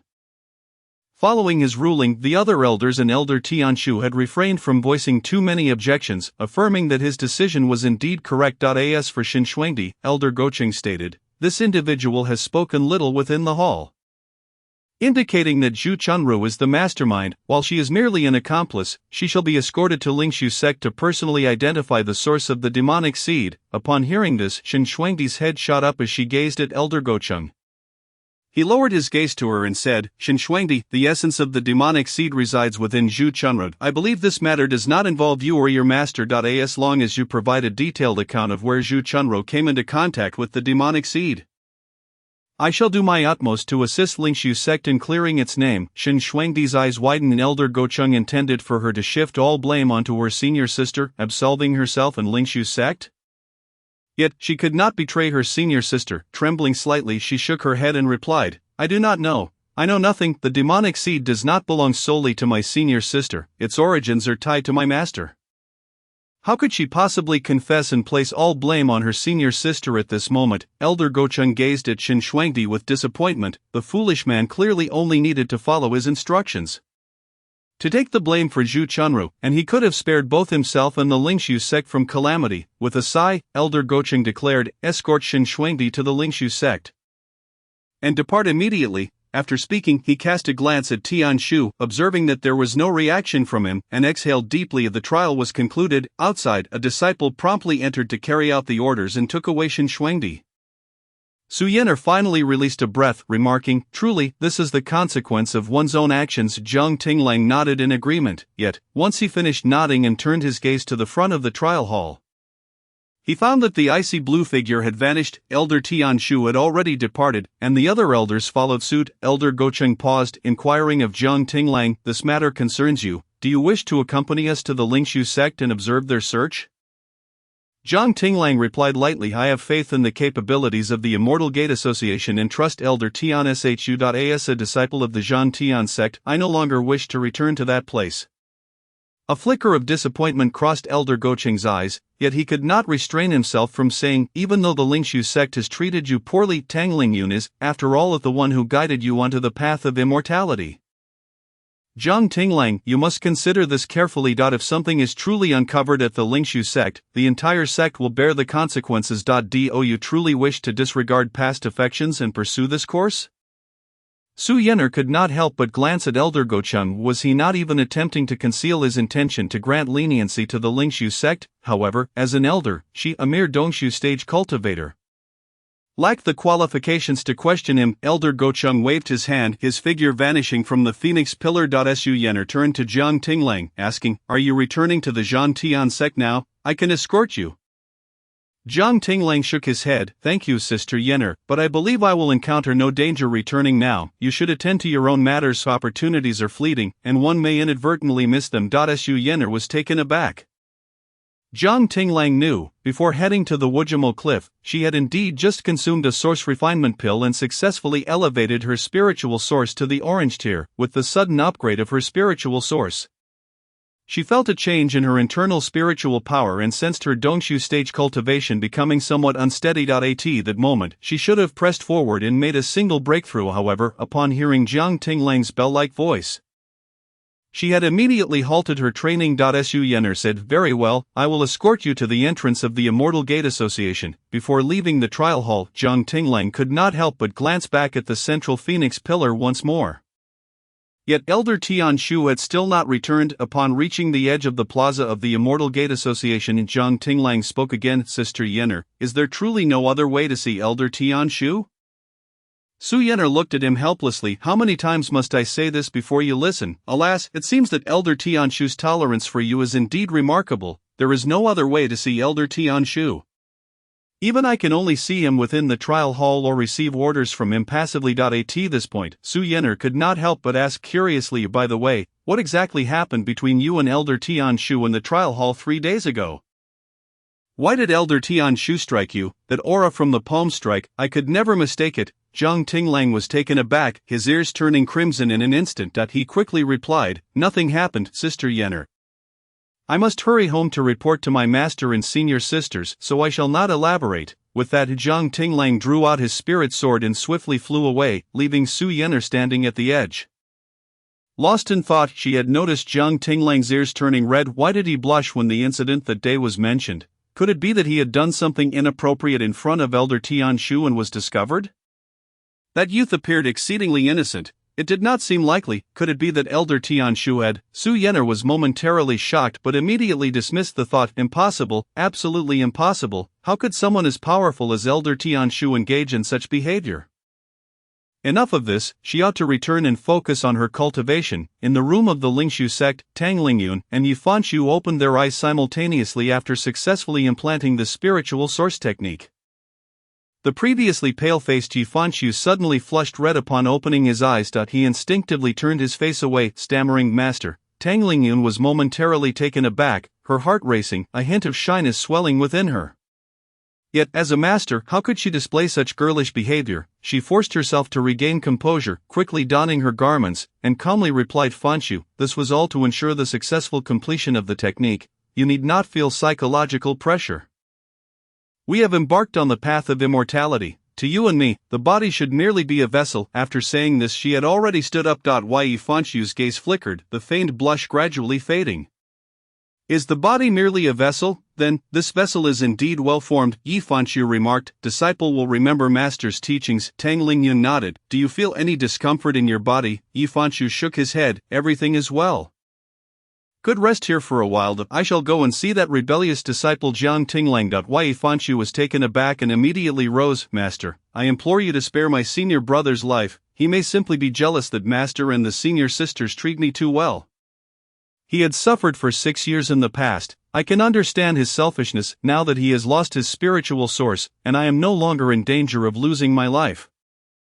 This punishment is already sufficient." Tang Lingyun sighed upon seeing his earnest plea. "Fanshu, your kindness leaves me at a loss." Witnessing Yifanshu's demeanor, if she were to truly let Jiang Tinglang go, she would feel unjust towards Yifanshu. Conversely, if she were to kill Jiang Tinglang, she would struggle with the contributions he had made to the Lingshu sect over the years. Suddenly, she thought of another matter, the ancestral tablet. Previously, she had been unable to focus on listening to the ancestors' words. It was time for her to seek forgiveness. Tang Lingyun found the tablet and sent a thread of spiritual energy to probe it, only to sense Ling Xuer's presence. In that instant, Tang Lingyun's expression hardened. She exited her room and immediately spotted Ling Xuer waiting at the door. Upon seeing Tang Lingyun, Ling Xuer rushed forward and knelt before her. "Xuer implores master to spare Jiang Shidi's life." Tang Lingyun's expression darkened. "Xuer, did you enter my room and disturb the ancestral tablet?" Ling Xuer was taken aback and quickly explained, "Master, the 2 senior sisters attempted to capture Jiang Tinglang and frame him for having fallen into demonic ways. And they have already reported this to the Immortal Gate Association. At that time, the eldest senior sister declared she would kill Jiang Shidi outside, but Jiang Shidi saved my life, so I had no choice but to enter Master's room. Furthermore, when I entered Master's room, I noticed the Ancestor Spirit tablet had fallen to the ground, so I intended to pick it up and return it, only to unexpectedly encounter the Ancestor. Tang Lingyun was startled. You met the Ancestor? What did the Ancestor say to you? Ling Xuera hesitated for a moment before responding. The Ancestor said that Jiang Tinglang must not come to harm, the Ancestor's exact words.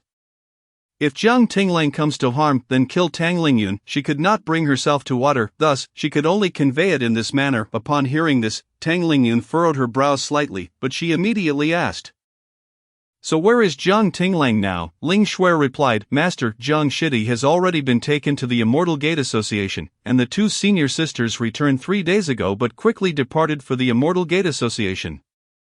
3 days have passed, and they have not returned? Yes, Tang Lingyun said, I understand. I will personally go to the Immortal Gate Association and bring back that rebellious disciple along with your two senior sisters. As soon as Tang Lingyun finished speaking, a figure was suddenly thrown before her. Xin Shuangdi was tossed from the sky, crashing heavily to the ground. She cried out in pain, but upon seeing Tang Lingyun, a glimmer of hope ignited in her eyes. Master, you have finally emerged from seclusion. I implore you, save the eldest senior sister, save the Lingshu sect. Tang Lingyun's expression changed instantly, and she released her ascendant pressure, her voice echoing with fury. Who dares to be so audacious as to harm my disciple within the Lingshu sect? Yet, in the next moment, an even greater ascendant pressure enveloped the entire Lingshu sect. Fortunately, this pressure bore no malice. It merely overshadowed Tang Lingyun's own. Sensing that familiar pressure, Tang Lingyun's expression shifted dramatically. She looked up to see a vast number of figures suspended in the air at the horizon. Upon closer inspection, aside from the leading ascendant Elder Gocheng, there were 10 in the Tribulation stage, 20 in the Great Ascension stage, and 50 in the Dongshu stage. Without exception, they all donned the attire of the Immortal Gate Association. Tang Lingyun's breath caught. What was the meaning of this siege? Could it be that the demon seed sealed within the forbidden grounds of the Lingshu sect had been discovered by the Immortal Gate Association?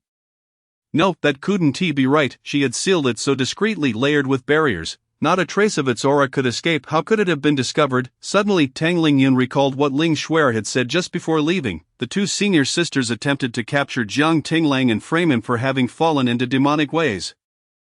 And they had already reported this to the Immortal Gate Association. Tang Lingyun suddenly inhaled sharply, her gaze piercing like an ice blade as it settled upon Xin Shuangdi. What was entrusted to you by your master for the purpose of seeking Jiang Tinglang and listening to the waves?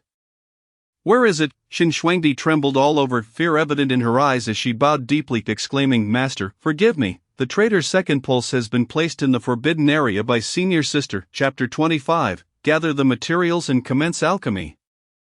The moment Xin Shuangdi finished speaking, Tang Lingyun's body involuntarily shook. Due to the crowd around her, she merely inquired about the location of the item from Xin Shuangdi. As she suspected, it was indeed in the forbidden area.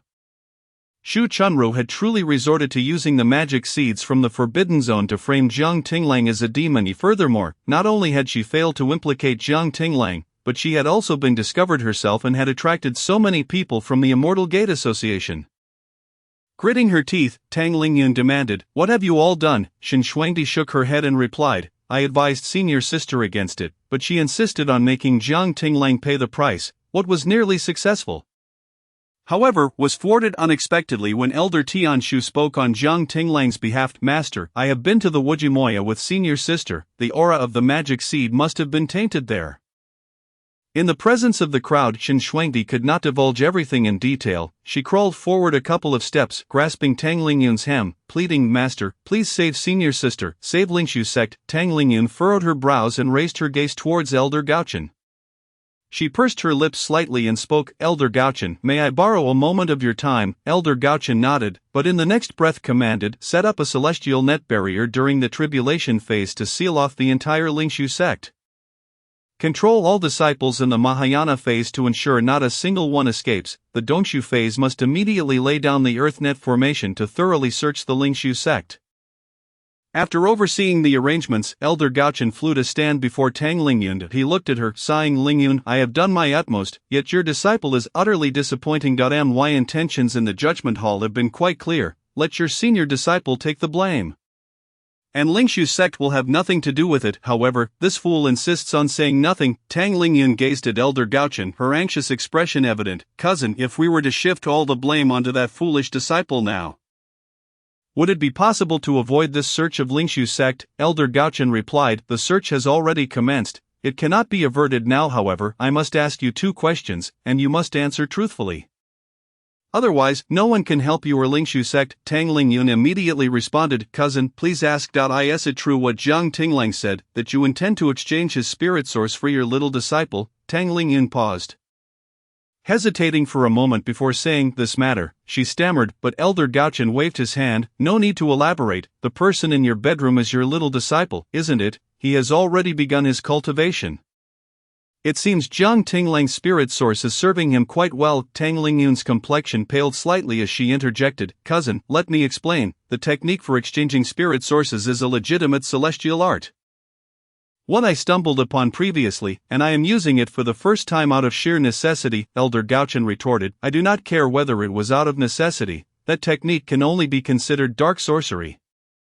Failing to report such a technique to the Immortal Gate Association is already a crime. There is only one way to cover this up. Either your little disciple must die, or he must leave Lingshu sect and find a place where no one can locate him.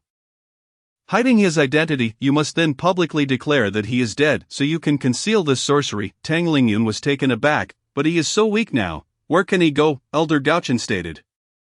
Tianshu holds Jiang Tinglang in high regard, calling him the next sole protector of the Fengshan continent after her. If you expose this sorcery, not only will your little disciple perish, but Lingshu sect will also be unable to survive. What? Tang Lingyun's pupils constricted sharply. How can this be? Because Jiang Tinglang, after leaving your Lingshu sect, joined a sect called Zhan Tian. That sect tested his innate luck. Do you know what happened? Tang Lingyun queried.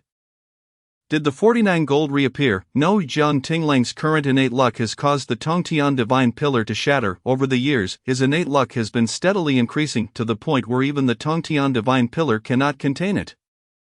Tang Lingyun was stunned. So Elder Tianshu favors him because of his talent. However, he no longer possesses a spirit source. He has become practically useless. Elder Gaochen scoffed. Elder Tianshu still possesses a pill formula that can regenerate a spirit source. Tang Lingyun was astonished. Is it really so? He still has such an opportunity. Elder Gaochen continued. The second question is whether there are any ghosts in your Lingshu sect. The people from the Immortal Gate Association have already begun their search. If you tell me now, perhaps I can still assist you. If you intend to conceal it from me as well. Tang Lingyun gritted her teeth and looked at Elder Gaochen. I will speak. Zhan Tian sect. Jiang Tinglang returned with the Wajishan silk and colorful stones given by Tianshu. He now only lacks the final 7 drops of Zhu Long's blood to commence the alchemical process for regenerating the spirit source. Initially, he intended to set out to find Zhu Long's blood immediately after the judgment, but due to the backlash from swearing the heavenly Tao oath, his body has become somewhat weak. He needs to heal first. He knocked on the door and, finding the old blind man absent from the courtyard, entered on his own. Song Feishing poked her head out of the thatched hut. Junior brother, you've returned. Why do you seem a bit unstable? In an instant, she was already standing beside Jiang Tinglang, scrutinizing him from head to toe. Would you mind if I check your condition? She raised her hand, a trace of spiritual energy swirling at her fingertips. Jiang Tinglang quickly replied, Thank you, senior sister, but there is no need. I am aware of my own injuries and can heal myself. Why did the judgment take so long? You were gone for a full 3 days. Should he inform her about the magic seed planted in his second pulse? Jiang Tinglang hesitated momentarily, suddenly recalling Tianshu. If all goes well, Tianshu is one of his senior sisters. If Tianshu knows, what is there that others cannot know? Although he was uncertain why the masters and seniors from Zhan Tian sect wanted to save his past life, he now understood that this senior sister before him would definitely not harm him. She even accompanied him into the Wujimoya. He should trust her. Jiang Tinglang briefly relayed the incident of the magic seed being planted within him to Song Feishing. He also expressed his confusion. Senior sister Elder Tianshu sealed the magic seed within me and spoke on my behalf during the judgment. Is she also a disciple of Master? Song Feishing looked at him, perplexed. What, didn't Master tell you? No, did senior sister not clarify her identity to you? Jiang Tinglang shook his head. She did not. Song Feishing sighed and then said, Tianshu is indeed senior sister, but she is also not entirely senior sister. Jiang Tinglang was taken aback. What do you mean by that? Sometimes senior sister is senior sister, but at other times, she is Tian Shu. To put it simply, she is a dual soul entity. However, that dual soul originally stemmed from one soul. Although it later split into two, it has not completely separated. Each soul possesses its own consciousness and memories but cannot be divided. Therefore, the Tian Shu you encounter can be considered senior sister. Yet at the same time, she is not entirely senior sister. Tian Shu's strength is so formidable that senior sister often remains in slumber, but Tian Shu has promised senior sister to fulfill her wishes. Upon hearing this, Jiang Tinglang immediately understood. Although he was unaware of how one soul could split into two and eventually become a dual soul entity, he knew that Tian Shu was on his side. After Song Feishing finished speaking, she suddenly said, "By the way, the item you entrusted to me." She produced a storage bag, the very one Jiang Tinglang had previously given her to take back to Zhan Tian's sect. In addition to the storage bag, she also handed him a green jade porcelain bottle. "What is this?" Jiang Tinglang asked, taking the storage bag and examining the porcelain bottle in his hands just as he was about to open the bottle. Song Feishing stopped him. "Master entrusted this to me. He said it contains Julong's blood, heart's blood. Once you gather all the materials, you can refine the pill yourself. Master has made a deal with Julong to obtain these 7 drops of blood. And he will likely be delayed for some time." In an instant, Jiang Tinglang felt the green jade porcelain bottle in his hand become as heavy as 1,000 pounds. The materials had been gathered so quickly. He could begin alchemy immediately. However, he still needed to heal first. Jiang Tinglang tightly clutched the porcelain bottle. It turned out that being cared for by someone felt like this. It turned out that not everything needed to be gathered alone. This was such a feeling. Jiang Tinglang took a deep breath and addressed Song Feishing's senior sister. "I must enter seclusion. Once master returns, I shall personally express my gratitude to him." Song Feishing waved her hand, pointing to the thatched cottage at the edge. "There, that's your space. Go on, I too must retreat for cultivation." Jiang Tinglang nodded, clutching his storage bag in his left hand and tightly grasping the jade-green porcelain vial in his right. He strode directly into the thatched cottage. Initially, he presumed it to be an ordinary dwelling. However, upon stepping inside, he was greeted by an expansive realm vast enough to be double the size of the square before the Judgment Hall on Kunlun Mountain. At present, it lay empty, devoid of any furnishings. This modest thatched cottage turned out to be a spatial artifact. Jiang Tinglang paused momentarily, then settled down cross-legged to regulate his breathing. He first re-established the connection with the golden dragon serpent. Previously, he had unilaterally severed this link due to the incessant snoring of the plump girl within the channel. As he reopened the connection, a melodious voice filled with complaint rang in his mind. "Detestable human, detestable Jiang Tinglang, how dare you disregard this princess's words, utterly audacious and exceedingly impertinent. I shall grant you one more moment. If you fail to heed this princess's voice again, I shall revoke my protection over your Dantian. I shall watch as your cultivation withers." Humph. Jiang Tinglang had initially intended to speak, but upon hearing the golden dragon serpent's tirade, he fell silent for a moment. What a coincidence, just as he reopened the channel. He was met with the princess's ultimatum. Jiang Tinglang chose to remain quiet, patiently waiting for a quarter of an hour. After the interval, the golden dragon serpent's complaints echoed once more. "This princess is infuriated. I shall give you one final quarter of an hour. Truly, the very last one." Jiang Tinglang couldn't help but chuckle softly. It seemed that this little golden dragon serpent had already begun her countdown. Yet, how many times had she done so? His chuckle was immediately caught by the golden dragon serpent. "Jiang Tinglang, you finally choose to listen to this princess. Do not speak, right now, instantly, apologize to this princess." Though the golden dragon serpent resided in his Dantian, temporarily serving as his spiritual source, he could not see her at present, yet he had previously glimpsed her humanoid form, imagining the round, ball-like figure of the irate girl demanding an apology.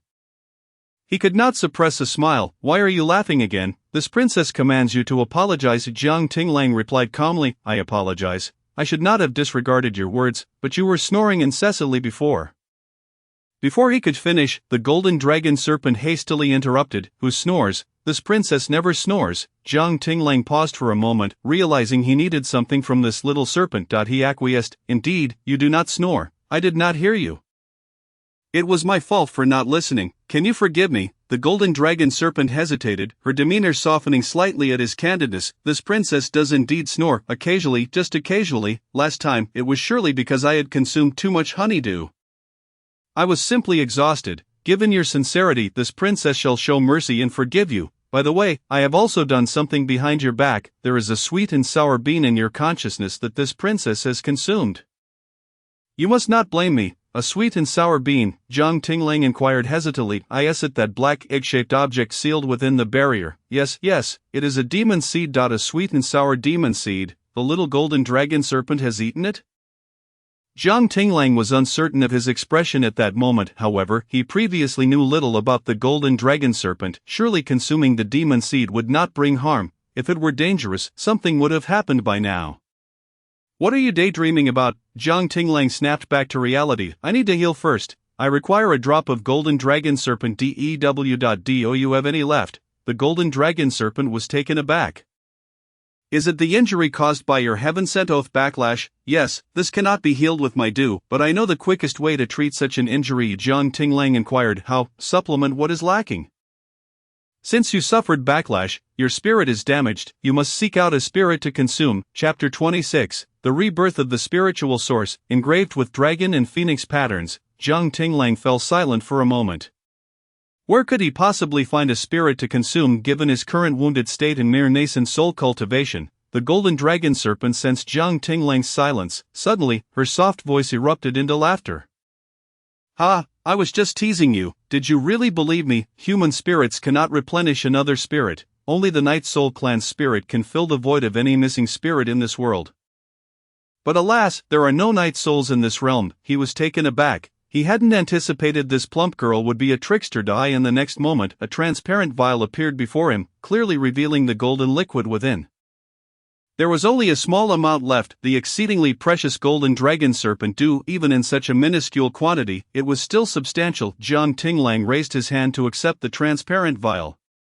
His voice sincere and devoid of the previous annoyance at being jested. Thank you, the golden dragon serpent muttered under her breath. This princess merely wished to cause you a bit of anxiety. So you won't recklessly utter any more heaven-sent oaths. Being under the gaze of heaven is no trivial matter. Your foolish actions are truly ridiculous. How did I so foolishly recognize you as my master? Sigh, given your handsome appearance and melodious voice, I shall temporarily tolerate it. However, you must cultivate diligently. Since we are now bonded, you must take responsibility for sending this princess home, unbeknownst to the golden dragon serpent. Jiang Tinglang had already muted her voice the moment she uttered the word foolish. He heard none of her subsequent words. At this moment, Jiang Tinglang's impression of the golden dragon serpent was that of a loquacious, arrogant, foolish yet kind-hearted plump girl. Muting her was also to ensure he could focus on healing and alchemy. Grasping the golden dragon serpent dew in his hand, he drank almost the entirety of it in one gulp.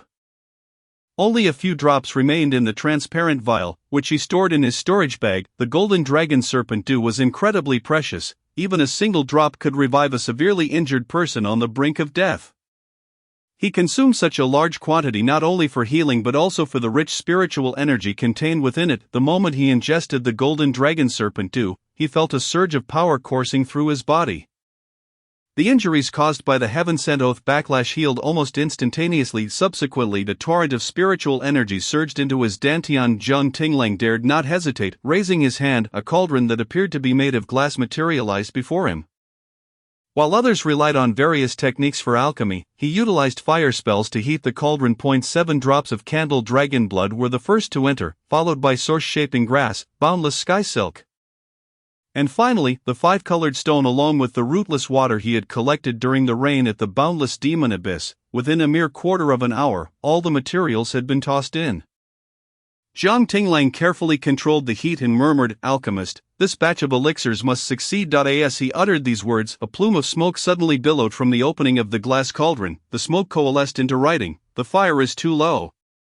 Increase it." Jiang Tinglang immediately summoned his spiritual energy, enveloping the cauldron in flames. 3 days later, the glass cauldron before Jiang Tinglang suddenly exploded. His expression changed dramatically as he swiftly extinguished the flames and stepped forward to inspect the remains of the cauldron. "Alchemist," a wisp of smoke emerged from the shattered cauldron, taking the form of a humanoid phantom. The phantom cradled a pill, rasping, "An elixir, an elixir. With my remaining spirit, I have successfully refined an elixir. Ha ha ha, the elixir." No larger than a fisheye, was entirely transparent yet radiated a five-colored glow. The phantom raised its hand, and the elixir flew into Jiang Tinglang's grasp. Jiang Tinglang accepted the elixir but turned his gaze toward the smoky figure. He had stumbled upon this cauldron by chance in a hidden realm. Each time he refined elixirs, the smoke would emerge, continually guiding him on the alchemical process. He had always believed a divine alchemist resided within the cauldron. Yet he had never seen it until now. Alchemist, you, the phantom waved its hand. Old man is no divine alchemist, merely a useless alchemist who has failed in his craft. Young lad, encountering me is your fortune. And producing this exquisite elixir is also my blessing. Given our fateful connection, I shall impart all my alchemical knowledge to you, so that you may refine elixirs with ease in the future. As the phantom's words concluded, a beam of golden light shot into Jiang Tinglang's brow. Instantly, countless recipes and alchemical techniques flooded his mind. Daughter, if only the life-saving elixir I crafted back then had succeeded like this one. The phantom sighed, gradually dissipating, leaving only shards of the glass cauldron scattered around. Jiang Tinglang absorbed the recipes and techniques, simultaneously glimpsing the memories of the divine alchemist. The divine alchemist was born millennia ago on the Dragon's Lament continent. At a time when the immortal sects of the Phoenix Soaring continent had yet to be established. During that era various sects were non-existent, and the practice of cultivation primarily revolved around familial clans. Blessed with a prodigious innate fortune of 3 golden auras and a golden spiritual source, he was nurtured as a key talent within his family. From a young age, he exhibited remarkable aptitude for alchemy. And by the age of 25, he had already ascended to the status of a top-tier alchemist on the continent. However, when he reached the age of over 100, his family perished during a protracted conflict that lasted over a decade between clans. Holding his young daughter in his arms, he fled to the Phoenix Soaring continent, yet at that time, he was merely at the Great Ascension stage. As he traversed the perilous waters between Phoenix Soaring and Dragon's Lament to protect his daughter, she fell victim to a deadly poison. Fortunately, upon escaping that treacherous sea, he discovered her affliction and found the necessary materials to concoct an antidote. Alas, those materials could yield only a single antidote. In a state of extreme urgency, he faltered in his attempt, and his only remaining kin, his beloved daughter, succumbed to the poison. He himself, having forcibly crossed the sea, suffered grievous injury to his spiritual source and could no longer cultivate. Even the act of refining a single pill drained the last remnants of his energy. In utter despair, he sought out a craftsman from the Phoenix Soaring continent, imploring him to inscribe his soul into a cauldron.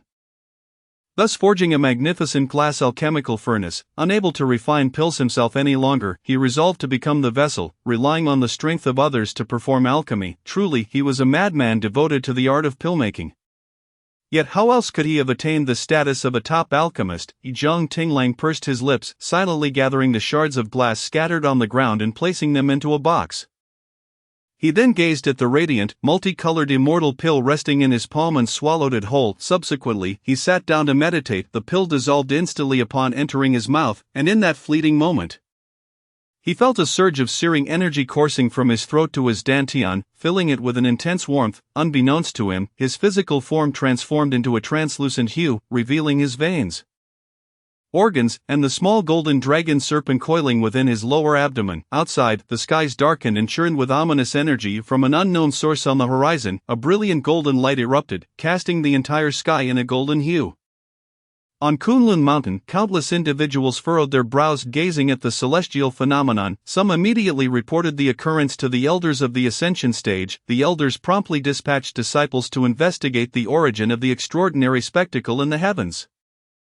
This phenomenon was even more captivating than the tribulations faced by cultivators at the tribulation stage. The members of the immortal sect spent a full 7 days searching, yet found nothing. The leading elder Xuanji even personally took charge but could uncover no clue regarding the source of the golden radiance overhead. However, on the 7th morning, a melodious and crisp phoenix cry, akin to a celestial melody, resonated across the entirety of the Phoenix Soaring continent. In an instant, all eyes turned skyward, and they beheld a phoenix soaring amidst the golden light that had lingered for 7 days. In the judgment hall of the immortal sect, Elder Xuanji and several other elders convened, relaying the recent celestial phenomena to Elder Tian Shu. I personally investigated, and all the phoenix apparitions are circling a small border town, the very town where the Zhang Tian sect resides. Elder Tianshu's calm voice responded, "It must be that Jiang Tinglang's elixir has been successfully refined, and the appearance of the immortal pill naturally heralds extraordinary signs in the mortal realm." Elder Xuanji was taken aback, but the phenomenon is simply too terrifying. I have never witnessed such an occurrence. Moreover, who is the alchemist responsible for successfully refining the immortal pill? The immortal sect is in dire need of such talent. Perhaps I should personally visit and invite that individual to join our ranks. Elder Tianshu sighed softly. That person is already deceased. Elder Xuanji, puzzled, inquired. Deceased? Elder Tianshu affirmed and then asked, how has the investigation into Lingshu sect progressed? Elder Xuanji shrugged. Elder Gaochen is still leading a search within the Lingshu sect, but reportedly nothing has been uncovered. Just as Elder Xuanji finished speaking, a sudden glow illuminated the pillar beside her. The ethereal figure of Elder Gaochen materialized upon the pillar.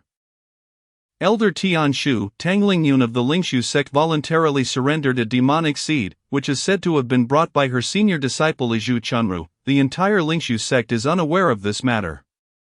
Xu Chunru's secret possession of the demonic seed and her framing of Jiang Tinglang, even going so far as to plant the seed on Jiang Tinglang's second meridian, is utterly unforgivable. I implore Elder Tianshu to take action. Elder Tianshu remarked coolly, now that the truth has been uncovered, since Xu Chunru has succumbed to darkness, she should be dealt with accordingly. Elder Gaochen stated, according to the laws of the immortal sect. Xu Chunru's actions warrant the complete expunging of her cultivation, the destruction of her spiritual source, severing of her meridians, and her banishment to the southern clans to serve as a slave. Tang Lingyun wishes to spare Xu Chunru's life. By the laws of the immortal sect, Xu Chunru indeed deserves such a fate. However, Elder Tianshu holds a special regard for Jiang Tinglang. After Elder Gaochen concluded his judgment, he anxiously regarded Elder Tianshu, only to be met with silence. He sighed in relief. I shall proceed immediately. Elder Tianshu added, there is no rush. First, invite Jiang Tinglang to the immortal sect, and you shall accompany him to witness the sentencing. Elder Gaochen was taken aback, as the victim Jiang Tinglang has the right to observe Xu Chunru's punishment. Once Elder Tianshu's words were spoken, his figure vanished. Elder Gaochen instinctively glanced at Elder Xuanji. Elder Xuanji advised Elder Gaochen, since this is a direct order from Elder Tianshu, you should promptly comply. Elder Gaochen protested, he is a dignified ascendant. Must he personally invite a mere nascent soul cultivator to the immortal sect? With a scowl, he vanished from the pillar. Inside a thatched cottage, Jiang Tinglang, who had kept his eyes tightly shut, suddenly opened them. A fleeting golden light flickered within his gaze. A chubby little girl squatted before him, propping her hands beneath her baby-like chin, staring intently at him. He sensed an unusual change in his dantian. An additional golden spiritual source had emerged. However, this new spiritual source was entirely distinct from his previous one.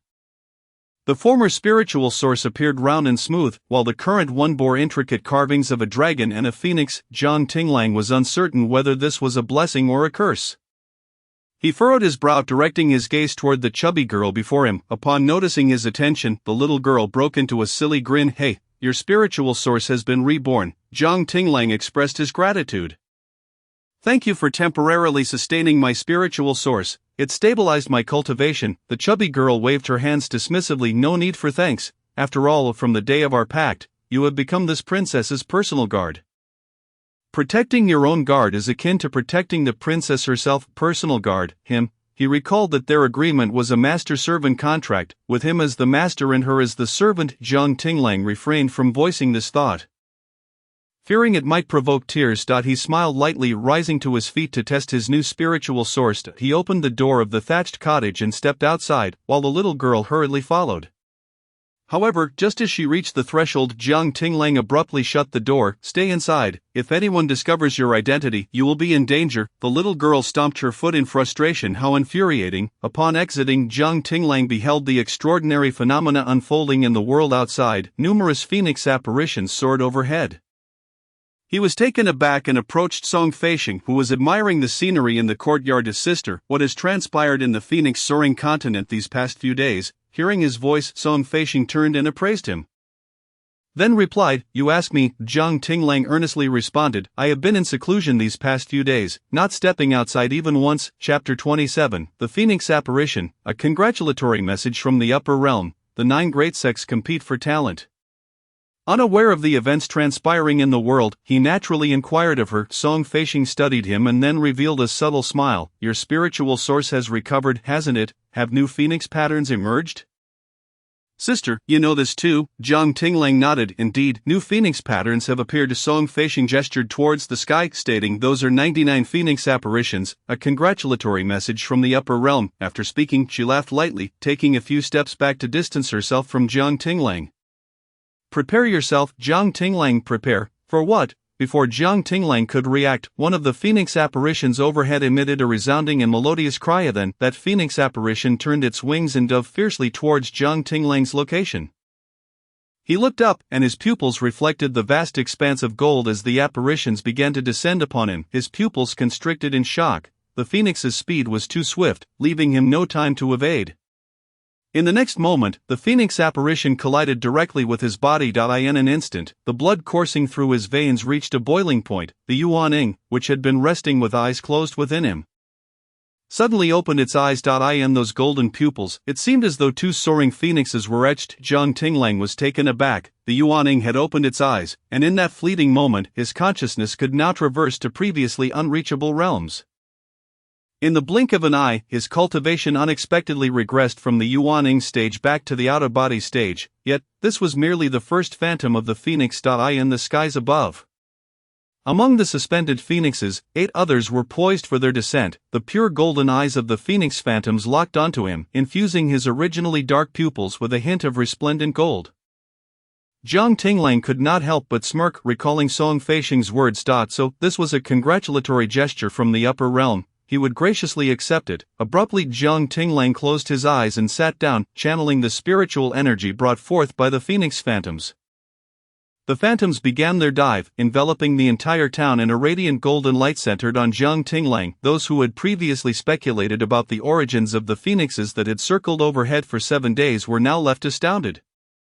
The Zhantian sect, was it truly a coincidence that the phoenixes came for them? What extraordinary fortune had befallen this sect? Jiang Tinglang, who had previously accepted 499 gold as a disciple, now had such an influx of phoenix phantoms. Who could have orchestrated such a commotion? If my conjectures are correct, it should be Jiang Tinglang. What, Jiang Tinglang? I have heard of the 2 trials involving Lingsu sect and Jiang Tinglang, but I was under the impression that Jiang Tinglang had lost his spiritual foundation. Even with the fortuitous gold, it would be of no use. You are woefully uninformed. To my knowledge, Elder Tianshu from the Immortal sect recently announced a pill formula that can rejuvenate one's spiritual foundation. Perhaps Jiang Tinglang consumed that elixir, resulting in his spiritual rebirth and the arrival of myriad phoenixes in celebration. Such a miraculous elixir exists. I wonder what price it would fetch. It would undoubtedly command a sky-high price.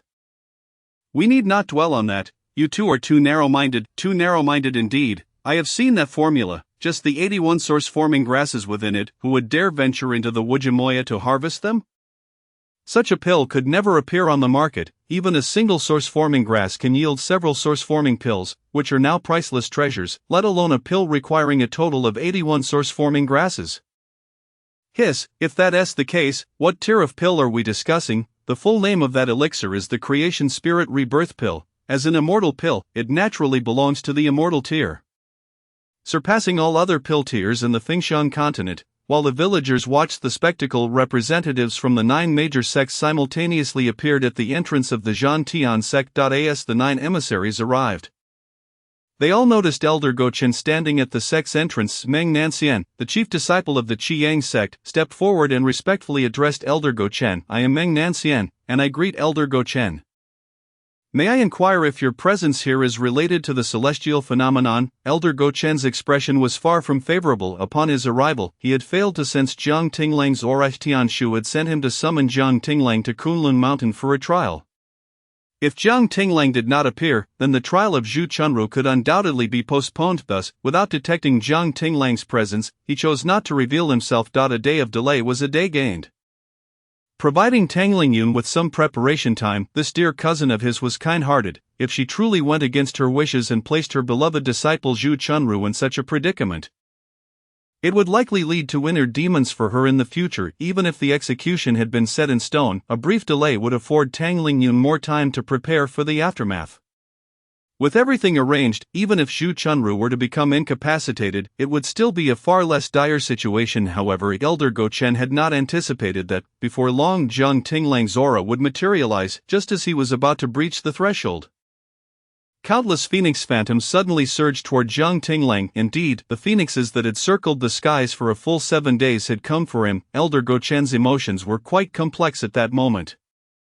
On one hand, he began to acknowledge Jiang Tinglang's genius status and the protection afforded to him by Tian Shu, such a divine phenomenon. Others might be oblivious, but as an ascendant of the immortal sect, how could he remain unaware? The phoenix phantoms were manifestations of phoenix essence from the upper realm. His own master had ascended to the upper realm and had indeed enlightened him about phoenix essence.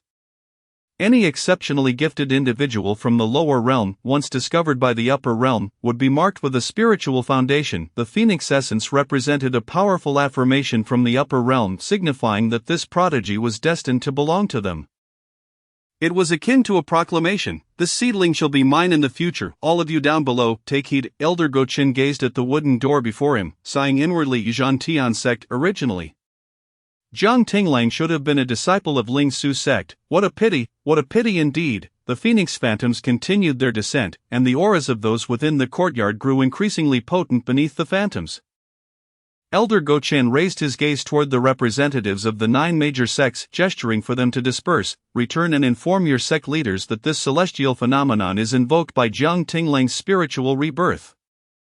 He has now joined the Zhan Tian sect, and it is of no concern to your 9 sections. Meng Nanxian was momentarily taken aback, surveying the Zhan Tian sect before him. With a genius like Jiang Tinglang joining our Qiyang sect, it would be for the best. This Zhan Tian sect lacked even a proper mountain peak. To call it impoverished would be an understatement. Did Elder Gochen not see this Zhan Tian sect as no different from Ling Su sect before it had become one of the 10 major sects? Previously, when the 10 sects approached Ling Su sect to recruit Jiang Tinglang, they were denied. Constrained by the laws established by the immortal sect, they had to relent. However, I have heard of those 2 trials, and I am aware of Ling Su sect's actions toward Jiang Tinglang over the years. A man without sin may suffer for possessing a gem. A talent like Jiang Tinglang can only find a way to shine by joining my first immortal sect, Qiyang sect. I urge Elder Gochen to reconsider. Meng Nanxian bowed respectfully, delivering a lecture that struck Elder Gochen's face like a hammer. Elder Gochen's mouth twitched. Would it be of any use to discuss it with him? Jiang Tinglang was not under his jurisdiction. Moreover, as Elder Gochen scrutinized Meng Nanxian, he realized that if he were Jiang Tinglang, he would undoubtedly prefer to join the first immortal sect, Qiyang sect.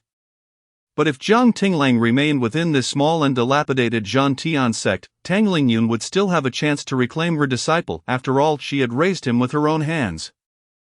Even if one nurtured a dog for so many years, it would not entirely turn against its owner. However, if Jiang Tinglang joined Qiyang sect or any of the other 8 immortal sects, it would be far more challenging for Ling Su sect to reclaim him. After pondering this, Elder Gochen decided to shield Jiang Tinglang from the fervent pursuits of the 9 sections. You juniors may not yet realize that even Tian Shu has considered taking this lad as a disciple. Even if he were to leave Zhan Tian sect, the immortal sect would still open its doors to him. It is not for your 10 sects to decide. Upon hearing this, Meng Nanxian was momentarily stunned. Isn't Elder Tian Shu known for rarely showing herself? Elder Gochen replied, Tian Shu once stated that Jiang Tinglang is the only one capable of safeguarding the Fengshan continent after her. Meng Nanxian was again taken aback, but he quickly responded, Thank you, Elder Gochen, for informing me. I shall return to Qiyang sect and report this to my esteemed master. With the chief disciple of the first immortal sect departing, the remaining disciples from the other 8 sects, seeing their hopes dashed, also took their leave. Meanwhile, Elder Gochen continued to sense Jiang Tinglang's aura from within him. In such a short time, he has already reached the late stage of the out-of-body realm. Moreover, 3 phoenix phantoms still linger in the sky. It seems Jiang Tinglang is on the verge of a breakthrough to the transformation god stage today. Within just a few hours, he has ascended from the Yuaning stage to the transformation god stage. This is indeed a gift from the upper realm. Ling Su sect must not lose this disciple. Elder Gochen released a paper crane, directly transmitting a message to Tang Lingyun of Ling Su sect. Jiang Tinglang is likely to break through to the transformation god stage today. He is leaping 2 major realms, and the Thunder Tribulation will surely be formidable. If my cousin can come here to protect him, perhaps Ling Su sect will have another chance to gain this genius. As soon as the paper crane took flight, it transformed into a celestial crane, flapping its wings and soaring towards Ling Su sect. Elder Gochen watched the crane grow distant, thinking, "Cousin, I am truly doing my utmost to assist you." Ling Su sect. Tang Lingyun stood atop the highest peak of Ling Su sect, gazing down upon the location where Jiang Tinglang resided. There, centered on Jiang Tinglang, golden light surged toward the heavens, connecting with the phoenix phantoms that had spiraled above for a full 7 days. It was easy to locate. Tang Lingyun's emotions were exceedingly complex at that moment. She was undeniably furious, yet intertwined with her anger was a sense of grievance. She could not comprehend how her once obedient disciple had transformed into what he was today. Not only had he caused her kind-hearted and fragile little disciple to lose his spiritual foundation, but he had also fled the sect after merely being whipped a few times, even resorting to digging out his own spiritual foundation. Furthermore, he had put her senior disciple Zhu Chunru in a position where she had to resort to using demonic seeds. Currently, Zhu Chunru remains confined in Kunlun Mountain, with her execution imminent. The celestial sect is notoriously ruthless towards cultivators on the brink of falling into demonic paths. Showing no mercy whatsoever, although they will spare her life, they will irrevocably cripple her cultivation and meridians, sealing her soul, thereby reducing her to a mere shell of her former self, destined to serve as a dung collector for a mundane family in the south. This class of individuals is derisively referred to as dung-collecting immortals. Having once been a part of the celestial sect, how could she endure such indignity? The sect employs such harsh penalties to deter others from descending into madness. Once one succumbs to demonic influence, escape from life becomes impossible and death is equally unattainable. The mere thought of Zhu Chunru facing such a fate pierces Tang Lingyun's heart with profound sorrow. The root of all this turmoil lies with her once obedient disciple, Jiang Tinglang. Even if we consider the possibility that Yi Fanchu did not administer the poison and she has unjustly accused him, he could still offer an explanation, a clarification. She has already stated that she would not take his life, yet he chose to betray the sect. Tang Lingyun shut her eyes, preparing to turn away from Jiang Tinglang. However, just as she did, she received a message from Elder Gocheng via a celestial crane. What? She is to proactively rush to Jiang Tinglang's side to protect him during his tribulation. Tang Lingyun frowned, shattering the paper crane in her grasp. How could this be? As a master, how could she stoop to the level of dutifully running to safeguard that traitorous disciple? Moreover, that disciple shows no intention of returning to Lingshu sect. Even if he were to seek her protection, it should be Jiang Tinglang returning to acknowledge his wrongs and plead with her. No matter how exceptional Jiang Tinglang's talent may be, he is still her disciple. She is the master, he the apprentice. There exists a hierarchy between them. It is unthinkable for her, as the master, to bow first and implore him to return to Lingshu sect, after shattering the paper crane. Tang Lingyun, in a foul mood, turned to retreat and collect her tumultuous thoughts. Yet, as she turned, she beheld Yi Fanchu, pale and cloaked, kneeling before her. Although Yi Fanchu had acquired Jiang Tinglang's spiritual essence, the notoriety of the incident had spread throughout the celestial sect, and she was unwilling to let him go. Thus she had to rely on Elder Gocheng to seal the spiritual essence within him, rendering it effectively useless. His condition remained dire. Without cultivation, the essence was of no benefit to him. He was now indistinguishable from a mundane being. The Lingshu sect's formation ensured a perennial spring, yet he was forced to don a heavy mink cloak. The weight of the cloak threatened to crush his frail frame. His complexion nearly as pale as the white fur of the cloak, yet he remained kneeling. Master, it is all my fault. Elder Gocheng spoke truly. Please protect my senior brother and bring him back. The incident with the poison pill was perhaps merely an accident. Senior brother must have endured much hardship. That is why he has acted this way. I beseech you, master, to bring him back to the sect, and I will bow and admit my wrongs, pleading for his mercy towards senior sister. Chapter 28, Life and Death. Under tribulation, divine punishment descends. Witnessing Yi Fanchu's understanding demeanor, Tang Lingyun felt a chill in her heart. Her disappointment in Jiang Tinglang deepening. The one truly harmed now pleads for the perpetrator, while he remains cold and unfeeling, disregarding their past bond as master and disciple, as well as the ties of the sect. Tang Lingyun bent down to assist Yi Fanchu, saying, "Rise, that rebellious disciple is left. Lingshu sect is not bereft of another disciple." Yi Fanchu felt a pang in his heart. While the sect may not miss Jiang Tinglang, he certainly does. He had sacrificed his own cultivation, reducing himself to this state, all for what? For Jiang Tinglang's fortuitous destiny of 49 golden threads. What use is a golden spiritual essence? Merely possessing a golden essence is of little worth. Originally, Jiang Tinglang should never have fled Lingshu's sect. He ought to bear all the blame and, under Yi Fanshu's intercession, be confined in the ice prison he had set up, reflecting on his actions. 10 years hence, Jiang Tinglang's fortuitous destiny should rightfully belong to him. Yi Fanshu had expected that upon awakening Jiang Tinglang would have already been captured, yet, to his dismay, not only had Jiang Tinglang not been apprehended, but he had also taken on a new master and caused a stir that attracted the attention of the celestial sect. Now, with Jiang Tinglang as spiritual essence reborn, Yi Fanshu realized this was Lingshu's sect's final opportunity. If Tang Lingyun did not lower herself to plead with Jiang Tinglang for his return, he would surely never come back. Without the sect's constraints, Jiang Tinglang's rate of advancement would only accelerate, and Yi Fanshu's chances of claiming Jiang Tinglang's fortune would dwindle to nearly nothing. Gritting his teeth, Yi Fanshu refused to rise. He instead prostrated himself heavily, his pale forehead striking the ground, instantly drawing forth a pool of blood. I implore you, master, bring my senior brother back, otherwise I shall remain here, kneeling indefinitely. All these troubles began with Yi Fanshu. He believed in his senior brother's character. Any doubts he previously harbored were a result of his own confusion. Now, with Lingshu's sect in such dire straits, he pleaded for Tang Lingyun to bring Jiang Tinglang back, promising to bow and admit his mistakes before him, as long as Jiang Tinglang returned to Lingshu's sect. He would be back under his control this time. He could not succeed in imprisoning Jiang Tinglang within that formation. Next time, he would find another way to confine him, but all depended on Jiang Tinglang's return to Lingshu's sect. Tang Lingyun, upon seeing the wound on Yi Fanshu's forehead, was instantly incensed. Fanshu, do you dare to defy your master? Yi Fanshu looked up at Tang Lingyun with tears brimming in his eyes.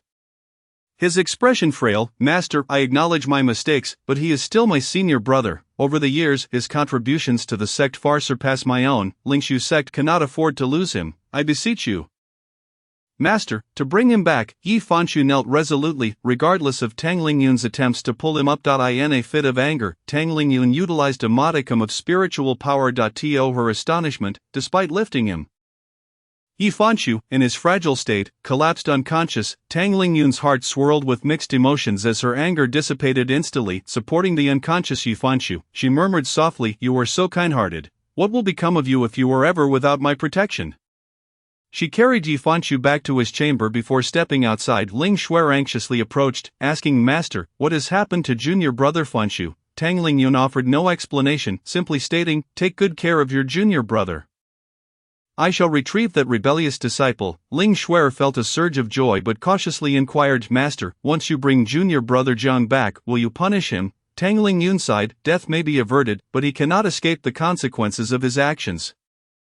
After all, he has committed grave errors." Ling Shuer hesitated, saying, "Master, I have pondered much these days. I believe that given Jiang junior brother's character, he had no reason to poison junior brother Fansu. As for punishment, we can discuss it later. Your junior brother has fainted from pleading for you to bring that rebellious disciple back. Once he is returned to Lingshu's sect, I will investigate this matter further." Tang Lingyun raised her hand, suppressing her tumultuous emotions, and soared towards Jiang Tinglang's location, where the Zhang Tian sect resided. With her ascension stage cultivation, she arrived in just an hour. Upon her arrival, she found 9 phantoms of phoenixes merging into Jiang Tinglang's body, and she sensed his cultivation stabilizing at the mid-stage of the transformation stage. Tang Lingyun's mood shifted to one of complexity. At the age of 16, Jiang Tinglang had already reached the transformation stage.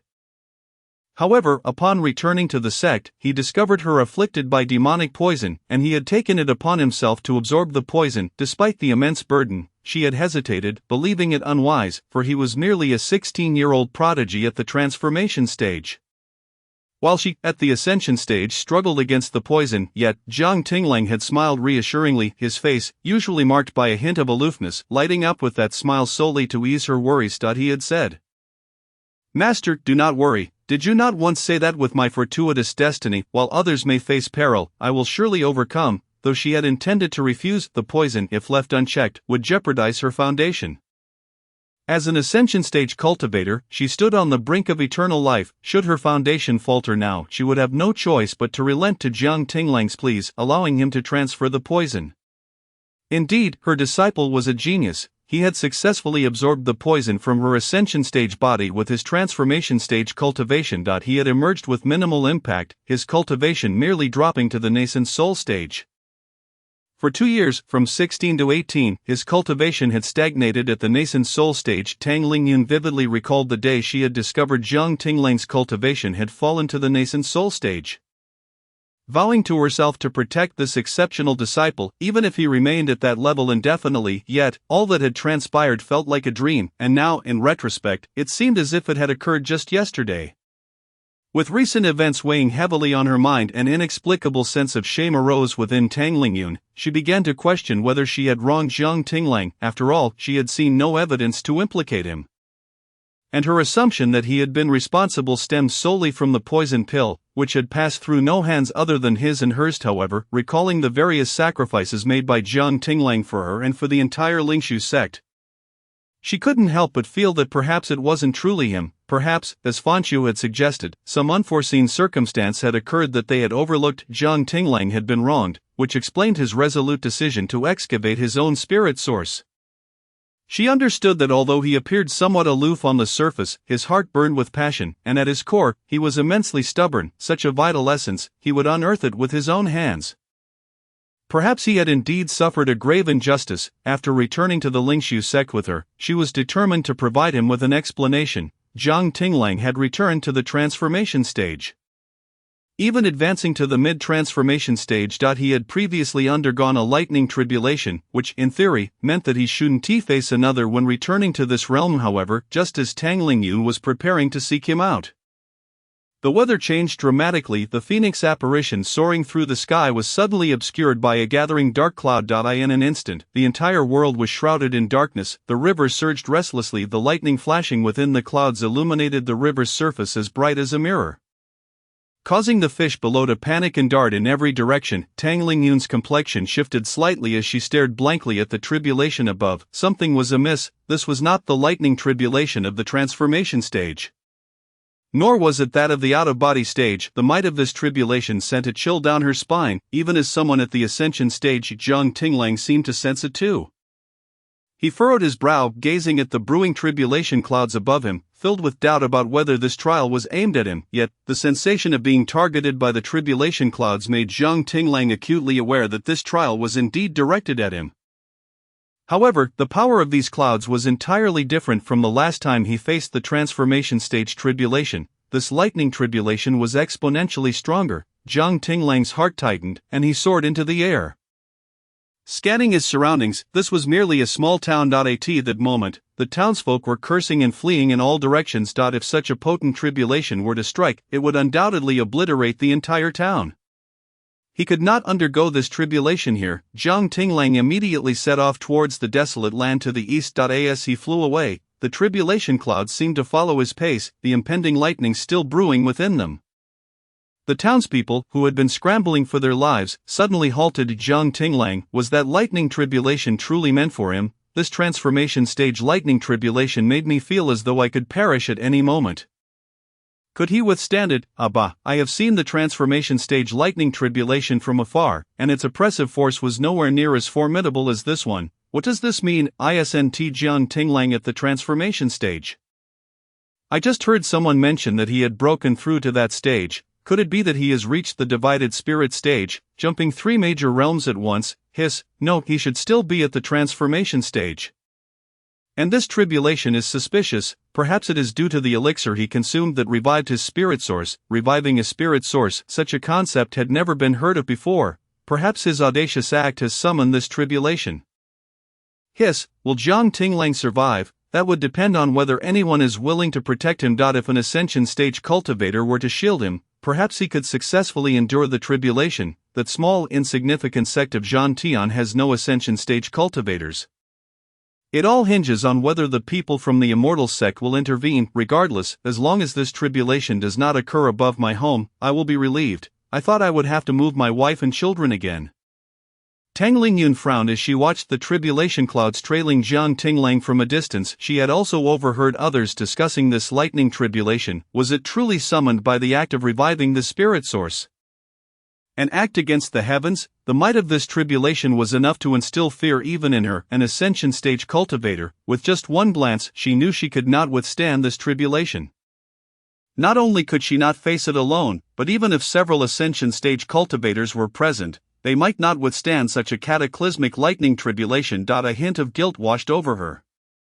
She could not engage in a suicidal endeavor, thus, Jiang Tinglang was undoubtedly doomed today. She had yet to uncover the truth, let alone clear his name. Tang Lingyun bit her lip but could not resist soaring through the air. Trailing Jiang Tinglang from afar, this child had been nurtured by her own hands. Even in death, it should be she who collects his remains. If, after the lightning tribulation, there were still a body to recover. Jiang Tinglang continued flying eastward. There lay a desolate expanse, conveniently situated to the south of the Wuji Demon Cliff. Many cultivators undertook their tribulations there, ensuring that no innocent bystanders would be affected. Jiang Tinglang eventually reached the center of that desolate land before coming to a halt, gazing up at the lightning tribulation above. Throughout his journey, he had contemplated this matter. This tribulation was certainly not summoned due to his elevation in realm. Rather, it was likely a consequence of his rebirth. Rebirth was the true act against the heavens. His sudden surge in strength had also drawn the attention of the lightning tribulation. Jiang Tinglang's gaze turned steely as he looked upon the tribulation clouds above.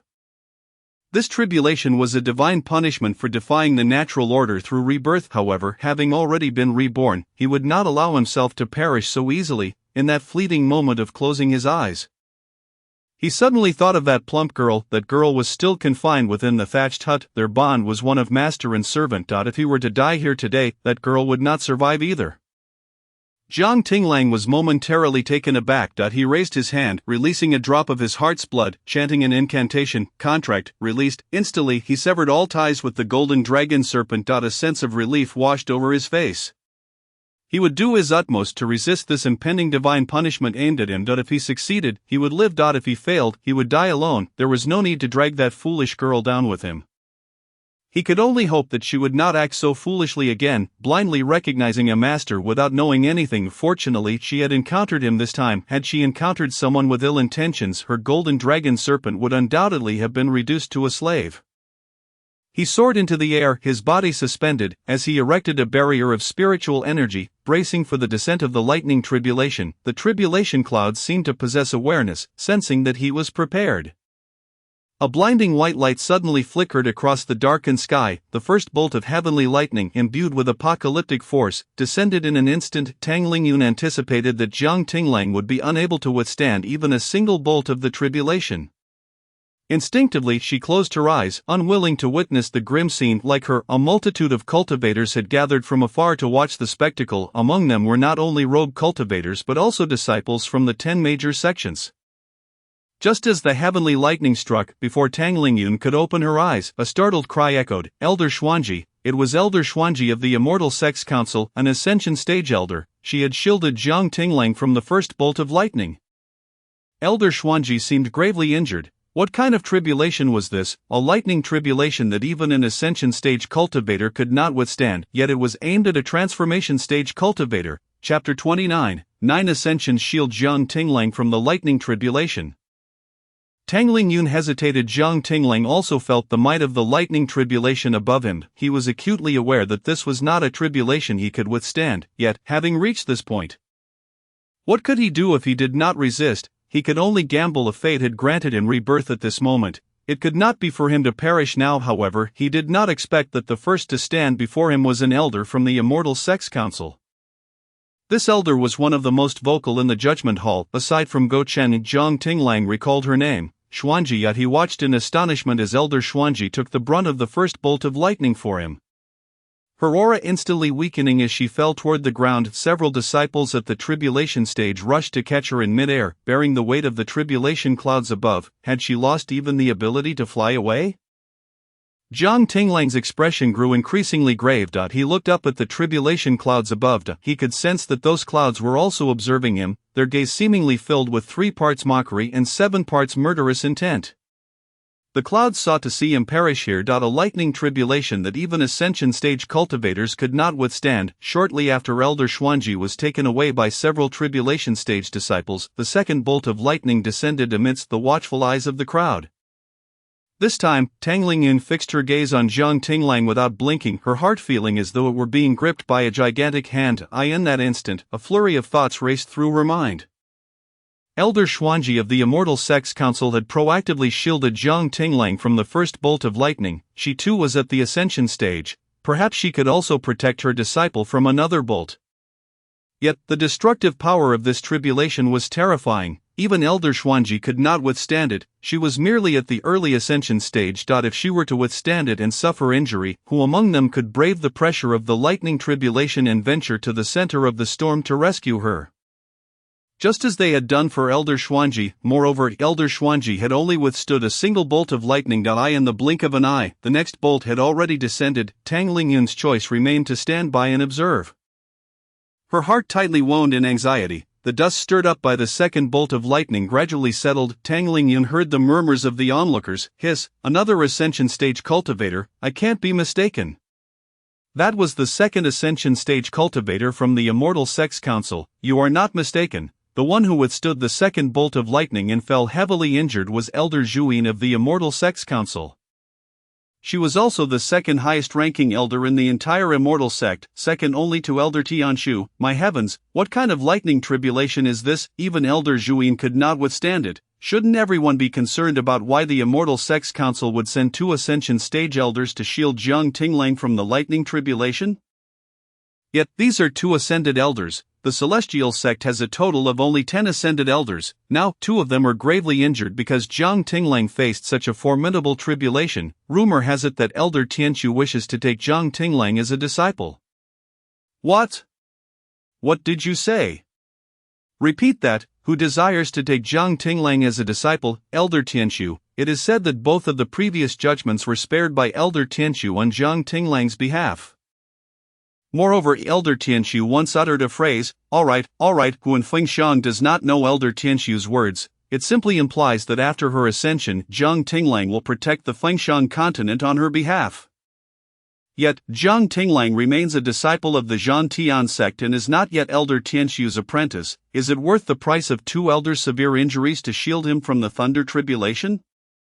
Are you questioning Elder Tianshu's authority? Hiss. Do not place such a heavy accusation upon me. How dare I question Elder Tianshu's authority? The arrangements made by Elder Tianshu, along with the willingness of the 2 elders to comply, must possess their own reasoning. After all, Jiang Tinglang is a prodigy worth 50 gold. It is only natural for the Celestial Sect to treat such a genius with special favor. Observing the situation, it seems that this thunder tribulation consists of more than just 2 strikes, with the preceding 2 ascended elders already gravely injured. If the third strike were to reduce the newly formed Jiang Tinglang to ashes, would not the injuries of the 2 previous elders be rendered meaningless? I fear that the Celestial Sect may not be limited to just these 2 elders present. Right? Hiss, as expected, just as the words left this person's lips, the third bolt of thunder tribulation descended upon Jiang Tinglang's head. A blinding white light sliced through the heavens, and violet thunder rained down, its earth-shattering aura causing the hearts of all spectators to race. Amidst the collective gaze, as the smoke from the third strike dispersed, a third ascended elder plummeted straight down. Many gasped in shock. The dark clouds above showed no signs of abating. Moreover, the speed at which this thunder tribulation descended was astonishingly rapid. Within just an hour, 3 strikes had already fallen. Even the tribulation for foundation establishment does not occur at such a pace. Typically, it takes 2 hours for a single strike to allow cultivators the opportunity to breathe and recuperate. Yet this thunder tribulation seemed entirely intent on extinguishing Jiang Tinglang. Some murmured in disbelief. This is not merely a tribulation, is it? This is a divine punishment of such magnitude. It can only be divine retribution. What nonsense! A person who attracts such divine wrath must surely be a villain of the highest order. How could the Celestial Sect, at the cost of the severe injuries of ascended elders, protect this unrepentant scoundrel? Do you all remember the recent test of the Pillar of Heaven? It was said that Jiang Tinglang's innate luck had increased, even overwhelming the Pillar of Heaven during the test. Perhaps it is precisely because of this extraordinary fortune that such a tempestuous thunder tribulation has been summoned. After all, there are consequences in this world. He has reaped benefits without cause and must inevitably pay a commensurate price. Yet, this price seems excessively steep. As the crowd conversed, the 4th ascended elder also fell from view. At this moment, the onlookers felt a singular sensation of numbness, following that, the 5th, 6th, 7th, and 8th ascended elders, once high above and rarely seen by ordinary cultivators, now appeared one after another before them, yet, before they could revel in excitement or recognition, these elders descended like dumplings, dropping downwards. Many spectators could not help but exclaim in astonishment, Jiang Tinglang must have accumulated a lifetime of fortune. To have 8 ascended elders from the celestial sect personally shield him from such a potent thunder tribulation, under the protection of these elders a full 8 bolts of thunder struck down. Yet not even his barrier was breached. However, the dark clouds still brewed ominously. The thunder tribulation was far from over. Typically, a thunder tribulation consists of 7 or multiples thereof, or 9 and its multiples.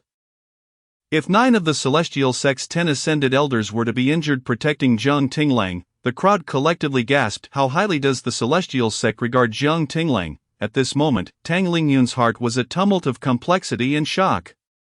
The complexity stemmed from her turmoil before each bolt of thunder fell, as she wrestled with whether to assist Jiang Tinglang in withstanding a strike, yet she had refrained from intervening. Others, however, had stepped forth.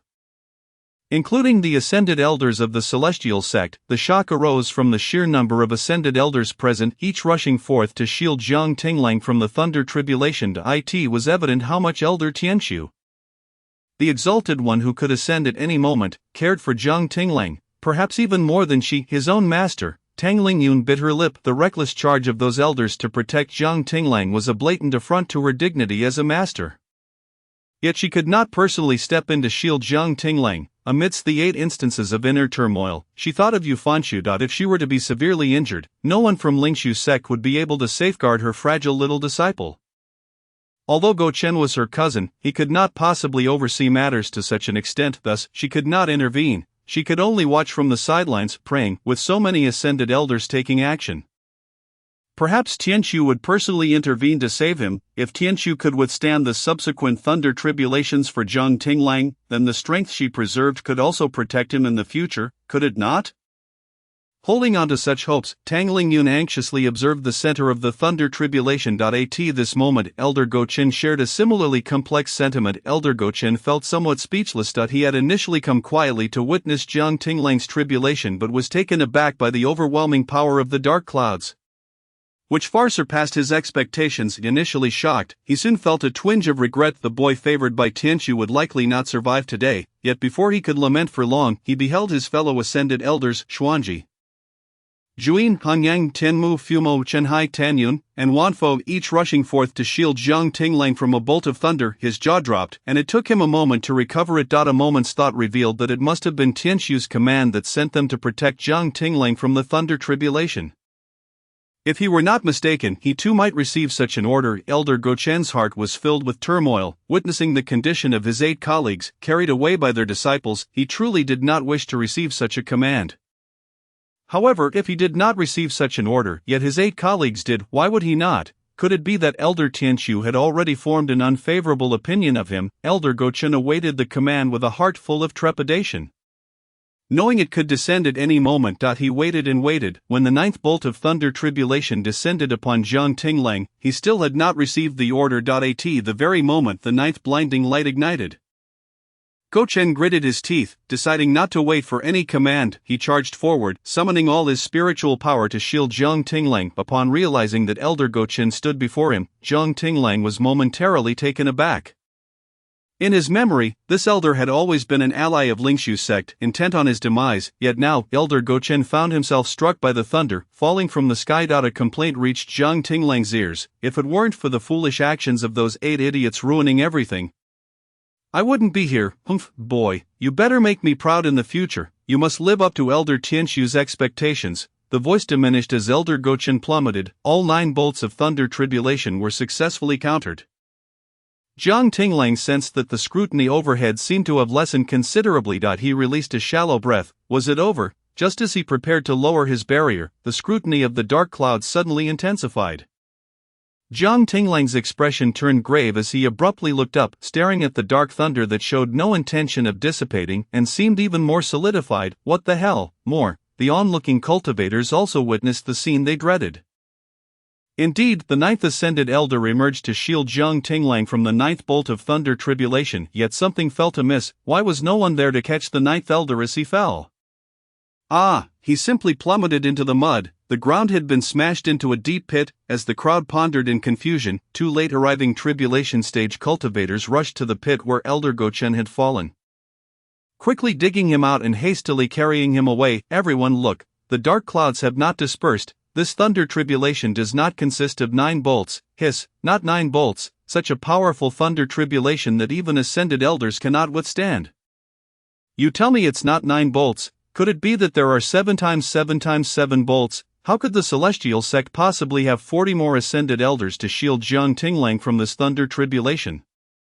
I fear that Elder Tianshu herself may have to intervene. Elder Tianshu never reveals herself in public, moreover, she is the pillar of the entire Fengshan continent. How could she possibly be injured by the thunder tribulation? Indeed, all 9 ascended elders of the celestial sect have sustained severe injuries. How could Elder Tianshu endure further harm? The riverbank, where Jiang Tinglang stands, is now a site of imminent demise. This thunderous tribulation is undoubtedly aimed at shattering him into oblivion. Alas, such a waste of the 9 venerable elders of the ascension stage who are gravely injured for my sake. It is also a squander of Elder Tianshu's painstaking efforts. Indeed, this celestial fortune is not a blessing that just anyone can endure. Initially, Tang Lingyun felt a sense of relief upon witnessing the completion of the 9 tribulations, preparing to soar forth to offer Jiang Tinglang solace and warmth. As his master, she felt compelled to take some action, yet, just as she had flown halfway towards him, the ominous clouds of tribulation began to gather once more, striking her with a paralyzing fear.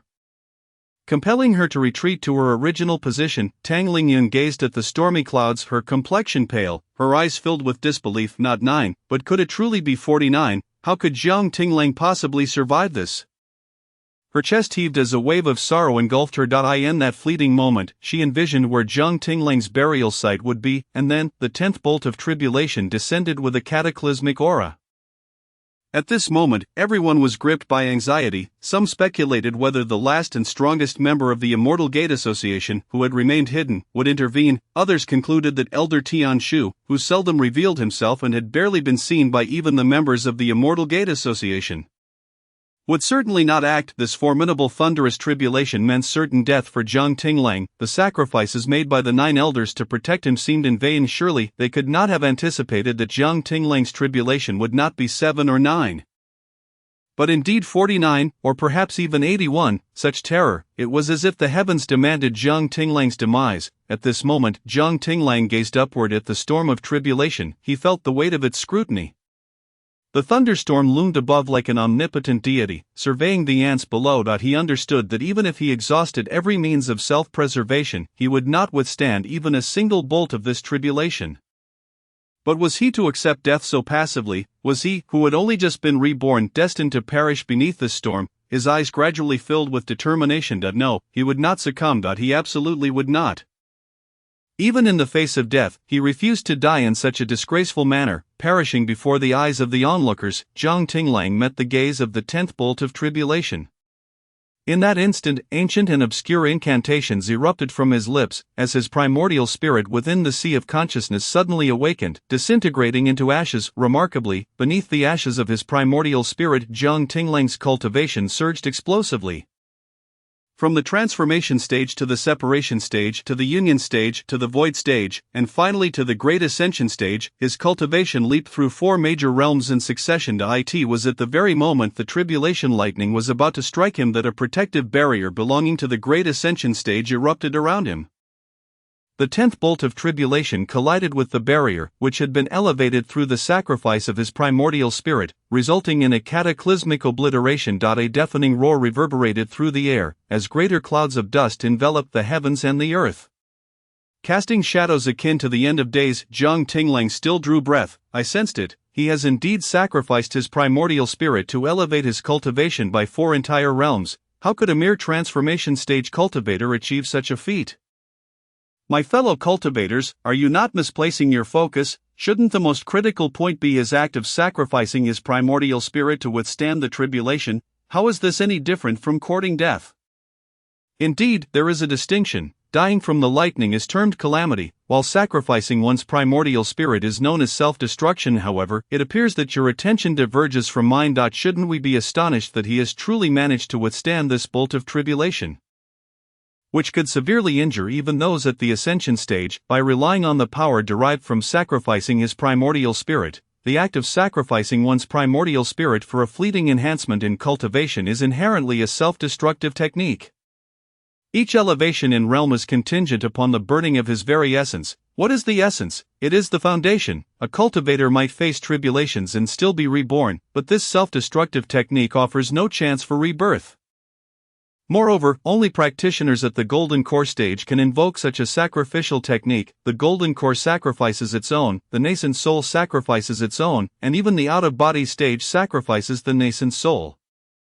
The transformation stage sacrifices the primordial spirit. Typically, such sacrifices only grant a single elevation in realm, yet Jiang Tinglang has transcended 4 realms in one fell swoop. The sheer power of those 4 realms could easily consume his very essence, rendering him utterly spent. What does it matter if he withstands this bolt of tribulation? Regardless, he is destined to die. However, this unwavering courage in the face of tribulation has led many to silently deride him as a fool.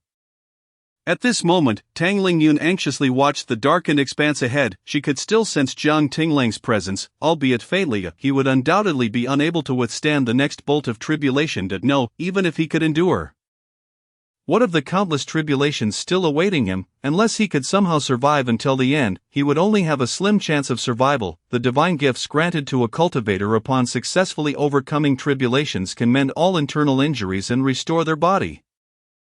Generally, the more formidable the tribulation, the stronger the restorative power. Such a powerful tribulation might even restore the primordial spirit and essence expended through his sacrificial technique, yet, Tang Lingyun knew he could not withstand it. Elder Tianshu had already relinquished hope upon realizing that Jiang Tinglang's tribulations were not limited to 9. He was undeniably doomed. Tang Lingyun bit her lip, her heart heavy as she gazed towards Jiang Tinglang's direction. Each time she believed he was destined to perish, he defied her expectations and withstood the tribulation. In that moment, she couldn't help but feel a flicker of relief, yet, following that relief came a tumultuous struggle, a struggle over whether to intervene and shield Jiang Tinglang from another bolt of tribulation. With her ascension stage cultivation, she could indeed withstand a bolt, but what would that achieve? Jiang Tinglang would still fall to the subsequent tribulations. Her sacrifice would be utterly meaningless. However, Jiang Tinglang's continued survival nodded her, and she found herself harboring thoughts she ought not to entertain. She even began to hope that Jiang Tinglang would accept his fate and succumb to the tribulation, allowing her to collect his remains, or at least to establish a burial site in his honor. She wished for the anxiety in her heart to cease. At this moment, Jiang Tinglang, charred and half-kneeling in the vast pit left by Elder Gochen's strike, faced a similarly blackened figure beside him, its original form now unrecognizable. A fool, our contract has been dissolved. Why do you persist? Jiang Tinglang's voice was hoarse, his throat ablaze and torn, nearly rendering him mute. Even after forcibly sacrificing his cultivation to reach the great ascension stage, he could not withstand that bolt of tribulation. Yet, in that fleeting moment before the lightning struck, the little golden dragon serpent had emerged, taking human form, and with her chubby arms outstretched, shielded him, before he could even react.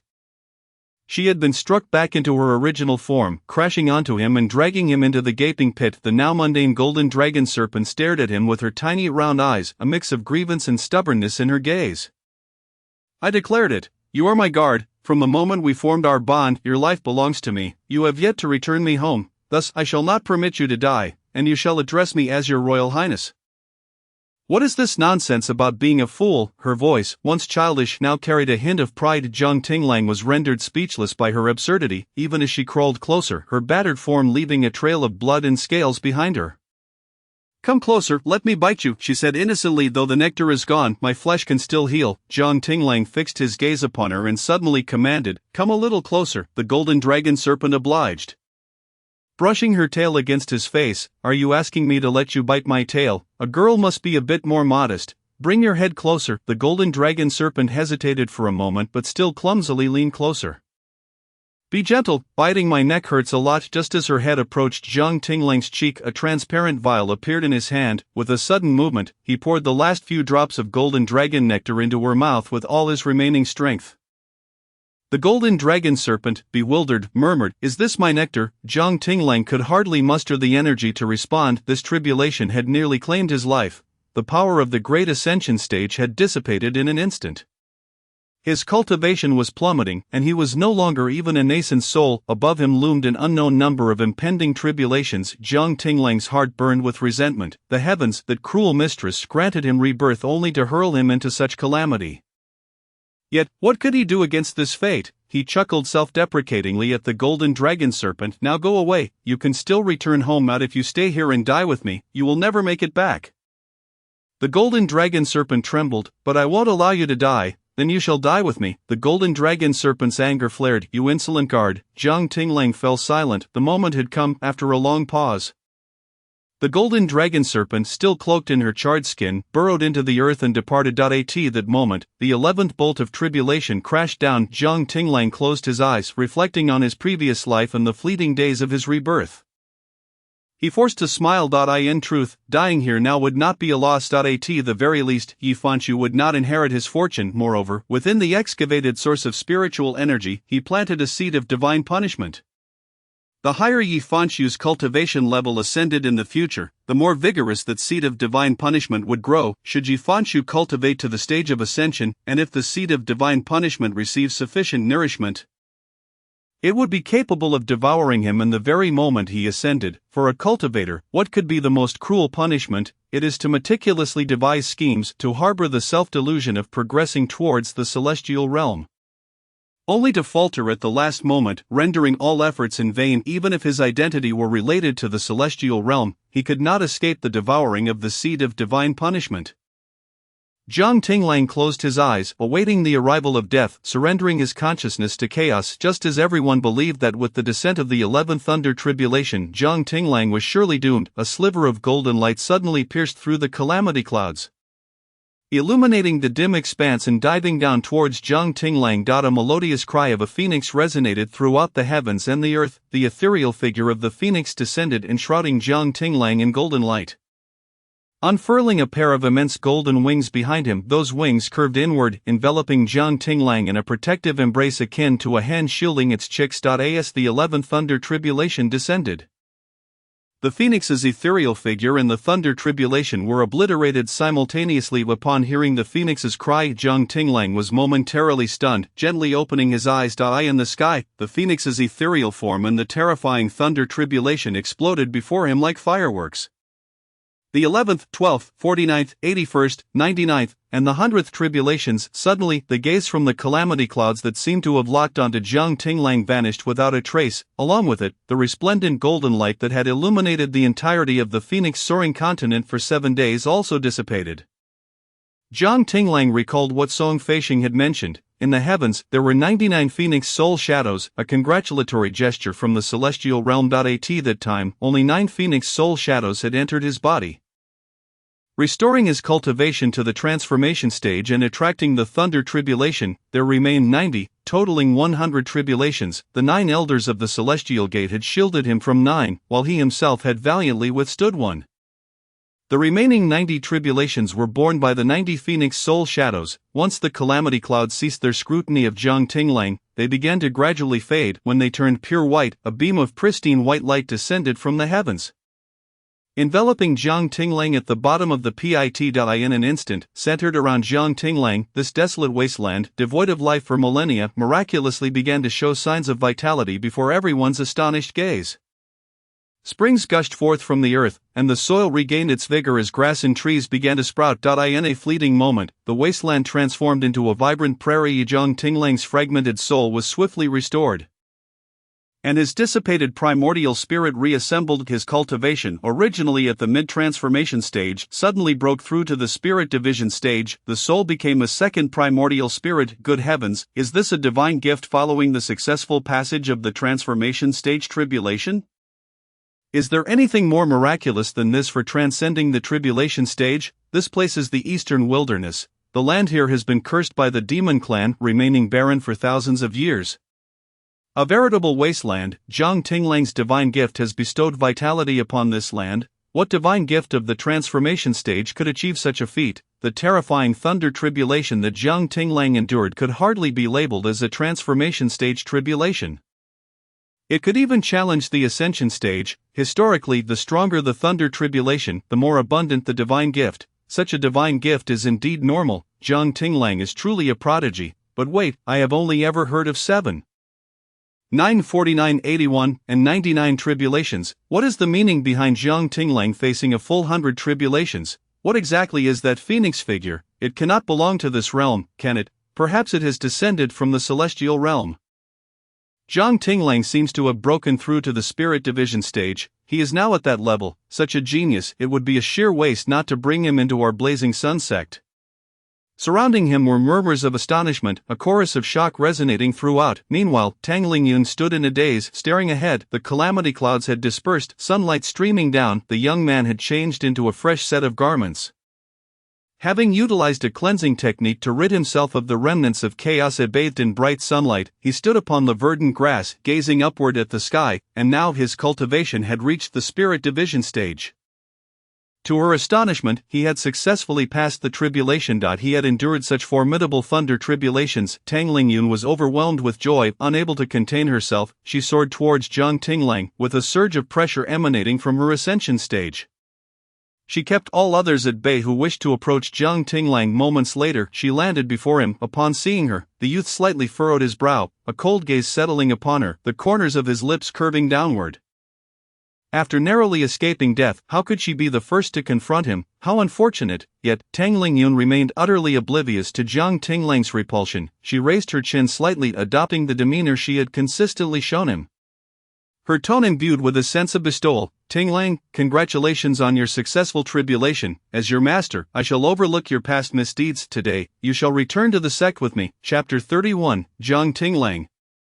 The day of sentencing is for you to decide. Gazing at the figure before him, who had once been viewed as a maternal presence, Jiang Tinglang could not feign indifference, yet the stirring within him was not born of joy at seeing her, but rather a sense of revulsion. He had never been treated well by anyone. Tang Lingyun's occasional, trivial gestures of concern had made him willing to brave any peril. However, the decade of imprisonment in his past life, along with the individuals he encountered upon entering the Zhantian sect in this life, had granted Jiang Tinglang an understanding of what it truly felt like to be treated well.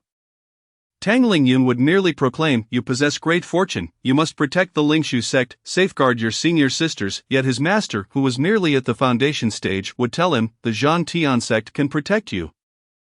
When faced with formidable enemies like the Lingshu sect, Tang Lingyun would insist, "You are blessed with extraordinary luck, you alone can enter places like the Wuji Demon Abyss and the Heavenly Punishment Dead Realm. The Lingshu sect needs you." Meanwhile, his master, at the foundation stage, would caution him that he could not venture into the Wuji Demon Abyss alone, urging his senior sister to accompany him. What did the Lingshu sect lack?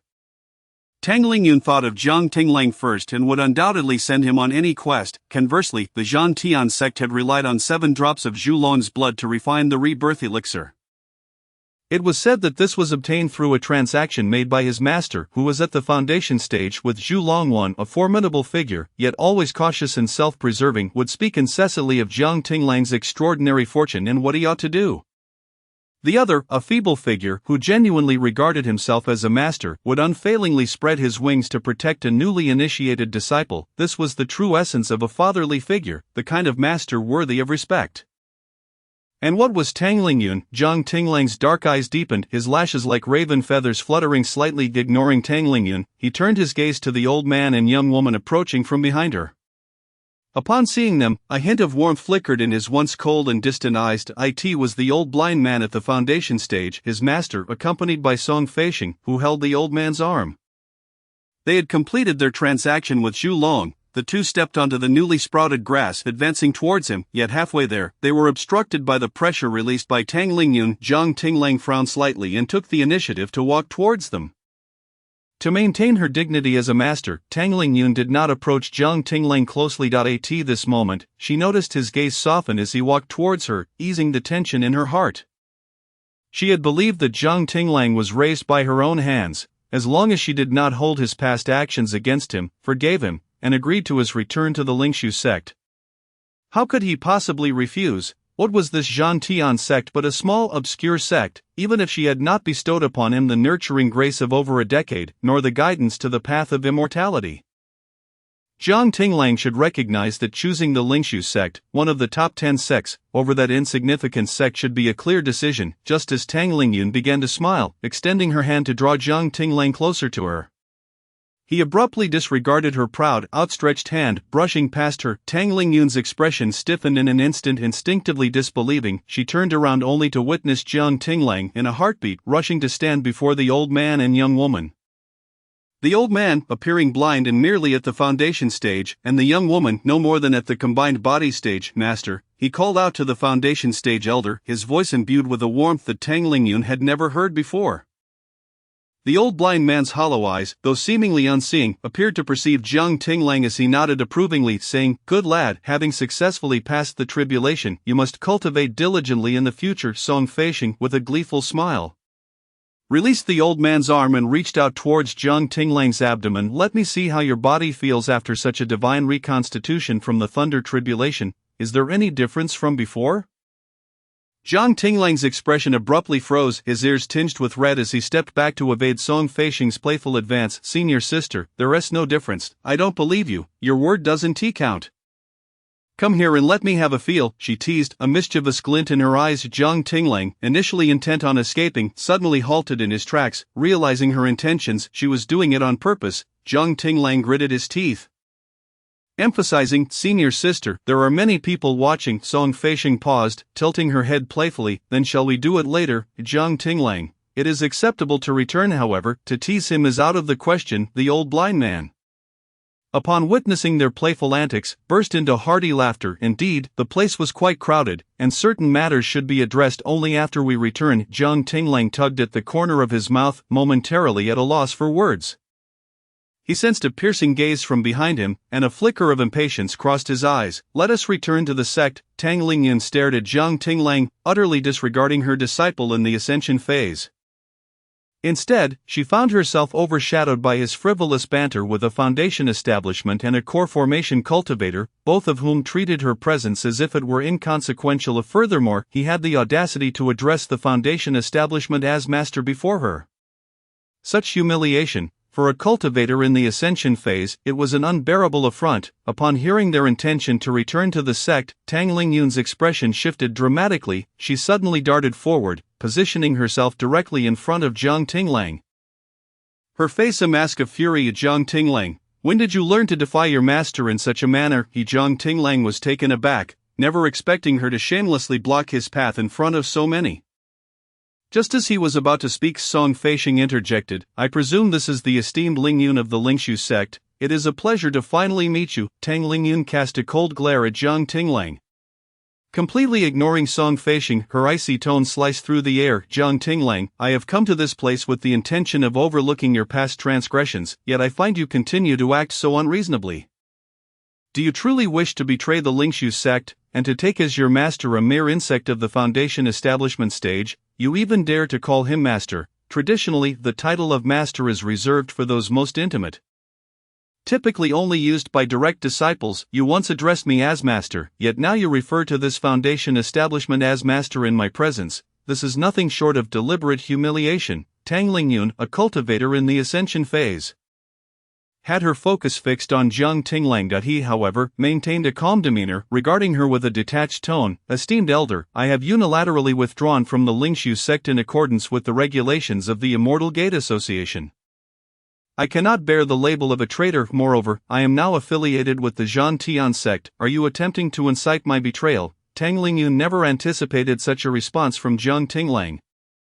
Gritting her teeth, she stared at him. "Elder, you dare to refer to me as an elder? Jiang Tinglang, have you forgotten who brought you into the Immortal Gate at the tender age of 6? Guiding you onto the path of immortality, I nurtured you for over a decade only for you to become such an ungrateful wretch. You poisoned your junior brother, caused your senior sister to fall into the demonic seed. And now you even deny your own master. I once chose to spare your life, and now I deeply regret that decision." The moment her words escaped, Tang Lingyun expected Jiang Tinglang to immediately offer an explanation or apologize. Instead, he merely curled his lip, revealing a hint of derision. He remained silent, but Song Feisheng suddenly spoke up. "Lingyun, my junior brother has endured significant tribulations, and may I inquire when you arrived here?" Tang Lingyun, taken aback, furrowed her brow at Song Feisheng. "What does my arrival have to do with you?" With a cheerful demeanor, Song Feisheng linked her arm with Jiang Tinglang's, tilting her head to address Tang Lingyun. "While your arrival may indeed have no bearing on me, It is certainly relevant to my junior brother. You have repeatedly labeled him an ungrateful wretch, yet I understand that you followed him all the way from outside the Jean sect to this eastern wilderness. Did you not? In other words, you witnessed him endure the first and last tribulations of thunder. I am curious, how did you manage to refrain from intervening to shield him during the full 100 tribulations? Tang Lingyun's expression stiffened slightly as she gritted her teeth. What does that have to do with you? Song Feisheng replied. Your affairs may not concern me, but they certainly involve my junior brother. You have incessantly criticized him as an ungrateful wretch unwilling to return to the sect, yet 9 elders of the Immortal Gate Association, who have no connection to him, stood in for him during a thunder tribulation.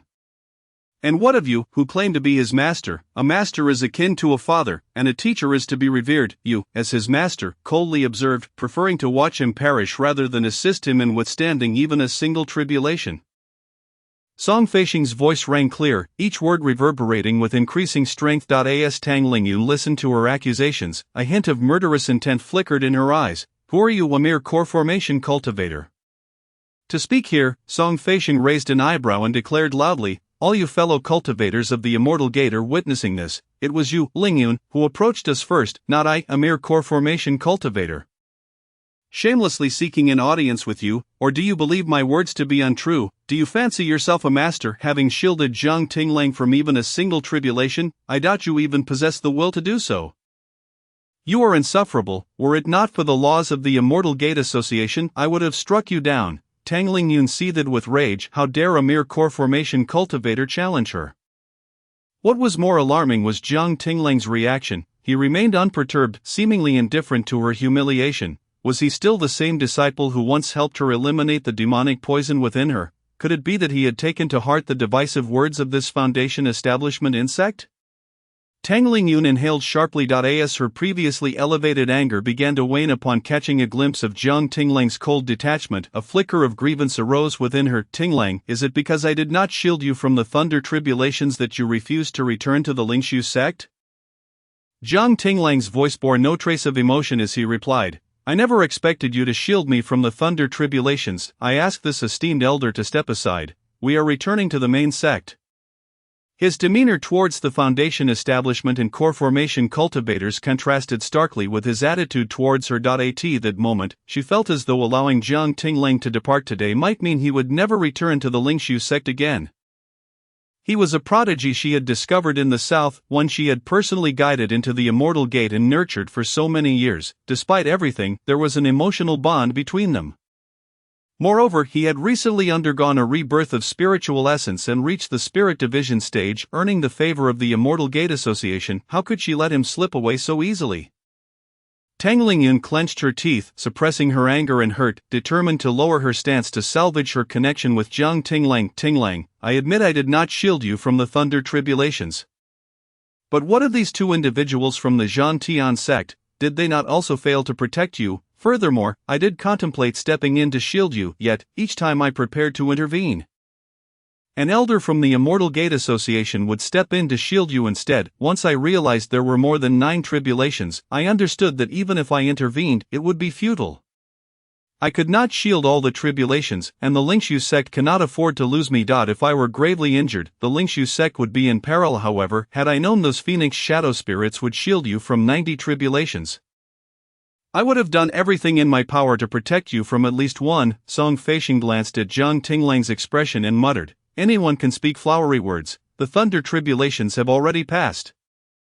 The elders of the Immortal Gate Association managed to shield him from 9 tribulations even without knowing how many there were. Your words now are merely excuses. Junior brother, those ancient fiends who have lived for thousands of years are the most adept at deception. Do not be swayed by them. How dare you, a mere core formation cultivator, behave so insolently? Tang Lingyun gritted her teeth, unable to contain herself any longer. The pressure of her ascension phase unleashed its unrestrained force, directly bearing down on Song Feisheng. In that instant, an extreme chill enveloped Tang Lingyun's lower body, freezing her in place, along with the intangible pressure of her ascension. A wave of terrifying force descended from above. And in that fleeting moment, Tang Lingyun's face turned ashen as she gazed in disbelief at the ice that encased her. The coldness seeped deep into her bones. In mere moments, the formidable cultivator could scarcely feel her legs Moreover, her ascension phase power felt as though it had been paralyzed. She could not sense it at all. The IT was the elder of the Tian Shu from the Immortal Gate Association. She had been observing this scene all along. Tang Lingyun inhaled sharply. Just then, a bell chimed, followed by a plain umbrella that appeared to descend from the heavens, spinning gracefully. Emerging from beneath the umbrella was a barefoot woman, her cultivation at the Great Ascension stage. Upon seeing Tang Lingyun, she smiled gently. "Esteemed Lingyun, Elder Tian Shu requests your presence. Please accompany me to the Immortal Gate Association." With that, she waved her hand, and two God Transformation cultivators stepped forward. "Lift Lingyun and take her to Kunlun." The two God Transformation cultivators complied, swiftly lifting the frozen Tang Lingyun and soaring towards Kunlun. Su Yanzi's gaze fell upon Jiang Tinglang, and with a smile, she said, "Jiang Tinglang, Elder Tian Shu has issued another decree. Zhu Chunru is to be stripped of all her cultivation. Her meridian severed, and she is to be banished to the south as a dung collector. You will determine the date of execution, should you wish to come to Kunlun to witness the punishment. You are welcome to do so. Though unfamiliar with the term dung-scooping immortal, I can discern from its literal meaning that it is not a pleasant endeavor. The notion of scooping dung is intriguing. Yet the day of execution is to be determined by him." Jiang Tinglang furrowed his brow slightly, posing a somewhat unnecessary question. "If I do not set the date for the execution, will Zhu Chunru then escape her punishment?" Su Yenna was taken aback, suddenly recalling Jiang Tinglang's previously sworn oath to the heavenly Wei born from deception. It would be best if Zhu Chunru's punishment had no ties to Jiang Tinglang. A flicker of regret flashed in her eyes. She recognized that Jiang Tinglang's inquiry was not superfluous. "I apologize, I misspoke. Regardless of your decision, Zhu Chunru will face her punishment. It is merely that Elder Tian Shu wishes for you to oversee her execution personally, which has led to the extension of her execution date. The determination of the heavenly oath is exceedingly broad. Should Zhu Chunru succumb to the humiliation of her punishment and perish, Su Yenner's earlier invitation for Jiang Tinglang to observe the execution could potentially be interpreted as a violation of his oath by the heavenly Wei. Furthermore, it was likely that Elder Tian Shu had refrained from probing Jiang Tinglang's soul during the trial in the Grand Hall precisely because Jiang Tinglang had compelled Zhu Chunru to issue such a heavenly oath. It was inconceivable that this was due to Jiang Tinglang truly succumbing to madness. Elder Tian Shu had gone to great lengths to ensure that Jiang Tinglang remained uninvolved with Zhu Chunru. Her previous statement had been dreadfully misguided. Upon learning of Jiang Tinglang's successful tribulation, she felt a surge of joy, momentarily losing her composure. Su Yenner could not help but add, "If you do not wish to witness the execution, Zhu Chunru's punishment will proceed as scheduled today. Will you go? Will you go? To be frank, I have no desire to attend. Rather than squander time observing a fool's punishment, I would prefer to devote that time to cultivation." However, Tang Lingyun has just been taken away by individuals from the Immortal Sect. His second life vein remains with Lingshu Sect. If I do not retrieve it soon, I cannot predict what they might do with it in the future. Jiang Tinglang replied, "I shall go today. As I face my tribulation, it is only fitting that I express my gratitude to the esteemed elders for their assistance. It is essential to personally thank the elders who shielded him from the thunder tribulation." He also intended to seek an audience with Elder Tian Shu, ideally while Tang Lingyun is still at the Immortal Sect, to reclaim his second life vein. Additionally, he would take the opportunity to observe the execution. Su Yenner sighed in relief, stating, "Indeed, one should express gratitude to the esteemed elders. Although you may not meet them today, it is still a gesture of appreciation from you as a junior to pay them a visit." Following that, they would observe the execution. The two exchanged a knowing glance, silently agreeing. Having made their decision, Jiang Tinglang turned to face the old blind man and Song Feisheng. Before he could speak, the old blind man said, "Go on, the old man will await your return at home." Song Feisheng added, Go. After you conclude your business, I will accompany the master back home." A wave of warmth washed over Jiang Tinglang's heart.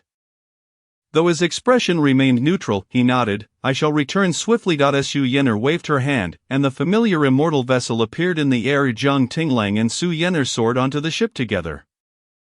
The immortal vessel gradually set sail, heading towards Kunlun Mountain. On board, Jiang Tinglang gazed down at the earth, suddenly astonished to see that his eyes fell upon a vast expanse of green. This place, once barren, now thrived. Below, countless cultivators encircled the area, each possessing varying levels of prowess. So many were watching him during his tribulation. It seemed reasonable. The thunder tribulation had been rather peculiar. Any faction of some strength would surely send observers to ascertain the situation.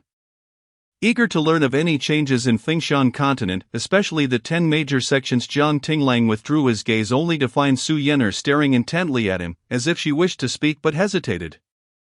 Jiang Tinglang inquired, "Sister Yen'er, do you have something to say?" Su Yen'er pondered for a moment before responding, "I am uncertain whether I should speak or remain silent, hence my hesitation, since you have already perceived it.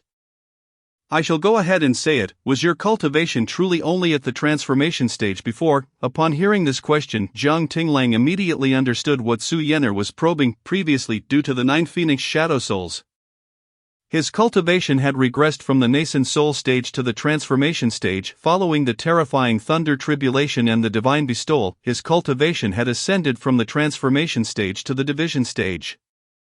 Logically, after breaking through the division stage, he should have faced a thunder tribulation of that level. However, the calamity clouds had simply dissipated. In truth, he harbored similar doubts had he not known his former strength. He might have assumed that the absence of the thunder tribulation was due to his previous attainment of the division stage. The earlier terrifying thunder tribulation was not a result of his cultivation rising but rather had been summoned for another reason, thereby sparing him from the division stage's tribulation. Yet, he was aware of his previous capabilities. Merely at the transformation stage, despite possessing a rare fortune of 49 golden threads, he was not that extraordinary. Indeed, I was only at the transformation stage, and I cannot fathom why the thunder tribulation for the ascension stage has yet to arrive. Jiang Tinglang raised his gaze, furrowing his brow as he regarded the sky.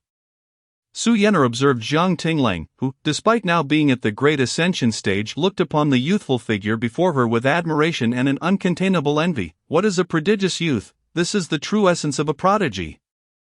She even recalled the first time she met him. Upon learning that he was the one who had damaged the celestial pillar, she had been incredulous. However, once he revealed his name, her disbelief vanished, only to be followed by regret that he would inevitably become a waste. Little did she expect that merely 20 days had elapsed, and a genius remained a genius. He had entirely turned his predicament around and had even garnered the attention of the upper realms. The Phoenix Shadow Souls had descended. Presumably his spiritual source had already been marked. These Phoenix Shadow Souls originated from one of the 4 major powers in the upper realms. Once marked, Jiang Tinglang would be immediately taken by that power upon ascension. Elder Tianshu had mentioned that after her departure, Jiang Tinglang would be the only one capable of safeguarding Fengshan continent. Yet, Su Yen'er felt that with Jiang Tinglang's potential, he would ascend before long, perhaps even sooner than Elder Tianshu. Moreover, Jiang Tinglang had not only advanced his own cultivation but had also brought her along for the ride. Shortly after Jiang Tinglang's departure, she had cultivated with a golden spiritual source for less than 2 days before sensing her imminent breakthrough.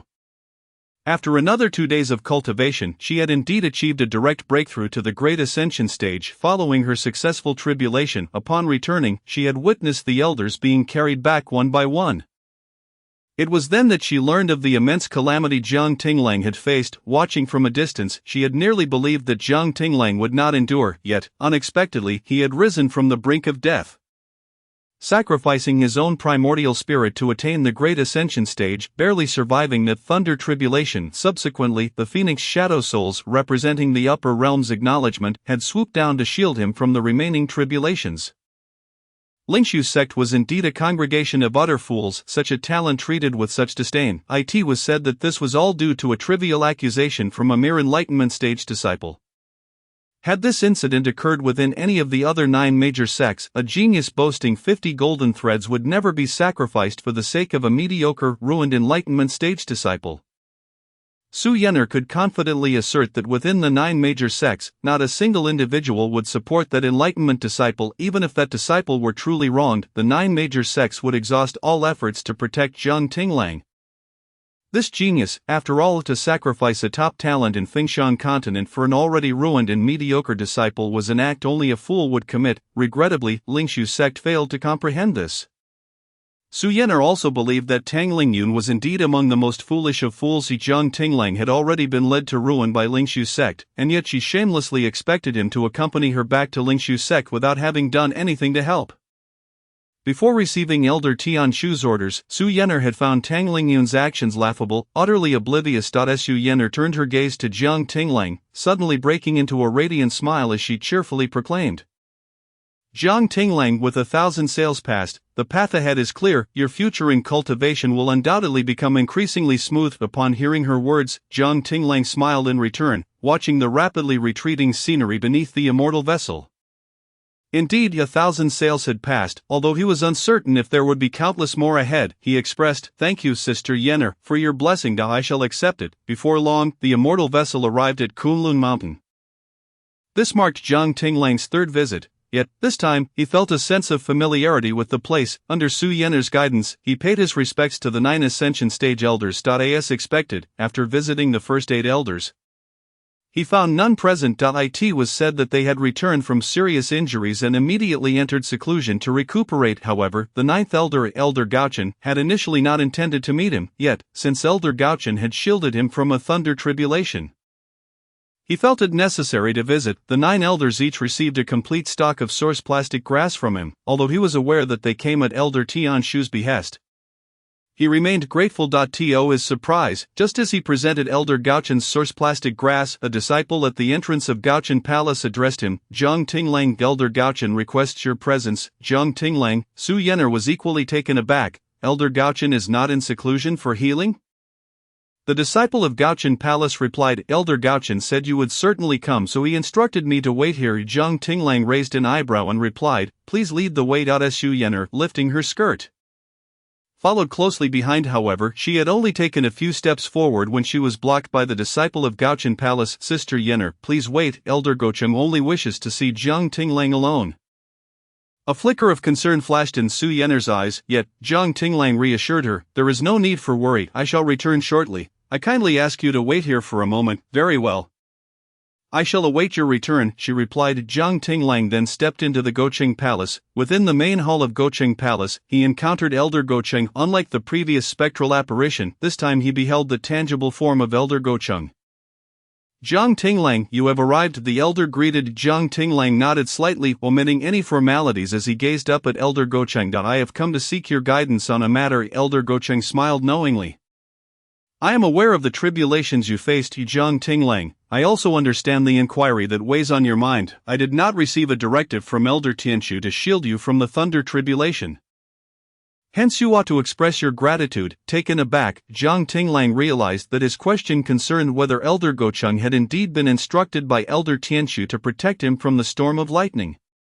If he had received such orders, why did he not have a prepared disciple to rescue him after mitigating the tribulation, allowing him instead to plummet to the ground? This indicated a lack of readiness among the disciples of the Immortal Gate Assembly.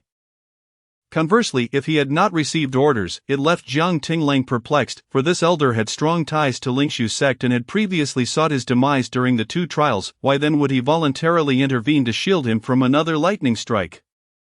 "I am truly grateful for your intervention, esteemed elder. Since you are aware of my curiosity, might you elucidate the matter?" Elder Gocheng observed Jiang Tinglang and suddenly chuckled. "The slumbering dragon has been startled awake. Lingshu sect has once more squandered its opportunity." He continued, "In truth, it was intended for Tanglingyun to bear the brunt of this thunder tribulation for you." Jiang Tinglang furrowed his brows, gazing intently at Elder Gocheng. "However, as her cousin, my ascension-level cultivation surpasses hers. Thus, without explicit instruction from Elder Tianshu, I took it upon myself to shield you from a bolt of lightning meant for her." Jiang Tinglang's frown deepened, his expression growing somewhat frosty. Elder Gocheng noted the shift in Jiang Tinglang's demeanor and sighed inwardly. What a twist of fate! His intervention was not solely for the benefit of Lingshu sect. Rather, he had feared being sidelined by Elder Tianshu. It was only after Jiang Tinglang had completed his tribulation that he came to comprehend why Tianshu had not commanded him to protect Jiang Tinglang. The lightning strike he had absorbed was indeed intended for Tanglingyun's defense. In Tianshu's grand design, there were a total of 100 lightning strikes, and the 90 bolts of the Phoenix Shadow Soul could have descended at the onset of the tribulation but were delayed. Why? Because those in the higher realms were still observing. Even with Jiang Tinglang's 50 gold aptitude, it was insufficient to warrant their full support. Elder Tianshu was aware of Tanglingyun's arrival and her desire to save Jiang Tinglang. Thus she calculated that 9 bolts of lightning would be humanely absorbed on Jiang Tinglang's behalf, while he needed only to endure one himself to gain recognition from the higher realms, enabling the Phoenix Shadow Soul to assist him in his tribulation. Unfortunately, Tianxiu had miscalculated, for Tang Lingyun never made a move to help him withstand a single lightning strike. Meanwhile, Elder Gocheng, in a twist of fate, had acted out of fear of being isolated by Tianxiu and ended up absorbing that very strike. Reflecting on this, Elder Gocheng felt a surge of irritation. His cousin was truly foolish. Even if she had intended to intervene during the 10th lightning strike, Elder Tianxiu would never have permitted it.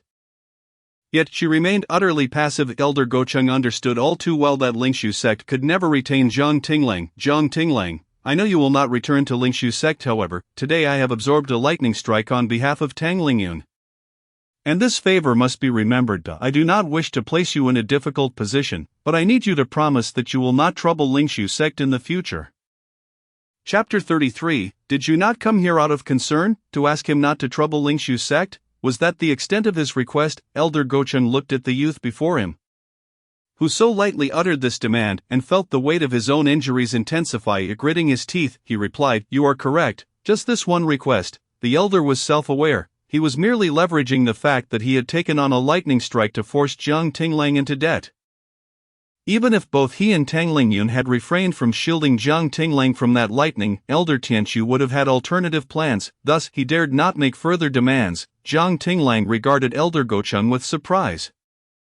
He had not anticipated that despite the elder's close ties to Tang Lingyun, he would act so candidly. Given that there was but this singular request, Zhang Tinglang felt compelled to acquiesce. Rest assured, Elder Gocheng, as long as Lingshu sect does not seek me out, I shall not proactively trouble them. This minor request was inconsequential, for he was bound by the heavenly vow imposed upon him by Tang Lingyun, ensuring he would not initiate any conflict with Lingshu sect. Moreover, he was merely reborn, not corrupted. Since his rebirth, his only true enemy had been Yi Fanshu. The individuals within Lingshu sect were merely puppets, deceived by Yi Fanshu or promised future benefits. Zhang Tinglang had never regarded the members of Lingshu sect as genuine fools. Anyone with sense would recognize the value of a golden spiritual source and the prodigious talent of the 59 golden heavenly fortunes over a mere blue spiritual source with insufficient heavenly fortune. The choice between an individual who brought countless precious resources to the sect and one who had always been a drain on its resources was clear, even if some were overly sentimental. Showing genuine concern for that wasteful individual, they would hesitate when faced with the necessity of choosing between a genius and a waste. This is human nature. Despite a soft heart, the instinct to seek benefit and avoid harm prevails. Yet, within Lingshu sect, from Tang Lingyun to Ling Shuer, none had wavered in their allegiance during Yi Fanshu's conspiracy against Zhang Tinglang. What did this prove? It demonstrated that in their hearts, they deemed Yi Fanshu more significant than Zhang Tinglang. Thus, when Yi Fanshu clashed violently with him, they unhesitatingly sided with Yi Fanshu. For both internal and external reasons, they collectively believed they should support Yi Fanshu. These were realizations Zhang Tinglang had not comprehended in his past life. When did he come to understand? It was certainly upon learning that Zhu Chunru, in her attempt to frame him as corrupted, had recklessly planted demonic seeds in his second pulse in his memory. As the chief disciple of Lingshu sect, Zhu Chunru should not have acted so impulsively. Her current recklessness indicated that avenging Yi Fanshu was worth the risk of potentially succumbing to corruption. What then were Yi Fanshu's merits? It could only be that either he himself or the individual who had initially entrusted Yi Fanshu to Tang Lingyun had promised them something. However, at this moment, Zhang Tinglang was indifferent to these matters.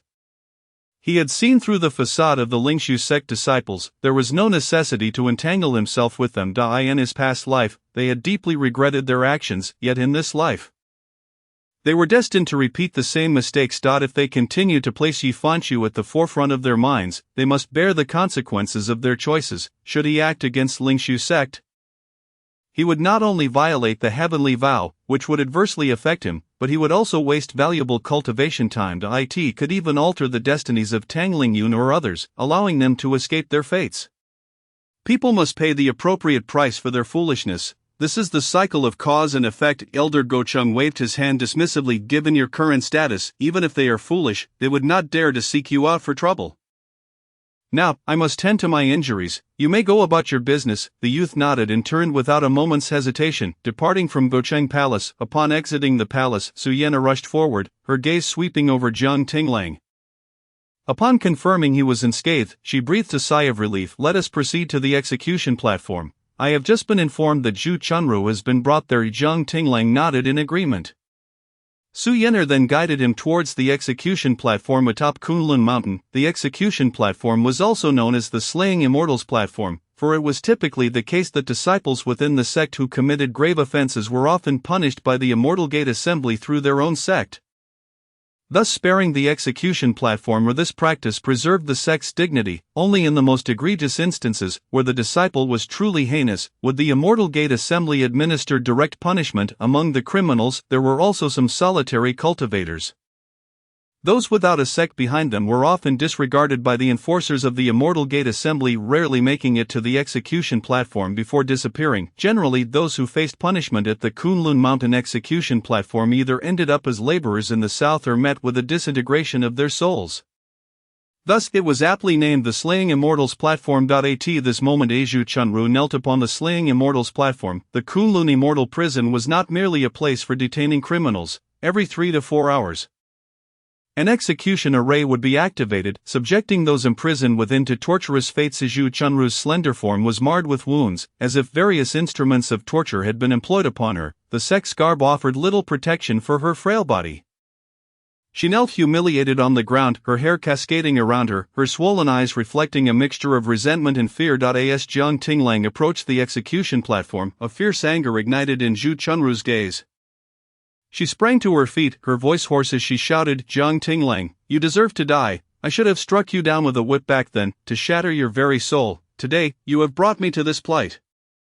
Surely you will face retribution in the future." No sooner had Zhu Chunru finished her outburst than Su Yener coldly interjected, "Enough." Following her command, a thick, long chain shot forth from her hands, stuffing Zhu Chunru's mouth. Su Yener continued, "Zhu Chunru, the ones judging you are the 10 great elders of the Immortal Sect, and it was Elder Tian Shu who ordered the examination of your soul. Moreover, it is Elder Go Chen who has passed your sentence. Furthermore, your master has surrendered the demonic seed you concealed in your chamber, fully entrusting your fate to the Immortal Sect. You, a person who has succumbed to demonic influence, are merely reaping what you have sown. What business is it of Jiang Tinglang's?" With each word, she distanced Jiang Tinglang from any blame. She feared that Zhu Chunru might inadvertently perish, leveraging the heavenly oath imposed by Tang Lingyun to harm Jiang Tinglang. Zhu Chunru gritted her teeth, fiercely staring at Jiang Tinglang. "Jiang Tinglang, so what if you have reduced my cultivation to nothing? So what if you have destroyed my meridians? You have ruined my path to immortality. But has your own path not been shattered as well?" Having languished in Kunlun Immortal Prison for several days, enduring daily torture, Zhu Chunru's spirit was on the brink of collapse. "I refuse to believe that there exists a pill capable of reviving one's spirit in this world. You, members of the Immortal Sect, are all fools. You do not comprehend, you understand nothing." Su Yener could still grasp the meaning of Zhu Chunru's earlier words, but her latter insults aimed at the Immortal Sect were intolerable. With a solemn expression, she glanced at the composed Jiang Tinglang before commanding, "What are you waiting for, brothers? Execute her at once." The 2 great Ascension cultivators standing behind Zhu Chunru advanced without hesitation. These 2 were among those she had once summoned to the Wuji demonic cliff to confront Jiang Tinglang. They had long viewed Zhu Chunru with disdain, but had been constrained by the laws of the Immortal Sect, forced to overlook her foolishness, and now they saw an opportunity for personal revenge. They approached without mercy, first snapping Zhu Chunru's arms, then one on each side, methodically inscribing the binding curse of the Immortal Sect into her primordial spirit. As her cultivated primordial spirit shattered in an instant, the one derived from her soul also began to crack. Zhu Chunru let out a heart-wrenching scream of agony. The 2 great Ascension cultivators showed no leniency. Once the binding curse was complete, they began to methodically shatter her meridians, forcing her broken channels to reconnect, only to shatter them anew. After repeating this torturous cycle dozens of times, Zhu Chunru's reassembled meridians resembled a patchwork of countless fragments. Barely sustaining her physical form, each movement she made would inflict excruciating pain upon her. Furthermore, she would be forcibly dispatched to the south, consigned to the grand families in cities of mortals devoid of any cultivation talent. There, she would serve those who once knelt before her in abject humility, begging for the protection of immortals, until the day she could no longer endure and took her own life. This was the thunderous method of punishment employed by Tian Shu against those who had succumbed to demonic influence. It was precisely because of the deterrent effect of such punishments that the number of individuals turning to the demonic path in Fengshan continent was exceedingly rare. A dead end was one thing, But the most critical aspect was that the immortal sect did not directly kill you. Those willing to cultivate even at the cost of demonic corruption were all individuals who cherished life. For them to be driven to the point of taking their own lives was the most exquisite form of punishment. When the two great ascension cultivators completed their execution, Zhu Chunru was nearly unrecognizable. Her mouth was stuffed with the massive chain, her body smeared with blood, resembling a pig slaughtered on a chopping block, devoid of any dignity. As she lay twitching on the ground, the pain contorted her once beautiful features. To prevent her from dying in agony, the great ascension cultivators cast a healing spell upon her. At last Zhu Chunru's body ceased to convulse, though her eyes burned with venomous hatred directed at Jiang Tinglang. Had she been able to speak, a torrent of violent invectives would have surely poured forth. Su Yener gazed upon the gruesome scene at the execution platform, a flicker of concern crossing her features as she looked at Jiang Tinglang beside her. After all, this person had once been Jiang Tinglang's senior sister, someone who had watched him grow. Would he not feel a twinge of pity upon witnessing her in such a state? Yet, at that very moment, Su Yener caught a glimpse of a smile upon Jiang Tinglang's face. In that instant, she realized her worries were unfounded. As Zhu Chunru's actions warranted 100 deaths, Jiang Tinglang must not show mercy. Nor should he. Though Jiang Tinglang had not intended to smile, he found it impossible to suppress his amusement at Zhu Chunru's current predicament. In truth, what Zhu Chunru had endured in her past life was far more tragic. Yi Fanxiu had merely been exploiting a few individuals from the Lingxiu sect all along. It was Zhu Chunru who had taken it to heart. What she currently faced was merely the humiliation of punishment. However, in his past life, as he faced his demise, Zhu Chunru had endured a humiliation capable of shattering her completely. In reality, this was a boon for her, yet Jiang Tinglang did not believe that Yi Fanxiu would easily let Zhu Chunru off the hook. He could only ponder how she would cling to life in the hopes that Yi Fanxiu would eventually rescue her. Instead, she would be met with Yi Fanxiu's true nature, subjected to further humiliation. Would not her reaction then be even more spectacular than what he had witnessed in his past life? Unable to contain his grin, Jiang Tinglang crouched before Zhu Chunru and spoke. Senior sister, you must be unaware of what has transpired during your confinement in Kunlun Immortal Prison. I have successfully refined and consumed the elixir Elder Tianshu spoke of, and now, I remain a being of golden spiritual essence. Furthermore, I have even broken through to the separation stage today. Zhu Chunru's eyes widened in disbelief, her teeth clenched tightly as she retorted, You, Jiang Tinglang, just wait, sooner or later you will die by the hand of my junior brother.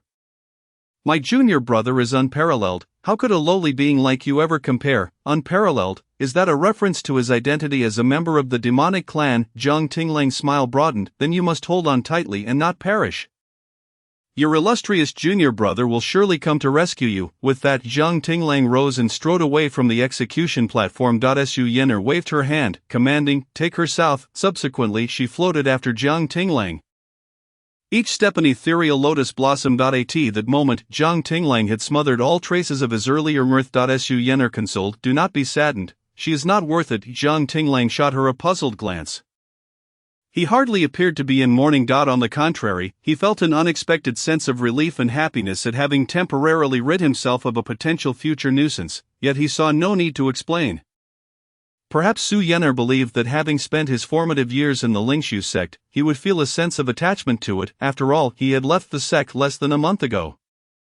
Even if feelings were to fade, it would not happen so swiftly. Indeed, the dissolution of emotions can be a torment to the heart. However, his feelings for the Lingxiu sect had not dissipated over the course of merely 1 month. They had been gradually eroded throughout the 10 years of imprisonment in his previous life. Before long, Jiang Tinglang arrived at the entrance of the judgment hall. The grand doors were tightly shut. But the intricate carvings of phoenixes soaring alight with a pale blue glow signified that a trial was underway inside. 2 members of the immortal sect stood guard, one on each side. Jiang Tinglang decided to wait there. Moments later, Tang Lingyun emerged from within, wiping the blood that had seeped from her lips. Upon noticing Jiang Tinglang standing at the entrance, she paused momentarily, recalling the promises made to her by Elder Tianshu within the judgment hall. Unable to restrain herself, she spoke, Tinglang, every person makes mistakes. I have come to realize that I wronged you. If I were to sincerely apologize now, would you return to the Lingxiu sect? Jiang Tinglang cast a cold glance downward. Replying, I will not. Tang Lingyun bit her lip and continued, What if today I were to shield you from a bolt of tribulation? Would that change your mind? Before she could finish her sentence, Jiang Tinglang firmly declared. No, then why do you wait here for me? Is it not out of concern? A smirk crept onto Jiang Tinglang's lips as he replied, I am here to reclaim my second life vein, which you took from me in the past. Surely you have not forgotten about it. Chapter 34. Were you not in the ascension stage, I would at least be compelled to address you as a harlot. Upon hearing Jiang Tinglang's icy words, Tang Lingyun's heart seemed to seize in an instant. Although Jiang Tinglang had always maintained a distant demeanor, he had never before spoken to her with such frigidness. How many times had it been now? Anger surged within her, yet fear loomed larger. Initially, upon learning of Jiang Tinglang's circumstances after her seclusion, she had dismissed it all. Over the years, she had nurtured Jiang Tinglang into someone with genuine affection for the Lingshu sect. Jiang Tinglang had fulfilled her wishes, contributing so much to the sect. Thus, she had confidently believed that he would return to the Lingshu sect with her, as long as she simply invited him back. After all, it was the very home a little beggar could only dream of possessing. Yet at this moment, anxiety gripped her heart. From the disciples of the Zhantian sect to the immortal sect's attitude towards Jiang Tinglang, the most crucial factor was Elder Tian Shu's stance on him. The elder of Tian Shu, a formidable figure, surprisingly took it upon herself to protect Jiang Tinglang within the judgment hall. She underwent a secret trial concerning the misunderstanding between Jiang Tinglang and Yi Fanshu. The elder even issued a stern warning. Should anyone from Lingshu sect dare to malign Jiang Tinglang without any evidence, even with Elder Gochen present, her sect would no longer have a place in Fengxiang continent. Each word was laden with a sense of guardianship. It was then that Tang Lingyun realized why Jiang Tinglang was so reluctant for her to return to the sect. Like a small dog that, having been fed by outsiders, believes that the outside world is its true home, he no longer desired his original home. How could she permit such a thing? She loathed Zhantian sect for daring to accept Jiang Tinglang as a disciple. And even more so, she despised the Immortal Gate Alliance for their inexplicable kindness towards him. Most of all, she harbored a deep-seated hatred for Tian Shu, resenting her unwavering support for Jiang Tinglang. Yet, Tang Lingyun dared not reveal her feelings, for she was merely an elder of Lingshu sect. At the early stage of ascension, she watched Jiang Tinglang with suppressed fury and grievance hidden deep in her eyes. With great restraint, she addressed him. Tinglang, please listen to me. The creation of your second meridian was solely for your benefit. I feared for your safety and wished to monitor your condition and whereabouts through it. Your senior sisters and brothers have never had such a privilege. You are the disciple I value the most. Do not allow others to sow discord between us. When I found you at the age of 6, shivering in the snow, barely clothed and clutching a hard bun, I felt a surge of compassion. From that moment, I vowed to treat you as my own child. Su Yena remained silent, her gaze towards Tang Lingyun filled with disdain. She refrained from speaking, aware that she was merely at the Great Ascension stage while Tang Lingyun had reached the Ascension stage. The Immortal Gate Alliance held an unparalleled status in Fengxiang continent. Yet it was one that must be earned through strength. She felt unqualified to mock Tang Lingyun, but internally she was overwhelmed with sarcasm. At such a moment, why feign sympathy, if you truly cared for him? Would you have him risk his life for the sect at the tender age of 8? If you truly cared, would you have squandered his exceptional talent for cultivation in his youth?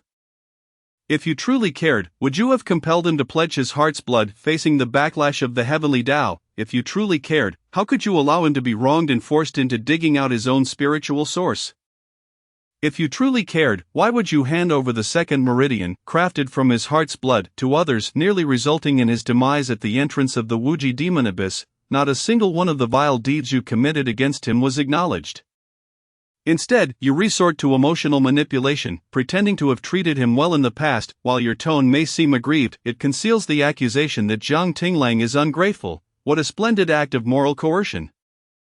Jiang Tinglang listened impassively until she finished speaking, then slowly replied, Are you done? Tang Lingyun was taken aback and nodded awkwardly. Tinglang, I truly want you to come home. No matter how good it is outside, it cannot compare to being at home. Although I may punish you, you will always be my favorite disciple. Jiang Tinglang's lips curled into a smirk, his gaze towards Tang Lingyun growing colder. Lingyun Zuanshang, addressing you as senior is the last courtesy I extend to you based on your cultivation. Tang Lingyun was momentarily stunned, staring blankly at Jiang Tinglang. Unfazed, he continued, If your current cultivation were not at the ascension stage, I would have called you a wretch. The word wretch fell coldly from the youth's lips. His expression was as frigid as ice, yet he spoke with an unexpected ease, the boy's voice somewhat gravelly yet crisp.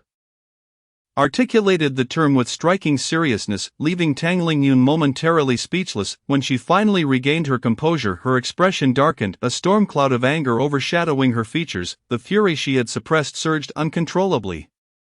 "You insolent brat!" she shouted. Simultaneously, the pressure of the ascension stage descended upon Jiang Tinglang like a tempest. In an instant, Su Yener, equally astonished that Jiang Tinglang dared to utter such words, stepped in front of him, conjuring a defensive barrier. The next moment, familiar ice shards emanated from within the judgment hall, swiftly freezing both Tang Lingyun and her ascension stage attack in their tracks. The speed was so rapid it seemed to materialize from thin air. Previously in Dongwon, only Tang Lingyun's legs and lower body had been frozen, but now her entire being was encased in ice. Tianshu did not strike with lethal intent, even as Tang Lingyun was transformed into an ice sculpture. She could still move her eyes within the frigid confines. Danger had emerged in an instant and then subsided just as quickly. Su Yener, her heart racing, lowered the defensive barrier. "Jiang Tinglang, you are exceedingly bold.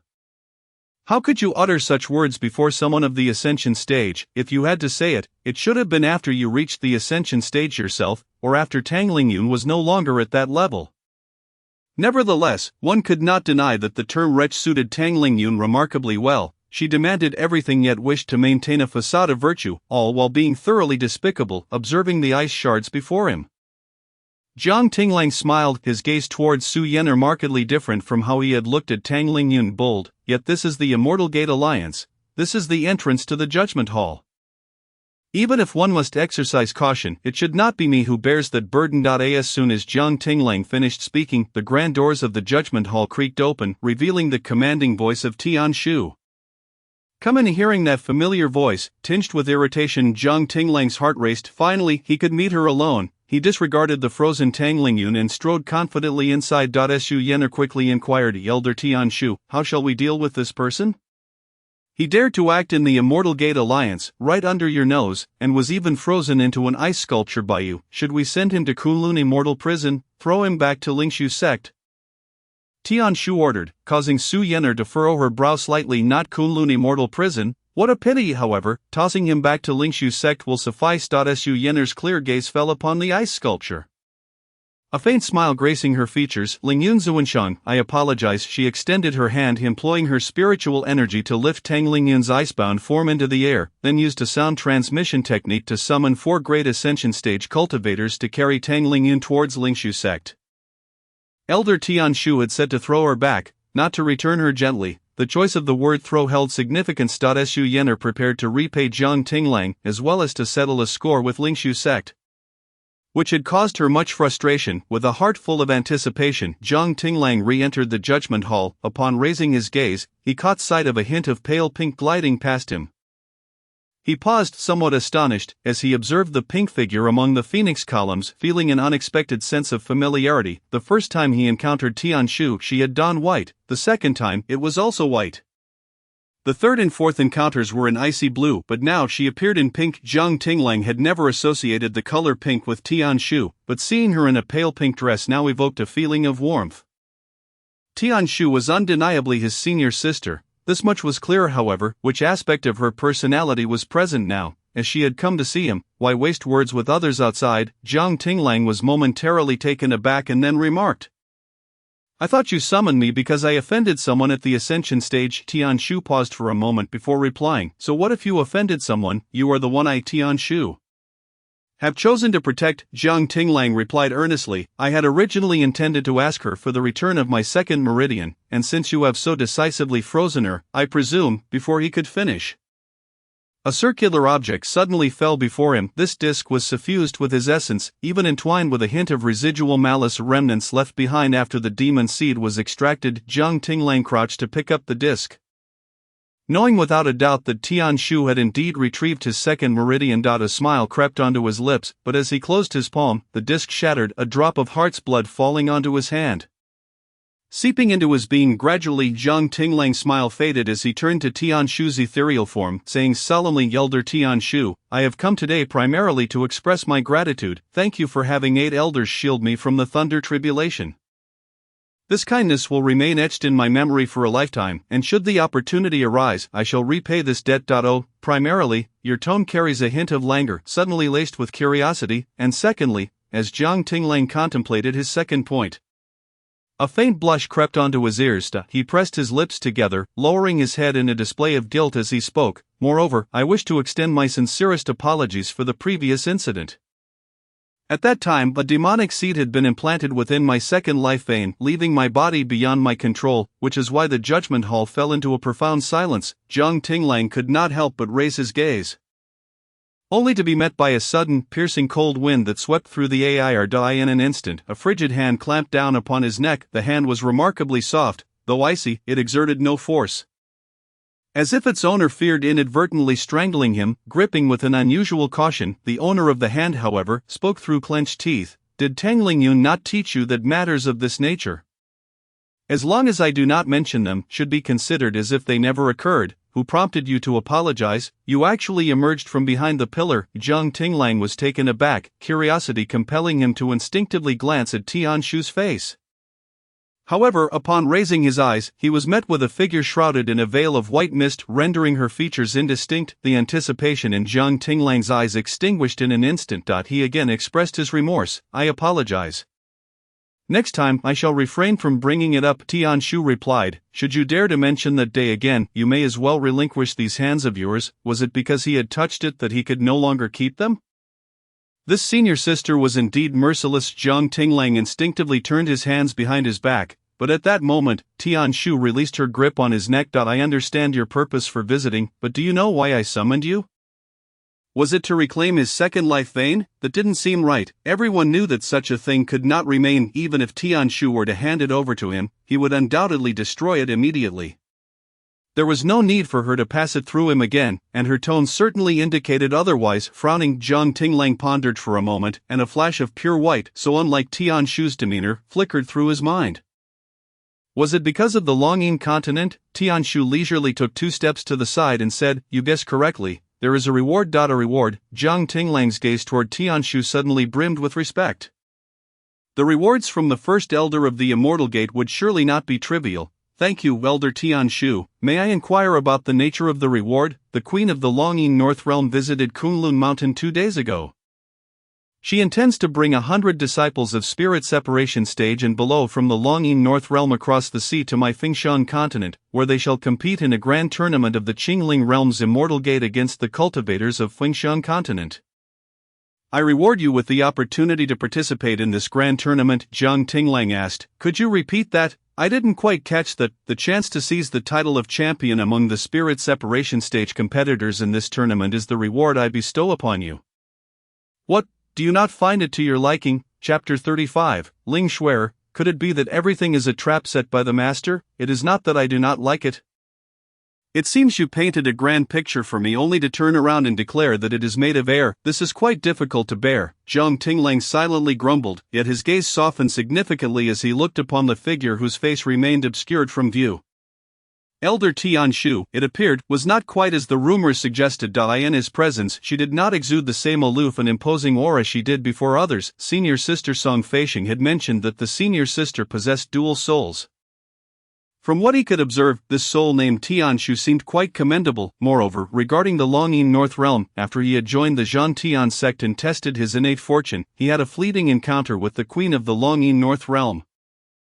During that brief meeting, not only did she injure Song Feisheng, but she also inexplicably placed a soul poison upon him, ultimately leaving behind a 5-star token that required him to seek her as a master in the future. In recent days, he had discovered that the soul poison, although branded upon his spirit, remained even after he reached the spirit separation stage and transformed his soul into a primordial spirit, though it seemed that for the time being it would not adversely affect him. It was sufficient to cause his displeasure. Jiang Tinglang inquired, May I ask when the Queen of the Longing North Realm arrived at Fingshan continent and when she came to the Immortal Gate conference? Tian Shu replied, She claims to have arrived 7 days ago and reached the Immortal Gate conference 3 days ago to propose the grand tournament of the Qingling realm. Jiang Tinglang frowned slightly as he remarked, She did not arrive at Fingshan continent 7 days ago. Tian Shu suddenly chuckled, I am well aware. I also know that she has met with you, from the moment she set foot on Fingshan continent. My scattered eyes have been fixed upon her. Jiang Tinglang instantly comprehended why Tian Shu had asked him to guess. She had anticipated that he would be able to deduce it. Jiang Tinglang asked, Was the cap on the highest cultivation level of spirit separation stage determined by you or her? Naturally, it was I who said it. When she proposed the Immortal Gate tournament, she did so without imposing any restrictions on cultivation levels. Revealing her true intentions. If the talented disciples of various sects in our Fengshan continent can emerge victorious in large numbers, it will demonstrate our strength to the Longyin North Realm and deter their recklessness. Now it made sense. If Tianshu were to reject the request put forth by the Queen of the Longyin North Realm, Fengshan continent might soon face an invasion. The Longyin continent was divided into 4 regions: East, West, South, and North. Merely the Longyin North Realm was considerably larger than Fengshan continent. Should the Longyin North Realm invade, who could say that the other 3 major powers would not seize the opportunity to encroach? Agreeing to this Immortal Gate tournament would allow the Longyin North Realm to witness the might of Fengshan continent, making them aware that it was not something they could easily covet. The Queen of the Longyin North Realm would certainly consider that if she were to advance into Fengshan continent, she would not be able to seize it in a short time. The Longyin North Realm, lacking formidable guardians, could very well become prey for the other 3 factions. Once, the Immortal Gate tournament had only encompassed Fengshan continent, yet in light of the upcoming tournament, it now appeared as child's play. Zhang Tinglang asked, "When is the tournament scheduled?" 3 months from now. In 1 month, the participants from the Longyin North Realm will begin crossing the sea fortuitously. There was still 3 months' time, Zhang Tinglang stated. I accept this opportunity. 3 days later, the Lingshu sect received a command from the Immortal Gate Conference. The Immortal Gate Conference mandated that each of the 10 major sects must dispatch at least 1 ascended stage expert to the southern coastal border to screen those from the Longyin North Realm attempting to enter Fengshan continent. When Qin Shuangdi received the news, she was with Ling Shuer and Yi Fanshu, crouched before an ice sculpture. Qin Shuangdi glared at the decree from the Immortal Gate Conference with great indignation. An ascended stage expert was required, and they were to gather at the Immortal Gate Conference today to head to the southern coastal border. Our Lingshu sect, aside from the master, has no other ascended stage cultivators. Moreover, that Su Yenyuan from the Immortal Gate Conference had gone too far, directly discarding the frozen master at the gates of our Lingshu sect 3 days ago, attracting many disciples to gawk. Now the master remains encased in this icy prison. How can we go to the Immortal Gate Conference? Qin Shuangdi, seething with rage, cast a sorrowful glance at the ice sculpture containing Tang Lingyun. It had been 3 days, 3 whole days. During this time, Tang Lingyun had longed to break free from this ice sculpture. She could see everyone outside with her eyes open, observing their every movement. Yet, confined within the ice, she could no longer sense her own spiritual power. As though her ascended stage prowess had been completely sealed, she had not anticipated that the disparity between the early and late stages of ascension could be so vast. She possessed not even the slightest strength to resist. All she could do was strive to locate her spiritual power within, attempting to mobilize the energy within her body. Several elders of the crossing tribulation stage from the sect had come to inspect. Yet none dared to interfere with the icy barrier. It seemed as if the ice had melded with Tang Lingyun herself. If it were to be shattered, it would inevitably harm her. Fortunately, this ice would gradually melt away. However, the process would take decades, if not longer, before it could fully dissolve. With Tang Lingyun in such a state, how could she attend the Immortal Gate Conference? Ling Shuer could not help but say. Second senior sister, had you not joined forces with the senior sister to take action against Zhang Tinglang, perhaps the master would not be in this predicament now. In her view, Tian Shu's intervention to freeze Tang Lingyun was undoubtedly for Zhang Tinglang's sake. Qin Shuangdi, already irritable and deeply displeased, turned her gaze toward Ling Shuer, her tone sharp as she retorted, "You only see the present. Our Lingshu sect has suffered greatly due to Zhang Tinglang's actions. Do you wish to speak in his defense? Even if we have wronged him, even if the senior sister acted impulsively, even if the master has punished him, he is now unscathed, is he not? The senior sister has been rendered a waste because of him, banished to the south, and even denied visitors. The Lingshu sect has repaid its debt to Zhang Tinglang. He even had Elder Tian Shu freeze the master. Were it not for the master, he would have perished at the hands of beasts at the tender age of 6, becoming their meal. How could he live such a brazen life now? Zhang Tinglang is nothing more than an ungrateful wolf. Do you think speaking in favor of an ungrateful wolf will allow you to exit the Lingshu sect?" Qin Shuangdi's gaze turned cruel. A smirk creeping across her lips. The master would not approve. You might as well learn from Zhang Tinglang and extract your own spiritual source. forcibly withdrawing from the Lingshu sect. I wonder if the Immortal Gate Conference has another pill to restore your spiritual source for you to consume. With a few words, Shen Shuangdi left Ling Shuer with tearful eyes. She spoke with a sense of grievance. Why must second senior sister be so aggressive? How have I spoken in favor of Jiang Tinglang? I merely suggested a possibility. Furthermore, you were the one who accompanied the first senior sister to the Immortal Gate Conference and the Judgment Hall, and it was you who was brought back by the Immortal Gates people. Now that the first senior sister has been crippled and expelled from the sect by our master, you remain unscathed. If you were so discontented, why not voice your concerns before Jiang Tinglang or Elder Tian Shu? Seeing her daring to retort, every word piercing her heart, Shen Shuangdi raised her hand high. You wretched child! Ling Shuer bit her lip, tears streaming down her face, yet defiantly gazed at Shen Shuangdi. Even if second senior sister strikes me, I must speak my mind. Moreover, our ancestor has spoken. Jiang Tinglang cannot die. In my view, it is not solely Jiang Tinglang who has brought harm to Lingsu sect and our master. You and the first senior sister share responsibility for master's plight. A sharp slap resounded on Ling Shuer's face. Shen Shuangdi's expression was as cold as frost as she raised her hand again, just as the second slap was about to descend. Yifanshu suddenly lunged forward, collapsing onto Shen Shuangdi. His slightly effeminate face was etched with sorrow, his frail voice carrying a profound sense of fragility. Second senior sister, please do not strike third senior sister. The first senior sister seeks only to help me. She is not at fault. You two wish to support me, and you are not at fault either. The one at fault is me. I should not be weak. I should not lack talent. I should not have unwittingly consumed a poisonous elixir, leading to the destruction of my spiritual source. If it weren't for that, my senior brother would not have been misunderstood.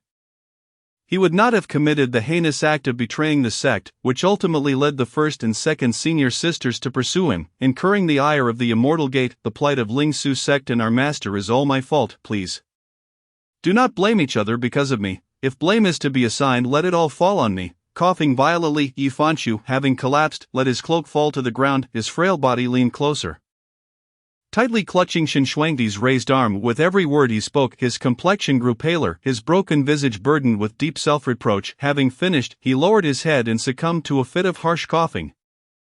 A flicker of sympathy crossed Shen Shuangdi and Ling Shuer's eyes simultaneously. It is not your fault. How could it possibly be blamed on you, although we have yet to find evidence implicating Jiang Tinglang in your poisoning? He is the only one aside from our master who has handled your elixirs, and how could our master possibly poison you? Ling Shuer's heart was torn. She truly believed that Jiang Shidi could not be the culprit. Yet, second senior sister's words echoed in her mind. Aside from Jiang Shidi, only their master had access to that elixir. Suddenly she seemed to grasp something, her gaze shifting in shock toward the ice sculpture of Tang Lingyun. Indeed, aside from Jiang Shidi, only our master had dealings with that elixir. If it is not Jiang Shidi, then it must be our master. But why would our master do this? Ling Shuer recalled her recent vision within her consciousness, where she encountered their ancestor. The ancestor had stated that if anything were to happen to Jiang Tinglang, they would personally purge the sect and take the master's life, annihilating her soul. The implication was clear. Jiang Tinglang's life was far more precious than that of their master. Furthermore, it seemed the ancestor had previously guided their master to bring Jiang Tinglang back to Lingsu sect. Perhaps the master felt aggrieved by the ancestor's treatment and thus devised this scheme to force Jiang Shidi to his demise. After all, it was when Jiang Shidi was merely 8 years old that she began sending him on perilous missions. Ling Shuer had found it inconceivable at the time, but the master assured her that he had the fortune of the heavens and would not come to harm. Only now did she realize that the master had always intended to have Jiang Shidi meet his end without bloodshed, and transferring Jiang Shidi's spiritual source to Yi Shidi was merely a means to have Yi Shidi replace him.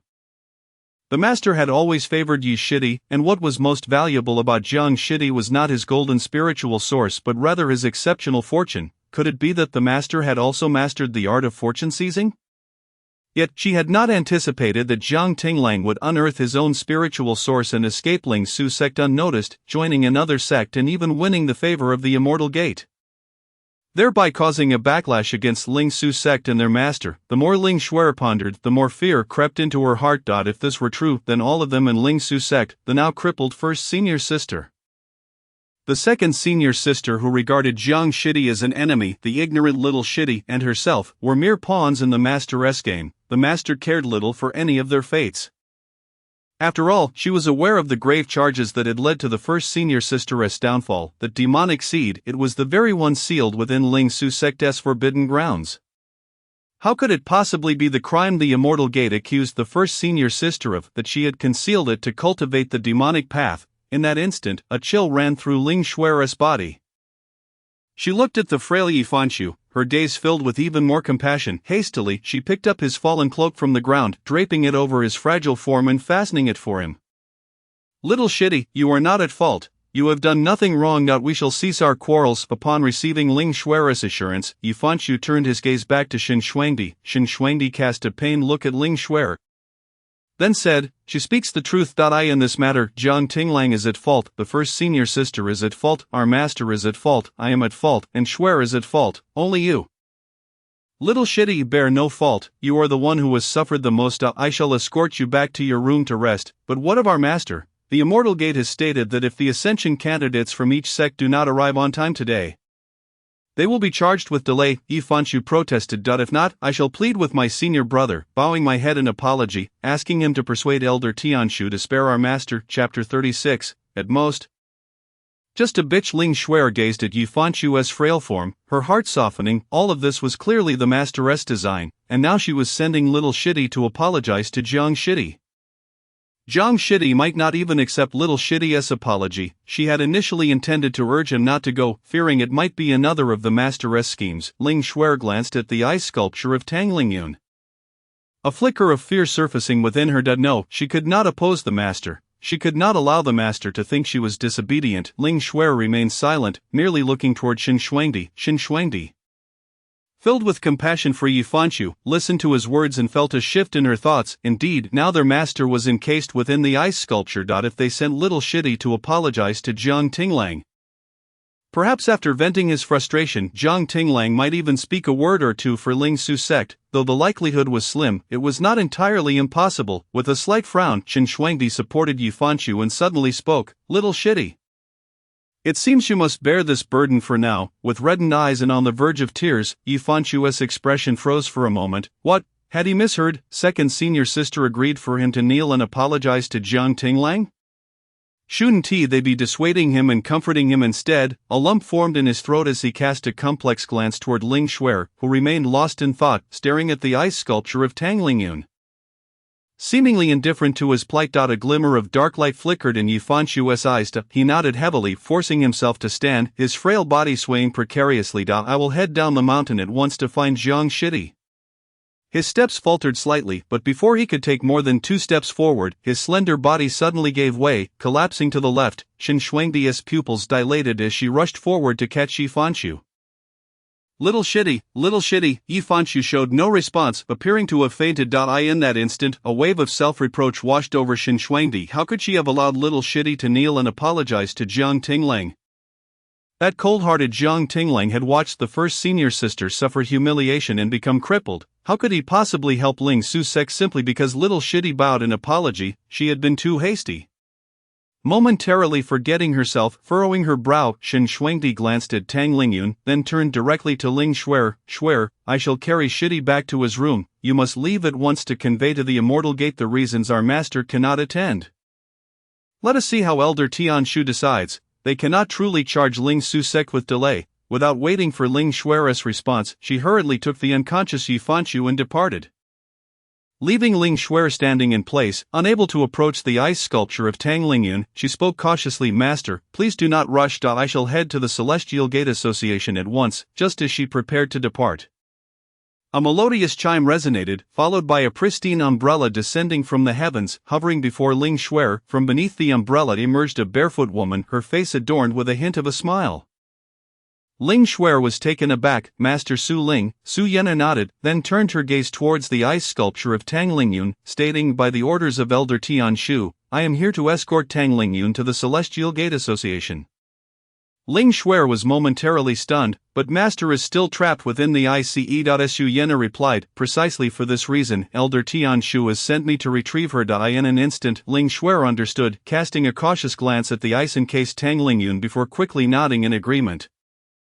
Su Yena raised her hand, channeling a surge of spiritual energy that lifted Tang Lingyun's ice sculpture. With a twirl of the umbrella, she transformed into a streak of light, departing from Ling Su's sect with the ice sculpture in tow.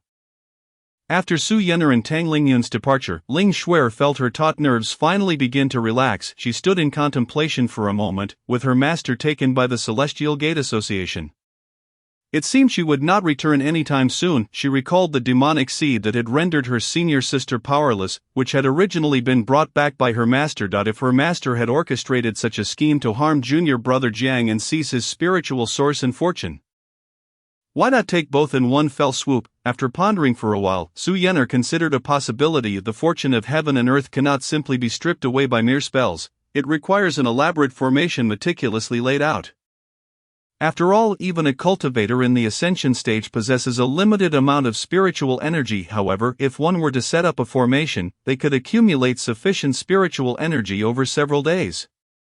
To usurp fortune, a powerful formation is undeniably essential, and such a formation cannot be established in a day. Since her master had already taken action against Jiang, it must be because the formation was already in place.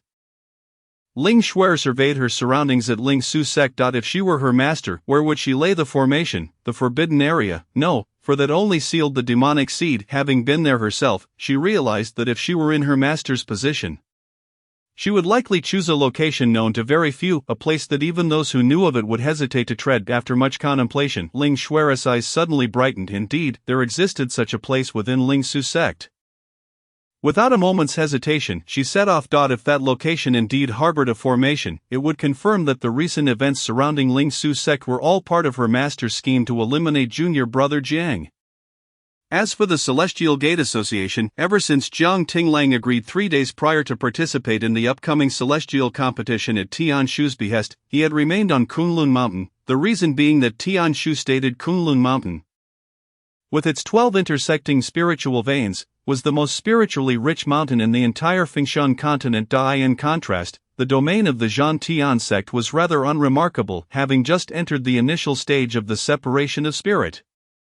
Attaining the top position would not be an easy feat, especially with the formidable cultivators from Longying North Realm. Thus, he was advised to stay on Kunlun Mountain to expedite his training. On the day when the Ascension Stage cultivators from various sects gathered at the Celestial Gate Association, Tian Shu also instructed Jiang Tinglang to serve as a guide at Kunlun Mountain's entrance, personally leading the Ascension Stage cultivators into the Judgment Hall. Jiang Tinglang understood this was Tian Shu's way of assisting him, ensuring that the entire Fengshan continent would recognize him as her chosen one. Firstly, no one should covet him. Secondly, anyone wishing to act against him must weigh the significance of his backing at the Celestial Gate Association.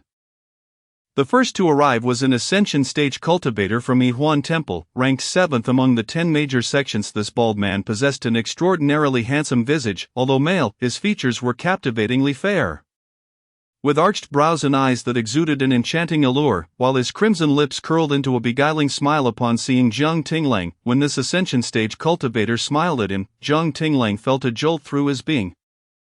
His thoughts momentarily disrupted. You are Jiang Tinglang, the one who measured 50 jin 12 years ago and recently destroyed the Tongtian Divine Pillar. The man's deep voice resonated, causing Jiang Tinglang to tremble once more. His turbulent emotions swiftly stabilizing. Gazing at the bald man, he was astonished. Was this the famed Yihuan technique? No, this Ascension Stage cultivator had not even employed the technique against him, though a storm raged within his heart. His expression remained composed as he nodded. Indeed, I am the junior, please come this way. What a charming individual. If only my Yihuan temple had been more resolute back then, we could have seized you from that insignificant Ling Su sect. A sultry voice emerged from the monk's lips, enhancing the allure of his androgynous features. Jiang Tinglang felt a shiver traverse his spine, hastily responding, please, come inside. The ambiguous monk followed him into the judgment hall. Upon returning to the entrance, he encountered Su Yen'er, who was returning with Tang Lingyun's ice sculpture. Noticing the peculiar expression on his face, Su Yen'er stepped forward and inquired, did a senior from Yihuan Temple just arrive? Jiang Tinglang gazed in surprise at the ice sculpture of Tang Lingyun beside him, responding, yes, I just escorted him or her inside. There were 2 Ascension Stage cultivators from Yihuan Temple, but this particular one rarely made public appearances and was specifically summoned by Elder Tian Shu. Jiang Tinglang questioned, do you know this senior? Why does he appear neither male nor female unlike a typical cultivator? Su Yener explained, it is the He Huan technique, before becoming a member of He Huan Temple. Elder Zhang Yin was the first-generation disciple of the Qiyang sect. Back then, he had a wife, and they were a perfect match akin to celestial lovers. However, his wife perished during her tribulation, leaving only a trace of her soul. Upon learning that mastering the He Huan technique could achieve dual souls within one body, Elder Zhang Yin left the Qiyang sect and joined He Huan Temple. Zhang Tinglang was taken aback. The He Huan technique, dual souls within one body. Could it be that his senior sister and Elder Tianshu also practiced the He Huan technique? Su Yener clarified his doubts, and he nodded. I see. Without further ado, he averted his gaze from the ice sculpture of Tang Lingyun, who had been casting furtive glances in his direction, and took his place on the other side. Su Yener then led Tang Lingyun's ice sculpture inside. Within 2 hours, all the Ascension Stage cultivators from the 10 major sects had arrived. Almost every one of them, upon seeing Zhang Tinglang at Kunlun Mountain, would pose the same question as the Ascension Stage cultivator from He Huan Temple. Zhang Tinglang patiently answered the same question 8 times, guiding each person into the Judgment Hall. Once all 10 Ascension Stage cultivators were inside, the doors of the Judgment Hall closed. Zhang Tinglang initially planned to leave but suddenly hesitated. Thinking of Tang Lingyun, the inspection at the border was a matter of great significance. Any oversight that allowed formidable beings from Longyin North Realm to infiltrate would spell disaster for the Fengxiang continent. Moreover, with Ling Su sect having faced multiple setbacks from the Celestial Gate Association and Tang Lingyun frozen into an ice sculpture and cast back to Ling Su sect, could there be no grievances? More importantly, the sinister arts of Yi Fanshu originated from Longyin continent. This indicated a significant connection between Yi Fanshu and Longyin continent, thus sending Tang Lingyun on this mission was not a prudent decision. Consequently, Zhang Tinglang lingered at the entrance, curious to see how Tianshu would arrange matters. He believed Tianshu would not commit such a grave error. After approximately a quarter of an hour, the doors of the Judgment Hall unexpectedly swung open. 9 Ascension Stage cultivators emerged, one of whom was dragging Tang Lingyun's ice sculpture with spiritual energy in tow. Zhang Tinglang's lips twitched. Su Yener was equally taken aback. Elder Tianshu did not melt the ice to release the Ascension Stage cultivator from Ling Su sect. Was there no intention of allowing the Ascension Stage cultivator from Ling Su sect to participate? Zhang Tinglang cryptically glanced at the doors of the Judgment Hall, stating, if she were truly not permitted to go, she would not have been brought to the Celestial Gate Association. The implication of Elder Tianshu's decision was yet to be articulated by Su Yener when a bewitching voice interjected. Of course, Elder Tianshu intends for this junior Ascension Stage cultivator to accompany them. After all 10 major sects had dispatched their Ascension Stage cultivators. Although Ling Su sect ranked last, it was imperative that one Ascension Stage cultivator accompany them. However, as a form of punishment, Elder Tianshu had us arranged to take her along. Though she remains frozen in the ice prison, as long as she is present, it counts as her participation. The bald man, with a gaze as captivating as silk, turned to Zhang Tinglang, truly a prodigy of 50 gene. You must have anticipated Elder Tianshu's arrangement. Zhang Tinglang glanced at Tang Lingyun's ice sculpture. At this moment, the Tang Lingyun encased in ice was staring intently at him, her eyes wide open, and despite being trapped in the ice, her expression was one of profound humiliation. Yet, she gazed at Zhang Tinglang with an air of hope, yearning for him to utter a few words on her behalf. On that day, Zhang Tinglang had brazenly insulted her, provoking her ire to the point where she had unleashed her pressure in a minor attempt to chastise him. She had not sought to kill him, yet she never anticipated that Tianshu would impose such a severe punishment upon her. Now she was compelled to present herself in this manner to welcome the visitors from Longyin at the border. She was an Ascension Stage cultivator. Tianshu's treatment of her was nothing short of blatant humiliation. She is, after all, the revered master of Zhang Tinglang, having nurtured him for many years. Can he truly stand idly by and witness her endure such humiliation? Tang Lingyun gazed intently at Zhang Tinglang, hoping for even the slightest hint of compassion or indignation to emerge from him, yet Zhang Tinglang appeared utterly oblivious to her expression, maintaining his composure as he remarked, "Then, esteemed senior, please exercise caution on your journey." Zhang Yin halted his steps, inquiring with a masculine voice, "She was once your master, raising you for 18 years, and you will not speak up for her?"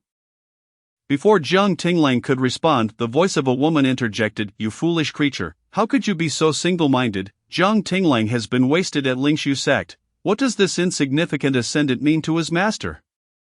At best, she could be termed a harlot. Chapter 37. Together, we shall provide a tremendous surprise for the longing northern realm. Jiang Tinglang, do you believe my words hold truth? The sultry voice of a woman rested upon him, her enchanting gaze causing a shiver to run down Jiang Tinglang's spine. At that moment, Tang Lingyun was also fixated on him. After all, I have been your master for over a decade. You may speak thoughtlessly out of grievance and anger, and I can still forgive you, but can you truly join others in humiliating me? Their derision is an affront to you as well. Jiang Tinglang pressed his lips together, suddenly revealing a faint smile.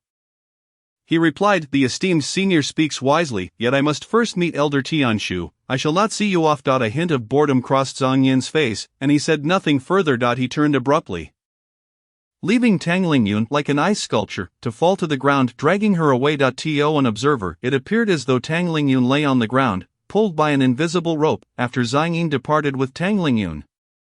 Jiang Tinglang withdrew his gaze. Su Yena remarked, Elder Zhang Yin remains as irritable as ever. Jiang Tinglang replied, isn't the one with the foul temper his wife? The voice that had insulted Tang Lingyun was indeed feminine. Su Yena responded, regardless, they are both Zhang Yin. Since they share the same body, they are referred to by the same name externally. Jiang Tinglang furrowed his brow slightly, struggling to comprehend Zhang Yin's actions. Merging his wife within himself through the harmonious union technique and living as one with dual souls, what kind of emotion could compel him to take such a step? It seemed utterly insane. The doors of the judgment hall had not yet fully closed. Jiang Tinglang turned to Su Yener, saying, I shall go meet Elder Tian Shu. Su Yener nodded, you may go, as I must also take my leave. I will accompany the ascendants to the southernmost border. The arrival of individuals from the longing northern realm was of great significance, and with the 9 ascendants of the immortal sect still recuperating, they could only dispatch as many tribulation and Mahayana phase cultivators as possible. Jiang Tinglang furrowed his brow. Are the 9 transformation phase elders from the immortal sect not going? Su Yener affirmed. The information I received confirms this. Then only the 10 ascendants from the top sects will guard the borders. If they encounter differing opinions, to whom should they listen? After a moment's contemplation, Su Yener replied. In terms of strength, only Elder Zhang Yin possesses the greatest power. He is said to have reached the late ascendant phase and was among the first to achieve it in terms of status within the immortal sect.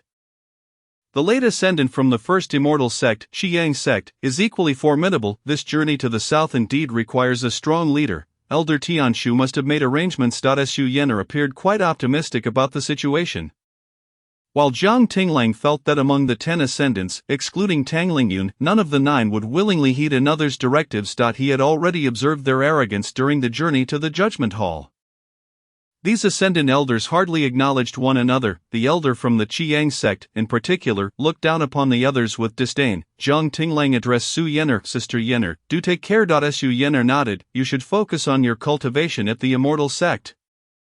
The spiritual energy here is abundant. With your talent, you will undoubtedly see significant improvement within 3 months. Very well. Su Yener turned to leave, and Jiang Tinglang also turned back, entering the judgment hall. To his surprise, the first figure he encountered was not Elder Tianshu, but a chubby girl with an angry expression. Upon seeing the plump girl, Jiang Tinglang was momentarily taken aback. The little gold dragon snake had previously severed their contract, yet it had come back to shield him from a lightning tribulation, getting charred in the process, and had even insisted he drink its blood to heal. After pouring the remaining gold dragon snake dew into its mouth, he had sent it away, believing it to have found a place to recuperate. How could it have returned to the immortal sect? The chubby girl, short and stout with limbs resembling lotus roots, glared at him with her big dark eyes, indignantly exclaiming, you audacious guard, you clearly cannot die. How dare you deceive this princess? Jiang Tinglang, recognizing her incomplete mental faculties, ignored her and directed his gaze toward Elder Tianshu's silhouette at the forefront. Today, Elder Tianshu donned an ice blue gown. Her long dark hair flowed like a waterfall behind her, the ends brushing against her skirt, gently swaying. Elder Tianshu, has she been here with you all along? Tianshu replied, indeed, the day you faced your tribulation, she came to me, appearing quite disheveled and weeping for my help to save you. Noticing her injuries were severe, I kept her here to recuperate. When you arrived, I refrained from mentioning it, fearing it might disrupt your peace of mind. Today, she insisted on seeing you. The little gold dragon snake had witnessed all of his experiences while residing in his dantian. It had even sought out Tianshu with the immortal sect. Jiang Tinglang's lips twitched slightly as he observed the chubby girl inching forward, her tear-filled eyes fixed on him, her pudgy fingers tugging at his clothes. Jiang Tinglang, you must take me home, the little gold dragon snake spoke in a childish voice, looking utterly aggrieved. If Jiang Tinglang had not seen her true form, he might have mistaken her for a lost child. The gold dragon snake dew was immensely precious, and the gold dragon snake itself was exceedingly rare. Although Jiang Tinglang did not know where she came from, he understood that, given her current mental state, if he did not care for her, she would likely face dire consequences. Moreover, had it not been for her brave intervention during the 10th lightning tribulation, he would not be standing here unscathed. Additionally, the gold dragon snake dew she could produce was incredibly beneficial. Jiang Tinglang admitted he still harbored a trace of selfishness in his past life. He had been deeply devoted to someone who ultimately subjected him to 10 years of torment, taking everything from him and leading to a tragic demise. Those 10 years of hardship had made it exceedingly difficult for him to trust others, even in this life, while he felt a superficial warmth toward those who had helped him and his fellow disciples. His subconscious remained wary, for his past experiences had taught him that nothing comes without a price, no kindness is ever free of ulterior motives, yet, he was willing to maintain a facade of peace.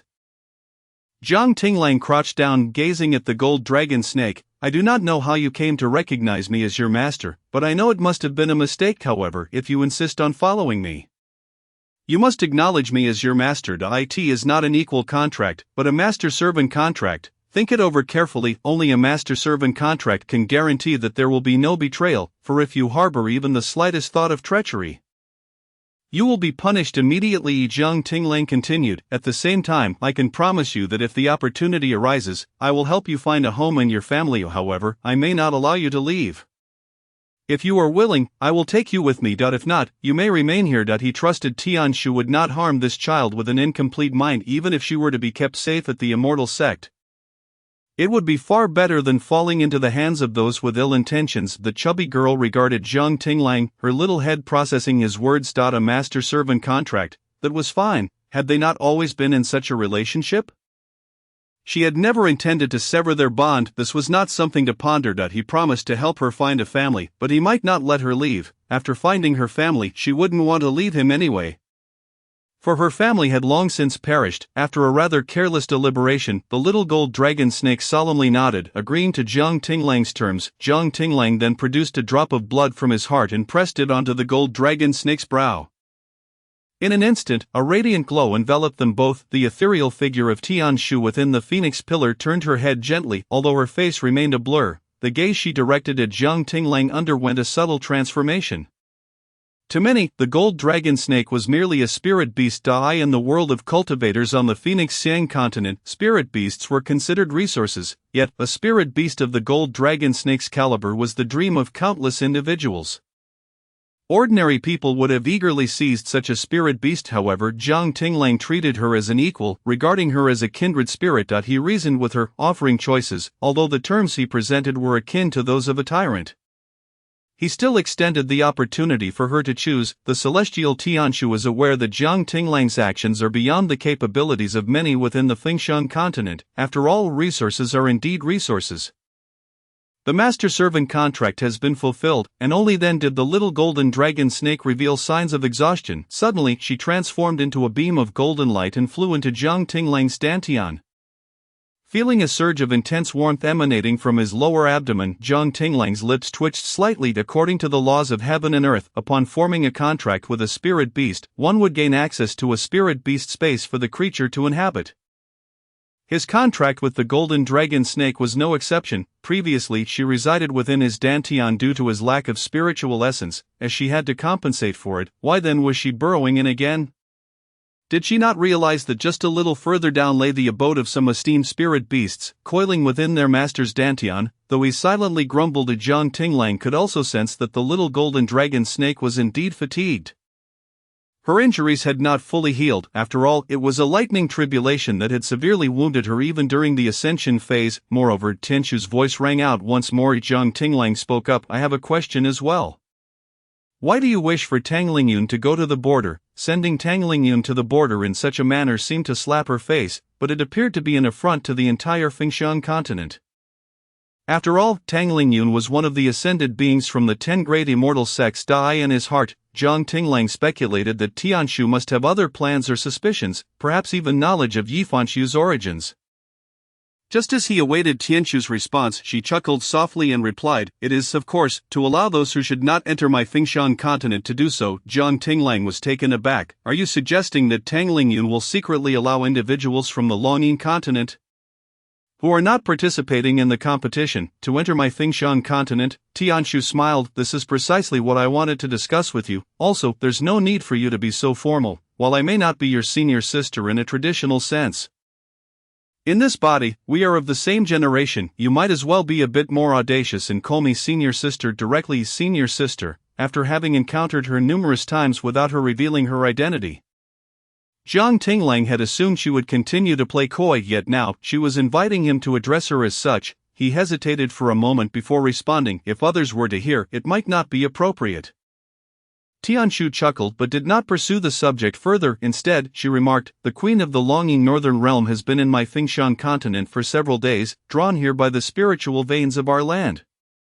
Tang Lingyun and Lingshu sect are already adversaries." Jiang Tinglang, "I need you to follow me to the southern border and provoke Tang Lingyun within 3 months, compelling her to make a decision that betrays the Fengshan continent. At that point, we shall together deliver a tremendous surprise to the Longyin northern realm." The excitement in Tianshu's voice was something Jiang Tinglang had never encountered before. He paused, gazing at the ethereal figure within the phoenix pillar, and suddenly laughed. "I understand, senior sister. Lingshu sect's Han cave was hewn between the peaks of Lingshu sect's master and Tang Lingyun's Lingyun peak. Situated in the crevice between the two peaks, this location was carved into the base of Lingyun peak. Shrouded in darkness. In earlier times, it was used to confine disciples who had erred. Later, after Yifanshu joined the sect, Lingshu sect constructed a dedicated prison, rendering this place abandoned." Ling Shuer approached the entrance of the Han cave cautiously, her sword gliding forward, standing outside and gazing into the cave's mouth. It appeared to be an unremarkable mountain cave, its entrance adorned with numerous spider webs. Ling Shuer refrained from disturbing the webs. With a swift technique of shifting shapes, she entered the Han cave. This cave had once yielded an extraordinary treasure known as the extreme cold jade, buried here for countless years, altering the geological structure of the area. A surge of frigid air erupted from the depths, causing Ling Shuer to shiver slightly. She dared not use spiritual power to warm herself, fearing that it might leave traces of her presence. Instead, she hugged her arms tightly and cautiously ventured deeper. Before long, she reached the cave's end. Apart from a few skeletal remains leaning against the walls, there seemed to be nothing particularly noteworthy. Cobwebs were strewn throughout. Ling Shuer surveyed her surroundings in confusion. No formations. How could there be none? If my master hadn't set up a formation here, where else would it be? After pondering for a moment, she carefully summoned a trace of spiritual power and cast a detection technique. This spell had a high probability of revealing the surrounding barriers. The instant the technique took form, Ling Shuer beheld a sudden transformation of the world before her. Countless crimson symbols, reminiscent of blood, imprinted themselves upon her pupils as if cursed. An overwhelming aura of extreme negativity surged toward her. In that fleeting moment, her heart felt colder than the cave itself, trembling uncontrollably. Indeed, it was a formation for seizing fate. Chapter 38, Tiangang Village in the Sea. Upon returning to the Zhan Tian sect, Jiang Tinglang informed Song Feishing of his impending journey to the border. She was still lounging in the courtyard, napping in the old blind man's chair, 2 green leaves resting over her eyes. "Seventh senior sister, where is the master?" Jiang Tinglang leaned closer and lifted one of the leaves from her eyes. Song Feishing replied lazily, "The matter with the candle dragon is not yet resolved." After a hurried glance at you, he set off again yesterday. Previously, to procure candle dragon's blood for Jiang Tinglang, the old blind man had promised to assist the candle dragon.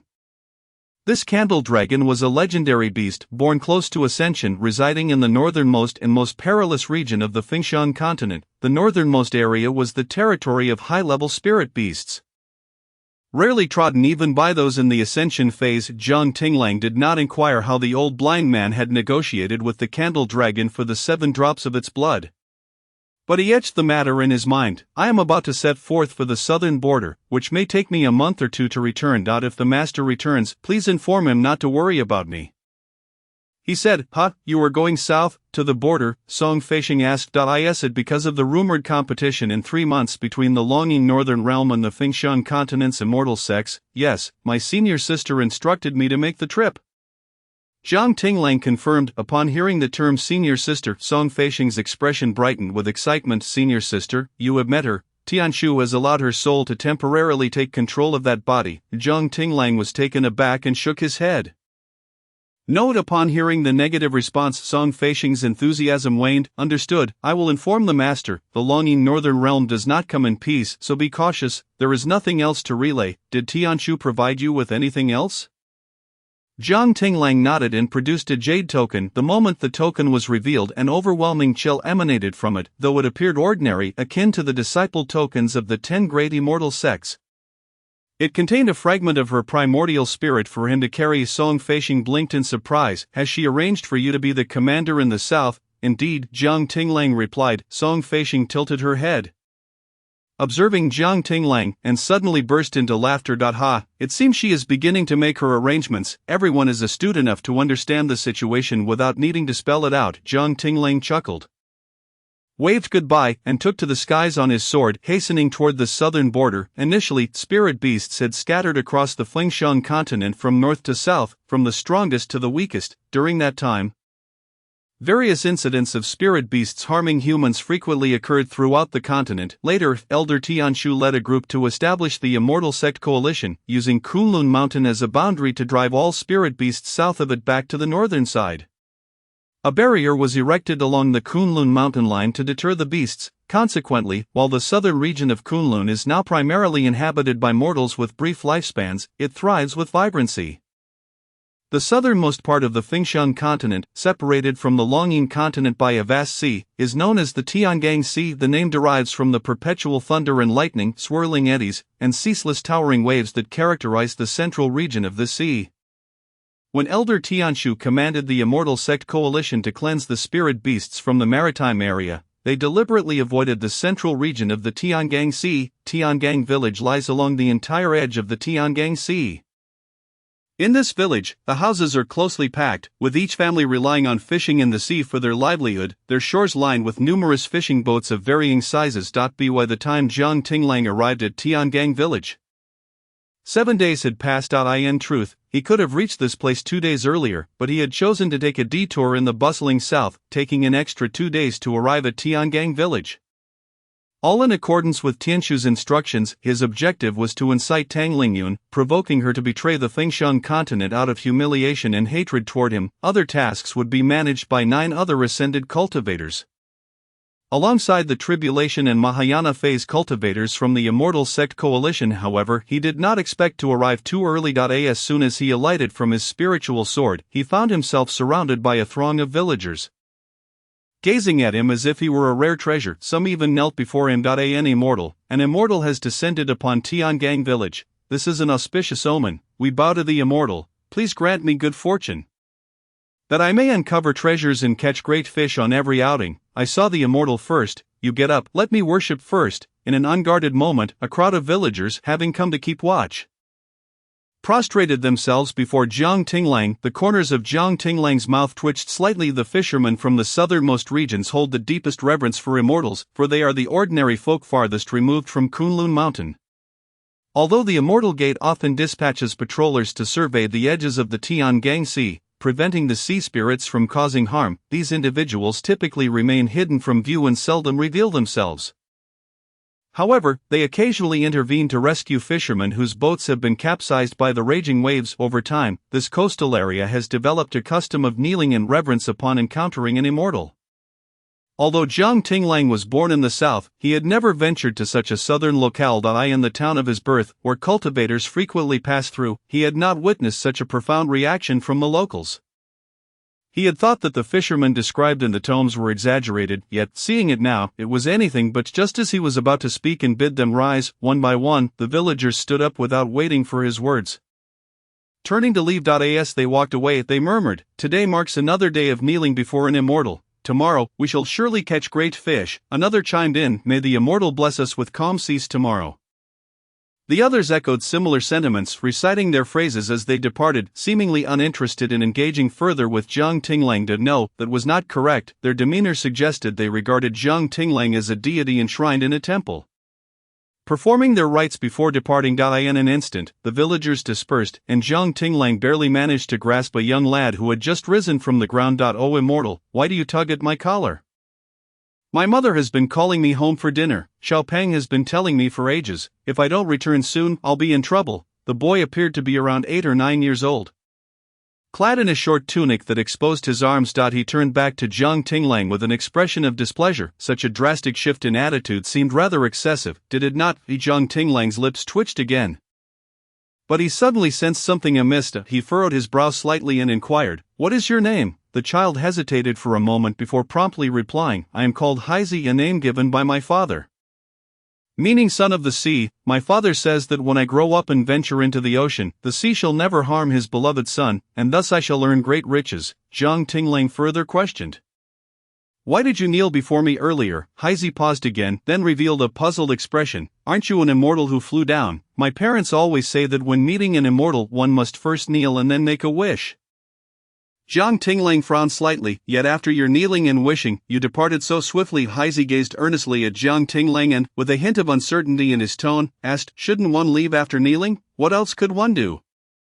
"Invite the immortal to dine at my home." Jiang Tinglang tugged at the corner of his mouth, revealing a faint smile. "Very well, since you have so graciously invited me, I shall indeed dine at your home today." Haizi. A quarter of an hour later, a child's voice rang out from the entrance of a small courtyard. "Father, Mother, I've brought the immortal home. The immortal says he will dine with us." Soon a middle-aged couple emerged from within the courtyard.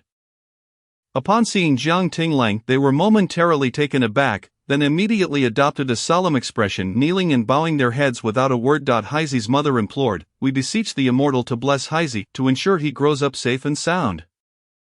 "Thank you, immortal," Haizi's father added. "We ask the immortal to bless the Tiangangsi village, bless my wife, and bless my Haizi." Once the couple finished their bowing, as if completing a ceremonial act, they stood up promptly. In that instant, the previously serious expressions vanished, replaced by faint smiles as they looked at Jiang Tinglang, exclaiming, "The immortal graces our humble abode, illuminating our modest home. The child, Haizi, has always been mischievous. He hasn't offended you, has he?" The speaker was Haizi's mother. "No, I merely found your act of kneeling quite peculiar, and thus followed him to see. As Jiang Tinglang spoke, he discreetly observed Haizi's parents while subtly releasing a trace of his divine spirit pressure. The pressure exerted by a cultivator at the divine spirit stage is felt as an overwhelming force by those below that level, those of even lower cultivation, akin to when Tang Lingyun directed her pressure at him. Would suffer harm, yet the couple before him remained seemingly oblivious to the divine spirit pressure he emanated. Haizi's mother continued, "Immortal, our humble abode is modest. If you do not mind, please, come in. I shall prepare some dishes." Haizi's father added, "Immortal, may I ask if you partake in wine? I have a jar of fine brew that I have treasured for 10 years. I would be honored if you would sample it." Jiang Tinglang regarded the couple's eyes. Although their words were filled with hospitality, their gazes were devoid of warmth, resembling a stagnant pool of water, occasionally disturbed by external influences, yet ultimately lifeless. Jiang Tinglang's brow furrowed slightly as he ignored the couple, instead focusing on Haizi. Indeed, as the couple had stated, Haizi was quite the mischievous child. Within moments, he had bounded to a rickety swing set at the edge of the courtyard. The swing set appeared quite aged, its chains hanging precariously, as if on the verge of collapsing from the decayed wooden supports. Unaware of the danger, Haizi stood on the swing, bending his knees and then straightening, using his body to propel the swing higher and higher. Meanwhile, the couple seemed oblivious to Haizi's antics, their attention solely on Jiang Tinglang as they reiterated their earlier invitation. Jiang Tinglang turned his head, his dark pupils fixed on the couple, suddenly raising a finger to point at the swing set, asking who constructed that swing. At that moment, the couple's gazes finally followed Jiang Tinglang's finger to the swing on which Haizi was playing. Haizi's mother was the first to smile. It was made by Haizi's father with his own hands. "Wood is scarce by the sea, so we spent a large sum to procure sturdy timber. After buying the wood, he crafted this swing for me. A swing made for you? Wasn't it made for Haizi?" Haizi's mother paused. "Of course not. That was made while I was pregnant with Haizi." Jiang Tinglang looked deeply into Haizi's mother's eyes. "However, that wood is decayed, reduced to mere bark. If Haizi continues to play on it, He will be thrown off. What? Heizi's mother showed no sign of concern, as if she did not comprehend Jiang Tinglang's words, and repeated, thrown off. Heizi's father furrowed his brow, looking at Jiang Tinglang with confusion. What does the immortal mean? How could a swing throw Heizi off? It is not a living creature. Jiang Tinglang was about to respond when suddenly Heizi let out a piercing scream. Mother, as the swing reached its apex. The wood suddenly snapped, and Heizi was flung into the air, emitting a terrified CRY. In that instant, Jiang Tinglang raised his hand, and a surge of spiritual energy caught Heizi, gently lowering him to the ground. Heizi, upon landing, was momentarily stunned, then burst into tears, rushing into his mother's embrace as if greatly frightened. Heizi's mother quickly comforted him. Do not cry, let me see what happened. You almost fell. Thankfully, the immortal protected you. Heizi's father chimed in. Immortal, please come inside. After crying a few times, Heizi remembered there were others present, quickly stifling his tears, his eyes filled with grievance as he looked at Jiang Tinglang and said, thank you for your protection. Immortal, after speaking, he clung tightly to his mother's sleeve, unwilling to let go. Jiang Tinglang observed the couple and Heizi, finally nodding, let us enter. Upon entering the house, Jiang Tinglang was immediately struck by a foul decayed odor heavy with a strong fishy scent. The front hall served as the dining area, furnished with a square table. At that moment a plate of remarkably fresh fish lay upon the table. Just how fresh was the fish? It lay there, bloodied and exuding a potent stench, with unremoved entrails spilling from a gash in its belly, its lifeless eyes staring blankly at Heizi. Upon seeing the fish, Heizi's face contorted in disgust. His eyes, still swollen, cautiously glanced at his mother. Mother, is there no seaweed or kelp today? I do not wish to eat fish. Heizi's mother's expression changed instantly. Disregarding Jiang Tinglang's presence, she picked up a nearby broom and, without a hint of restraint, swung it at Heizi. Disobedient child, who told you to be picky? No picking. If you continue to be picky, I shall beat you to death. Heizi, as if having anticipated this, darted away like a slippery fish, evading his mother's broom with agile movements. Heizi's mother remained unfazed, as if she did not see Heizi escaping, her hands still poised to strike at the air, delivering 6 fierce swipes. Then she asked, do you wish to eat properly now? Chapter 39. He is a bad man. Heizi hid away, remaining silent. Not hearing Heizi's response, his mother raised the broom again, striking down at the empty air again and again. Each blow precisely calibrated, as if she were genuinely striking Heizi, pausing abruptly each time. As Heizi's mother raised her hand midway, Jiang Tinglang suddenly extended his own, grasping the broom suspended in midair. He deftly evaded the strike of the stick, and amidst Heizi's mother's fearful and astonished expression, he pointed towards Heizi, who had sought refuge off to the side. Your son has already fled over there. Heizi's mother froze momentarily, casting a puzzled glance at her son. Heizi's face instantly turned ashen, a hint of dissatisfaction flickering in his eyes as he regarded Jiang Tinglang. Meanwhile, Heizi's father, detached from the situation, chuckled lightly and reached out to take the broom from Jiang Tinglang's grasp. Immortal, the child is merely ignorant. A lesson from his mother is warranted. Why don't you sit down and join us for a meal? Jiang Tinglang replied. What shall we eat? Heizi's father responded. Fish, of course, in our Tiangang Sea village. Fish graces our dining tables daily. You, being from north of Kunlun, must seldom have the pleasure of fresh fish. The fish here is exceptionally fresh. Jiang Tinglang lowered his gaze slightly, observing the fish on the table.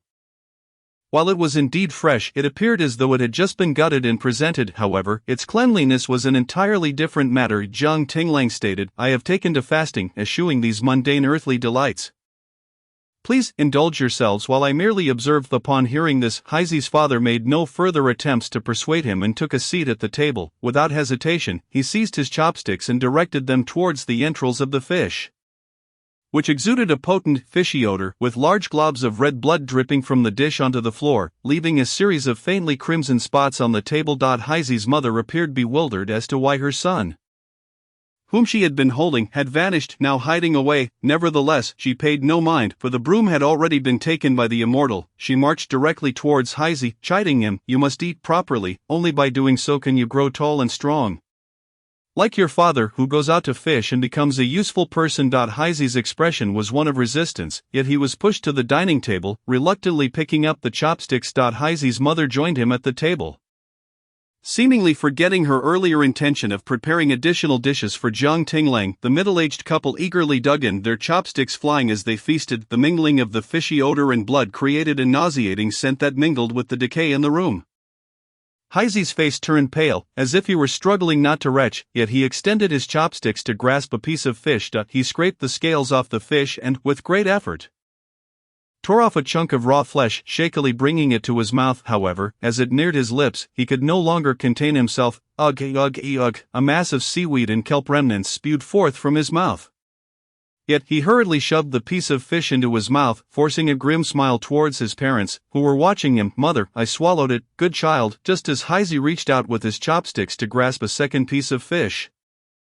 Jiang Tinglang suddenly raised his hand. Two streams of spiritual energy surged towards the middle-aged couple, swiftly penetrating their foreheads, gradually extracting a golden talisman from within. Indeed, it was a puppet talisman. Before Heizi could comprehend what was transpiring, the talisman that had left the couple's bodies abruptly disintegrated into the air. In an instant, the bodies of the middle-aged couple shriveled visibly, collapsing heavily to the ground like desiccated corpses. Heizi, still clutching the piece of fish, wore a look of defiance. Upon witnessing this scene, he suddenly cried out, Mother, Father. Jiang Tinglang withdrew his hand, turning his gaze towards Heizi. The child's thoughts and actions appeared quite normal. He trembled as he fell against his mother's lifeless form.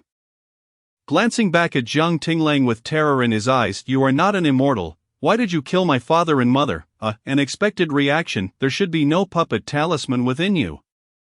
Jiang Tinglang thought, saying little more. He cast a sleep spell, rendering the terrified and distraught Heizi unconscious. He then turned and exited the small dwelling, proceeding to the next household, where he was once again respectfully invited inside.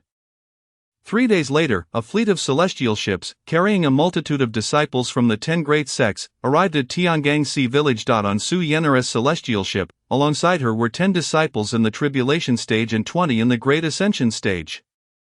Why is there such an overwhelming aura of death in Tiangangxi village? Su Yenner furrowed her brow, a sense of foreboding stirring within her. A disciple in the tribulation stage leaned closer. Peering below, indeed, a heavy miasma of death lingered, along with a stench of decay. At least 500 souls had perished in this coastal village. 500 souls, what a staggering concept, even if each household contained merely 3 members. That amounted to 166 families lost, and there were scarcely 200 households in all of Tiangangxi village. Had a malevolent cultivator descended upon Tiangangxi village to massacre its inhabitants? Or had individuals from Longing continent crossed the sea first, deciding to defy the agreement with the Fengshan continent's sects and commence a slaughter of its people? Su Yenner turned to her fellow disciples, stating, I will go down and investigate. Just as she was about to leap down, a hand grasped her arm. It was the same tribulation stage disciple who had approached her earlier. All 10 sects are present. Though it appears peaceful below, we cannot ascertain what lurks in the shadows. You are merely at the great ascension stage. Stay aboard the ship. Soon the elders from the ascension stage will descend to investigate. The ship of the sect association, being the leading vessel, was the first to arrive. After a brief wait, the ships of the other sects indeed began to arrive, yet they seemed oddly inactive. Su Yenner's thoughts shifted as she gazed towards the ship of the Hahuan temple. On board, a group of alluring bald figures sat in meditation, while at the bow Zhang Yin lowered his head, observing the scene below. After a moment, Zhang Yin raised his hand, moving Tang Lingyun's ice sculpture closer. A flicker of irritation crossed Su Yenner's face. It seemed Zhang Yin harbored intentions similar to her own. In an instant, Tang Lingyun's ice sculpture was unceremoniously hurled overboard by Zhang Yin.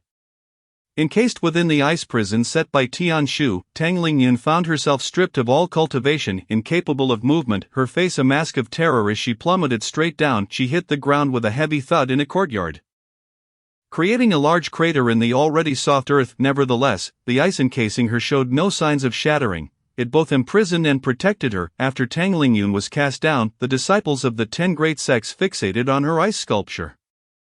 They waited in silence, noting no signs of disturbance or any peculiar individuals emerging. Just as they prepared to descend, a green figure suddenly lunged towards Tang Lingyun within the ice prison. The crowd frowned, realizing it was merely a nascent soul stage cultivator, seemingly affiliated with Lingshu sect. Su Yenner recognized the figure. It was one of Tang Lingyun's disciples, known as Shuer. She proclaimed, there should be little to worry about below.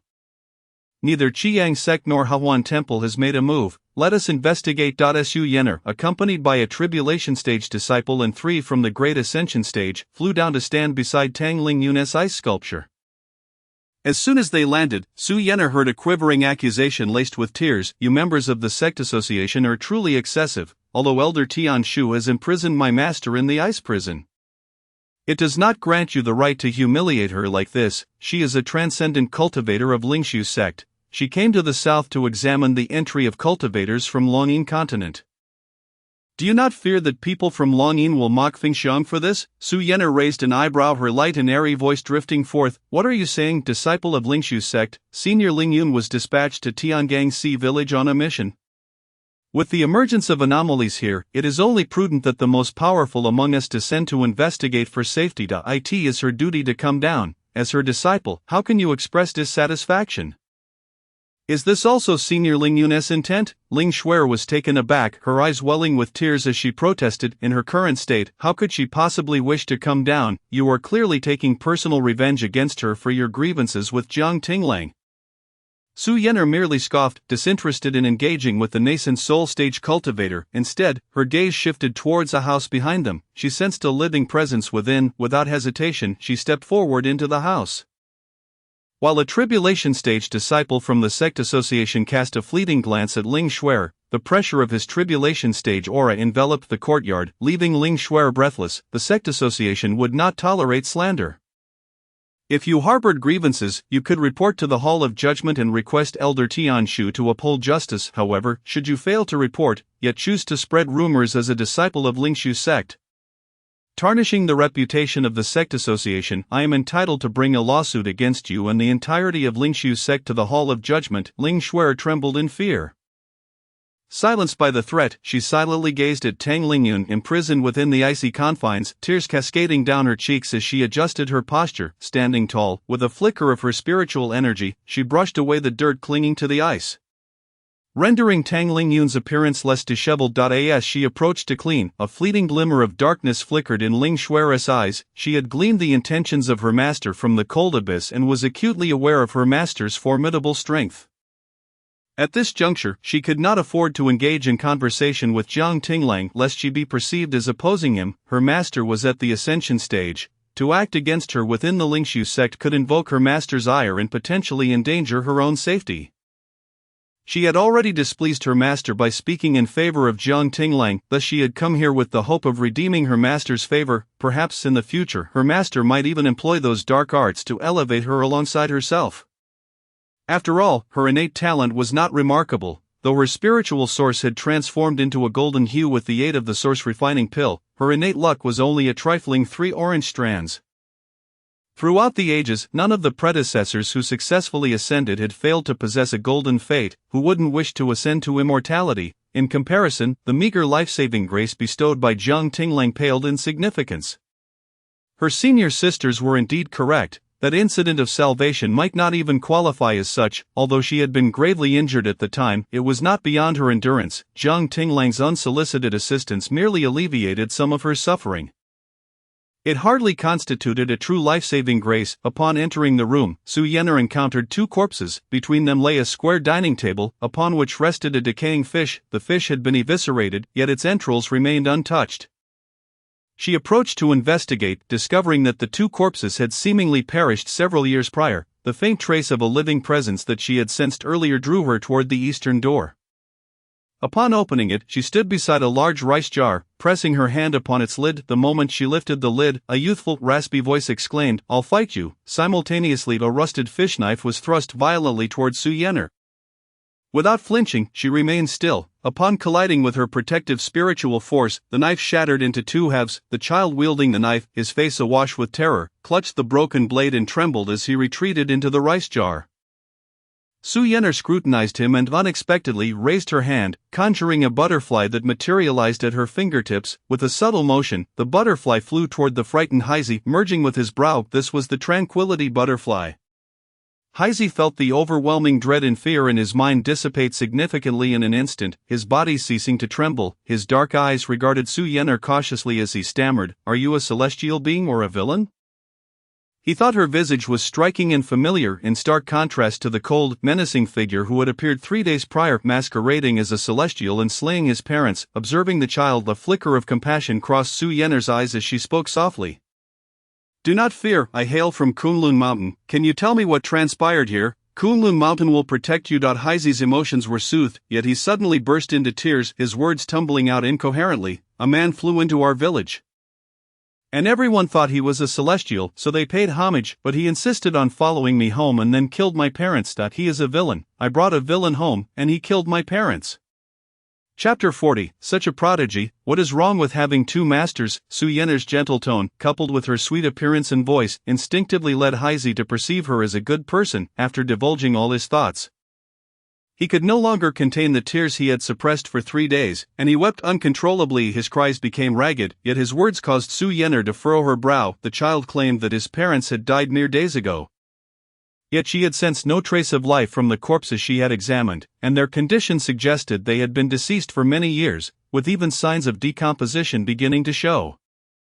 Gently Su Yenner stroked Heizi's head and said, "You may cry here for a while, I will go investigate further." No sooner had she spoken than a tribulation-transcending cultivator entered the room. The cultivator approached Heizi and inquired, "Do you remember the appearance of the murderer? What garments did he wear, what color was his spiritual sword, and how did he look?" Heizi, still sniffling, replied, "He looked about the same age as the celestial sister. Quite handsome, but somewhat frightening when he doesn't smile. He wore black clothing, and his headpiece was also black, wielding a white spiritual sword." As Heizi finished speaking, a strikingly handsome yet coldly expressionless youth clad in dark attire stepped into the room. "Sister Yenner, why are you only just arriving?" The moment Jiang Tinglang entered, Heizi instinctively cowered behind Su Yenner, trembling. Both Su Yenner and the tribulation-transcending cultivator turned their gazes toward Jiang Tinglang, their eyes traveling from his black headpiece down to his dark garb, finally resting upon his beautiful yet icy countenance. This description mirrored precisely what the child had recounted, along with the inquiry he had made. Su Yenner frowned slightly and asked, "Jiang Tinglang, what brings you here?" She sensed the child gripping her skirt tightly, his entire being trembling as if gripped by fear. Could it be that the individual the child referred to, the one who had slain his parents, was indeed Jiang Tinglang? Jiang Tinglang replied, "I came here at the behest of Elder Fengtianshu, expecting to catch up with you, yet I arrived before you. And what of the thick aura of death that pervades this village?" Jiang Tinglang's gaze fell upon the quaking Heizi behind Su Yenner, and he immediately understood. Just as he was about to explain, another voice interjected, trembling with fear, "I didn't believe my junior brother and sister when they said you had fallen into darkness. But it seems you truly have. You came here alone and killed so many, wiping out the entire village." The voice emanated from the doorway, quivering with dread. Jiang Tinglang turned to see it was none other than Ling Shuer. Earlier, upon entering the courtyard, he had noticed Ling Shuer and Tang Lingyun's icy figures but had chosen to ignore them. "How can you be so certain that it was Jiang Tinglang who slaughtered the villagers?" Su Yenner shot a cold glance at Ling Shuer. Ling Shuer, leaning against the doorframe, bit her lip and replied, "Didn't the child say so? He described a man with a black headpiece and black clothing, appearing the same age as you. Moreover, I discovered remnants of his spiritual energy by the swing set in the yard. Who else could it be?" A flicker of disgust crossed Su Yenner's eyes as she firmly believed Jiang Tinglang would not, nor had any reason to, commit such acts. Even if he intended to massacre, there was no need to choose the 10 great sects ascension gathering site, Tiangang High Village. Jiang Tinglang paid no heed to Ling Shuer. His full attention was on Su Yenner as he explained, "I arrived here 3 days ago and found the villagers' behavior peculiar. I followed the child to his home, and after careful observation, I concluded that his parents were puppets. They had perished years ago." As he finished speaking, Heizi suddenly leaped from behind Su Yenner, his eyes red with indignation. "You lie. My parents are not puppets. They did not die years ago." Jiang Tinglang regarded the agitated child and asked, "When did your mother start making you eat this dish?" He pointed to the repulsive fish on the dining table. Rotting entrails oozed from the fish's belly, and a piece of flesh appeared as if it had been torn from it, surrounded by fish scales, the entire dish emitting a putrid odor. Heizi glanced at the dish, his body quivering slightly. "This is how fish is meant to be eaten. I have always eaten this dish." "And do you enjoy this dish?" Heizi pressed his lips together, his crimson eyes glaring at Jiang Tinglang, his voice breaking as he cried, "I don't care. You killed my parents, even though they started acting strange 4 years ago. They are still my parents. My mother still cooked for me, calling the chubby neighbor to come eat with me, just like before. If I didn't want to eat, she would hit me." The more he spoke, The more despondent and wronged he felt, gritting his teeth defiantly. "You killed them, Jiang Tinglang," his expression impassive, responded. "Yes, your mother hitting you was meant to ensure you ate well, but the meat on the table transformed from cooked to raw. If you had fled when she struck, she would have merely been hitting air." Heisey trembled. "No, fish is meant to be eaten raw. Everyone in our village eats like this. Chubby does too. He came to my house to eat once, and he said the fish was delicious. If my mother pretended to hit the air because she couldn't bear to hit me," Jiang Tinglang continued. "The swing in the courtyard is broken, the wooden frame rotting, the chains on the brink of snapping, yet they have never repaired it." Heisey gritted his teeth and remarked, "That is because my mother no longer enjoys swinging, which led my father to stop repairing it. Yet, had it not been for me 3 days ago, you would have already fallen to the ground. Your parents have long since passed away. It is merely the puppet talisman that preserves their last remnants of habit, habitually calling you to meals, habitually preparing fish for you, habitually disciplining you." Su Yenner slightly furrowed her brows. If what Jiang Tinglang said were true, then this child had been treating the puppets as his parents for an entire 4 years. Heisey appeared on the verge of collapse. He was already 10 years old, and he understood everything. He realized that his parents had changed from how they were in his childhood, and the villagers no longer resembled their former selves either. However, since everyone had transformed in this manner, he assumed it was normal. It should indeed be normal. Shouldn't fish be eaten directly? It was merely that he disliked eating it. Xiaopang had once stated that the fish his mother made was exceptionally delicious. Heisey shook his head, clutching the hem of Su Yenner's skirt, and declared, "Sister Fairy, he is lying, he is deceiving me. I must find Xiaopang. He can attest that the fish in my home has always been eaten this way. In truth, I enjoy eating it too." As he spoke, he suddenly lifted his foot and walked toward the table. Then, under the watchful eyes of everyone, he grasped the rotting fish with his bare hands and tore off a piece of fish flesh, preparing to shove it into his mouth. Su Yenner's expression instantly turned sour. The tribulation period cultivator frowned slightly. Ling Shuer, standing at the door, appeared pale, looking as though she might vomit, yet Heisey seemed oblivious to the stench, murmuring, "I enjoy eating it too." Just as he was about to stuff the fish into his mouth, Jiang Tinglang suddenly appeared behind him, and a wisp of spiritual energy penetrated his brow. Heisey's body immediately went limp, collapsing into Jiang Tinglang's embrace, the repugnant fish piece falling to the ground. After performing a cleansing technique, Jiang Tinglang set Heisey down in a relatively clean spot. Upon witnessing this, Ling Shuer immediately screamed, "Jiang Tinglang, are you going to kill this child in front of so many people?" Her shout attracted the 3 golden core cultivators who had been in the courtyard. The 3 golden core cultivators exchanged glances, observing the still lively child on the ground and Jiang Tinglang standing beside him. Su Yenner looked at Ling Shuer's expression, nearly rolling her eyes in exasperation. "You fool, get out." The overwhelming pressure from the golden core cultivators descended upon Ling Shuer, abruptly pushing her outside and causing her to crash heavily onto the ground. After being thrown out, Ling Shuer bit her lip, cautiously glancing at Tang Lingyun, who was encased in ice in the courtyard. She had intentionally accused Jiang Tinglang, hoping to gain a favorable impression from her master, who had witnessed everything. After Ling Shuer was cast out, the tribulation period cultivator turned to Jiang Tinglang, his gaze still tinged with suspicion. If this couple was indeed puppets, then what was the source of the overwhelming deathly aura enveloping this village? Had everyone in the village perished? Jiang Tinglang nodded, explaining, upon discovering that this couple was puppets. "I extracted the puppet talismans from their bodies, transforming them into their current corpse-like state. When I proceeded to the next house, I found them to be puppets as well." "Did you eliminate all of them and extract their puppet talismans?"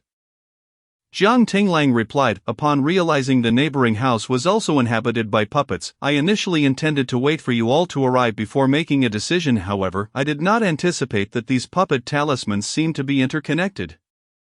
The aura of the puppet talismans clung to me, causing all the puppets in the village to seek me out. Under the puppet talismans' control, they ceased to feign normalcy. I was uncertain if they could revert to their original forms and feared they might spread out and harm others. Thus, I chose to eliminate them all." Jiang Tinglang gestured toward the adjacent area, saying, "The corpses are over there. Fearing they might frighten others, I set up a barrier to conceal them." The corpses are next door?" Upon hearing this, Su Yenner and the 3 golden core cultivators simultaneously moved toward the adjacent area. However, as they positioned themselves atop the wall, they were taken aback by the scene before them. Indeed, as Jiang Tinglang had described, there were numerous corpses next door. Unlike the serene departure of this child's parents, these corpses bore expressions of agony, their eyes wide as if about to burst, faces contorted in grimaces, fingers curled like claws, and their movements appeared exceptionally sinister. Over 1,000 corpses piled together, forming a mound taller than the rooftops, casting an ominous and terrifying shadow. The dense deathly aura emanated from that heap of corpses. Despite years of cultivation, having always lived under the protection of the immortal sects on Fengxiang continent, Su Yener and the other golden core cultivators had never encountered such a sight. Their faces turned pale as they jumped down from the wall. The tribulation period cultivator, observing their expressions, broke the barrier with a wave of his hand. After scanning the scene, he furrowed his brow and looked at Jiang Tinglang. "Have you ever witnessed such a scene before?" Even he, having seldom seen such horrors, bore a troubled expression. Jiang Tinglang paused momentarily before calmly replying, "Previously, during my visits to Lingshu sect, I ventured into the realm of heavenly punishment twice into the realm of heavenly punishment? I see it, the legendary realm of heavenly punishment, a place where mountains of corpses and seas of blood were commonplace, was indeed a hell forged from flesh and blood. Only those who had reached the peak of cultivation might face the choice between the realm of heavenly punishment and the boundless demon abyss, gambling for their fate. Yet this boy, who had only recently reached the spirit separation stage, had already entered twice." The tribulation period cultivator could not help but inquire, "What were your reasons for entering the realm of heavenly punishment twice?" Su Yener was taken aback. Was that an appropriate question? It seemed to pertain to his personal secrets. "Xixiang," she reminded him softly. However, Jiang Tinglang answered candidly, "Once was to obtain materials for crafting artifacts for Zhu Chunru, and the other was to gather materials for the current master of Lingshu sect, merely for the sake of gathering materials for others, to gamble with his own life, even with a fortuitous constitution. Who would dare to wager with life and death?" Initially, the tribulation period cultivator harbored some prejudice against Jiang Tinglang, yet, upon witnessing Jiang Tinglang's calm demeanor and composed approach to the situation, his bias dissipated, replaced by a sense of admiration and relief. The tribulation period cultivator suddenly placed a hand on Jiang Tinglang's shoulder, saying, "In the future, you need not address me as senior. Alongside Yener, simply call me Li Xixiang. My given name is Li Qingyun. The past is behind us." Jiang Tinglang was momentarily stunned before a slight smile graced his lips as he nodded. "Very well, Li Xixiang." The barrier concealing the heap of corpses next door was now shattered. The group of 10 major sect members observing from above, upon witnessing the sudden appearance of the mountain of corpses below, wasted no time and descended. The 9 ascended cultivators circled the mound of corpses. Zhang Yin remarked, "The aura of the puppet talismans indicates that these individuals have been dead for several years," originally hoping to draw attention to herself in front of Tang Lingyun by seeing so many seniors descend. Ling Shuer suddenly fell silent. The ascended cultivator from Qiyang sect stated, "The disciples from various sects and immortal gates stationed here are absent." Upon arriving and sensing the overwhelming deathly aura below, "They have already attempted to contact the disciples sent here, yet none have responded." Zhang Yin continued, "With so many puppets, although they lack cultivation, the southern region is populated with mortals. If they were to spread out, it would undoubtedly cause significant panic, which would inevitably impact the upcoming competition between Fengxiang continent and Longyin North Realm's immortal gates." Thankfully, Jiang Tinglang arrived early and handled the situation exceptionally well. "This young talent, will Tianshu accept him as a disciple? I too have developed an inclination to take him under my wing. The Lingshu sect may be foolish, but the Zhan Tian sect is not necessarily so. That child has already taken a master. No harm, no harm. Such a prodigy can have 2 masters. What is the harm in that?" Chapter 41, The Origin of the Puppets. As Jiang Tinglang emerged from the house, he beheld 4 ascended cultivators standing in a row atop the wall, gazing into the adjacent courtyard filled with corpses. With the neighboring yard entirely occupied by the dead, they could only precariously balance on the wall. Meanwhile, 5 other ascended cultivators hovered high above, surveying the mound of corpses below, their expressions composed as they engaged in casual conversation. Inside Heizi's courtyard stood Tang Lingyun, encased in ice. Ling Shuer cautiously guarded Tang Lingyun's icy form. Looking up at the several ascended cultivators on the wall, Jiang Tinglang shifted his gaze from the ascended cultivators back to Tang Lingyun and Ling Shuer. The task assigned to him by Tian Shu was to provoke Tang Lingyun into betraying the Fengxiang continent. Allowing the powerful from Longing Continent to infiltrate, how should he best incite this reaction? Jiang Tinglang's eyes darkened slightly. At that moment, the 9 ascended cultivators simultaneously landed in the courtyard, each retracting their imposing auras. The ascended cultivator from Chiang's sect stated, "We cannot allow this mound of corpses to remain here. The deathly aura is too intense. I will set up a purification array here to cleanse this village. Feel free to go about your business," the Chiang sect's ascended cultivator declared, feeling that the presence of others would hinder his array formation. The other 8 ascended cultivators glanced at the mound of corpses before wordlessly departing. Leaving only Zhang Yin behind, Zhang Yin approached Jiang Tinglang, her melodic voice resonating. "Jiang Tinglang, you must have overheard my conversation with those 2 old codgers from the Heavenly Sword sect and the Linging sect. Correct? What do you think? Would you care to take me as your mentor? I hear that your master from the Zhan Tian sect is merely at the foundation establishment stage and won't last much longer. It would be prudent to seek another master sooner rather than later. I do not insist that you join my Hawan temple. You may still remain a disciple of Zhan Tian sect. What say you?" The girl, exuding an enchanting allure, seemed to transform as she spoke, her visage becoming irresistibly captivating. Her eyes, as she uttered those words, appeared to be swirling with countless stars, as if attempting to draw Jiang Tinglang's consciousness into their depths. A flicker of confusion crossed his face, and a hint of emptiness emerged in his gaze, accompanied by a sudden impulse to acquiesce, yet, in the next moment, a youthful voice echoed directly within his mind. "Ha, what delectable morsel is this?" The golden dragon serpent within his dantian seemed to have consumed something. In an instant Jiang Tinglang's awareness became clear. He furrowed his brows as he regarded Zhang Yin. A glimmer of displeasure flashing in his eyes. "Senior, you jest." Zhang Yin was momentarily taken aback but then burst into laughter. Beginning to converse with herself, the male voice remarked, "I told you. From now on let me handle this kind of seductive technique." "How do you intend to enchant this young man?" the female voice retorted. "Oh dear, are you feeling jealous? I merely find this lad amusing.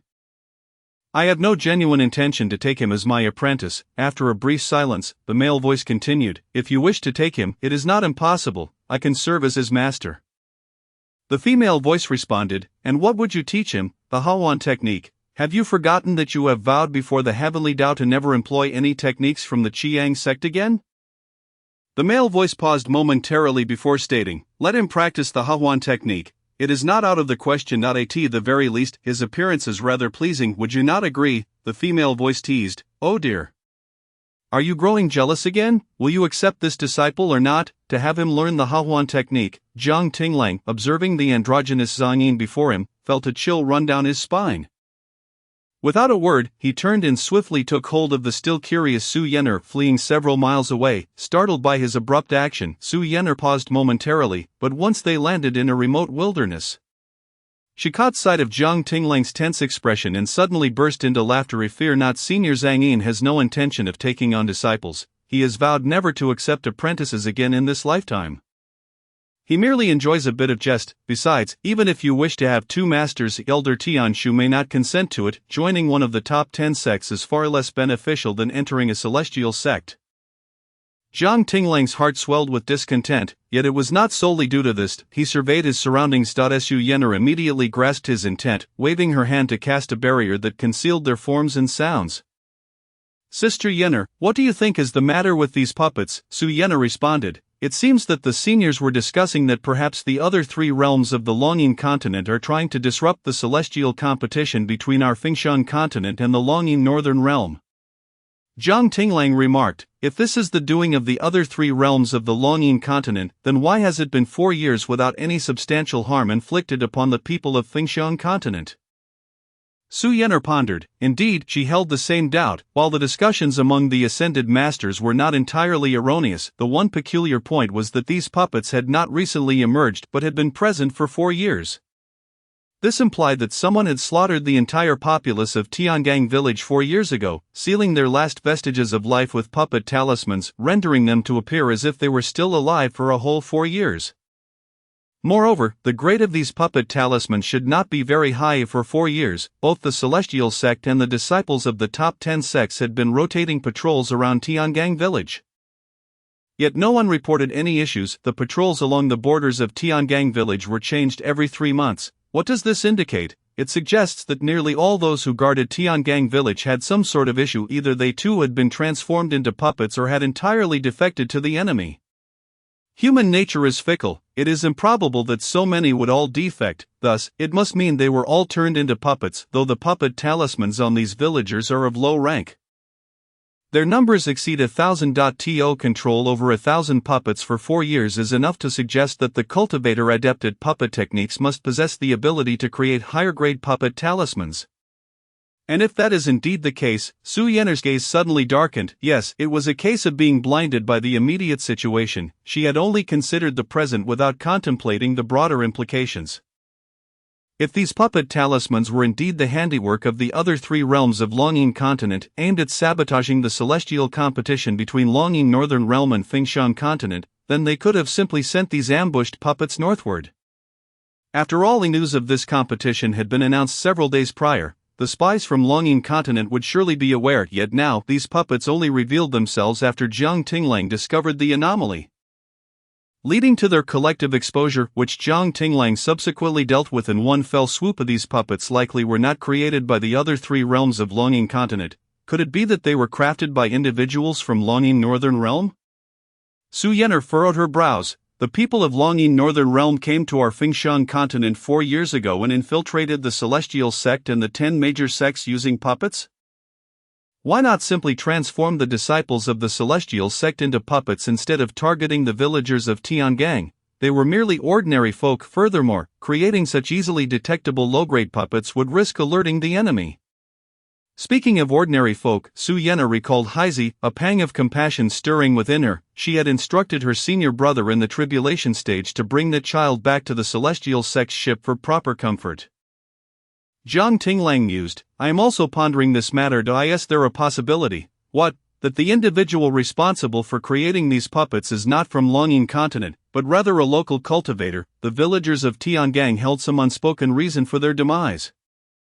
Yet, that individual did not wish to reveal themselves to the world. Thus, after slaughtering the villagers, they controlled them with puppets to maintain the facade of a flourishing community. Moreover, controlling so many puppets cannot solely rely on puppet talismans.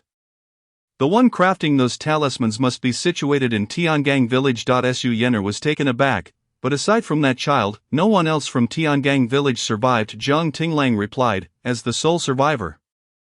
Heizi must possess some knowledge. Su Yanner dispelled the barrier and led Jiang Tinglang back to the celestial ship of the Celestial Sect. On board, Heizi lay carelessly on a table, still unconscious. The spell that had rendered Heizi unconscious was cast by Jiang Tinglang. He raised his hand, and a stream of spiritual energy entered Heizi's brow. With a whimper, Heizi opened his eyes wide with a look of terror. Jiang Tinglang deliberately stood in an inconspicuous spot. Upon waking, Heizi's gaze fell upon Su Yanner. Seeing her, a clear sense of relief washed over him. He did not exhibit any overly agitated behavior, merely biting his lip and cautiously inquiring, Sister Celestial Being? My parents, will they come back to life? You are a celestial being, surely you can save them, right? A flicker of pity crossed Su Yanner's heart, and a gentle expression graced her face, observing Heizi's frail appearance. She found it difficult to question him further. Before she could respond, her senior brother Li, in the tribulation stage, spoke up. We are cultivators ourselves, unable to escape the realm of life and death. How could we possibly bring the dead back to life? Heizi clenched his fists, his eyes glistening with tears as he gazed at Su Yanner, seemingly desperate to hear the truth from her lips. The sister seemed kind. She would not deceive him. Su Yanner sighed.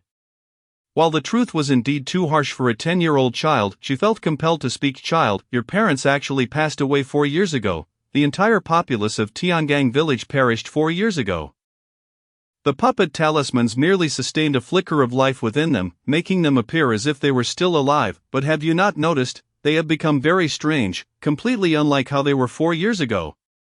Correct, though I am a celestial being, there is no one in this world who has truly attained ascension. We are merely cultivators, incapable of reviving the deceased. Heizi shook his head. No, I do not understand what puppets are. They are my parents. They were not supposed to die. It was him, he killed them. He suddenly glared at Jiang Tinglang in the corner, pointing a finger at him. Sister, you are deceiving me as well.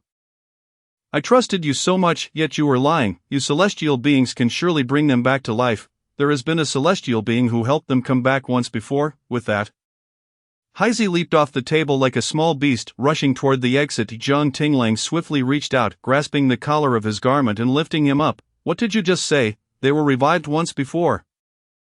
Let me go, you villain. You are not true celestial beings. You are all villains. I will find a real celestial being. Heise thrashed about wildly, and Jiang Tinglang frowned before casting a binding spell upon him. He coldly remarked, "Speak, what is the matter with the immortal you mentioned?" Upon seeing Jiang Tinglang's expression, which resembled that of a cold-faced Yama, Su Yenner felt even more pity for Heise. However, she understood that Jiang Tinglang's manner of interrogation was justified. The information that the child had just revealed was of utmost importance. To locate the individual responsible for the massacre of the entire Tiangang village, it seemed they would have to rely on the information he possessed. Heise, upon being shouted at by Jiang Tinglang, found himself immobilized, paralyzed by fear, unable to even tremble. Jiang Tinglang, with a stern countenance, fixed his gaze upon him and said in a chilling tone, "If you wish to live, then speak, otherwise I shall cast you down from here." In an instant, he approached the edge of the celestial vessel. The celestial ship soared high above, with the clouds beneath their feet. If his conjecture was correct, the upheaval in Tiangang village was closely tied to this child. The boy's instinct for survival was strong, yet at this moment, his eyes were finally filled with trepidation. "I refuse to tell you. I will inform that elder sister instead." Jiang Tinglang's gaze dimmed slightly as he said, "You have squandered an opportunity." Heise's pupils dilated in shock, and in the next moment, he felt himself released, his entire body plummeting towards the depths below. The fierce wind howled in his ears, and the world around him spun chaotically. Overwhelmed with fear, Heise's emotions reached a breaking point, his thoughts enveloped by the specter of death, just as he believed he was destined to perish. A hand suddenly grasped the back of his collar once more. When he opened his eyes in panic, he found himself still held aloft by Jiang Tinglang, suspended at the edge of the celestial ship. Unable to endure any longer, Heise burst into tears, exclaiming, "4 years ago, I took a nap on the beach, and when I returned home, I discovered that my parents were dead, and everyone in the village had perished. An immortal sister came and said she could help me resurrect them all. My parents are not puppets, they have been revived. Though their behavior is somewhat peculiar after resurrection, wounds always leave scars. It was you who killed my parents and the entire village. Wuwo, you are a villain, you are a villain. Do you know where the one who resurrected your parents is? I would never betray my immortal sister. Even if you throw me down, I shall not speak, I will not speak." Heise bared his teeth and glared at Jiang Tinglang, his throat emitting a growl. Jiang Tinglang's gaze darkened, and as he prepared to release Heise a second time, a pink glow suddenly descended from the distant horizon, catching the nearly fainting boy and gently landing him on the celestial ship of the Immortal Gate Association. "I heard that Master has taken on a new disciple. Your heart is so cold." Chapter 42. "Where is your foolish dog, Master?" Tang Lingyun, ethereal voice, tinged with a light and airy emotion, struck Jiang Tinglang's heart. He turned his gaze towards the pink figure. A girl of about 13 or 14 years, donned in a pale yellow dress, was lifted off the ground by a pair of translucent slender pink wings. Her wings fluttered rapidly, scattering pink light points in their wake. The pink glow Jiang Tinglang had seen earlier was a result of her wings. Her feet were adorned with pure white bindings that wrapped from her left ankle to her calf, while a golden anklet graced her right ankle. Her youthful face was directed at Jiang Tinglang, and the combination of her adorable features with a subtly sullen gaze made her appear rather formidable. Yet, upon seeing her, Heise lunged forward as if he had spotted his long-lost mother, wrapping his arms around her waist and sobbing, "Immortal sister, you have finally come. They are villains, they are all villains. They killed my father and mother. And now they want to kill me. Immortal sister, could you please resurrect my parents once more?" Hearing his voice, the girl looked down but suddenly smiled brightly at Heise, whose face was filled with hope. Despite her smile, the darkness in her eyes remained unchanged, her gaze hollow yet tinged with a hint of cruelty. "Children are but children. 4 years ago, I told you that all the villagers had perished. They were merely puppets, their life force temporarily preserved." Upon hearing the immortal sister's response, Heise stood in disbelief. "Immortal sister, little darling, 4 years have passed. Do you still hope to live alongside those puppets?" The girl posed a sincere question to Heise. At a loss for words, he clutched at her dress hem and pleaded, "Sister, I do not care if they are puppets, as long as mother can still cook for me, and father will call me back home for dinner. The villagers would see me and urge me to grow up well." "Immortal sister, I do not mind. Could you please?" "No," she interjected, raising a hand to cast a sleep-inducing spell upon the nearly despairing Heise. Instantly, he felt his body grow heavy, unable to withstand the overwhelming drowsiness that washed over him, and he collapsed to the ground. The tribulation period cultivators within the cabin, sensing the external presence, quickly emerged. Su Yenner stood at the cabin door, her expression grave as she gazed at the girl in the pale yellow dress with wings. Those wings were likely a manifestation of spirit intent from a realm above Dongshu. Akin to her own blossoming lotus, her lotus not only possessed beauty but also bore healing properties. Even without spiritual energy, it could restore her vitality as she walked. In contrast, the wings allowed flight even in the absence of spiritual energy. However, it was rare for cultivators of the Dongshu period to manifest such non-combative forms of spirit intent. Furthermore, the girl before them, though concealing her true power, was undoubtedly above the Great Ascension stage. Even the tribulation period cultivators beside her wore expressions of solemn apprehension. Su Yenner inquired through a sound transmission, "Brotherly, can you ascertain her cultivation level?" Li Qingyun did not respond but slowly shook his head at Su Yenner. She furrowed her brows once more. This person's power was likely above the tribulation period. She could craft puppet talismans and had maintained control over thousands of puppets for 4 years. The girl in the pale yellow dress paid no mind to the encirclement of the others, instead wearing a smile as she turned to Jiang Tinglang. "Junior brother Jiang, I am Sui, your 6th senior sister." Jiang Tinglang, he had a vague recollection of her from a past life, but not much. Upon seeing her wings, he knew that Sui was indeed one of his senior sisters. He even remembered her as a member of the elf clan. Those wings were not merely a manifestation of spirit intent from reaching the Dongshu stage, but genuine wings she was born with. All these details were from her farewell before her demise in a past life, where she had implored him to visit the elf clan and deliver a message to her parents. The specifics of that message were lost to him, not forgotten per se, but rather overshadowed by the belief that he would never escape, his consciousness hazy, leaving only a faint memory of the matter. After introducing herself, Sui noticed Jiang Tinglang standing there in a daze. Her youthful face suddenly darkened. "Junior brother, do you not greet your senior sister upon meeting?" Jiang Tinglang replied. "You suddenly appeared and snatched someone from my hands? You are the immortal sister who resurrected the entire Tiangang village, and now you expect me to greet you as my senior sister. Surely a moment of reaction time is warranted." Sui's tone was far from pleasant. On the contrary, it came off as somewhat haughty, and her gaze towards Jiang Tinglang was tinged with disdain. Yet Jiang Tinglang recalled that in her past life, she had similarly seized him by the collar, fiercely insisting that he wait for help and not give up, declaring that he would surely survive and leave the cold cave. Complying with her wish, he addressed her 6th senior sister. Upon hearing this clear yet youthful voice imbued with a hint of boyish roughness, Sui's previously sullen eyes brightened instantly. Even her wings, which had been fluttering incessantly, paused momentarily in midair, causing her to drop slightly. Jiang Tinglang observed her sudden smile, pleased as she remarked, "Very well. Be sure to remember your 6th senior sister from now on. Do not forget." Gazing at her youthful visage, Jiang Tinglang felt a twinge of helplessness. Then, Sui turned, her dark gaze directed with growing impatience towards the group of tribulation and Great Ascension cultivators behind her.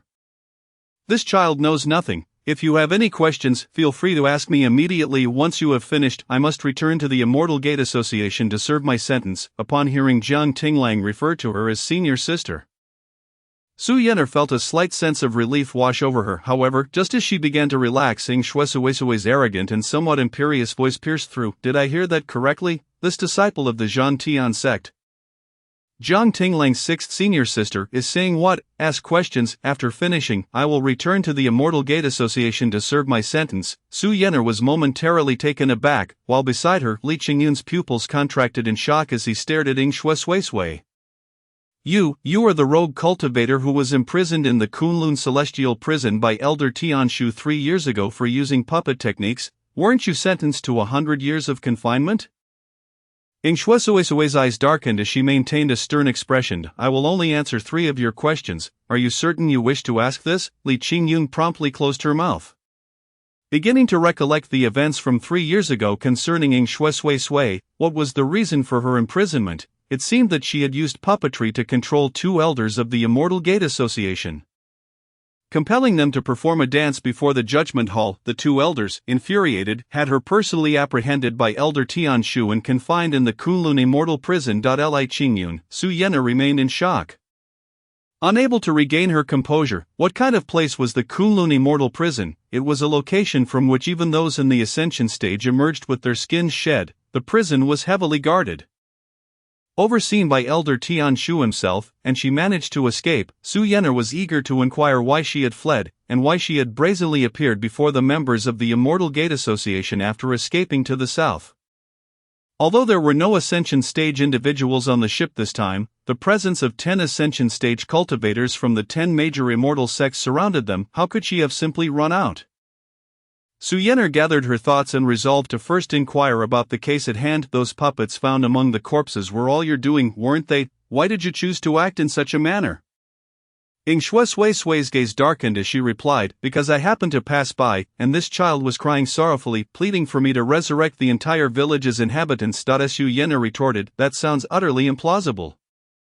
There were thousands of puppetry talismans. Even the mere purchase of the talisman paper would require a considerable sum. Moreover, it demands an immense amount of spiritual energy and time to draw those talismans.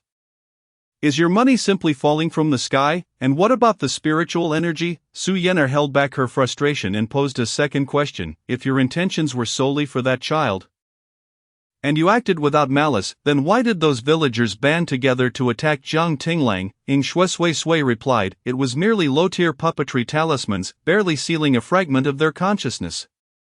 The souls within those bodies had long since departed to the underworld. My junior brother, knowing nothing, merely turned 2 puppets into corpses, and the remaining puppets, sensing the instinct to survive, naturally developed an urge to attack.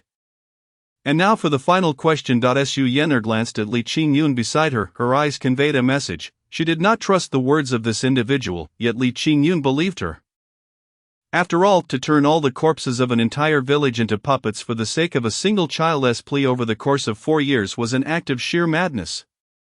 However, in his heart, he considered Ing Shue Sui to be a madwoman. What normal person could transform the only void stage spiritual intent into a pair of utterly useless wings? What sane individual could control 2 Ascension Stage elders to dance, resulting in their own confinement in the Kunlun immortal prison for a century? This person hardly appeared normal. Thus, Li Qingyun chose to trust her words. As he pondered what question to ask next, Jiang Tinglang suddenly spoke up, a 6th senior sister. If the puppets of Tiangangxi village were your doing, then who was responsible for their deaths, and where have the guardians of the various immortal sects been? How could they have failed to notice the anomalies in Tiangangxi village for 4 whole years? Upon hearing his voice, Ing Shue Sui abruptly turned in midair to face Jiang Tinglang. She said, you've posed 3 questions, which one should I answer? Jiang Tinglang responded, no, this is actually one question. What I want to know is the truth behind all the anomalies in Tiangangxi village. Ing Shue Sui paused, then suddenly let out a dark chuckle. One question, indeed one question. Given that you are my junior brother, I shall concede that this is indeed a single question. For the first third of that question, my answer is, I do not know. For the middle third, my answer remains the same. I have no idea where those people are or what they have done. I have never concerned myself with them, nor have I encountered them. As for the final third, I do not know. You should inquire with those who guard the place, not me. Jiang Tinglang twitched at the corner of his mouth. What does it mean to be completely clueless? This is it. Then what do you know? Ing Shue Sui leaned closer to Jiang Tinglang, maintaining an altitude that matched his line of sight, excitedly stating, I know that I do not know the answers to the questions you have posed. A flicker of turmoil crossed Jiang Tinglang's eyes. What sort of individuals resided within the Zhan Tian sect? A master sister with dual souls, Tian Shu. A 7th senior sister who loved barbecues, Song Feisheng, and a 6th senior sister with an ominously dark demeanor, seemingly mad. And one who had escaped from prison. May I ask another question? Jiang Tinglang inquired. Resigned. Ing Shue Sui immediately replied, of course, but in exchange, you must answer me a question as well. No problem. You may ask first, why did you escape to this place?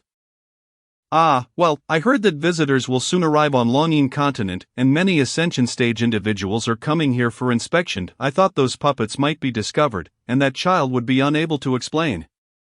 So I came to clarify matters and also attend to some personal business. Clarifying matters is your primary purpose, isn't it? The main goal would be your personal business, right? Jiang Tinglang refrained from inquiring about her personal affairs. Now it's your turn, 6th senior sister. Ing Shue Sui immediately asked, where is your foolish dog of a master, Tang Lingyun? Jiang Tinglang, that was my question. Jiang Tinglang looked at Su Yener. Who answered on his behalf? On Elder Zhang Yin's ship. Shui paused, her expression darkening. On that perverse ship, huh? After murmuring to herself, she suddenly leaned closer to Su Yener. This beautiful young lady.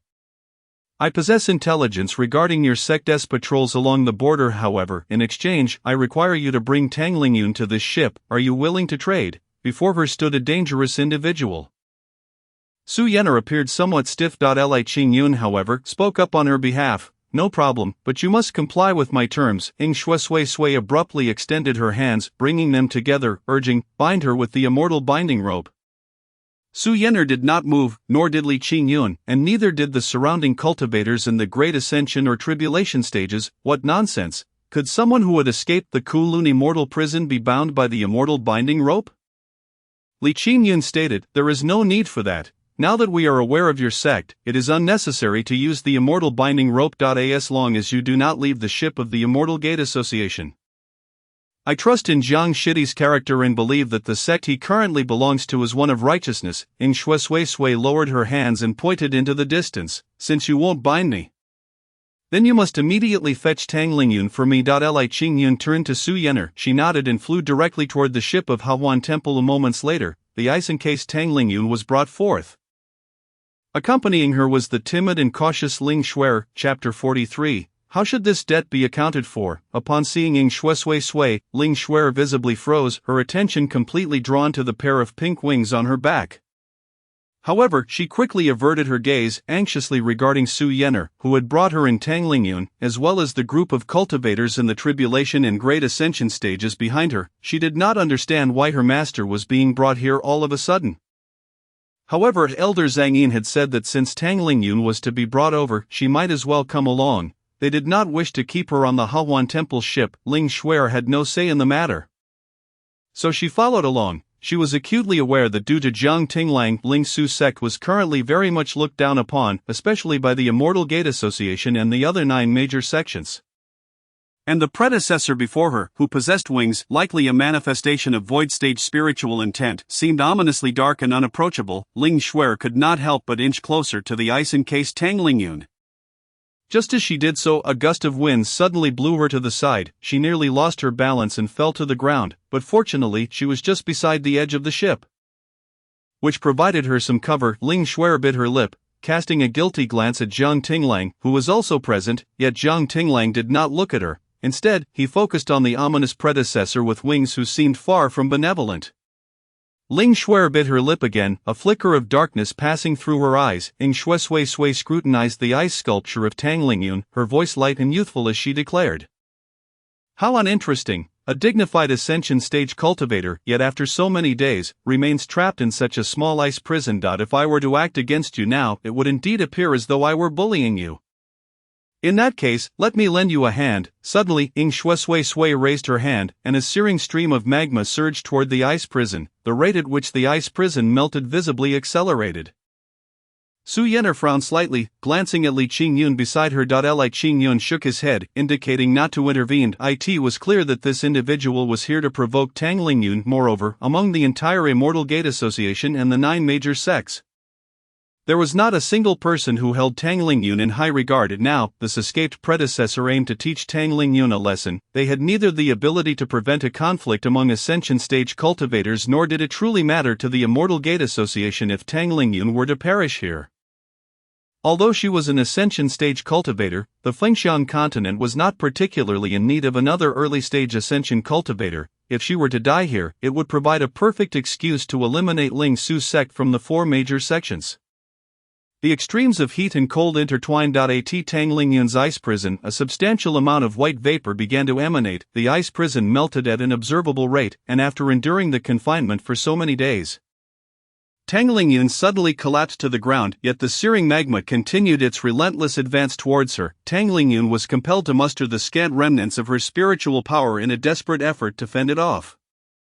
Furrowing her brow, she grappled with the perplexing situation at hand. She was unfamiliar with the ethereal manifestation of spiritual intent resembling wings in the ascension phase, but the hostility emanating from this ascendant was palpable. The magma, which she had been holding at bay, suddenly curled into a smile. The magma, previously repelled by Tang Lingyun, abruptly began to coalesce, forming a distinct pattern, and Jiang Tinglang recognized that the design bore the characters for puppet and pardon. Intricate lines encircling these two characters to create a symbol that had not been inscribed on paper. A puppet talisman. The onlookers aboard the ship widened their eyes in astonishment. This was a talisman drawn directly detached from the talisman paper. Moreover, it was crafted without the aid of vermilion or spiritual energy, solely relying on the energy materialized from within. Could such a talisman possibly be effective? While the crowd stood in shock, the talisman suddenly pierced through the barrier set by Tang Lingyun, forcefully colliding with her face. She felt a sharp pain as the acrid scent of charred flesh quickly permeated the air. Her pupils dilated in horror as she clutched her face in agony. Although this puppet talisman was sizable, it shrank upon striking her visage, yet this diminutive form was merely relative. To Tang Lingyun, the talisman remained formidable, for this rectangular puppet talisman, akin to a searing iron brand, left a mark above her nose. In her torment, Tang Lingyun recognized that despite both parties being in the ascension phase, she was woefully inferior to the unfamiliar ascendant before her, covering her face. She cried out in anguish, "I do not know how I have offended you, Senior. The Judgment Hall has not delivered a sentence upon me, nor has Elder Tian Shu issued any orders. How can you resort to private punishment against me? Such actions are a violation of the laws set forth by Elder Tian Shu. I shall sue you all. I will bring each of you before the Judgment Hall." Li Qingyun cast a glance at Ing Shuisui.by Tang Lingyun's own account, their failure to render aid in her time of need, and their complicity in bringing her to this place to endure torment, indeed constituted a breach of protocol. However, who could assert that they had willingly engaged in such actions? At present, not a single soul aboard this celestial vessel could contend with the ascendant Ing Shuisui. Li Qingyun turned his gaze to Jiang Tinglang, seeking to gauge his reaction, only to find him expressionless, his gaze cast downward, seemingly indifferent to the unfolding events. Excellent. It appeared that junior brother Jiang harbored no sympathy for this individual. Clearing his throat, Li Qingyun spoke, "Esteemed Lingyun, your words are misguided. It is not the custom of our sect to stand idly by in the face of peril. This senior is named Ing Shuisui, a fugitive who has escaped from the Kunlun Celestial Prison." Upon hearing the term fugitive, Tang Lingyun's fury escalated. "If she is indeed a fugitive, why do you not capture her and return her to the Kunlun Celestial Prison? Instead of aiding her in tormenting me," Li Qingyun explained languidly. "Esteemed Lingyun, do not be hasty. Allow me to elaborate. This fugitive is in the ascension phase, while aboard our vessel we are but in the tribulation and great completion phases. Even if we combined our strengths, we would still be no match for her. Fortunately, she harbors no intention to harm the disciples of our sect. She merely requested an audience with you, and we had no choice but to bring you here. Surely, you can understand this." Su Yener, hearing this, let out a soft sigh. "Esteemed Lingyun, were it not for the 9 elders of our sect's ascension phase being grievously injured and currently recuperating, we would not find ourselves without a single ascendant aboard this vessel. If only you had stepped forward to shield Jiang Tinglang from even a single bolt of tribulation lightning that day, you would not have to endure such treatment from this fugitive now. We lament this situation greatly." Ling Shuer, standing by, dared not utter a word. She observed the fresh burn marks seared into Tang Lingyun's face, a wave of trepidation washing over her. If those brands were upon her own visage, how excruciating and terrifying it would be. Despite having faced numerous injuries in secret realms, she had always taken great care to protect her own face. She uttered not a sound, fearing that a single word might draw unwanted attention and lead to disfigurement. Yet, as she listened to the words exchanged by the two from the sect, Ling Shuer felt that they were acting with intent. They were deliberately targeting Tang Lingyun, intentionally opposing Ling Su's sect. Perhaps, after tormenting their master, they would not spare her either. A shiver ran down her spine as she cast a pitiful glance towards Jiang Tinglang. Jiang Tinglang seemed to sense her gaze and looked over. At that moment, as their eyes met, the familiarity of the face that had once saved her life struck her. Ling Shuer abruptly summoned her spiritual energy and cast a sound transmission spell. "Junior brother, it was my fault for not speaking up on your behalf when you were wronged. I have always remembered your life-saving grace. The words I spoke earlier were not meant to target you.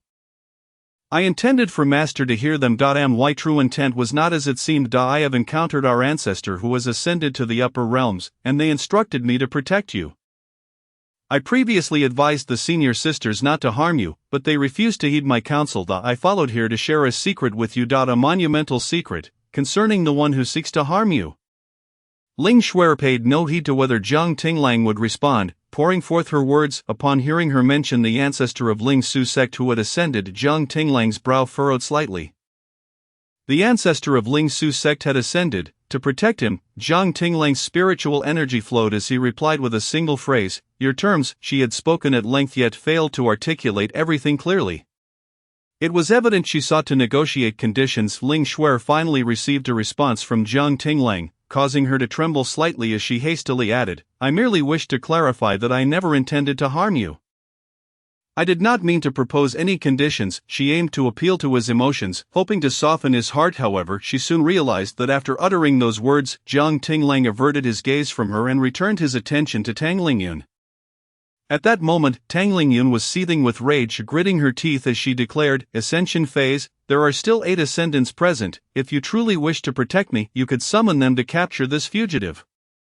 Su Yena replied helplessly, "Esteemed Lingyun, do not wrongfully accuse us. Each member of our sect is meticulously selected and appointed by the 10 hall elders. Slander is a grave offense. Furthermore, even if we wished to intervene, we could not summon the other 8 ascendant seniors, as the nearest to us is this fugitive. She has even taken Jiang Tinglang as a hostage." Elder Tian Shu values Jiang Tinglang immensely. Should any harm befall him, the members of our sect aboard this ship would be deserving of death. Her light tone belied any trace of anxiety or panic, exuding an air of calmness, even tinged with a hint of amusement. Referring to her as fugitive senior, there was no semblance of desperation in her demeanor. Tang Lingyun's eyes nearly bulged with fury. Suddenly, she turned her gaze sharply towards the impassive Jiang Tinglang and exclaimed, "Jiang Tinglang, I have saved your life. Even if you choose to disregard the nurturance I have provided over the years, without me, Tang Lingyun, you would have perished long ago. Your life was spared by my hand. How can you stand idly by as your savior is subjected to such humiliation?" Jiang Tinglang's expression remained placid, his heart an untroubled sea. He had initially intended to observe quietly, refraining from involvement at this moment. Yet, upon Tang Lingyun invoking his name, he could no longer remain a mere spectator.